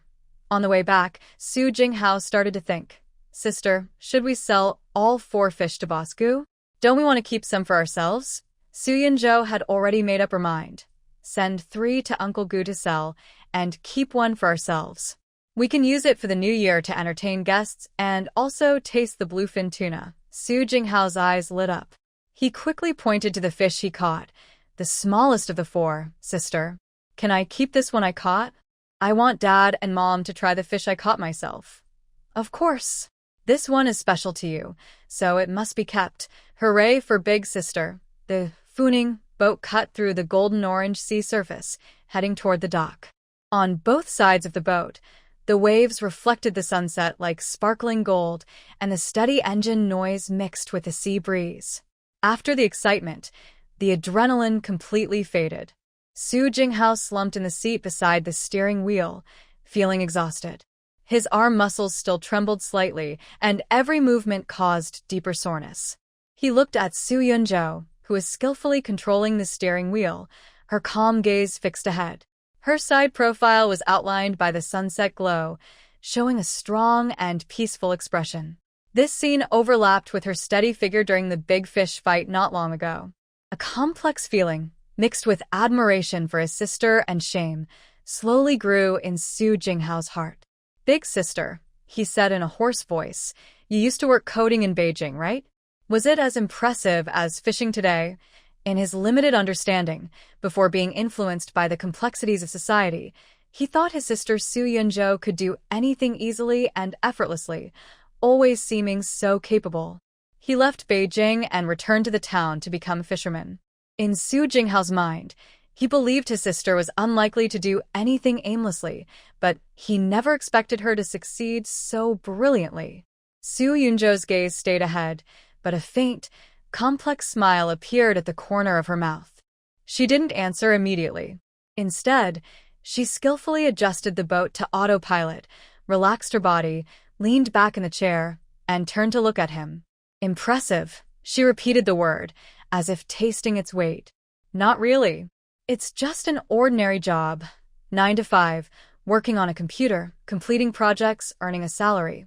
She looked out the window at the wide, warm-colored ocean, her eyes distant, as if she was looking through time to see her past self sitting in an office, surrounded by code and demands. This version of Su Yunzhou was completely unfamiliar to Su Jinghao. In his and his parents' view, his sister was doing well in Beijing, graduated from a top school, working in a glamorous high-tech industry, sitting in an office, with a boyfriend by her side. Her future seemed clear and promising, with steady progress ahead. Do you not like computers? Like or not? Su Yunzhu's voice was calm, with a clear sense of looking back on the past. Honestly, before university, my understanding of computers was limited to playing games and searching for information. I didn't even understand what programming was. Su Jinghao was stunned. This was very different from the image of his sister as a goal-oriented, top student who seemed capable of anything. He always thought she chose that path out of love for it. So, why did you choose this major? And study it for 4 years? He asked, full of confusion. Su Yunzhou turned to look at her brother's clear, innocent eyes, still unshaped by society's rules, and spoke honestly, almost harshly. The reason is simple and a bit practical. At that time, almost everyone, teachers, parents, people around me, even online, said this major had good job prospects, high starting salaries, was popular, and had a bright future, or as they put it, a money-making path. Her voice was free of resentment, only honest after years of experience.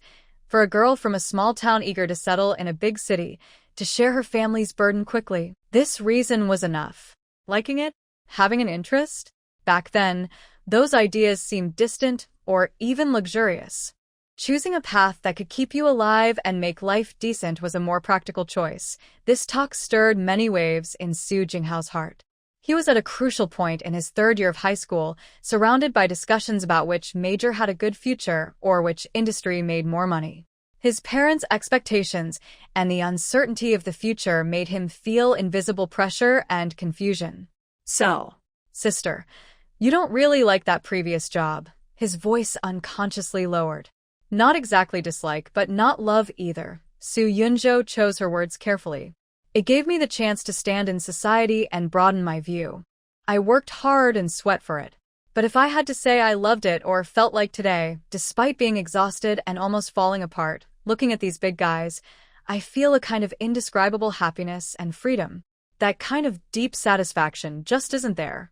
My old job was more like something I should do or must do well. It was just work, not a career I wanted to do or enjoyed. She looked at her younger brother, who seemed thoughtful with a slight frown, then changed her tone to serious. Xiaohao, you're in your third year of high school now, and soon you'll face an important choice. Tell me, ignoring all outside opinions, do you have a particular area you want to try? Are you curious about any field? Or even just a vague idea? Suddenly asked about his deepest confusion. Su Jinghao scratched his head awkwardly. His young face showed a mix of confusion and shyness. I can't really say. It seems I can study anything, good at math and science, but I don't feel a strong connection to any one subject. My parents and teachers say that studying finance, computer science, or electronic information might be better for the future. Su Yunzhou looked at her brother, seeing herself back then surrounded by all kinds of standard answers, feeling a bit lost. She smiled, reached out, and gently patted his shoulder. The touch was comforting and empowering. Su Yunzhou straightened her back slightly, looking at the Funing ship, her tone filled with confidence from within. In the past, I might not have had the confidence to say this. But now, you see, you have the ability to earn money and make our family better. With me here, you don't need to feel too much pressure. So, Xiaohao, try to let go of unnecessary worries and boldly explore and understand new things. Find the area that makes your eyes light up and where you're willing to put in your passion and time. Even if that path doesn't seem very popular or promising, as long as you truly love it and are willing to take responsibility and work hard, your sister will support you. She paused, half joking, half serious, and said, even if you want to study deep-sea creatures or come up with wild ideas in the future, as long as it's the path you choose, I will be your strongest supporter. Our family can now afford to support a brave kid chasing his dreams. Listening to her words, Su Jinghao looked at her side profile, glowing gold in the sunset, feeling a warm and strong courage fill his heart. The vague hopes and dreams about the future, which had been suppressed by outside standards and worries, seemed to be energized. The road ahead no longer felt like a confusing fog that had to be followed carefully. Instead, it looked like a vast sea of stars waiting for him to explore. Big sister. His throat felt tight, and he nodded firmly. His eyes, which had been tired and dull, lit up again. I understand. I will think carefully and seriously find out what I really like. Seeing the renewed sparkle in Su Jinghao's eyes, Su Yunzhu smiled. She had once walked a path not driven by her true passion because of reality. Now, she had gained the freedom and calmness to choose her own way. She sincerely hoped her brother wouldn't have to follow her path but could find his own.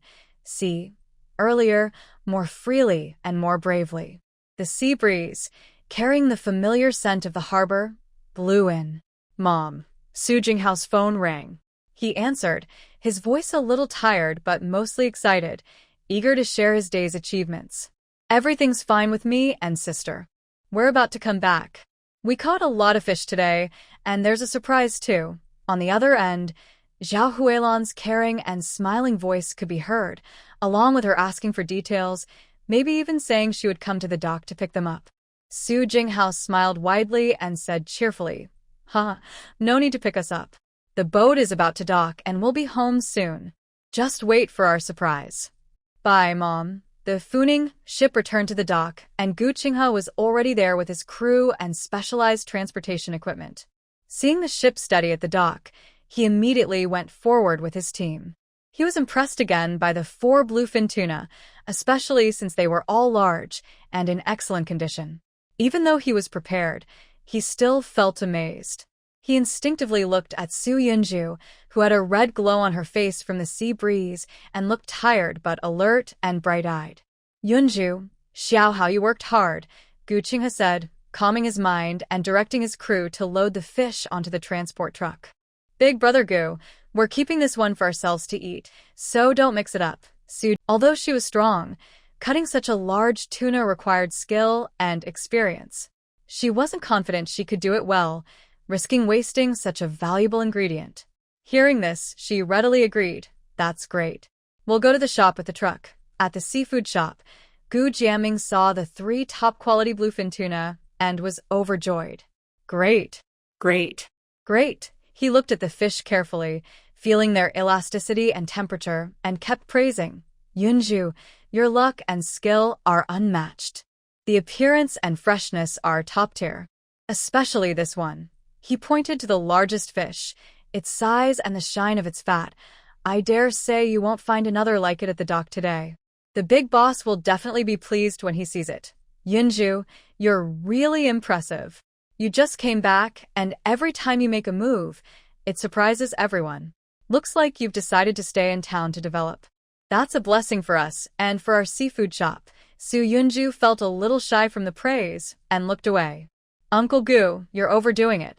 It's mainly luck. I just happened to find a school of fish. Hey, luck is part of strength too. Gu Jiaming laughed heartily. Xiaohao, you're not bad either. I heard Qinghe say that this fish, pointing to the 128-kilogram one, was caught by you?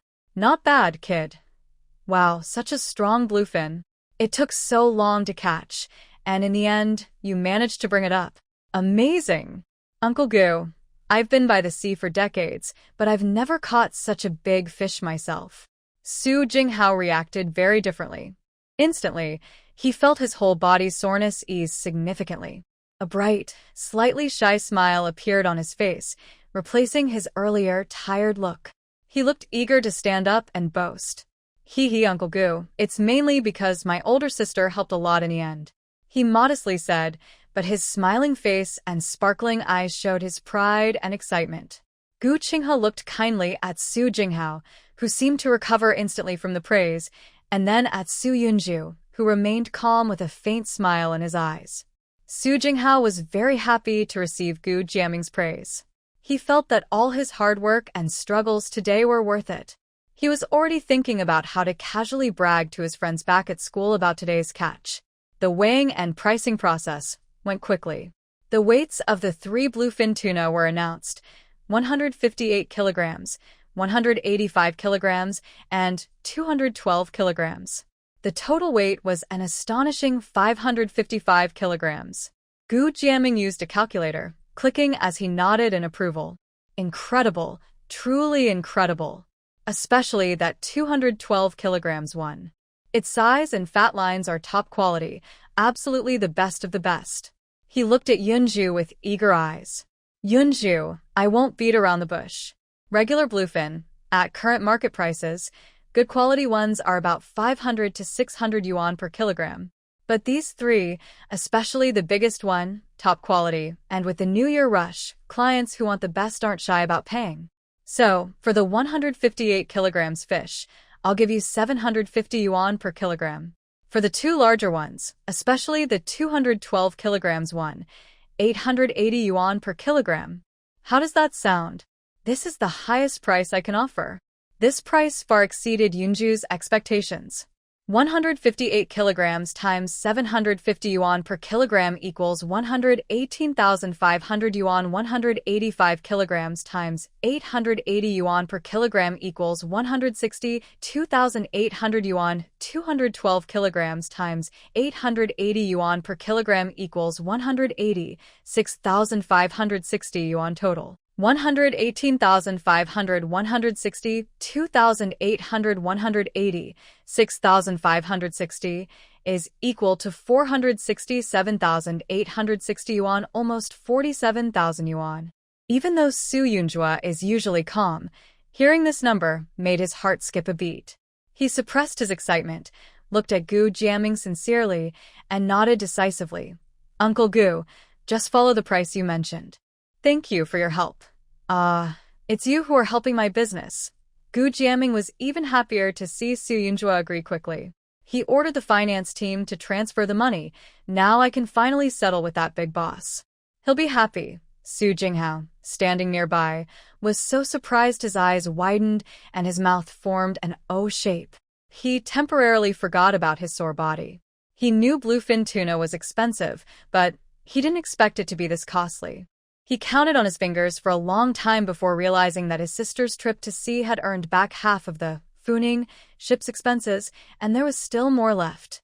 He looked at Su Yunjua's calm side profile, feeling an overwhelming admiration. Yunjua, I'll have the finance team transfer the money to your card right away, Gu Jiaming said enthusiastically after finishing the transfer. The master has already prepared the fish behind the scenes and it will be ready soon. Thank you, Uncle Gu, Su Yunjua nodded. She was very happy about this generous income. No trouble at all. Gu Jiaming waved his hand happily, showing his joy from the harvest. You two sit for a while and have some tea.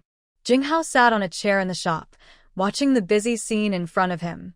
He secretly glanced at his calm sister standing nearby, feeling that her figure was truly impressive. The master they invited began processing the bluefin tuna caught by the Su family. In the backyard processing area, the master rolled up his sleeves, revealing strong arms, and picked up a long knife designed for large fish. His eyes were focused and his movements skillful, like a performance of art. The sharp knife moved precisely along the fish's backbone, making a soft, slicing sound as he easily divided the fish into two large, intact fillets. Next, based on the texture and fat distribution of the fish, the chef skillfully cuts and separates the different parts perfectly. There is the plump and fatty belly with evenly distributed marbling, the rich flavored middle section with a color between the belly and the lean meat, the bright red, fresh-looking front belly with a light, slightly sweet taste, and the firm, flavorful lean meat. Each part is neatly cut and arranged on a large, clean plastic-wrapped tray, shining under the light with an appealing glow. Seeing the once whole fish, which had fought with him for a long time, now broken down into these top-quality ingredients, Su Jinghao feels both amazed and a little sad. But mostly, he is excited about the delicious food to come. He leans in very close, blinking carefully, afraid to miss any detail. Yunzhou, these parts have different textures and best ways to eat, Gu Qinghe explains at the right moment, pointing to each part. The belly is the most tender and best for high-quality sashimi, melting in your mouth. The middle section has rich fat, suitable for sashimi or lightly searing to bring out the flavor. The lean part is firm, with balanced bloodline acidity, great for sushi or marinating slightly in soy sauce for a unique taste. Thank you, Gu Qinghe, and thank you to the chef as well, Su Yunzhou says sincerely, looking at the perfectly cut fish with satisfaction, expressing gratitude to Gu Qinghe and the busy chef wiping his knife. The chef stops, wipes his hands with a cloth, and looks at the fish on the tray, unable to hide his genuine admiration. What a good fish! It's been a long time since I handled such high-quality bluefin. Look at the marbling in the belly, the color of the lean meat. Teach, such a pity it's for your own family's use. If it were on the market, it would definitely sell fast, he says with a hint of regret. As for artisans, working with top ingredients is a pleasure. The other 3 fish are of even better quality, but I heard they've already been reserved by the big boss, so there's no chance to buy some for tasting. The cut fish is carefully wrapped in food-grade paper and plastic wrap, then placed in a special insulated box with some crushed ice to keep it fresh. Su Yunzhou leaves some of the middle and front belly meat for the Gu family. Uncle Gu and Auntie, please try some too. Thanks for your help today. Gu Qinghe quickly declined, saying, Yunzhou, you can keep the food for yourselves. Please take some. If Uncle Gu hadn't been so knowledgeable and fair with the prices, we would have earned much less today.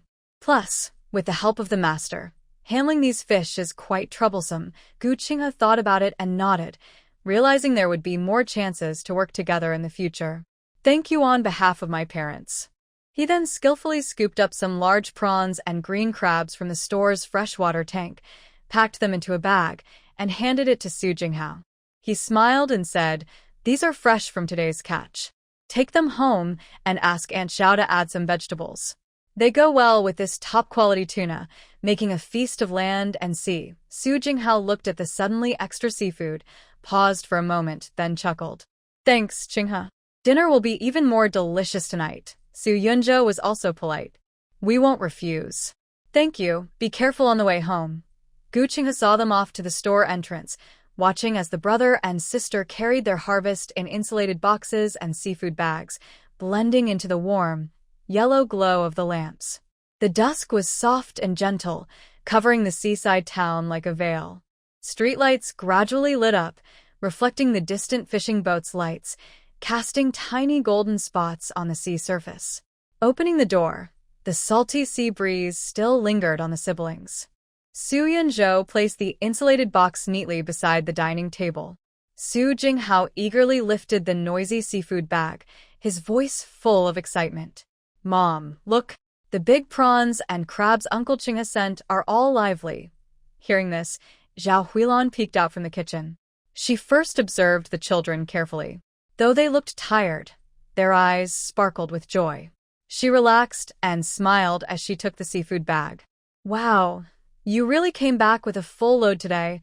More than that." Su Jinghao pointed mysteriously at the insulated box. Su Yunzhou understood and opened the lid, taking out several carefully packed fresh boxes. When he lifted the lids, Su Huiyan also leaned over with his teacup. Inside the boxes, the different parts of bluefin tuna were neatly arranged. Under the crushed ice, the belly looked like snow-covered plum blossoms, the midsection like sunrise reflecting snow, and the bare flesh like red jade frozen in frost. Each piece of fish glowed with an enticing shine. "Is this?" Su Huiyan took a deep breath, eyes wide with surprise. "Bluefin tuna? With such quality, it must weigh over 100 pounds, right? 128 kilograms. Su Jinghao straightened his back, full of pride. "Dad, Mom, I caught this fish myself. I wrestled with it in the sea for over an hour." Although Zhao Huilan wasn't as knowledgeable about fish as her husband, the beautiful patterns and shine told her this was no ordinary catch. "Wow, such a big fish. You must have worked hard to catch it." At this moment, all of Su Jinghao's fatigue and soreness disappeared. He puffed up like a proud little rooster. "Mom, I caught this fish. It weighs exactly 128 kilograms. I fought with it in the sea for nearly an hour." He automatically left out the part about his sister saving the day at the end. After all, he was involved in the process, and the fish ended up on the boat, so, roughly, he caught it. "Really?" Zhao Huilan's eyes lit up instantly. She excitedly grabbed his hand, looked him over, then couldn't help but gently ruffle his hair. "Oh, my good boy. You've really grown up. You're capable now. You caught such a big fish. Let me see, are you hurt? Are you exhausted?" Su Jinghao enjoyed his mother's praise and touch. His vanity was satisfied like never before. He waved his hand casually, pretending to be relaxed. "It's nothing, just a little sore in my arm," but his grimace and clenched teeth betrayed the pain he was trying to hide. Su Huiyan also rarely showed a approving smile, patting his son's shoulder. "Good job, son. Well done. Today, Yunzhou worked hard. Eat more later." Haha. He naturally knew that catching such a big fish from the sea wasn't easy. It was definitely thanks to Su Yunzhou's effort. Su Yunzhou didn't interrupt his father's pride. Taking advantage of everyone's happiness, he took out his phone, tapped a few times, then said to Zhao Huilan, "Mom, I sold the 3 big ones today. The money's in my account. I'll transfer some to you to help with household expenses." Zhao Huilan quickly refused, her tone firm. "No. You keep the money. You still have plenty from last time. Going out to sea costs money, and there will be more expenses later. Our family isn't short of money now. Your dad went out today, and we had a good harvest of shrimp. The prices are high for the new year, so we sold a lot. I've saved it all." Seeing her firm expression, Su Yunzhou knew he couldn't argue, so he had to agree. "All right then. I won't send any this month. Next month I will give it to you again. Please don't refuse. Let's talk about next month when it comes," Zhao Huilan said with a playful look and a smile that couldn't be hidden. "Hurry up and finish these good things first. Tonight, our family will have a hearty meal and enjoy some delicious food." For a moment, the warm home was filled with laughter, joy, and busy activity. The kitchen suddenly became lively. Su Huiyan happily carried a bag of shrimp to the sink to wash, preparing to make his favorite salted pepper shrimp.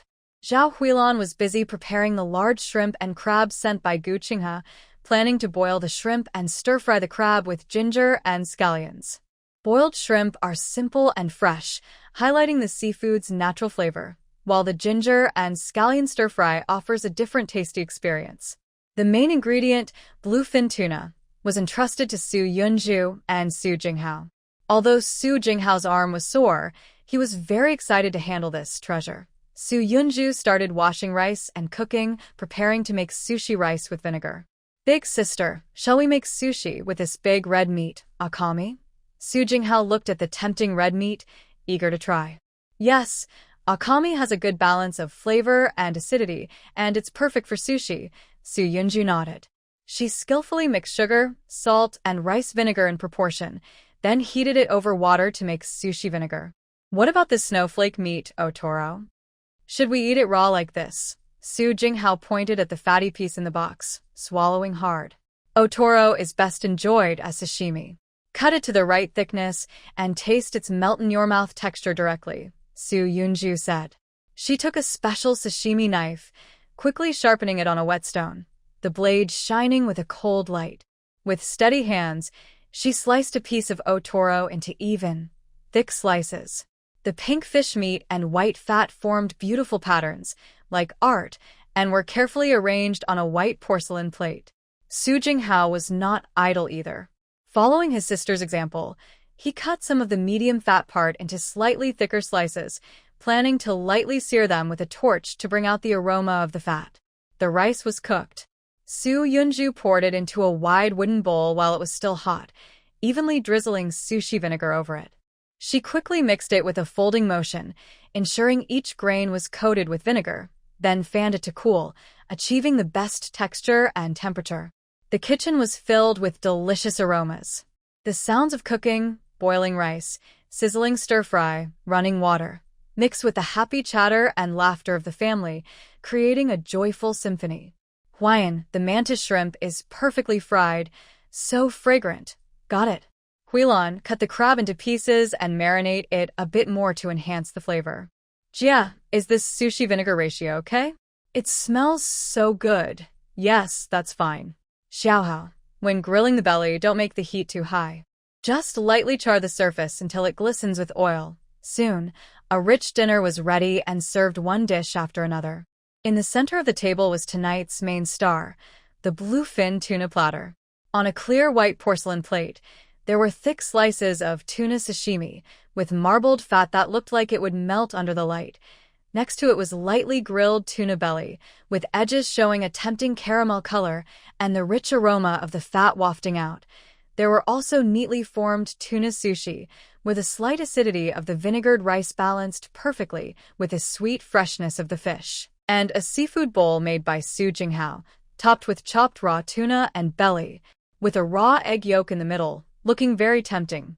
Surrounding this main dish were other delicious seafood items: Hawaiian salt and pepper mantis shrimp, with crispy shells and firm, juicy meat, perfectly seasoned with salt and pepper. Huilan's boiled large shrimp, cooked simply in ginger and scallion water, dipped in special soy mustard sauce, bursting with fresh sweetness, and a fragrant ginger scallion crab stir-fry, with thin sauce coating the crab pieces, blending the spicy aroma of scallions and ginger with the sweet crab meat.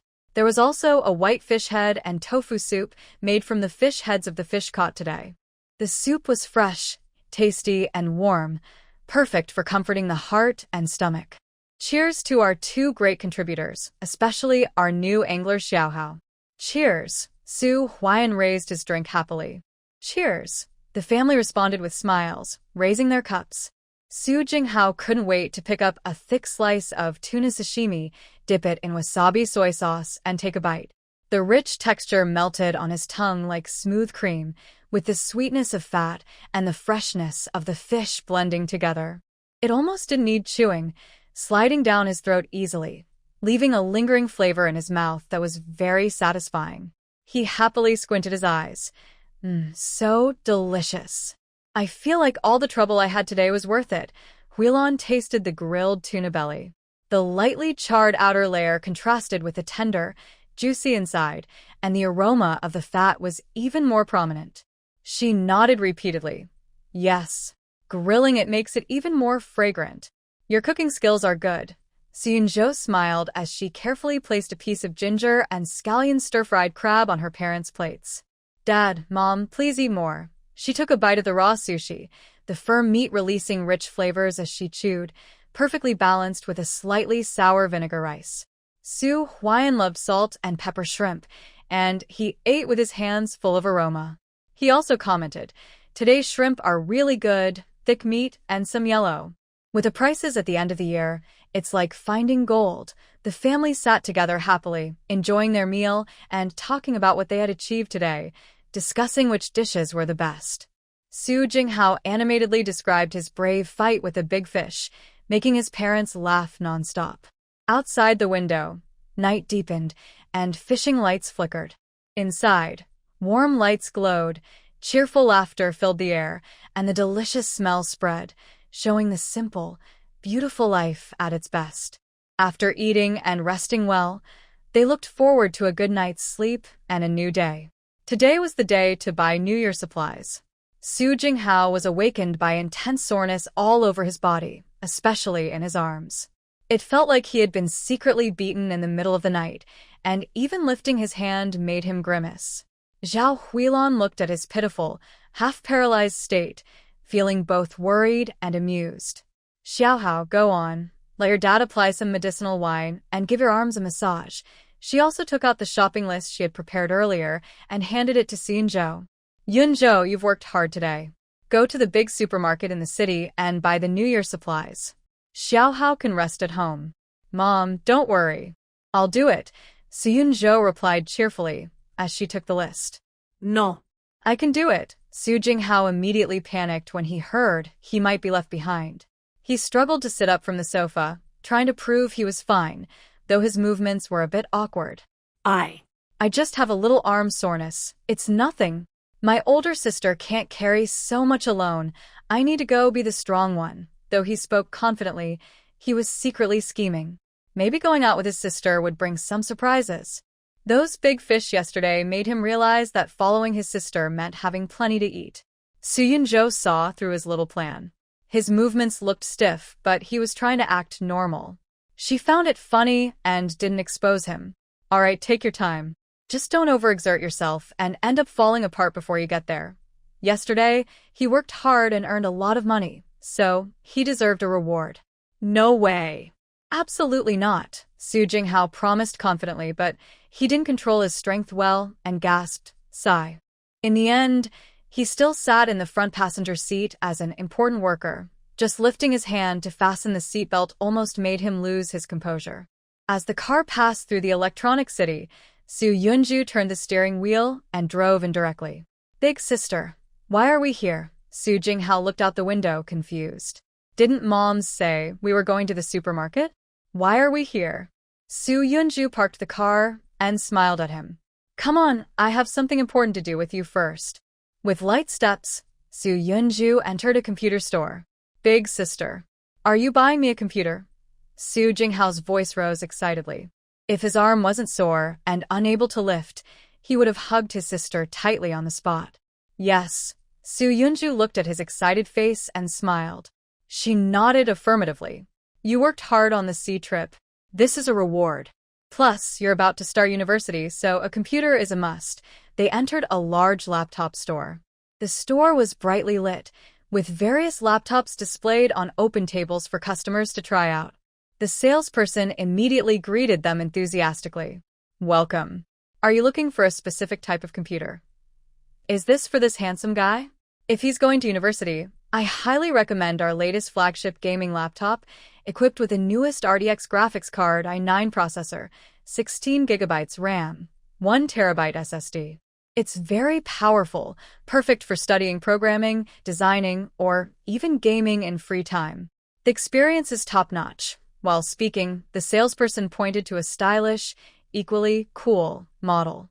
Su Jinghao looked at the gaming-style computer and the colorful benchmark scores on the screen. His eyes couldn't look away. He instinctively looked at Su Yunju. Su Yunju's expression was calm.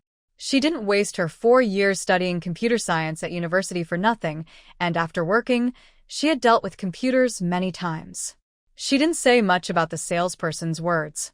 Her gaze swept across the display tables, and she kept walking straight toward another area where the models were more understated and modest in appearance. The Ryzen R7 7840HS processor in this laptop has integrated graphics, probably the 780M.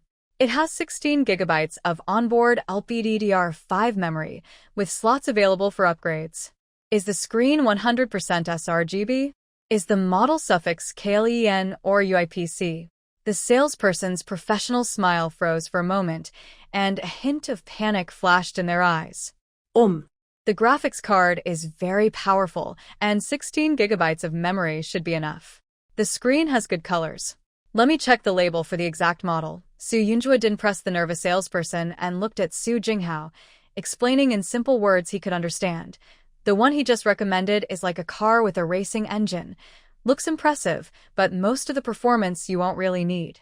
Plus, for that gimmick, you'll spend a lot more money unnecessarily. Cooling and power consumption are also issues. For students, the most important things are balance, stability, and durability. The performance should last, and portability and battery life are key. The Ryzen processor's integrated graphics are already very strong, enough for learning software and mainstream online games. It has excellent power management and long battery life, making it easy to carry to class. Most importantly, it focuses on what matters most, offering a fair price and high value. The money saved can buy a good keyboard, mouse, and monitor, which will improve the experience even more. Su Jinghao listened and suddenly understood. Although he didn't understand all the technical details, he could grasp the main points. Big sister, I trust you. Whatever you say is best, I'll buy it. After paying at the counter, Su Yunjua took out his phone, tapped a few times, and a notification sounded. He then said to Su Jinghao, I've transferred 2,000 yuan to your WeChat wallet, your pocket money. Remember, a computer is for studying and tools, not for vanity. Holding his new computer, Su Jinghao was so excited he almost couldn't put it down. When he saw the notification on his phone, he saw that his WeChat balance had increased by 2,000 yuan. His hands no longer felt tired. He felt light, as if walking on clouds, like a dream. A big smile spread across his face that he couldn't hide. Thanks, big sister, for the support. You're the best. Holding his new computer and looking at the balance on WeChat, he felt like he had reached the peak of life. All the muscle soreness and exhaustion seemed insignificant compared to this moment of joy. He even thought that if he had to fish for a tuna now, he could do it 300 more times. Of course, this was just a moment of excitement and illusion. He knew exactly how much the tuna had sold for yesterday. It was a huge number he had never encountered before. But he didn't feel any jealousy or think, I should get a share because I helped. 2,000 yuan in pocket money was enough to make him very happy. Su Yunjua watched his younger brother look so happy, and a gentle smile appeared in his eyes. Su Jinghao is still young, not fully mature in mind, and is at a very important stage before the college entrance exam. Giving him too much money might make him lose control, indulge in material pleasures or unnecessary socializing, which could distract him from studying and affect his future. These 2,000 yuan allow him to enjoy a sense of financial freedom, buy some favorite study supplies, books, or occasionally hang out with friends, without losing his way. When he gets into university in the future, she will naturally give him more substantial support. The two of them left the specialty store. Su Jinghao felt like he was walking on air, his face full of excitement, and anyone could see his good mood. Just then, a parent with a child came in. They immediately noticed the computer bag Su Jinghao was carrying and the excitement still on his face. Their eyes showed clear envy. The child whispered to his mother, Mom, look, that handsome guy bought a new computer. The mother glanced and casually replied, Okay, wait until you get into high school. The boy persisted, staring longingly at Su Jinghao and Su Yunjua walking away, muttering, Growing up is great. I can buy whatever I want. I want one too. Su Jinghao faintly heard the conversation behind him, and his sense of pride and happiness grew even more. Thank heaven, thank earth, thank his great and wise older sister. They kept walking straight to the supermarket. As soon as they entered, they were greeted by the lively New Year atmosphere and warmth. One person pushed a shopping cart. What do you want to eat today? Just pick whatever. Sister is treating. Stock up on all the snacks you usually want to eat. Su Jinghao's eyes brightened, but then a hint of hesitation appeared. He lowered his voice and said, "It might not be a good idea, big sister. If we buy too many snacks, Mom will definitely say something." Zhao Huilan wasn't really stingy with money. Their family wasn't very rich, but they weren't tight with snacks either. Adults always have their opinions. They think snacks are full of additives, eating too much makes your stomach full, and you won't enjoy proper meals. If kids buy a lot, they usually complain a little. If she saw him bringing home a big bag of snacks, she would probably scold him, saying, "Eat less of these unnutritious things," or "You won't be hungry for dinner." Su Yunjua smiled casually, patted his brother's shoulder, and acted confident. "Haha, don't worry. It's just the new year.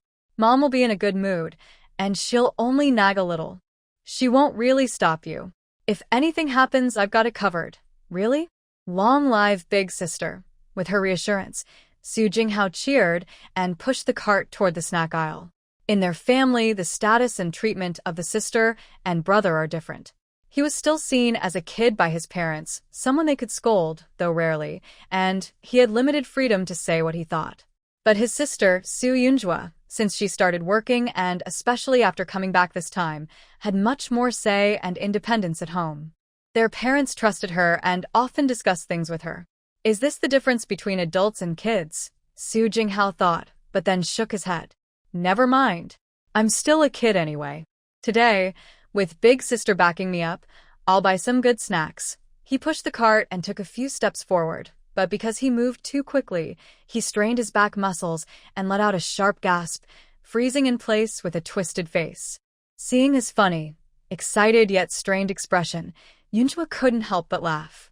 She shook her head helplessly and said, "Take your time browsing the snacks. I'll go buy the things on the list. Big sister, what snacks do you want?"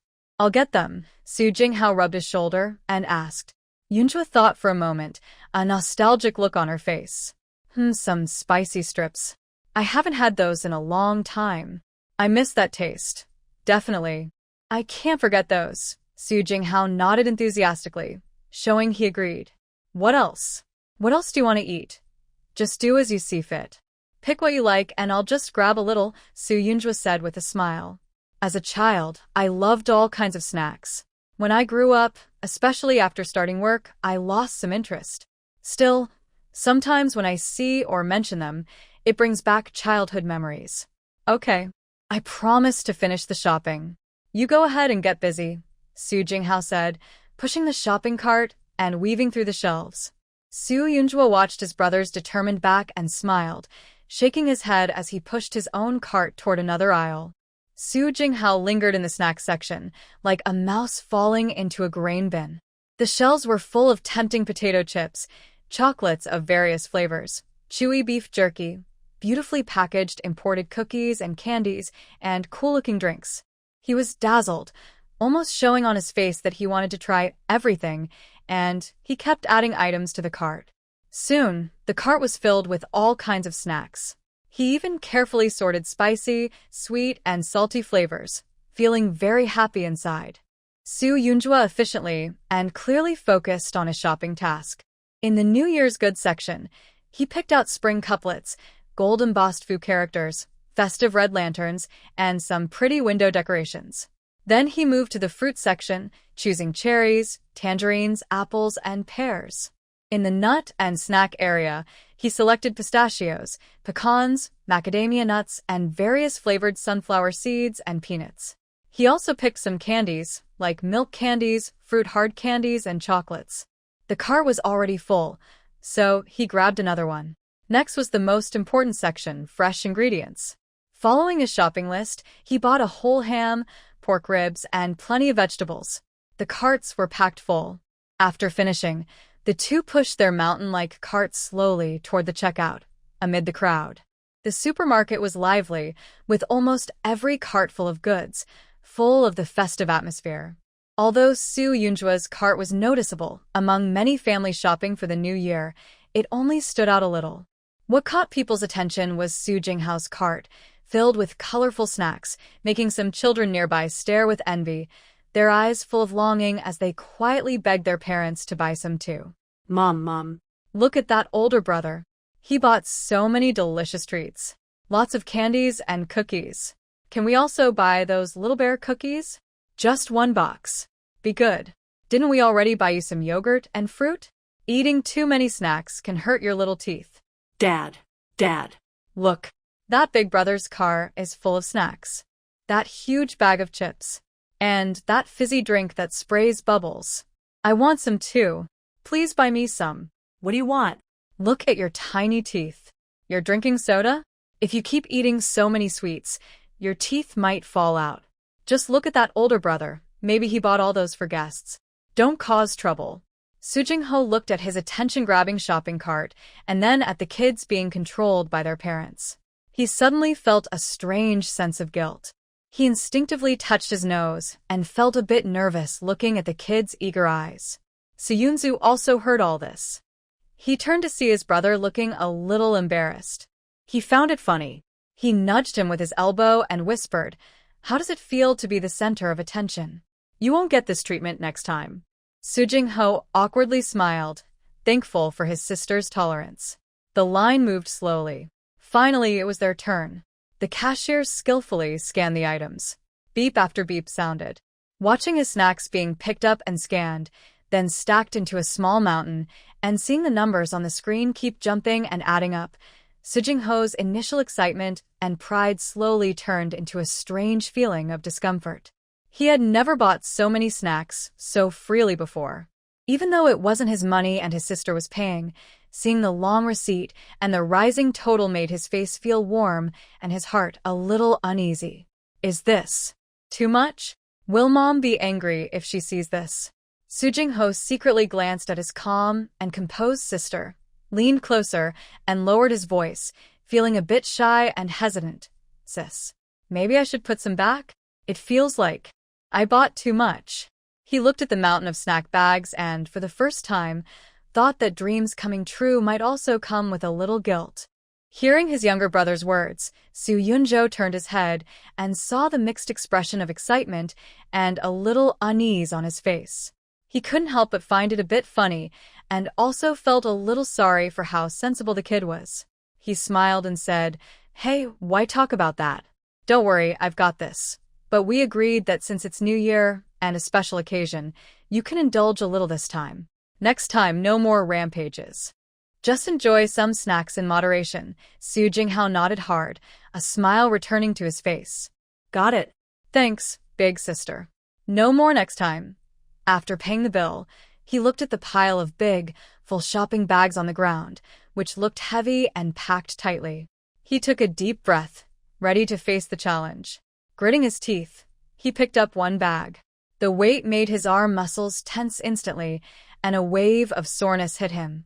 He couldn't help but let out a small gasp.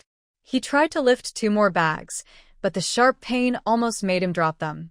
His steps wobbled as well. His weak and fragile appearance was a stark contrast to his confident words yesterday about catching big fish. Soo-yoon-jo watched him grimace and stumble, shaking his head helplessly. "All right, stop forcing yourself. If you hurt yourself again, Mom will really start nagging." He pointed to the side and said, "You stay here and watch the stuff. I'll carry it." Without waiting for Soo-jin-ho to protest, he moved into action. Bending down and using both hands, he easily lifted at least 4 of the heaviest-looking shopping bags full of drinks, fruits, and fresh food, as if he was carrying 2 clouds of cotton. He walked steadily and quickly toward the car, leaving Soo-jin-ho stunned and speechless. Soo-jin-ho looked at his sister's effortless back and then down at his own hands, which struggled to carry just 2 bags. His mind was flooded with shock and envy. "Oh my gosh. Big sister, you weren't this strong before. This strength was just unbelievable, almost superhuman. I wish I had that kind of strength too." He secretly fantasized that if he also had his sister's incredible power, next time he caught a big fish like that, he wouldn't be so clumsy and dragged around by the fish. Maybe his sister could even save him. Perhaps he could even face those huge fish head-on. Soo-yoon-jo carefully put away the items, then quickly returned to carry the remaining large bags, including the heavyweight snacks from Soo-jin-ho's car. Hearing her brother's envious gasp and whisper, she paused slightly, turned her head, and gave him a mysterious, gentle smile. She casually said, "Keep exercising. You can do it too. Her words sounded light and carefree, but only she knew that her incredible strength was not something ordinary exercise could produce.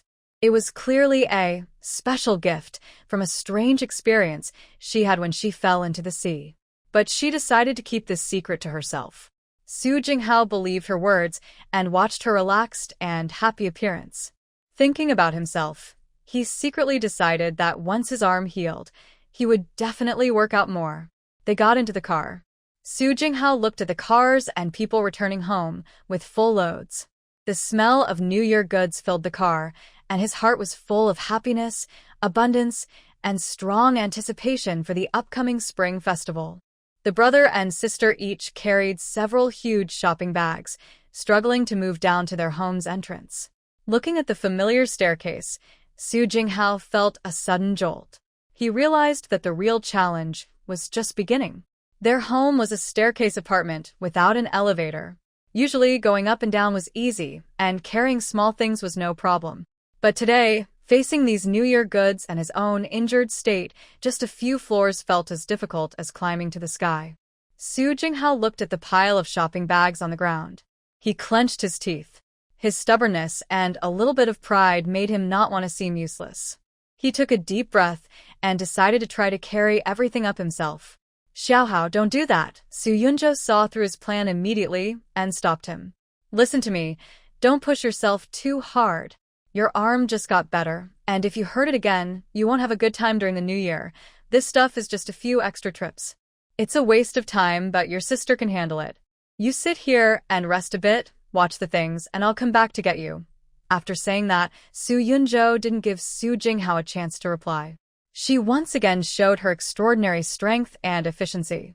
She lifted at least 4 or 5 of the heaviest bags at once, her arms steady as iron, her face calm, and started climbing the stairs. The speed is clearly slower than on flat ground. After all, the weight and height are there. Carrying things back and forth, Su Yunzhou looks at the stairs that need to be climbed step by step, listening to her slightly heavier breathing caused by the load. A thought becomes clearer and more determined in her mind. Earning money. I must earn more. After the new year, I want to go to sea. I can't just settle for catching a few tuna. I need to fish big and catch more valuable fish, using my X-ray ability to find high-value schools. I also want to make good use of the trawl nets on the boat, using different strategies for different fish groups. And those treasures in the sea are waiting for her. Summer, come quickly. This is the first time Su Yunzhou is so eager for summer to arrive. Once she saves enough money, she plans to buy a villa with a big yard and a spacious garage. No more panting while climbing stairs. When the New Year goods are delivered to the garage, they go straight into the house.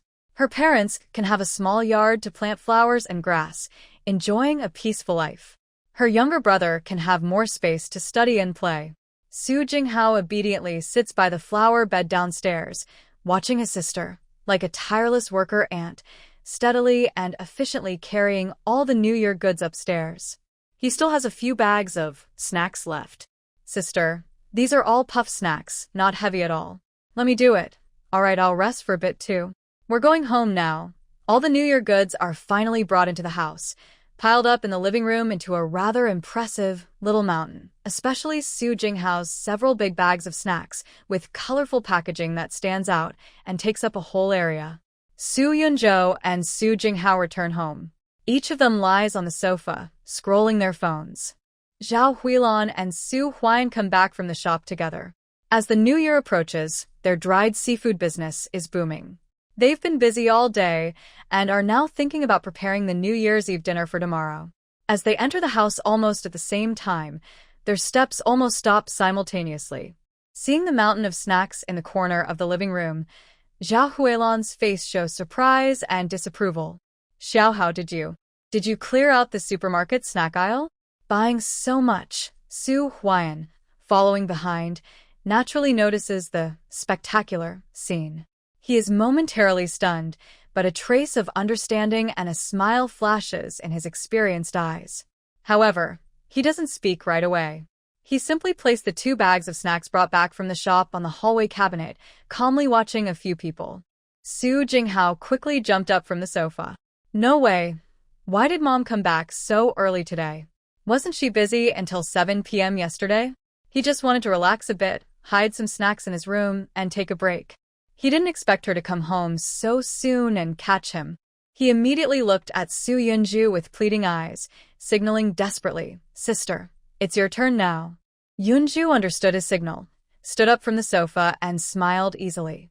She walked over, put her arm around their mother's shoulder, and said in a calm, gentle tone, "Mom, it's the new year. We should enjoy ourselves. I earned some money yesterday from going out to sea, so let's celebrate a little. Xiaohao worked really hard yesterday, so it's right to treat him." Hearing this, Zhao Huilon almost stopped her usual nagging. Yesterday, she and old Su clearly knew that he had made nearly 50,000 yuan from the trip out to sea. They even told Su Yunju privately not to spend too much money, especially not to give Xiaohao too much. Su Yunju was fine with that. Money, if they told her to be careful, she wouldn't spend too much. But these snacks were a bit excessive. Looking at the mountain of snacks, thinking about how exhausted Su Jinghao looked when he came back yesterday, and knowing that Su Yunju could now earn a lot of money, Zhao Huilon's principles wavered. Yes, the kids worked hard all day, and during the new year, buying a little more snacks didn't seem so bad. You can't have your cake and eat it too. Her expression softened, and she helplessly glared at Su Jinghao. Though her tone was still nagging, it was no longer as strict as before. All right, your sister is speaking for you. Let it go this time. But Xiaohao, we agreed that you can't eat snacks like a pig eating ginseng fruit, finishing them in just a few days. If I find out you're eating too many snacks and skipping proper meals, I'll confiscate all of them and lock them up. And when relatives' kids come over, you'll share with them." Hearing his mom relax her tone, Su Jinghao hurried over, grabbed her arm, shook it happily, and promised with a big smile, Got it. Mom, don't worry at all. I'm not a child anymore. I know my limits." Zhao Huilon was amused by his words. She reached out and poked his forehead, jokingly scolding, "You're not a child? Look at all these snacks you've bought, chips, spicy strips, candies. You're still acting like a kid." Su Jinghao touched his forehead where she poked and chuckled foolishly, not arguing. As long as the snacks were safe, a few scoldings from Mom didn't matter. Su Huayan, who had been silent, cleared his throat and reached into the mountain of snacks, grabbing a large bag of chips. He weighed it in his hand, showing a practical expression typical of a fisherman, and said, "Yes, the portion is quite big. Your sister earned money. She's happy and willing to spend it on you. That's a blessing." He then turned to look at Su Jinghao with a teasing look in his eyes. "But your mom is right. Don't just keep munching on these puffed foods. You need to eat proper meals on time. Otherwise, not just your mom, I'll be the first to clear out your stock." Su Jinghao quickly assured him, "Dad, don't worry. I'll complete the task. I'll eat my meals happily." Zhao Huilon watched her husband join in and said with a smile and a teasing tone, "You two just know how to sing in harmony." Su Huayan laughed and put the chips back. "As long as the kids are happy. It's New Year after all. Seeing the house so lively and full makes me happy." Su Yunju looked at his younger brother's relieved and secretly happy expression, as well as their mother's seemingly scolding but actually indulgent attitude. He couldn't help but lower his head, shoulders slightly shrugging, and secretly smiled. Zhao Huilon looked at the half-filled living room with New Year goods and crossed her arms, starting to assign tasks to the family. "Xiaohao, these are all yours. Hurry up and pack them into your room. Don't leave them here taking up space." "Got it," Su Jinghao cheerfully responded, as if he had received a great reward. Though his arms still ached, he was full of energy to tidy up these treasures. "Yunju, these fruits and nuts, put them in your room for now. Old Su, we need to quickly handle the chicken, duck, fish, and meat. Wash what needs washing, chop what needs chopping, and marinate what needs marinating. Otherwise, tomorrow on the 30th, when we prepare the New Year's Eve dinner, we'll be so busy we'll be pulling our hair out." "All right, I'll follow your lead," Su Huayan replied happily. Everyone in the house started moving at once. Su Jinghao moved back and forth between his snack mountain and the living room, smiling happily. Su Yunzhou was carrying fruits and nuts. The kitchen was filled with the sound of water flowing, The clattering of knives on cutting boards, and occasional conversations between Su Huayan and Zhao Huilon about how to cut this piece of meat. Su Huayan took a large yellow croaker out of the fridge, his eyes full of happiness and satisfaction. Hee, this year's new year is a good one for us. Look at this big yellow croaker, such a good shape. Tonight, we'll steam one and enjoy its fresh taste. He skillfully used scissors to prepare the fish, sighing as he said, "In the past, when we caught such a good-sized croaker, no matter how tempting, we had to hold back and sell it for money. The ones we kept at home were usually smaller. We don't often get to enjoy such a big one ourselves." Hearing her husband's words, Zhao Huilon smiled with understanding. "That's right. Thanks to Yunzhou, this year we can indulge a little." After moving the fruits into her room, Su Yunzhou rolled up her sleeves and went into the kitchen. "Dad, Mom, do you need any help?" No need. You've been tired these days. Go rest or go see little Hao. Don't let him scatter snacks all over the house," Zhao Huilon urged her repeatedly. "Yes, it's fine with me and your mom here. We're just doing some quick chores," they said. On the morning of the 30th day of the lunar month, the sea breeze outside seemed to know it was the new year, becoming gentle and carrying festive cheer across the small town. The Su family was bustling early in the morning. Su Huayan stood on a small stool, carefully pasting spring couplets and blessing characters on the door, with red paper and gold characters, full of good luck. Zhao Huilon and Su Yunzhou were busy cleaning and wiping inside and outside the house, making sure everything was spotless, symbolizing the sweeping away of bad luck from the old year. Su Jinghao was also busy, putting delicate paper-cut window decorations and hanging red lanterns, instantly creating a festive atmosphere.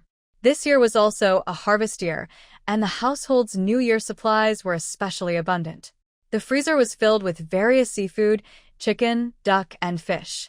The coffee table in the living room was piled with nuts, candies, and fruits, all the results of the siblings' shopping. Zhao Huilon looked at the full house with a satisfied smile. In the afternoon, it was time to prepare the New Year's Eve dinner. "Mom, I took out the tuna to defrost. The belly and midsection, although the raw flavor is a bit reduced, still have plenty of fat. I was thinking about cutting the large fish belly into thick slices, then using a blowtorch to lightly sear the surface. How about making sushi? For the middle part, I could cut it into pieces and cook with teriyaki sauce, or turn it into fish fillets. What do you think?" Zhao Huilon was busy boiling chicken. She looked up with a smile and said, "Sure, you do it. Just tell Xiaohao what ingredients you need." The blowtorch quickly passed over the surface of the tuna. The high heat instantly locked in the juice and created a nice char on the surface, releasing a rich aroma of fat that filled the kitchen. The seared fish belly was placed on prepared vinegared rice balls, pressed lightly, then topped with freshly grated wasabi. A beautifully presented and fragrant seared tuna belly sushi was ready. The middle part of the fish was cut into even chunks, lightly seasoned with salt and black pepper, ready to be pan-fried later. In the living room, Su Jinghao was sitting quietly on a small stool, completing his task assigned by his mother, peeling garlic and picking celery leaves. Because the kitchen was small and crowded, there wasn't enough space to stand. Su Yunzhu had just finished making sushi when Zhao Huilon told him, "Yunzhu, the kitchen is too smoky. Mom and Dad are enough here. You can go rest for a while." "Okay, Mom. If you need anything, just call me." He carried the sushi and placed it on the clean dining table. Su Jinghao also finished his mission, sending the peeled garlic and cleaned celery into the kitchen, then washed his hands and sat at the table. He looked at the sushi, especially the few slices of seared tuna belly with a slight glaze of melted fat, and couldn't help but lick his lips, exaggerating with a hint of regret. What a pity for such top-quality tuna. It looks so good, with beautiful marbling. The best way to enjoy it is as sashimi, thick slices dipped in soy sauce and wasabi. That's the real taste of freshness. Seeing his younger brother's foodie-like picky expression, Su Yunzhu couldn't help but laugh. "What? You ate sashimi for several meals after you just brought it home? You're not tired of it yet? Of course not. Good things are never enough," Su Yunzhu replied with a light laugh. "Haha, if you like it so much, next time we go fishing, I'll catch another one. You can have sashimi every day, and enjoy it to the fullest. How about that? Forget it, one fish is too much. I can't eat it all. If we make fried fish, it's better to use regular sea fish. Wasting this would be a shame. When Su Jinghao heard this, his eyes lit up at first. Then he remembered the last time, the huge portion and the scary scene of eating it for several days. He quickly waved his hands. No, no, no. Forget it. One fish is too much. I can't finish it. If it's leftover, it can be made into fried fish or stew. The taste isn't much different from ordinary sea fish. Wasting such good ingredients would be too sad. It's better to sell it for money.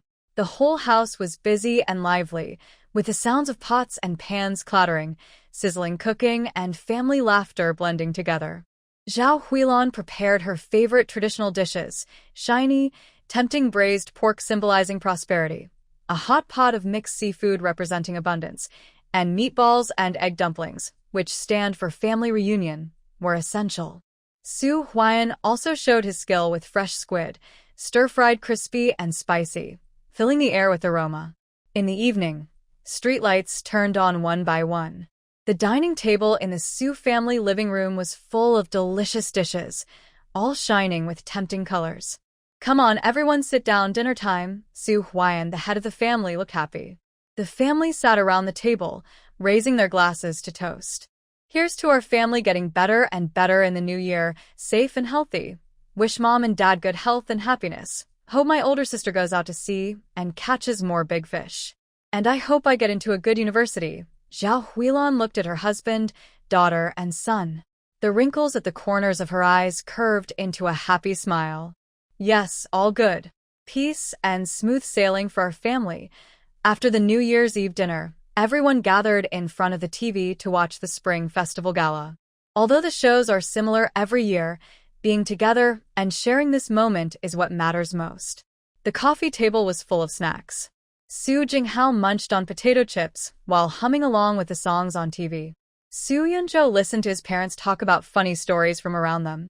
At midnight, firecrackers exploded, and fireworks lit up the sky and sea, announcing the arrival of the new year. Mom, Dad, after the new year, I plan to buy a new boat. Everyone in the family looked at her. If it had been before, they would definitely worry about investing too much and taking on too much risk. But after experiencing Su Yunju's impressive gains in a short time since her return, they now trust her abilities. Su Yunju explained, the Funing ship is fine for nearshore work, but its cabin space is still too small and the ice storage isn't big enough. If I want to go further out to sea or encounter large schools of fish like last time, the ship's capacity might limit our catch. What she didn't say openly is that, with her ocean vision ability, finding fish schools isn't hard. So, the ship's loading capacity is very important. Otherwise, a trip out might not yield much, and all the time would be wasted on the journey. Yunji's idea is good. She has a long-term view. The Funing is a second-hand ship, and many of its designs no longer meet current needs. We should order a new, larger ship suitable for deep-sea work and storage. That way, we can go farther, carry more, and make bigger profits. Getting a new ship is a good idea, but I heard that ordering from the shipyard now takes a long time. From design to construction to launching, it can take at least a year. It's better to do this sooner rather than later. Mom is right, Su Yunju nodded. So, I plan to visit the shipyard after the new year to discuss and finalize our plans. Old Su, after the new year, you and Yunju should go to the shipyard together. Make sure to tell the workers exactly what you need, help Yunju check everything, and don't let anyone fool her. Of course. Don't worry. I may be old, but I know ships well.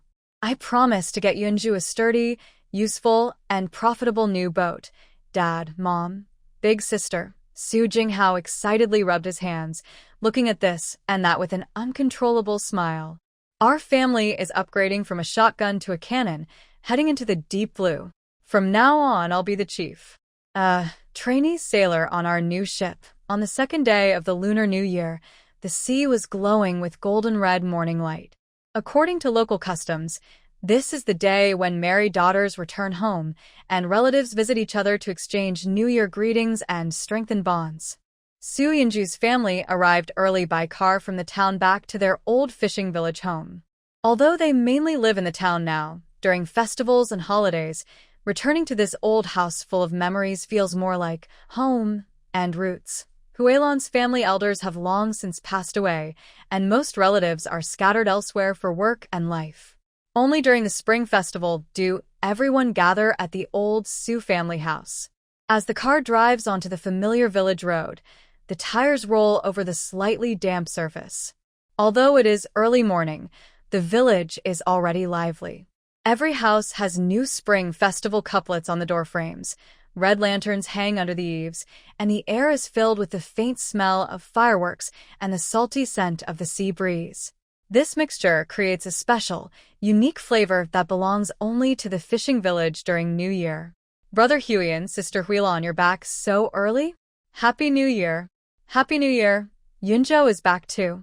Wow, Xiaohao has grown so tall. Happy New Year and prosperity. I heard Yunzhou made a lot of money this year. Impressive. Along the way, they greet villagers who are up early, busy, or visiting neighbors, with warmth and friendliness. Back at the old house, opening the familiar big door. Although it has been cleaned often, it hasn't been lived in for a while, so it needs tidying up. The family works together, busy with chores. Su Huion is in charge of the heavy work, checking all parts of the house, tidying up the fishing nets and tools in the yard, and wiping the tables and chairs in the main hall. Huilon focuses on cleaning the kitchen and preparing ingredients for the noon meal to entertain relatives. In the kitchen, the stove has been cleaned until it shines. Huilon puts on an apron, counts the New Year goods brought from town, and mumbles. The chicken and duck were cooked yesterday using the pressure cooker, tender and soft. This big yellow fish is steamed fresh. These shrimp and crabs, half-boiled, half-stir-fried with ginger and scallions. Yunzhou rolls up his sleeves to help, washing vegetables, smashing garlic, slicing ginger, moving quickly and efficiently. Jinghao is assigned to run errands, arranging sunflower seeds, peanuts, candies on plates, and washing teacups. Xiaohao, go pick some scallions from the vegetable garden. Okay, I'll be right there. As the sun rises higher, sunlight streams through the kitchen window, shining on the busy family. The warm glow from the stove flickers, and the bubbling meat soup in the pot emits an inviting aroma. In the yard, the sound of Huion tidying tools can be faintly heard, mixed with the distant sound of waves crashing and villagers exchanging New Year greetings. Everything is ready, just waiting for relatives to arrive and share this reunion meal. The first to arrive was Aunt's family. As soon as they entered, their eyes scanned the room like searchlights, settling on the New Year goods. They smiled exaggeratedly and said, "Wow, Huilon, your family really prepared a grand celebration this year. These nuts and fruits must have cost a lot, right?" Zhao Huilon smiled and politely invited them to sit down, speaking calmly. "The children bought these. They said they taste good." Aunt's gaze shifted to Su Yunzhou, who was helping to brew tea. Her tone was curious and a bit complex.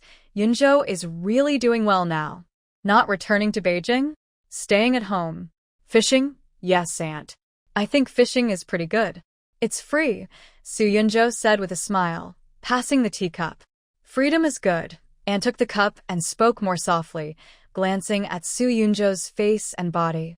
But it's also very tiring, working in the sun and wind, especially for a girl. She paused, noticing that Su Yunzhou didn't look too tired. Her skin was healthier than before, and her eyes seemed brighter. She hesitated, feeling her words might be a bit inappropriate, then turned her gaze to Zhao Huilon, who was busy smiling and helping. Her tone suddenly became lively, and even a little exaggerated with envy. "You're so lucky, Huilon. Having children and they're all around you, lively and happy," she continued. "Unlike us, who are busy in big companies in the South all year. They say it's good for development, but we only see them during the New Year. They leave before we even get comfortable. It's hard to see them even once."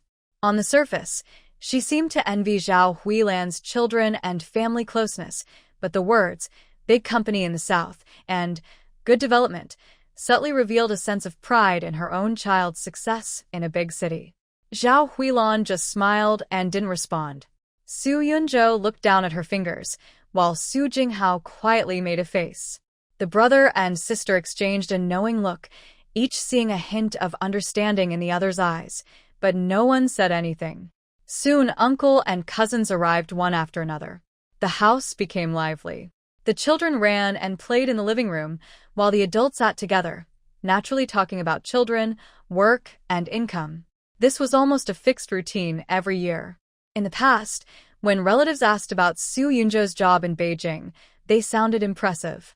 But when the conversation turned to buying a house and the pressure of life, Zhao Huilan and Su Huaiyan couldn't help but show some awkwardness. When the topic shifted to relatives working in the system or making money through business, the subtle comparison made Su family's parents feel a bit silent. But this year, everything changed completely. The focus of the conversation almost centered entirely on Su Yunju. Yunju, I heard you went to sea before the new year and caught some good stuff? Your dad posted that big fish in the group. It really scared us. Yes, I was lucky and found a school of fish. So, the income from that trip could cover half a year's salary for us, right? Su Yunju smiled vaguely and said, making a living at sea depends on the weather, so it's not always stable. He spoke modestly, but everyone could see the real changes. This year, the Su family prepared special New Year goods, a seemingly expensive gold bracelet on Zhao Huilan's wrist, high-end cigarettes handed over by Su Huaiyan. There were also more and better dishes brought out from the kitchen than usual. Delicious-looking braised sea cucumber with scallions, steamed wild yellow croaker, shiny and fragrant pepper salt shrimp. A plate of grilled bluefin tuna was served. The surface had an attractive caramel color with small oil bubbles, while the inside remained pink and tender, with the aroma of fat fully released by the high heat. Wow. Is this tuna? This plate must cost several thousand at a hotel, right? Zhao Huilan smiled and invited everyone to start eating, her tone trying to sound casual but still showing pride. All from Yunju's boat. Our own family stuff, not worth much. It's the same fish I sent you last time, just cooked differently. Try it and see if it suits your taste. So, it's the same fish. The ones you sent last time, we made sashimi and pan-fried, and everyone from young to old said it was delicious. So fresh. I didn't expect we'd get to try new ways today. Yunju is really talented. Changing the way it's prepared makes it feel more upscale. We're lucky today. If we wanted to eat this outside, it would cost a lot. Our kid is capable, and we get to enjoy some of the benefits too. The feast was delicious, but the atmosphere was a bit complicated. The relatives' praise and envy were sincere, but beneath that, there was a tangle of mixed feelings. Especially those relatives who used to habitually boast about their children's respectable jobs now looked at Su Yunjo and couldn't bring themselves to say, just a fisherman. After all, what is respectability compared to a life built on real money? When faced with genuine financial strength, those empty notions of face suddenly seem insignificant. After a few drinks, the conversation became more open. Aunt, feeling a bit tipsy, leaned closer to Su Yunjo and lowered her voice, asking, Yunjo, you're on the right track now, making good money. My husband's relative just graduated and hasn't found a job yet. Do you think you could help him out? Let him come on your boat, lend a hand, learn some skills? We're all family. It would be good to look out for each other. When she said this, a few other relatives nearby also perked up their ears. Su Yunjo's mind immediately sounded the alarm. Taking someone out to sea? What a joke. Her golden touch was her biggest secret, something she hadn't even told her parents. How could she possibly let a distant, not-so-close relative follow her around? She was just thinking about how to find a good excuse to refuse. Before she could speak, her mother, Zhao Huilan, spoke first. Aunt, that's not possible. Don't think Yunjo is just making money now. The risks at sea are huge. Things can turn dangerous in an instant. Storms, undercurrents, bad weather, all deadly. The ocean isn't just the street in front of our house. You can't just stroll around there. Yunjo is alone, and we're all worried every day. Bringing an inexperienced person on board, what if something happens? How can we explain to you? How can we explain to the child's parents? The responsibility is too big. I just can't take it. Su Huaiyan immediately agreed in a serious tone. Exactly. The sea isn't a place to joke around. Yunjo has worked hard. suffered a lot, and slowly learned her skills. It's too dangerous for someone inexperienced to go out there. Let's not talk about this anymore. Come, let's eat. Their parents' words, emphasizing safety and responsibility, effectively shut down the request, saving face for the relatives and closing the door on their proposal. Aunt opened her mouth, looked at Su Huiyan's serious face, and swallowed her words. She awkwardly smiled and raised her glass. Yes, you're right. I didn't think it through. I was just trying to find her something to do and forgot about the dangers at sea. My mistake. I'll have a drink to myself. Su Yunjo looked at her parents and felt a warm feeling inside. They might not know her deepest secret, but instinctively and firmly, they stood by her side and protected her from unnecessary trouble. Their unconditional support made her feel safe, more than any amount of money could. On the second day of the new year, the family gathering ended amid a seemingly lively but secretly tense atmosphere. After saying goodbye to relatives, the house returned to quiet. Zhao Huilan was tidying up the dishes and told Su Yunjo, "Don't take Auntie's words to heart today. Social manners are like that. We just need to know ourselves and focus on living our own lives." Su Huiyan also lit a cigarette and said slowly, "Big trees attract the wind. There will probably be more of this kind of talk in the future. You just need to keep your own balance." "Dad, Mom, I understand." Su Yunjo nodded seriously while looking at her parents. Zhu Jingho peeked out from his room, excited and eager. "Sister, there's a spring festival event at the town's cultural square tonight. It's lively, dragon dances, lantern riddles, and snack stalls. Shall we go see?"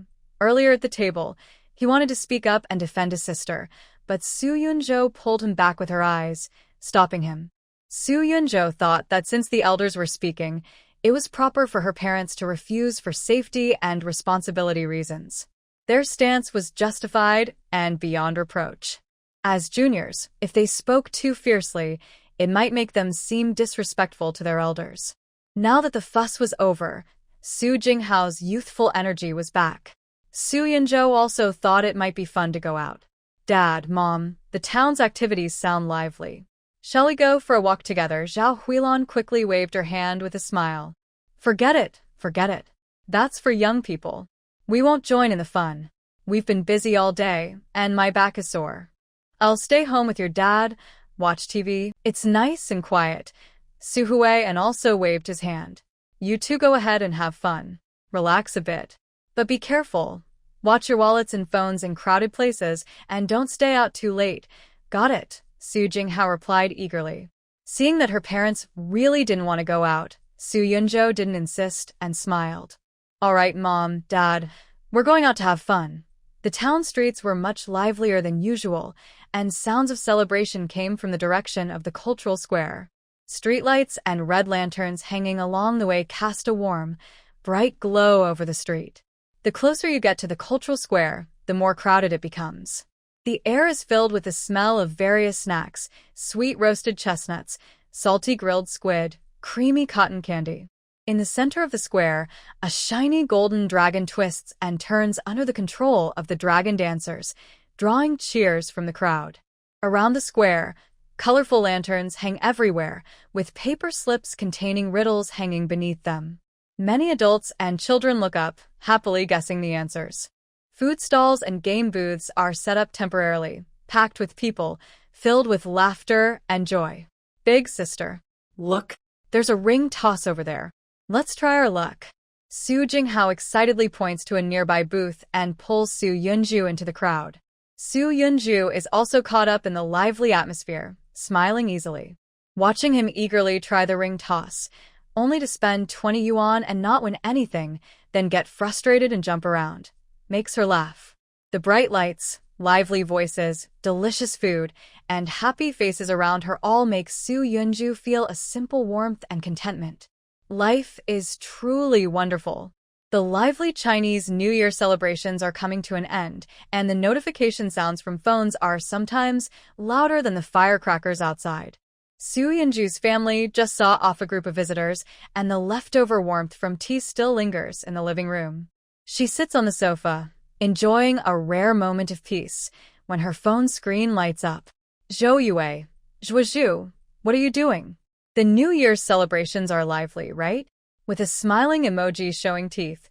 Seeing her good friend's message, Soo Yoonju's lips unconsciously curl into a smile. She casually sends a photo back. The blue sea sparkles with tiny golden reflections under the winter sun, just like the bright, open future they once dreamed of, free and vast. Just finished relaxing for a bit. How was your New Year? Sent a bitter smile emoji, pretty much the same. Joyeux, I have something to tell you. I'm planning to face reality and find a lighter path to walk. Soon, more messages come in, with a tone of forced ease and self-deprecating humor, revealing hidden exhaustion and confusion. My family introduced someone to me. He's in business, quite wealthy. 8 years older than me, divorced once, no children. After a few meetings, people. I won't say much. The conditions are really good. House, car, savings, all ready-made. My parents are praising him to the skies, saying he's steady and caring, and with him, I won't have to worry about the rest of my life. I'm also tired, Juzhou. Working in Beijing looks glamorous, but in reality, it's just like being a beast, constantly competing. Every month, after paying rent and credit card bills, my wallet is almost empty. Buying a house? That's just a distant dream. Forget it, I've come to terms with it.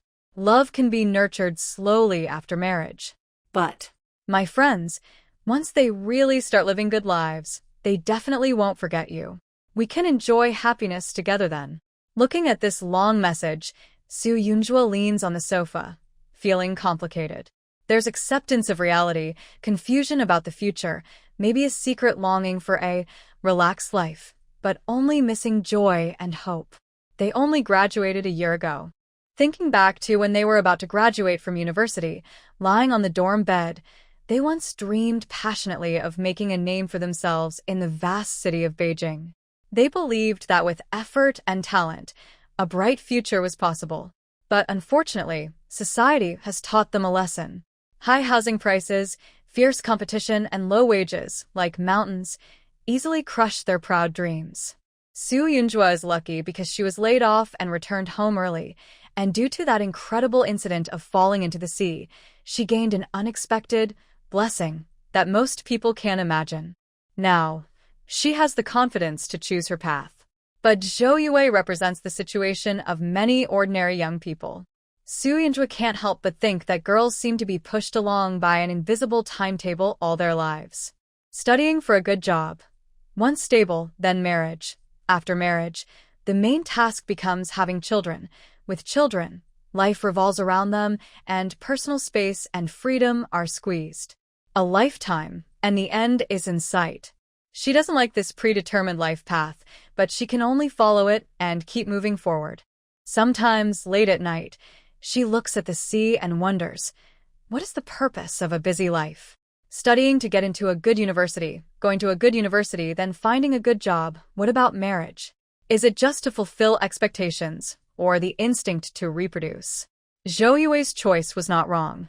In the face of reality, fleeting love is less important than having enough to live on. Survival always comes first. She herself, after seeing clearly Chun Haoyang's choice, no longer resented that unfulfilled relationship. When she left Jing City, she also asked herself, if she were in his place and faced the same choice, would she firmly choose love? At that time, she would have chosen love because, in her heart, love was the most important thing. Mixing in material concerns would be a stain on her feelings. But as time passed, she had to admit that, in different circumstances, she might make the same choice as Chun Haoyang. So, she doesn't hate him. She just doesn't want to see him again. Let that relationship stay where it belongs, and she will move forward alone. After a long silence, Soo Yoonju tapped on the screen. He didn't judge, encourage, or comfort her. He just sent a playful joke they often shared, don't forget each other in wealth and honor, followed by a toast emoji. The message was quickly replied to. Zhou Yue, sending a tight hug emoji? Absolutely. After sending the message, Zhou Yue looked at the screen with Soo Yoonju's words, holding her phone, feeling a bit stunned, her eyes slightly moist. She thought Soo Yoonju would ask her about that man, like others, with curiosity or judgment. She thought Su Yunjua would advise her. She thought she would feel disappointed, but neither happened. "Thank you, Yunjua." Su Yunjua put down his phone and looked out the window. The sun was shining brightly, the sky was a deep blue, and the sea was vast and green. He was grateful to have the chance to break free from fate, but he knew he would have to face the matter of finding a partner sooner or later. He also felt a bit wistful for his friends. Growing up might be a process of constantly facing reality, making choices, and trying to find inner peace through those choices. Just after finishing his chat with Zhou Yue, a message from Shen Qinga popped up in the group chat, accompanied by a series of frantic emojis. Ah. Help. Sisters, I'm going crazy. This year, I've basically been living on a battlefield. Since junior high, my parents, aunts, and uncles have taken turns. If I don't hurry up, I'll become an old maid, but I only just turned 25. My mom even sent me her friend's son's WeChat, insisting I must add him. Not adding would be considered unfilial. Is this New Year or some kind of disaster? Add Zhou Yue, at Su Yunju, how about you? Am I the only unlucky one being pressured to marry? Su Yunju looked at Shen Qinga's message and could almost imagine her getting annoyed on the other end. Just as she was about to reply, Zhou Yue jumped into the group chat first, sounding a bit world-weary. "Qinga, what is this?" "Vivi, are you serious?" "What else?" "Like you, I get nagged every day. I've decided to just relax and ignore it." Bitter smile, Su Yunju watched her friend's situations with mixed feelings. "No matter what you choose, just do what feels right. I'll send you a picture from our last trip to the sea." "How about that?" Laughing emoji, Shen Qinga immediately sent a string of envious emojis. "You're so carefree, Zhou. I'm so jealous I could cry. I need to learn from you." Zhou Yue also sent a hug emoji. "You're the best, so free and easy." They chatted about recent life, and somehow the conversation drifted to nostalgic memories of college days. They missed staying up late studying in the library, eating sweet and sour ribs in the cafeteria, and winter nights in their dorms, eating hot pot and dreaming about the future. Yes, those warm, glowing scenes from the past are really missed. Back then, the future seemed far away, and so did all their worries. The small town's pace of life gradually returned to normal. Su Yunju received a message from Gu Qinghe on WeChat, simple and direct. "Watch a movie?" She looked at the screen, her finger hovering over the keyboard, but she didn't reply immediately. She wasn't naive. Gu Qinghe's intentions were obvious, from the last time he looked at her at the car dealership, to the dock when he came to pick up goods, and during the New Year when he and his father visited her. But what about her? Su Yunjo asked herself honestly. She didn't feel excited about him. Not like the thrill she felt during her university days when she was in love. Her thoughts were all about the sea, the catch, and how to use her special skills to grow her business. Love was pushed far into the corner. She hesitated, unsure whether to refuse, but wondered how to say it more politely. Her mother, Zhao Huilan, came in carrying sliced fruit. Seeing her staring at her phone absent-mindedly, she casually said, "Yunzhou, now that you have a boat and your career is stable, it looks like you'll stay in the town in the future. Isn't it time to think about marriage?" Su Yunzhou looked up, a bit helpless. "Mom, I'm not in a hurry." "No way, no way." "This is what? Urging marriage, even if late?" Zhao Huilan ignored her resistance and sat down nearby, speaking with the wisdom of experience. "I know you're not in a rush, but if you keep delaying, neighbors and relatives will start to think you still have feelings for that Chen Haoyang." "Chen Haoyang? Oh right, his family is also in the town. Will he bring his wealthy girlfriend from Beijing back during the New Year?" She didn't hate her ex-boyfriend, but she really didn't want any more connections. Just hearing his name or seeing their names together made her feel annoyed and like wasting energy. Since returning to the town, thanks to her special skills that could change her fate, she kept thinking about how to make money and get rich. Every day, she was either planning to go fishing or thinking about fishing spots. After buying a fishing boat, she threw herself into it, dreaming of going out to explore deeper waters and catching more valuable fish. The ex-boyfriend who once troubled her had long been blown away by the sea breeze. "Mom, Where are you thinking? Su Yunjo said confidently, with a hint of amusement. I don't care about him anymore. To me now, he's just another boat owner at the dock. Zhao Huilan had seen her every day recently and hadn't noticed anything unusual. That's good. My daughter can let go of things. By the way, Gu Qinghe, he's pretty good. Tall, handsome, from a well-known family, everyone knows him in the town. She was still thinking about how to refuse him. Was her mom trying to set her up? Seeing Su Yunjo's reaction, Zhao Huilan remembered her previous words to He Xiajiu and thought she was being too picky. Gu Qinghe is like that. If you think he's not suitable, you can choose someone you like.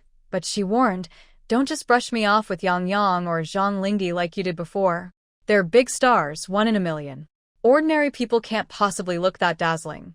Seeing Su Yunjo silent, she spoke more earnestly. Nan, I know you're pretty and capable now. But when it comes to finding a partner, character matters most. You need someone reliable. Having high standards and always wanting perfect people might make you miss your chance. People need to settle down eventually, so it's better to start looking early. Otherwise, the good ones will be taken by others. When that happens, you'll be too late to cry.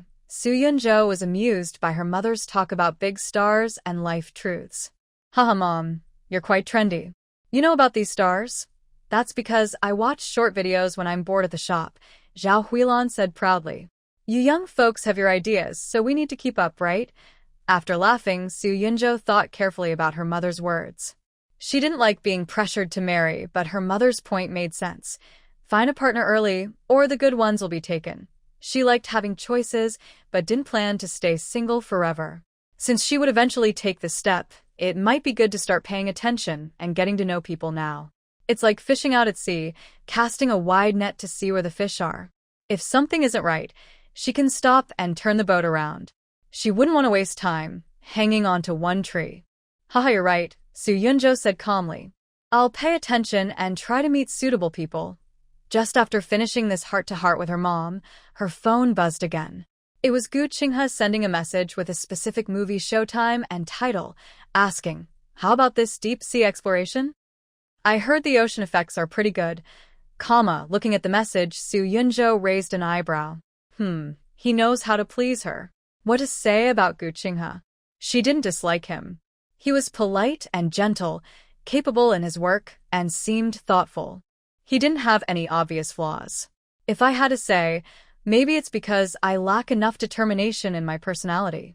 Thinking about my mother's words just now and her new idea of try early, change if it doesn't work, Su Yunjo slightly moved his fingertips and replied, okay. Just give it a try. Maybe it will really work?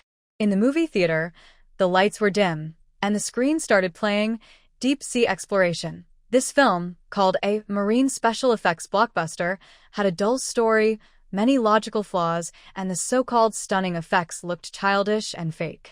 Partway through, Su Yunjo yawned and held back from taking out his phone to play. He couldn't help but wonder why everyone now prefers to stay home and watch shows. Paying for this ticket felt a bit unfair. Next to him, Gu Qinghe wasn't paying much attention to the movie. His gaze kept unconsciously falling on Su Yunjo's side profile, outlined by the flickering screen light. In the dim theater, her nose was straight and elegant. Her eyelashes cast small shadows under her eyes, and she looked focused on the screen. His heart was pounding nervously. When he looked again, maybe because he stared a little longer, Su Yunjo noticed and slightly turned her head, her gaze suddenly shifting to him. Their eyes met. Gu Qinghe's heart skipped a beat, like he was caught doing something wrong. A mix of embarrassment and guilt flooded over him. Almost instinctively, he quickly looked away, pretending to be fully focused on the big screen, as if he wasn't the one peeking. He cleared his throat awkwardly, reached up to touch his nose, trying to hide his sudden nervousness. Su Yunjo saw all these slightly awkward actions clearly. In the darkness, a small smile appeared at the corner of her lips. Gu Qinghe's cautious feelings were so obvious on his face. She didn't say anything, just found it a bit funny and a little sad about how clumsy he was. She turned her gaze back to the screen. The boredom and irritation caused by the dull plot seemed to lessen a little because of this small interruption. Although Gu Qinghe kept his eyes on the screen, He didn't really watch what was happening on it. All he kept replaying in his mind was those bright, seemingly insightful eyes in the dim light and his own awkward, flustered reaction. A warm feeling slowly spread to his ears. Sighing deeply in his heart, Gu Qinghe thought, Su Yunju, she must have noticed. What will she think? Will she think I'm sneaky? Or will she think I'm too timid to even look her in the eye? Why can't I be more confident and straightforward? From the girl with excellent grades and a cold, clear look in high school to the woman who dares to think and do things, who seems to shine, his admiration and affection never faded. Instead, they became clearer over time. But the closer he got to her, the more he could feel the differences between them. There was something about Su Yunju that he envied but had never possessed. It seemed to be a kind of wild, growing life force and unwavering courage. She was brave enough to give up a decent white-collar job in Beijing, return to her small town, and dive into the risky sea of life, eventually making her own way. Her decisiveness and strength made him admire her, but also made him feel a little ashamed of himself. He felt like a small boat used to sailing in calm waters, while Su Yunju was like a ship that had already adapted to the rough ocean waves. He longed to stand beside her, but worried he couldn't keep up with her pace. This hesitation and uncertainty kept him in a state of inner conflict. He gathered his courage to ask Su Yunju out to watch a movie, mainly because his father, Gu Jianming, was encouraging him from the side. Qinghe, Yunju is a smart and capable girl. She's now in town, and there are plenty of people paying attention to her. If you really like her, you need to take the initiative. Just watching from the sidelines isn't enough. Are you waiting for her to come to you? Watching a movie, having a meal, these are natural ways to get closer. If you keep hesitating like this, good girls will be chased away by others, and you'll regret it too late. But at that moment, in the dim cinema, facing the close presence of Su Yunju, his hesitation and uncertainty made him restless. Fortunately, Su Yunju listened to her mother's words, holding the mindset of let's try it. If it doesn't work, I'll back off, and consciously cooperated. Otherwise, Gu Qinghe's pursuit of a girl might have been hopeless. When the movie ended and the lights came on, the crowd surged. Gu Qinghe instinctively turned to the side to block the rushing people from Su Yunju. Someone hurried past, bumping into her, causing her to stumble. He instinctively reached out and grabbed her wrist. The touch was cool, skin pressed together. Gu Qinghe immediately let go as if burned, saying, "Earlier, I was worried you might fall." His voice was a little tense when explaining, and his eyes darted around, avoiding her gaze. Seeing his nervous yet trying to appear calm look, Su Yunju found it a bit funny, and a faint, almost unnoticed sigh crossed her mind. She looked at him with a clear and calm smile. Gu Qinghe, he instinctively straightened up, looking at her nervously, his heart skipping a beat. Seeing his tense expression, her smile deepened slightly, and she said lightly, "Let's go. The exit is over there." For some reason, Gu Qinghe sighed in relief, but also felt a little disappointed. He seemed to have been expecting something else when she called him earlier. After she finished speaking, Su Yunju moved forward with the crowd. In that moment, she almost asked directly, "Gu Qinghe, do you like me?" But she didn't say it in the end, perhaps because she wasn't ready to start a new relationship. Loving someone takes courage. If the other person isn't brave enough to speak, then there's no need to pursue it. A year later, Zhang Wei got married in a grand ceremony. Zhang Wei's family was ordinary. After graduating from college, she became a town official, securing a stable job. Her partner was also from the system, making their lives seem more respectable, with a slight sense of superiority. The wedding was very grand and lively, with dozens of tables, inviting all the high school classmates from the town. The wedding naturally turned into a kind of reunion for former classmates. Zhang Wei kept thinking about Su Yunju and Gu Qinghe. After being rebutted in the group chat last time, her frustration and curiosity gnawed at her like tiny claws.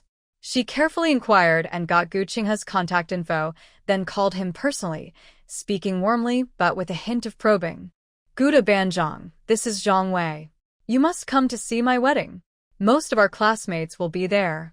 It'll be lively," She didn't mention Su Yunzhou at all during the call, planning to verify things face-to-face. As for Su Yunzhou, she didn't invite her at all. Last time they met, Su Yunzhou had dismissed her, saying they weren't close. She didn't want to make herself uncomfortable by reaching out again on her big day. On the wedding day, the hotel banquet hall was lively and bustling. Most classmates were seated at one table. When Gu Qinghe arrived, familiar faces like Li Li, Zhao Chong, Sun Qian, Qian Hao, Zhou Ting, Wu Bin, Lu Yang, Wang Rui, and Fang Chun were already there, chatting happily. He was a bit surprised to see Chun Haoyang among the crowd. Chun Haoyang also came. He was dressed in a well-fitted suit, wearing a valuable watch, and had an impressive, confident look. He stood out in the crowd. For classmates who stayed in the town, Chun Haoyang, who had established himself in Beijing and seemed successful, carried a special aura. Everyone was curious and somewhat respectful, asking about his life in Beijing and whether he had a girlfriend. Haoyang, you're doing well. I heard you're now a project manager. What about your girlfriend? Why didn't you bring her here for us to meet? I heard she's a wealthy local girl from Beijing. Exactly. When will you invite us to your wedding? Chun Haoyang smiled warmly and responded enthusiastically, trying to sound relaxed. Her family is busy. She can't come. Next time. Definitely next time. All the high school classmates knew that Chun Haoyang's girlfriend was the daughter of a company leader from Beijing with excellent family background. But beneath this seemingly glamorous exterior, only he knew the complex feelings inside. Looking at these familiar yet slightly strange faces, he couldn't help but think of Su Yunzhou. Deep down, he was reluctant to part with Su Yunzhou. They had been in love since university, sharing pure and beautiful campus days. He once thought they would stay in Beijing together, from school uniforms to wedding dresses, creating a wonderful story. But unexpectedly, he had quickly changed. Faced with opportunities and shortcuts, he easily gave up their relationship. Does he regret it? Yes, he does. His new girlfriend had a family background Su Yunzhou didn't have, which could help his career directly. But her personality was very different. She needed constant emotional support, attention, and companionship. She wanted gifts and celebrations for every special day, and often got angry, requiring him to be careful and gentle with her. Compared to Su Yunzhou's independence, maturity, and unconditional support, the gap often made Chun Haoyang feel exhausted and suffocated. But he couldn't show these feelings. He has already lost Su Yunzhou and paid the price for love. He absolutely cannot lose this relationship that has helped him avoid 20 years of struggle. No matter how hard it is, he must hold on tightly. Because Chun Haoyang, the well-known ex-boyfriend of Su Yunzhou, was present, along with Gu Qinghe, who was confirmed by Wang Rui and widely accepted as the current boyfriend. Everyone sat at the same table. The students all instinctively avoided mentioning Su Yunzhou, fearing they might touch on an awkward topic.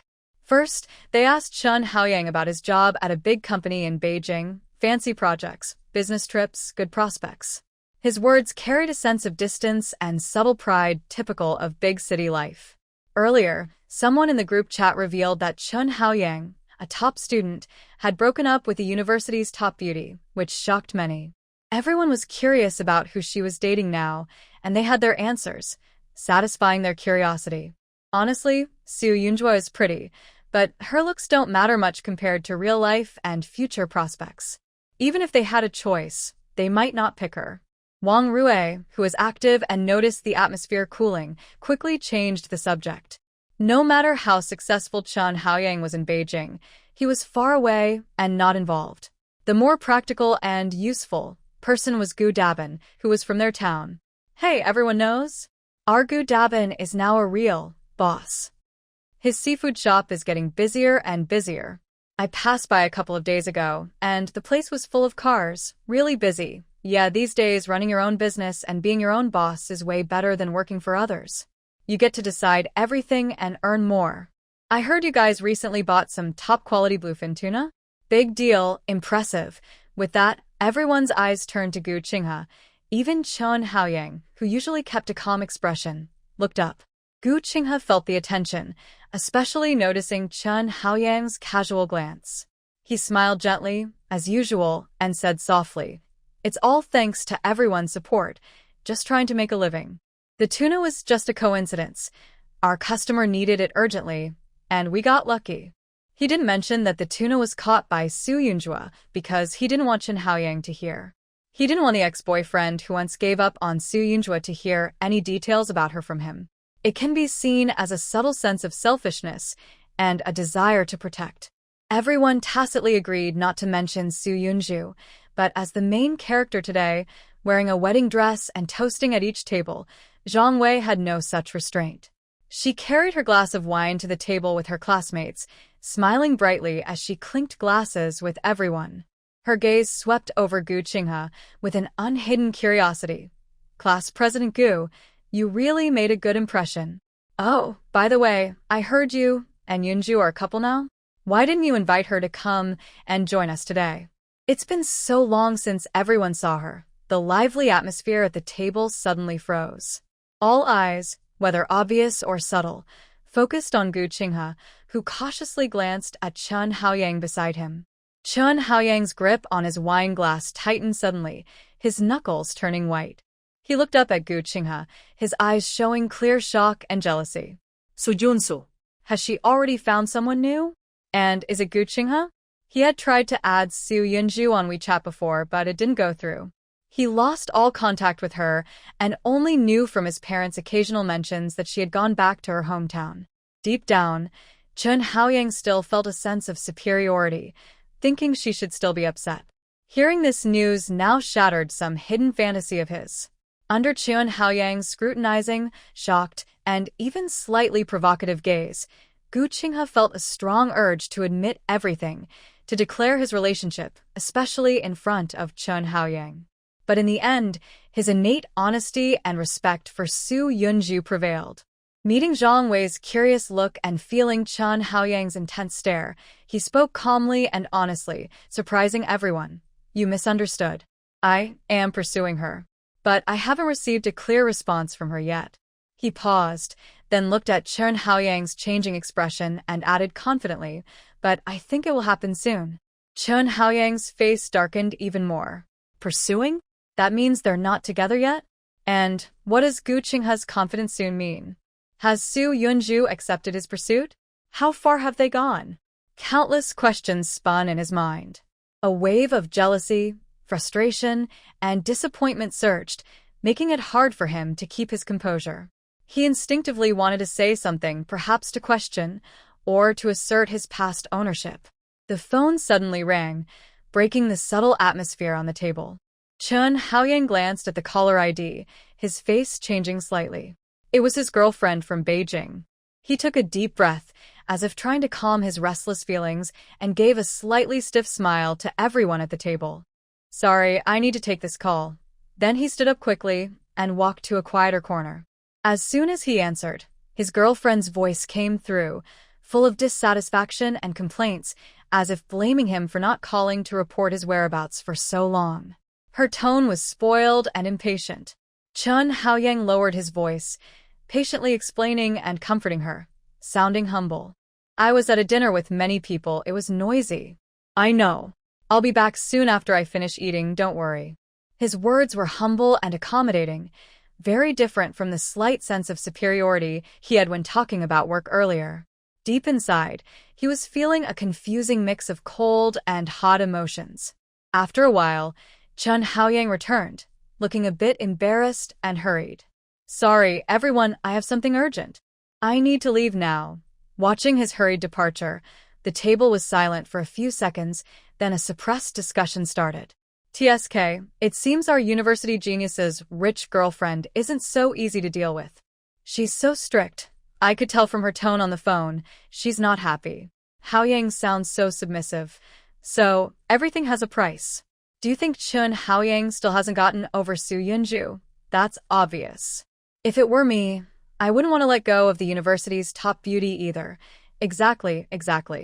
Everyone was talking excitedly, but suddenly someone cleared their throat and gave a look to Gu Qinghe, who was still sitting there with a serious expression.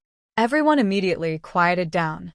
they realized that the main person was still sitting there, talking so openly about someone they were pursuing and her ex-boyfriend in front of Gu Qinghe. What kind of behavior was that? Zhang Wei, the bride, saw the rapidly changing atmosphere and looked a bit embarrassed. She started this topic, wanting to satisfy her curiosity and some subtle sense of comparison, but didn't get the answer she expected. The scene became awkward. She quickly picked up her glass and forced a smile. Oh, look at me, just chatting away. Everyone, eat your vegetables. Today's lobster is really good, try some.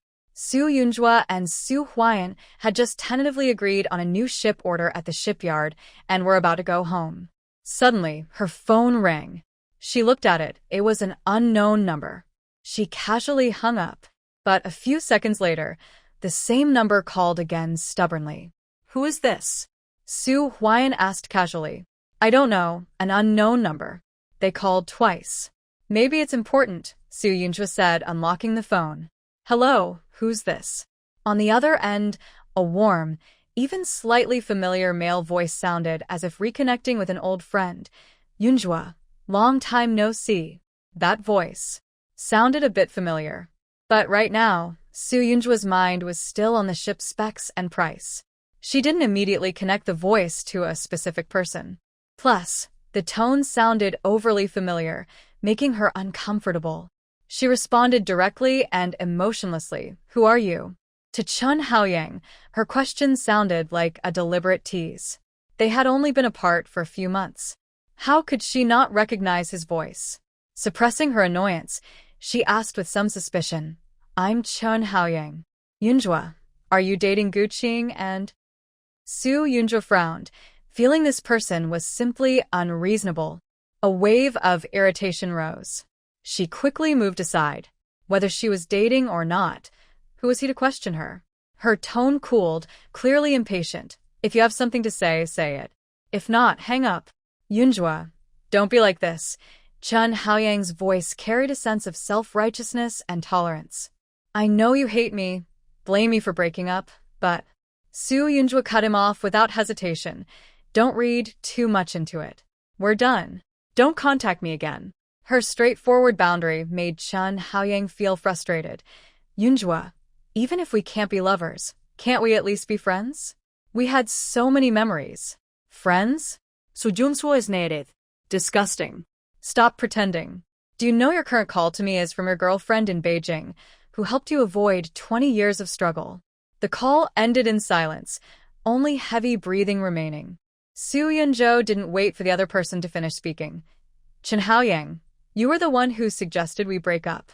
I hope you can be straightforward like before, without dragging things out. If you want a decent future and still try to stir up the past, it looks bad. After saying that, she didn't wait for Chun Haoyang to respond. She directly hung up and added his number to the blacklist. Who was that? Talking so long. Just someone unimportant, a salesperson. Not long after Su Yunzhou got home, her phone rang again. This time, the screen showed the name, Gu Qinghe. She answered the call, and Gu Qinghe's voice came through, sounding a bit unusually nervous. Yunzhou, are you at home? Can you come down? I have something to tell you face to face. Su Yunzhou was a little confused but agreed.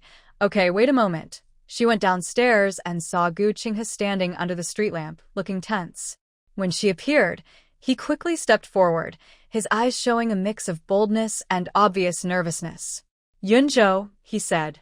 Today, Zhang Wei got married. I went to the wedding. And I ran into Chun Haoyang.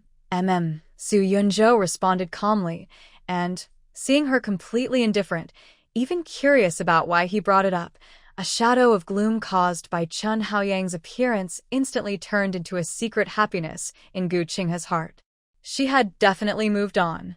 This realization gave him great encouragement. The feelings that had been surging in his chest since the wedding ended pushed him to speak impulsively, his voice slightly hoarse from nervousness. I want to say, Yunzhou, can you be my girlfriend? As soon as he said that, Su Yunzhou was clearly stunned. Huh? So direct? That's not like the gentle, reserved, even hesitant Gu Qinghe she knew. It seemed Chun Haoyang's appearance had a much bigger impact than she thought.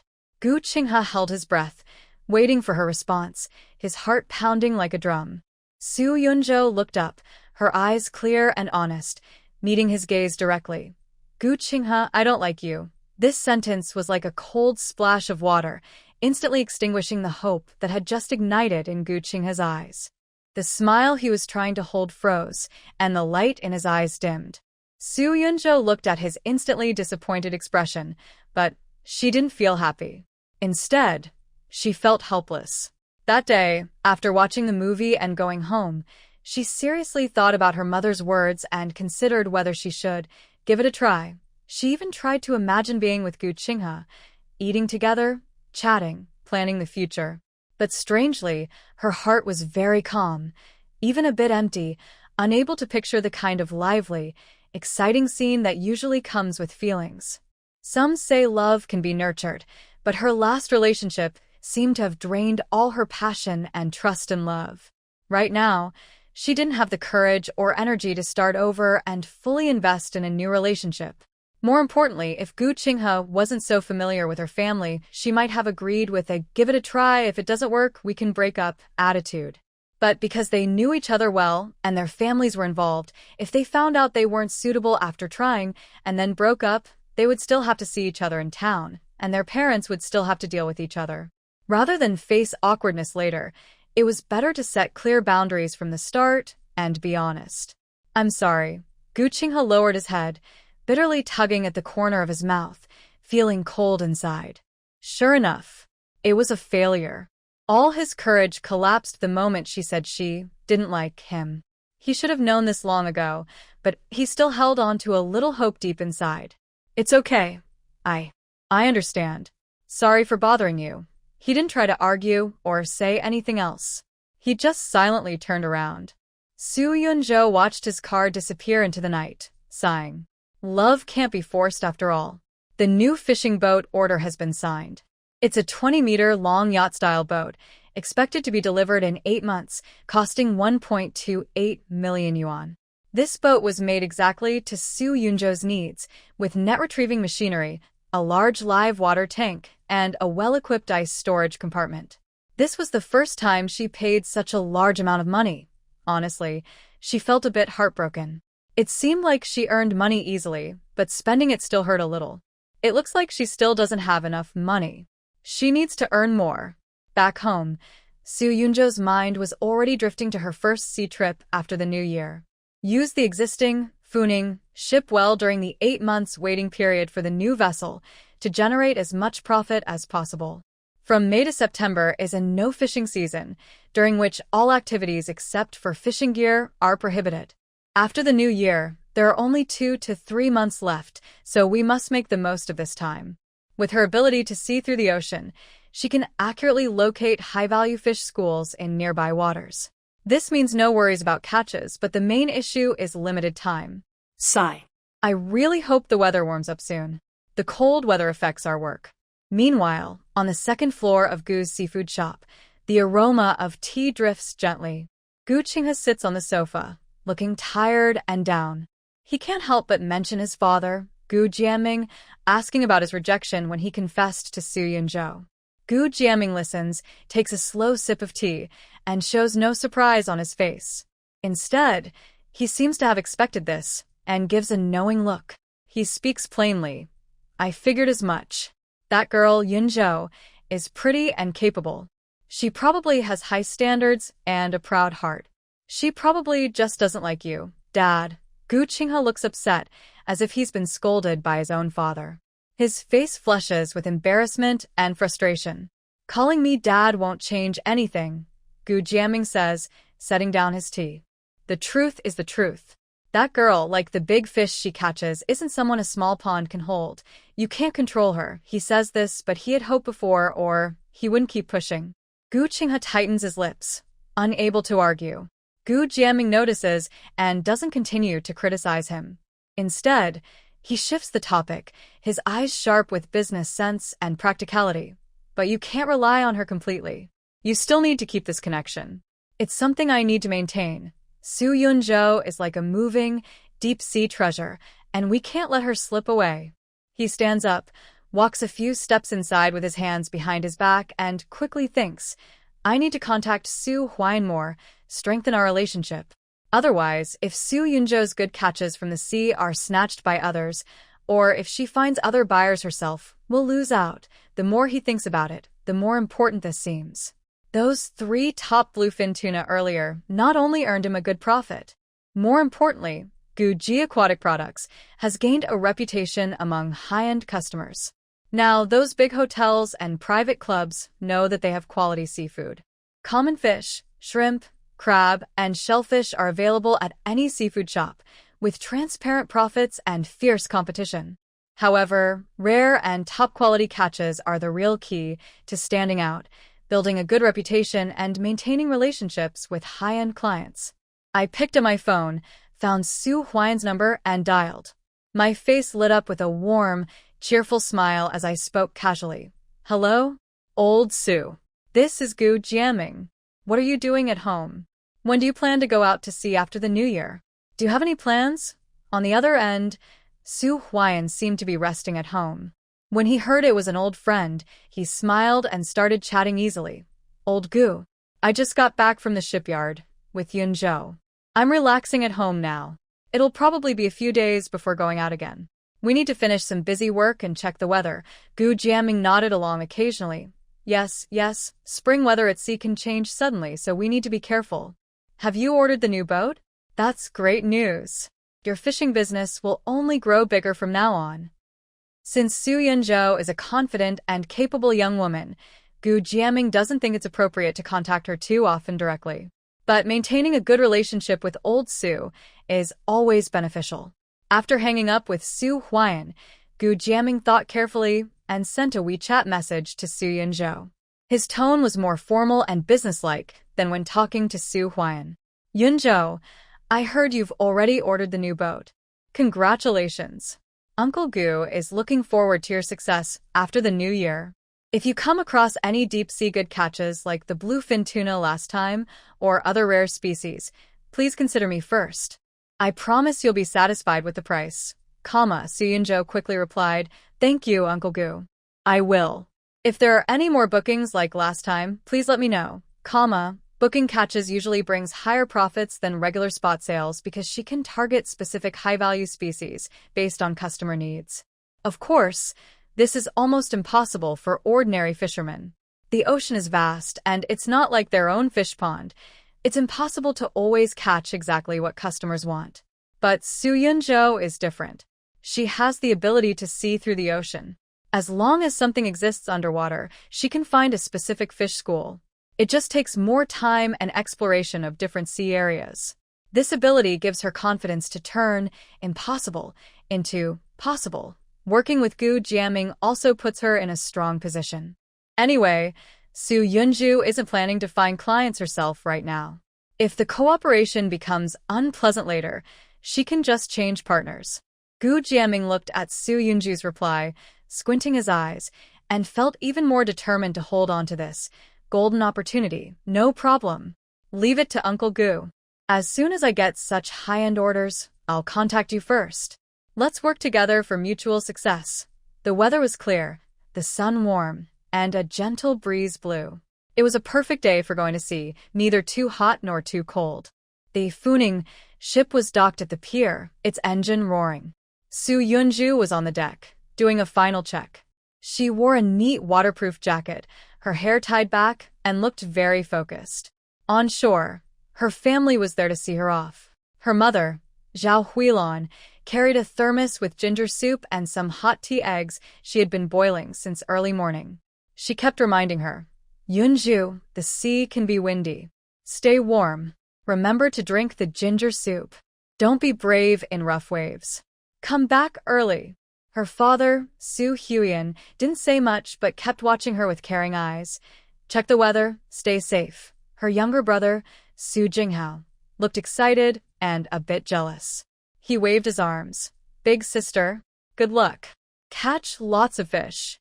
Come back victorious. He wished he could jump on the boat himself to experience the thrill of fighting big fish, but his mom wouldn't let him. Su Yunzhou gave her family a reassuring smile and waved strongly. Got it, Mom and Dad. You all go home. Xiaohao, listen to Mom at home. I'm leaving now. The mooring rope was untied, and the Funing ship sailed away from the pier, breaking the calm sea surface and leaving a white trail that gradually spread out. Her family's figures on shore slowly shrank and eventually blended into the dock. Su Yunju looked away and turned to face the vast, endless blue sea. The Funing was speeding through the cold, early spring waters. The temperature at sea is noticeably lower than near the shore. The clouds are dark gray, hanging low, blocking most of the sunlight. A slight prickling sensation comes from the sea breeze on the face. The water is a deep gray-blue color. The waves are gentle, long, and strong. Su Yunjua is focused on steering the boat. She doesn't mind the weather, or perhaps she has gotten used to it after last winter. Using her ocean vision skill, she quickly spots a glowing area. The boat slowly approaches, and she sees more clearly now. Underneath this water, a large group of crabs covers the rocky and sandy seabed. Mostly, it's a group of red star fiddler crabs, also called three-eyed crabs. They are large, with 3 distinctive spots on their shells, moving across the bottom. There are also some mantis crabs mixed in. These crabs have full, sweet meat and are popular in markets. Su Yunjua decides that her first net will target these crabs. The net on the boat is the same one used before for fishing, but it's not suitable for catching crabs now. For boats that go out to sea often, there are different types of nets stored in the cabin. Su Yunjua quickly puts away the old net and replaces it with a specially designed crab trap net. This trap net is different from a trawl net. Its mesh is tighter, mainly to surround the fish or crabs. Crabs have hard, spiny shells and mainly crawl. Using a regular fishing net can damage the net and make it hard for the crabs to escape. Crabs can also get tangled and hurt each other, which damages the quality of the catch and lowers the price. The crab trap net is made of several individual panels. Each panel has a rectangular metal frame as an opening, connected to a long bag net. Based on the crab groups spread in her view, Su Yunjua connects several of these panels along a long trawl line, forming a row. She carefully lowers this row of crab nets in front of the active crab area on the seabed, with the openings facing the crabs. By dragging the nets, she uses the metal frames to scrape the seabed or create tiny water currents. This disturbs or drives the crabs hiding among rocks and sand, making them move forward or sideways. The crabs then enter the open net mouth either actively or passively and are caught by the bag net behind. The dragging distance and time must be carefully controlled. They need to be long enough to chase and catch the crabs, but not too long, to prevent the crabs from piling up in the net and getting injured or dying from pressure. After the net is set, the work is not finished. Su Yunjo starts the engine, pushes the control lever, and the boat begins to move very slowly. The bow slowly cuts through the gray-blue seawater, moving at about 1 to 2 knots. The boat moves straight along a line parallel to the seabed contours, dragging the net over a short distance. Dragging must continue steadily. Usually, fishermen cannot see the seabed and rely on experience to estimate the time. Typically, they wait for about 30 to 40 minutes. No matter how many crabs are left, they must lift the net at the set time. But Su Yunjo doesn't need to guess. She can see through the surface of the water and clearly observe the movement of the net on the seabed, the sand and mud stirred by the metal frame, and the crabs that are disturbed and crawl out of hiding, trying to escape, only to be caught in the net. She can see how many crabs are gathered inside the net, and whether there are still groups worth tracking outside. For her, there's no need to worry about time.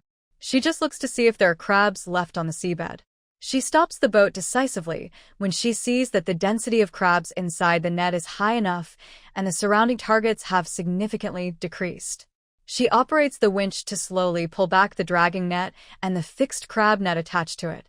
As the net gradually leaves the seabed and surfaces, the flat part of the net becomes swollen and bulging, with dark shapes moving inside.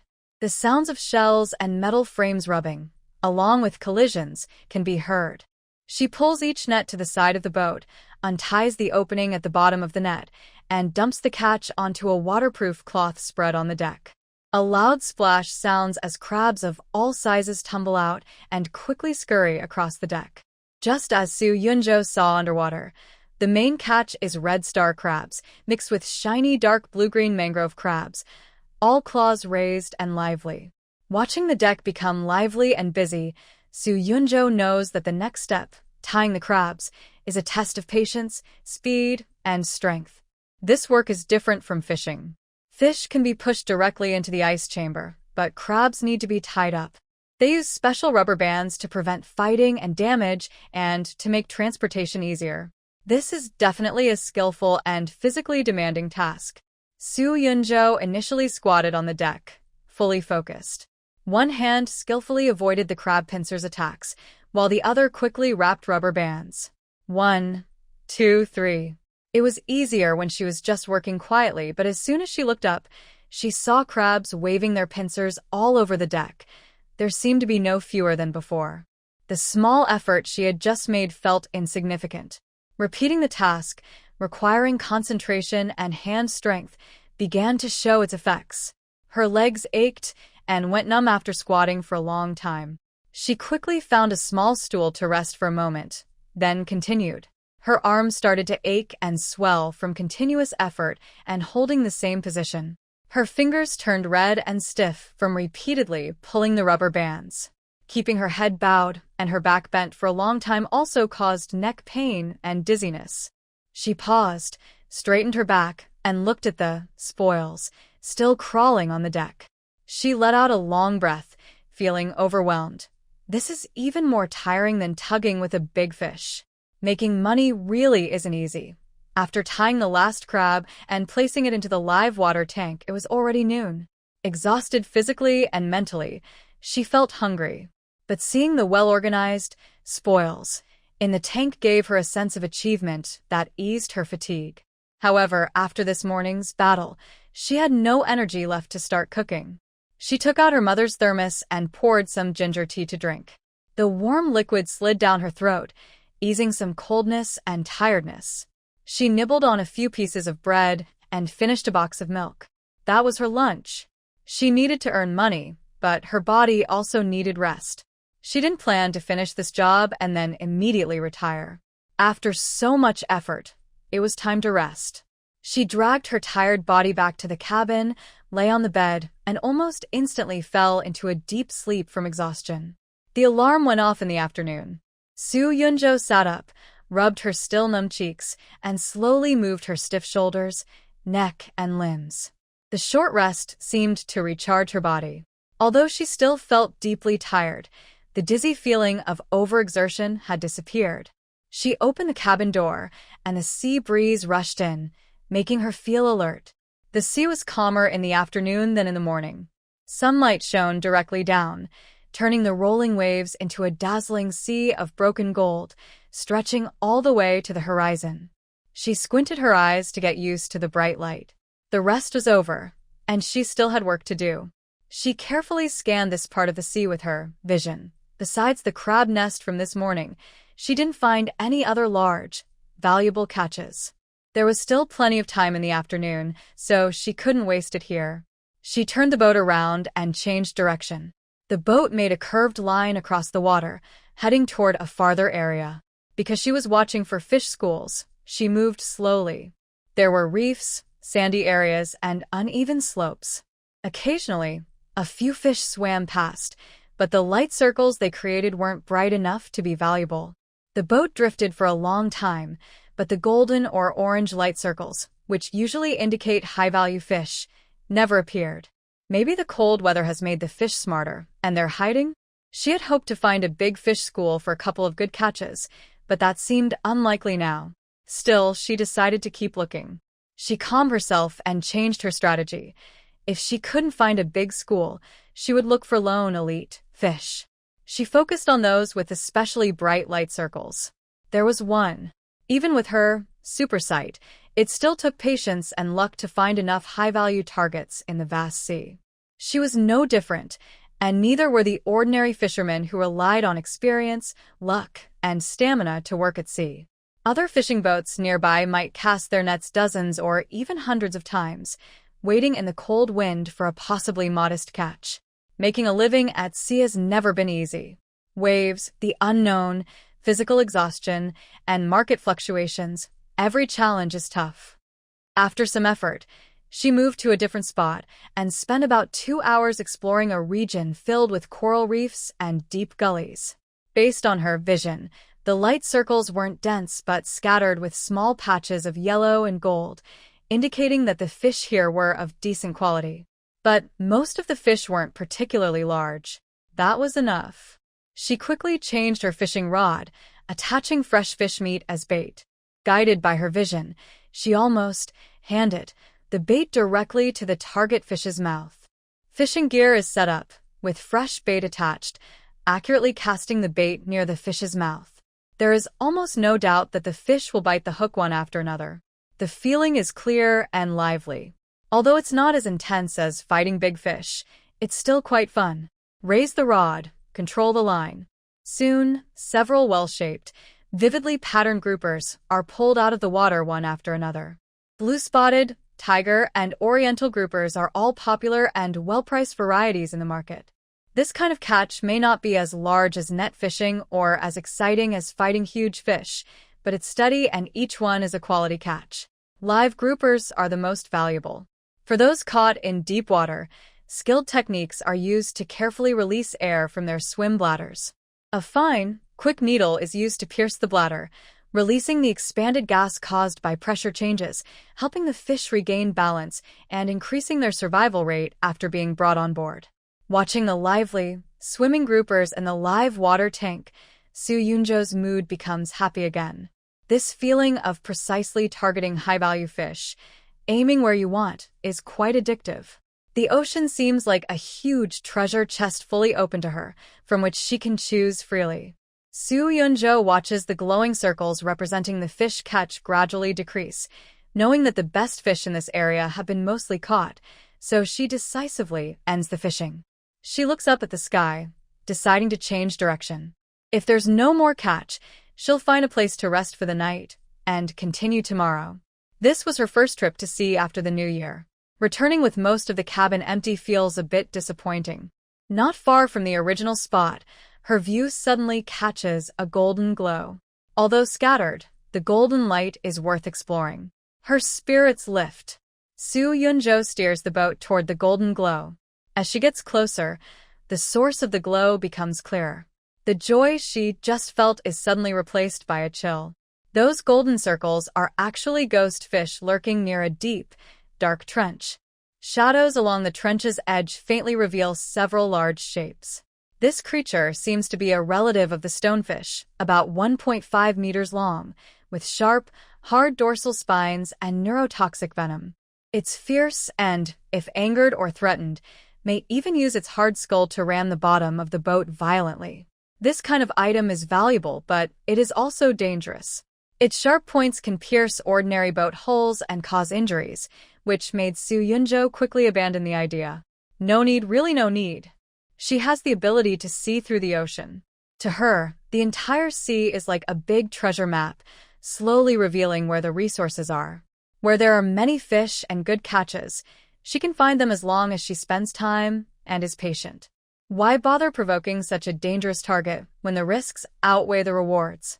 Safety always comes first. No longer tempted by the risky waters, she decisively changes course. As the sunset sinks, the horizon and the sea turn a warm, deep golden red color. Soo Yunjo is steering the Fooning ship, looking for a good place to anchor. She finally chooses a sheltered spot behind a small island, where the currents are gentle and suitable for docking. After securing the boat and completing safety checks, she habitually uses her special vision to scan the bottom of the boat and nearby waters. This scan makes her heart skip a little. In the cracks and shadows of the underwater rocks, she spots several sizable abalones attached to the rocks, their thick meat pressed close to the walls. In some deep caves, thin tentacles can be seen slowly reaching out and then quickly retracting. It's lobsters moving around. After a brief moment of excitement, Soo Yunjo quickly calms down. The sky is almost completely dark and the cold wind is noticeable. The water temperature is definitely too cold for long immersion now. The terrain beneath is complex, full of jagged, hard rocks. Dropping nets here would easily cause damage, and even diving in the dark, cold water to do manual work is very risky. It's not worth it. Her health is her capital. She doesn't want to fall ill from a reckless night fishing trip. She walks into the control room, skillfully marks her current position's latitude and longitude on the electronic navigation chart, and notes abalone, lobster spots. Next time, when the weather is warmer, I'll come back to see you. After marking the location, she shifts her focus back to herself. Her empty stomach reminds her that it's time to eat. She only had a few bites at noon, so tonight, she must treat herself well. In the freshwater hold, she picks out a medium-sized blue-spotted fish, quickly scales, gut, and fillets it into even, thick slices. She collected a few crabs with broken legs that she had caught in the morning, cleaned them thoroughly, and prepared vegetables in the small fridge. She lit the simple stove, heated the pot, and added a little oil. She sliced ginger and fried it until fragrant, then added the crab pieces and lightly fried them until their shells turned red and the aroma filled the air.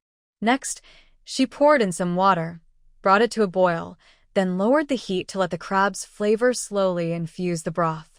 As the soup thickened slightly, she evenly placed fish slices into the pot and sprinkled a little salt and white pepper. The fish quickly turned white and curled up, with firm and tender meat. Finally, she blanched some cleaned vegetables in the soup, then took the pot off the heat. A steaming pot of crab and fish soup was ready. The milky white broth floated with red crabs, white fish, and green vegetables, and the delicious aroma spread throughout the cabin with the steam. She boiled some water and cooked a bowl of noodles. The rich flavor of the crab, the sweet taste of the fish, and the crispness of the vegetables blended on her palate. A warm feeling spread from her stomach to her limbs, greatly soothing her tired body and mind after a long day. Night had fallen, and only the rhythmic sound of waves and the dim yellow light inside the cabin remained. Soo Yun-jo checked the boat's anchor and safety equipment to make sure everything was secure, then lay back on the bed. Tomorrow would be a new day, a new sea, and new possibilities. She closed her eyes and, gently rocked by the Typhoon, drifted into a peaceful sleep. Early the next morning, just as the sky was turning pale with dawn, Soo Yun-jo was already awake. She stepped out of the cabin and stood on the deck, taking a deep breath of the fresh, moist air. The clouds in the east gradually turned warm, and a bright red sun, like a giant molten gold ball, slowly rose from the endless, deep blue sea. Just as she was about to start the engine and change course, she noticed a strange, very bright, fiery orange ring of light on the water nearby, almost too dazzling to look at directly. This glow was much brighter than the golden-orange light she saw when discovering the melon pearl. Her heart suddenly skipped a beat, and her breath caught.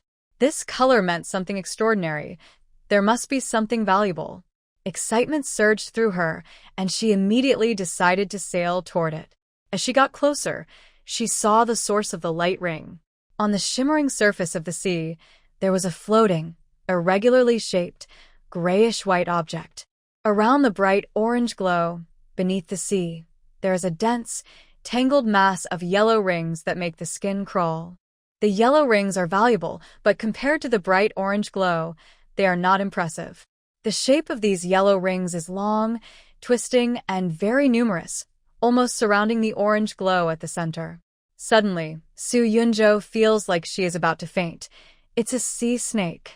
This large group could be hundreds or even thousands of sea snakes swimming around and tangled together. They seem to be guarding the floating object, or maybe just attracted to it or using it as a temporary resting place. Hiss! Soo Yun-jo gasped sharply, her face turning pale.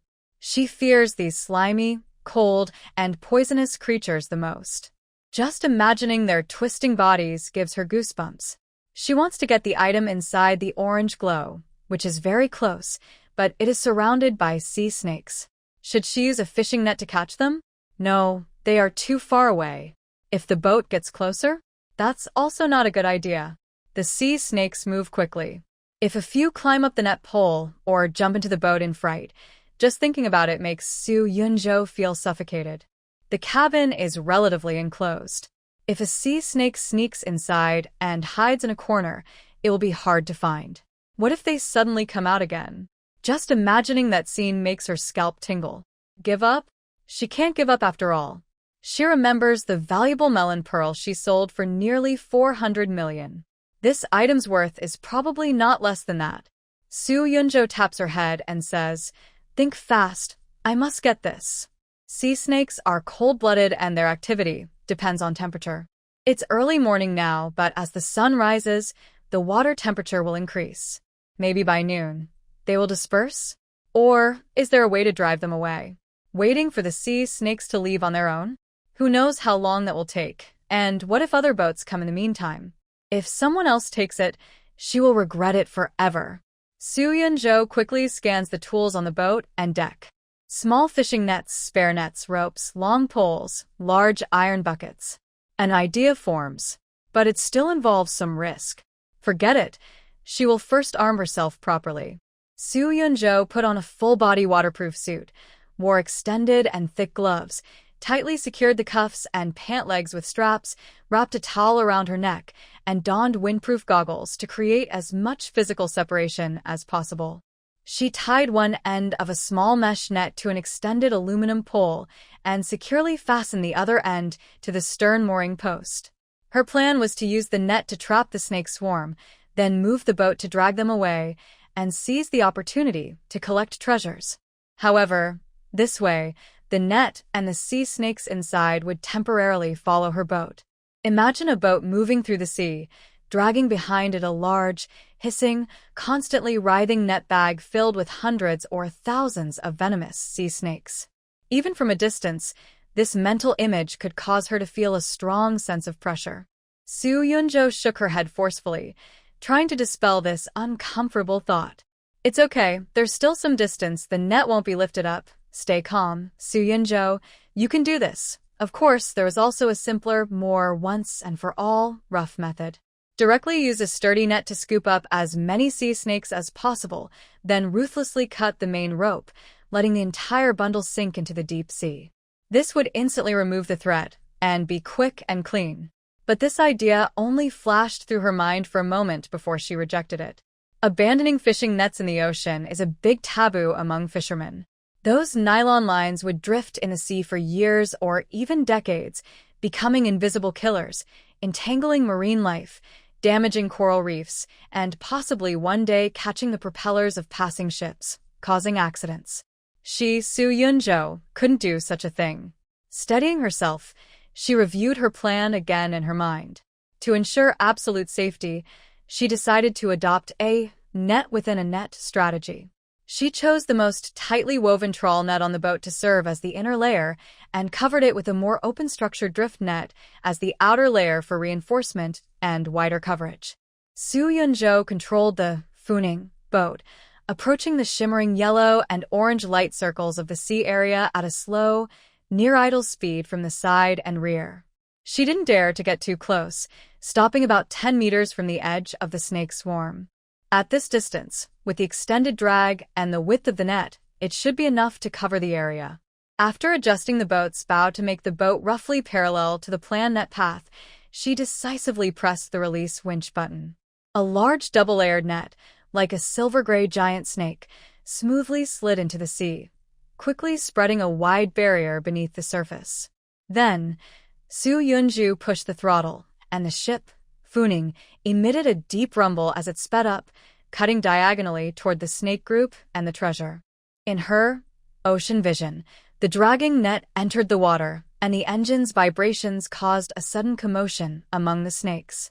The yellow glowing circles, which had been calmly coiling or slowly swimming, suddenly burst like stones thrown into boiling water. Countless thin, glowing shadows panicked and scattered in all directions. Some sank deeper, others darted sideways, creating chaos. But with the ship's increased speed and the wide coverage of the net, a clearing zone formed. Many sea snakes that couldn't escape directly collided with the net. The fine mesh instantly wrapped around their slippery bodies, tightening as they struggled.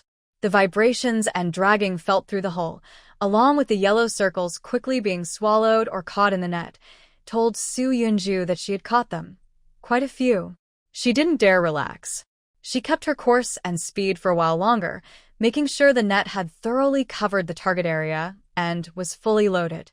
Only then did she ease off the throttle, slow the ship, and quickly operate the winch to start retrieving the net. The winch creaked loudly, showing that the cargo inside was heavy and still struggling actively. Su Yunju's heart was tense, and she kept her eyes fixed on the sea surface. Soon, a huge, heavy net bag, constantly changing shape and struggling in the water, was about to break the surface. Even from a distance and through the net, Su Yunju could clearly see countless twisted, entangled, and rolling slender bodies inside. Their shiny scales reflected a damp, unsettling gleam under the sunlight. Some snake heads even pushed out of the mesh, opening their mouths to show venomous fangs, futilely biting at the air and nylon ropes. Her stomach churned. She quickly looked away, silently muttering, "Eyes hurt. Too much eye strain." The net bag was not lifted onto the deck. It remained submerged in the sea, as if to keep her from seeing it. Then, her ocean vision quickly scanned the original golden-orange circle area. Excellent. The dense yellow light rings have mostly disappeared, leaving only a few scattered ones. Some have escaped quickly or were on the edge and unaffected.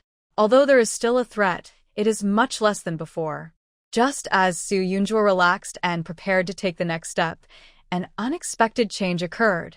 In her view, several larger, brighter yellow light rings, perhaps frightened or driven by instinct, did not retreat but instead turned around and rapidly charged straight toward the bottom of the Funing ship. Oh no! Su Yunju's scalp suddenly tensed as she shouted in alarm. She definitely didn't want these things to reach the ship. She sprinted out of the control room at full speed, reaching the deck, and grabbed the longest hooked bamboo pole. Thanks to her ocean vision, she could clearly see the swift underwater movements of the sea snakes. They moved fast, but nothing escaped her sight. The first sea snake was already approaching the hull. Su Yunju held the bamboo pole with both hands, waited for the right moment, and just before it touched the ship, she forcefully pushed the iron hook at the end of the pole sideways. She changed the snake's direction, causing it to stumble and slide into the deep sea on the side.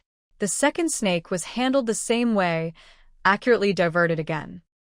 After dealing with them, she was still cautious, quickly moving around the ship's side, using her vision to carefully scan the underwater part of the hull. Once she confirmed everything was fine, she finally relaxed. After a short rest, she returned to the control room. The Funing ship repositioned itself. Now, only a small distance and a few remaining, panicked, sea snakes separated her from the gray-white treasure. She grabbed the fishing net, stood at the ship's edge, and locked onto her target. A few surviving sea snakes swam nervously nearby, but they were no longer a threat. Now was the perfect moment. The waves just lifted the object to its highest point. She broke the water surface with the net, accurately and precisely dropping it over the glowing treasure, emitting a golden-orange aura. Using her arm's strength, she swept upward. Got it. But just as her excitement rose, a heavy weight suddenly transmitted through the pole. The object was far from being a light floating debris. It was very heavy. Whoa. Su Yunju suddenly lost her footing and nearly fell overboard. She didn't expect it to be so heavy. She thought it wouldn't weigh much since it was floating on the water. She quickly reeled in the net, which carried seawater and the treasure she had been dreaming of, away from the sea surface. Out of the corner of her eye, she saw a tiny sea snake shadow panic as it darted past the net. Luckily, it didn't get caught. With a loud thud, a strange, fragrant white object finally landed safely in the middle of the deck. Su Yunju didn't stop to examine it carefully. She immediately looked around the sea and the boat, alert. Since no sea snake followed, she returned to the cabin, started the engine, and slowly steered the Funing away from this turbulent area. After a few hundred meters, when she confirmed it was safe, she smiled with a mix of exhaustion and excitement. But she hadn't been happy for long before she remembered she was still holding that heavy trophy. She looked at the large net bag, soaked in water and still struggling to move. The sea snake inside seemed tired or maybe lacking oxygen, so its movements were less vigorous. She remembered her father and Uncle Gu talking about how sea snakes could actually be sold for money. Sea snake venom is used as a biochemical raw material. Dried sea snakes can be medicinal, and in some places, they are considered nourishing ingredients. Although not as expensive as top seafood, they are still valuable, especially in quantities like today's, one net full. Honestly, Su Yunzhou was a bit annoyed by snakes. But when it came to money, that was a different story. She decided to leave it hanging for now, planned to call her dad when they reached the dock, and ask how best to handle it. She didn't want to face these things alone. Now, Su Yunzhou finally felt in the mood to carefully observe her hard-won treasure. Her first impression was that it was heavy, truly a solid weight. The texture was very strange, somewhere between hard and flexible. When pressed with her fingers, it would slightly bounce back. It wasn't as cold and hard as stone, nor as elastic as rubber. It resembled a dense, waxy, special polymer. She placed it on a clean plastic box and examined it carefully. This object is about the size of a soccer ball. Its shape is not very regular. The surface is a dull grayish white, not pure white, resembling the color of ivory that has been washed and oxidized by seawater and time. The surface is covered with natural, brain-like ridges and grooves, along with some small holes and pits of different depths. Overall, it doesn't look particularly beautiful. It seems a bit rough and plain. When you get close and smell it, there is a unique and complex scent. It's not a single smell, but a layered mix, salty and fresh like the ocean, with hints of old soil or decayed forest floor. Smelling it more carefully, you can faintly notice a dry woody aroma and a musk-like scent. At first, this fragrance feels unfamiliar, but it's not unpleasant. No rotten or foul odors. After a few more sniffs, the scent seems distant and mysterious. Strange, Su Yunzhou murmured, feeling more confused. In her mind, she remembered the ambergris that fishermen often talked about and heard of from various sources.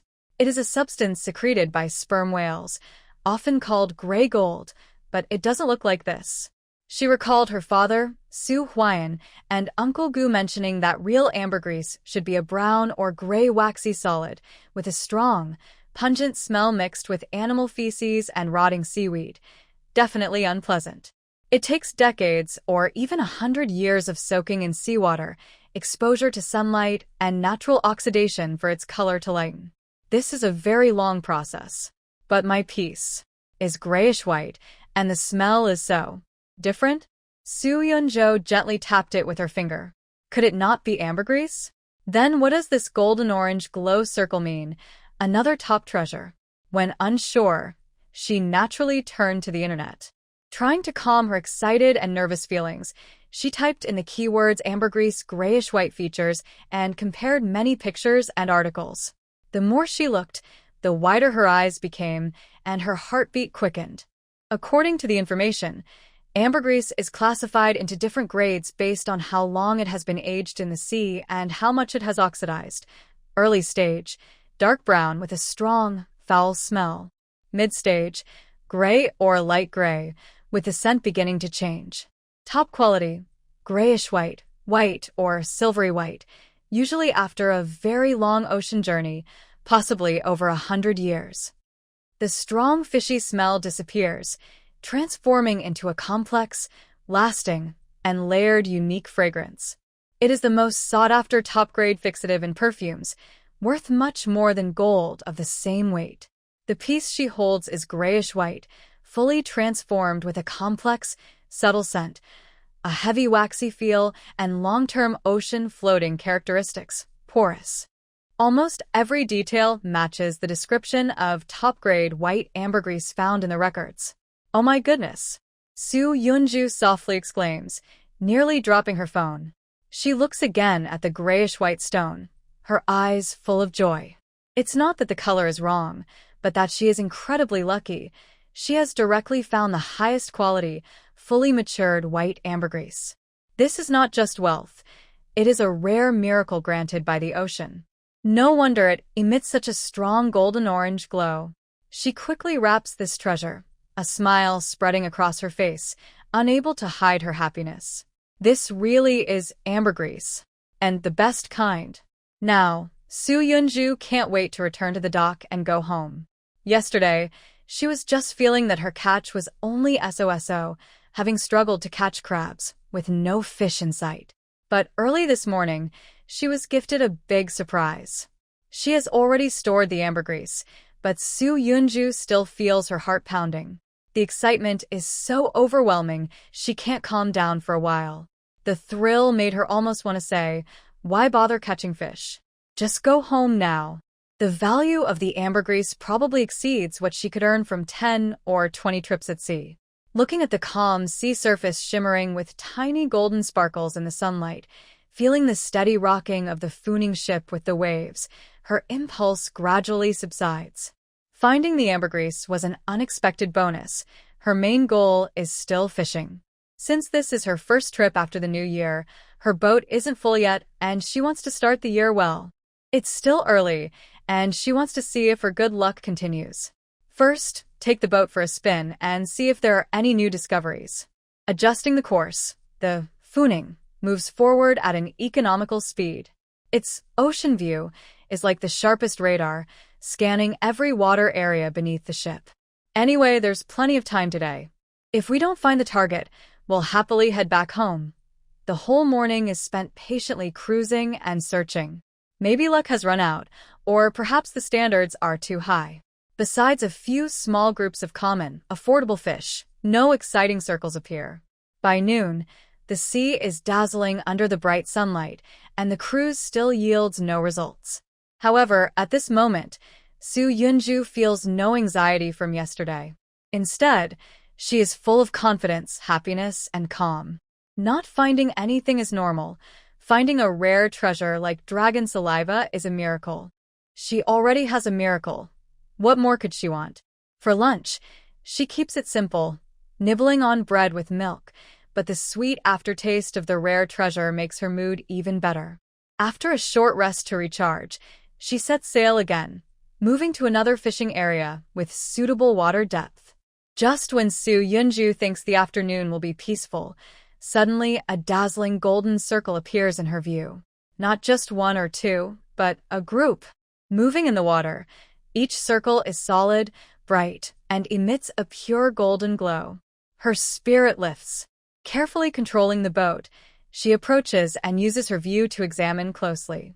When she sees the shape of the creature wrapped in the golden light, she can't help but gasp. It's a yellow-lipped fish. And it's a large group of impressive yellow-lipped fish. In her vision, these fish are generally between 1 and 1.5 meters long with a flat, thick body. They each weigh at least 50 jin, about 25 kilograms. Back home, older fishermen call this fish golden money fish or golden dragon with respect. Not only because of its rich golden shine, but also because its swim bladder, fish glue, is extremely valuable, a top-quality delicacy highly sought after in luxury health products and collections. Note, yellow-lipped fish is a protected species and catching or trading it is illegal. Here, it's a setting in the story, so please follow the law. Such good luck. Su Yunju looks at the golden sea, her heartbeat quickening again. Since she has encountered this, she naturally won't let it go. Trying to fish with a rod one by one? Too slow and likely to scare the fish away. Taking down the net is the best choice. But the problem is, the tail of the boat is still dragging that net full of sea snakes. We can't just drag this time bomb to catch the yellow-lipped fish. First, I need to deal with the sea snakes. Su Yunju furrowed her brow and thought quickly. Cutting the net and sinking it into the sea is a bad idea. I must handle the sea snakes on the spot quickly and free the net system. Looking at the constantly writhing, creepy treasure at the back of the boat in the water and thinking about removing them one by one, Su Yunju's excitement from finding the yellow-lipped fish was clouded with worry.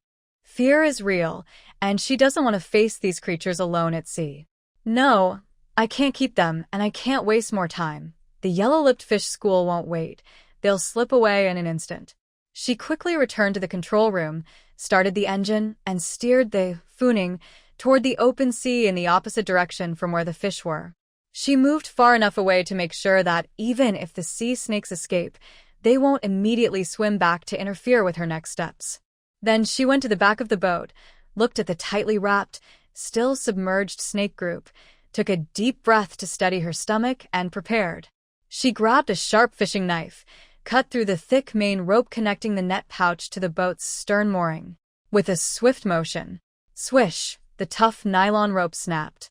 Losing its tension, the heavy, bloated net suddenly sank downward, then was carried by its own weight and the current, drifting deeper into the sea. Su Yunju drove the boat away quickly from this area.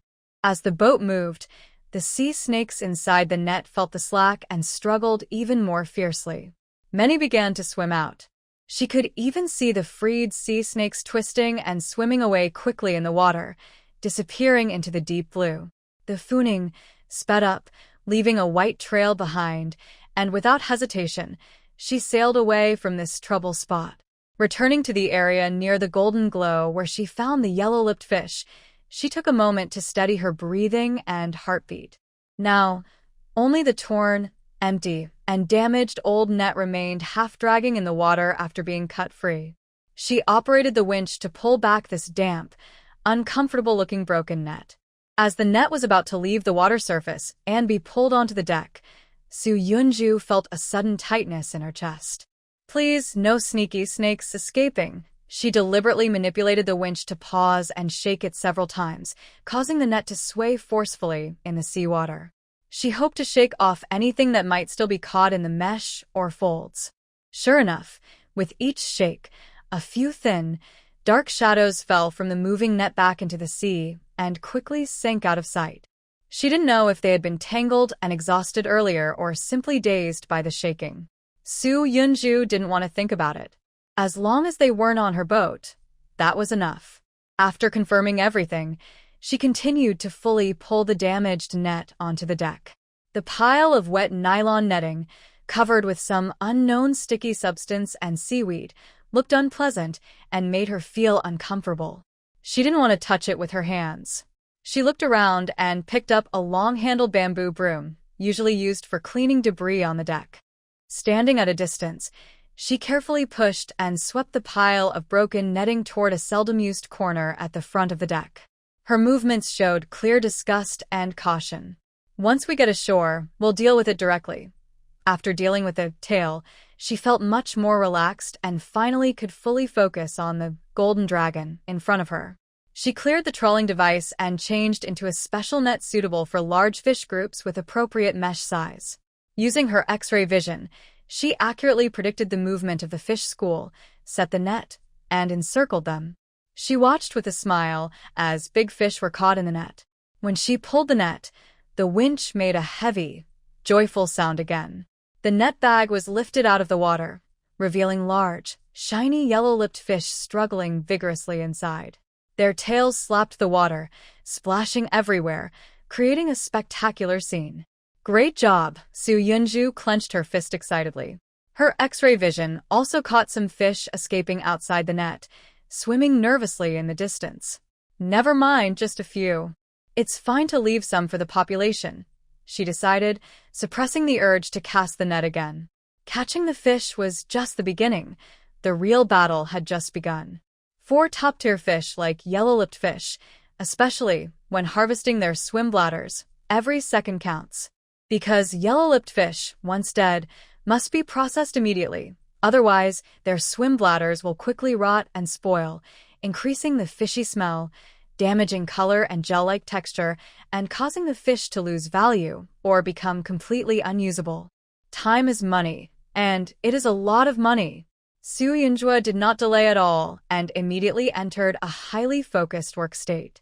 She dragged the largest yellow-lipped fish to a processing table. A sharp knife quickly cut the main blood vessels at the gills or tail base to bleed the fish, while continuously rinsing the wound and the fish body with prepared seawater. The goal was to remove as much blood from the fish as possible, ensuring the swim bladder would be clean and preventing blood contamination. This is the first step to ensure the quality of the swim bladder. After bleeding, the fish was laid flat with its belly facing up. She switched to a long, pointed knife and carefully cut from the fish's anus along the midline of the belly, steadily, precisely, and quickly cutting up to near the gills. The cut had to be smooth, with the right depth, to open the abdominal muscles and membrane without piercing the internal organs, especially the swim bladder close to the abdomen. Once the abdomen was opened, she reached inside carefully, feeling under the spine. Soon, a full, milky white or light yellow, semi-transparent large sac was touched. This was the valuable swim bladder worth its weight in gold. Next, she carefully and gently separated the swim bladder from surrounding tissues, blood vessels, and the spine, as if peeling a precious piece of art. Finally, a complete, thick, and intact swim bladder was carefully removed. The extracted swim bladder was immediately placed in a bucket of clean water to rinse off blood and dirt. Then, using scissors and a knife tip, she very carefully removed any fat, residual blood vessels, and thin membranes attached to the swim bladder. The cleaner it was, the better the quality and grade of the finished product. One after another, she repeated this highly focused, physically demanding, and skillful process. Soon, a strong fishy smell filled the deck. This catch was quite abundant, and Su Yunjua handled it alone, with a huge workload. Fish that could not be processed immediately were quickly moved to the ice chamber, covered with crushed ice to slow spoilage as much as possible. At this moment, she no longer cared about her appearance. Her hands were covered in fish blood and mucus, her waterproof suit was splattered with stains, sweat beads formed on her forehead, and her hair was messy from the sea breeze. Focused completely, her eyes fixed only on the fish and the bladder she was about to remove. She worked steadily, becoming more skilled and faster with each movement. Faster, go even faster. Her mind was filled with only one thought, racing against time and the decay of the fish bladder. Every second of delay could mean losing valuable resources. The urgency brought by the big catch mixed with her exhaustion from physical work, creating a strange sense of intense focus. The setting sun stretched her busy figure along the deck, casting long shadows on the deck, which was marked with signs of harvest and struggle. The Funing ship floated quietly on the sea. Inside, there was stored fragrant ambergris, and on the deck, shimmering, flowing gold, the fish oil. After finishing the delicate work of removing the bladder, cleaning, and tidying up, Su Yunjua straightened her stiff back. It was already completely dark outside. On the deep night sky, stars gradually appeared, and only the faint light of the ship's navigation lamps and the blurry horizon remained on the sea surface. A wave of overwhelming fatigue suddenly swept over her. Relaxing after intense concentration, combined with long hours of physical effort, made her limbs feel heavy as if filled with lead. Every joint ached loudly. She really wanted to lie down right there on the relatively dry deck outside the control room and fall asleep immediately.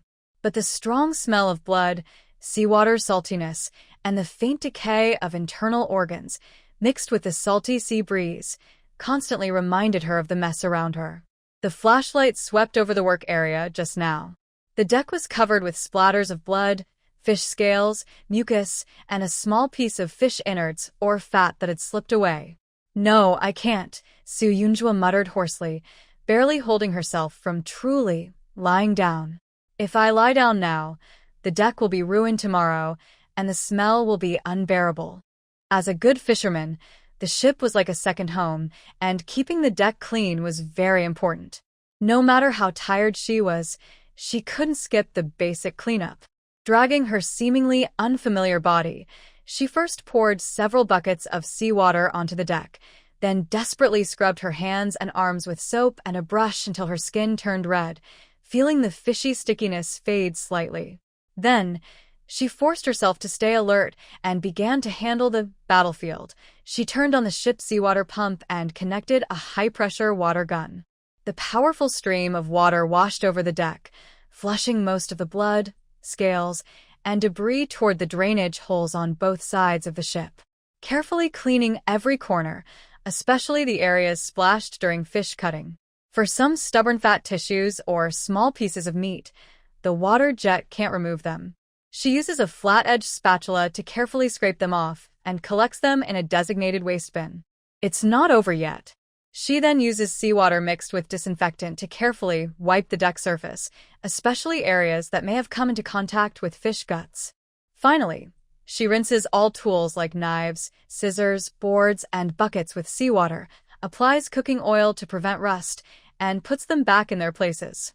Bloodstained towels, aprons, and cloth items are placed in sealed bags to be taken ashore for cleaning. She opens all the doors and windows of the cabin to let the cool sea breeze flow through, trying to remove any remaining fishy smell. After all this, nearly 2 hours have passed. The feeling of tiredness hasn't lessened. In fact, it feels even heavier after the work. But looking at the clean deck, with only a faint smell of seawater and disinfectant, Soo Yun-jo feels a bit more at ease. At least tomorrow morning, she will wake up in an environment ready for new work, not in a messy, disgusting situation. She locks the tool storage, turns off most of the lights, leaving only the navigation lights and a small light in the cockpit.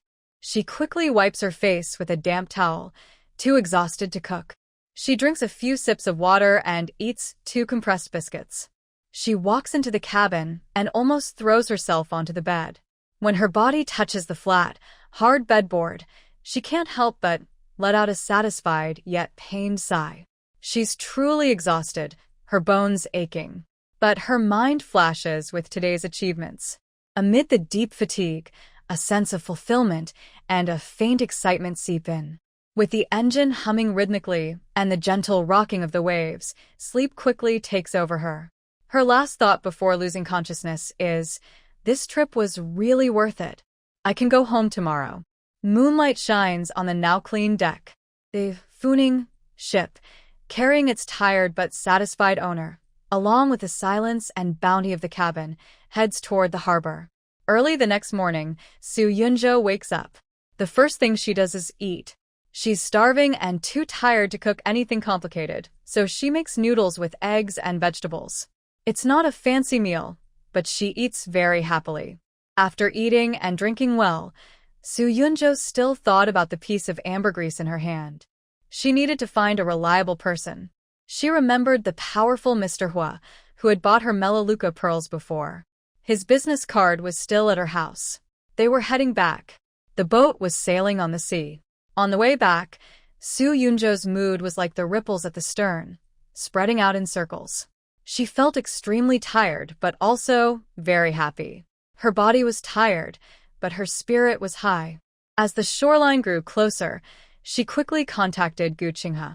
It wasn't for any other reason. They were friends, and his seafood shop had good transportation and processing skills. He could quickly handle her catch, especially the yellow-lipped fish bladders that needed immediate processing. Boss Gu, I'm returning to port tonight with a batch of goods, mainly live fish and chilled seafood. It's a sizable amount, and there's something special. I'll arrive at the old dock in about 2 hours. Can you come to pick it up? She sent the message and waited a while, but no reply. She thought he might be busy. On the other end, Gu Qinghe did receive the message. He stared at Soo Yun-jo's name and the official message on the screen. His finger hovered over the reply box for a long time, feeling complicated. Since the last time he bravely confessed and was clearly rejected by Soo Yun-jo, there seemed to be an invisible wall between them. After that, she was busy fixing the Typhoon ship and preparing to go to sea. They rarely met or chatted. He knew she wasn't trying to push him away, but the clear boundary made him feel unsure. Now, she reached out again, mainly for business. But how should he respond? Being too enthusiastic might seem clingy, while being too cold could seem petty. He hesitated for a moment, then sighed, and called his father, Gu Jianming. Hello, Dad. Soo Yun-jo is coming back to port tonight. She has a batch of goods arriving at the old dock, quite a lot, and something special. What do you think? Gu Jianming's voice was strong on the phone. Oh, Yun-jo is back? That's good. You kid, hesitating like that. What's wrong with going to pick up the goods? If she's not a partner, she's still a collaborator, right? She's a generous girl, and you're overthinking it. All right, I got it. I'll go myself. It's a good chance to see what interesting things she's brought back this time. Although she doesn't go out to sea often, each catch she brings back always surprises people. The last time, those bluefin tuna made our goose reputation among high-end clients. Recently, the catches at the dock have been small and poor in quality. We're worried about not having good products to impress customers. After hanging up, Gu Qinghe sent a message to Su Yunju. Just busy right now, saw your message. There are many things at the shop. My dad will pick up the goods at the dock on time, don't worry. Meanwhile, Su Yunju saw that Gu Qinghe hadn't responded for a while. She was thinking about whether to call him directly or contact Uncle Gu when her phone vibrated with a reply. She looked at the message and felt relieved.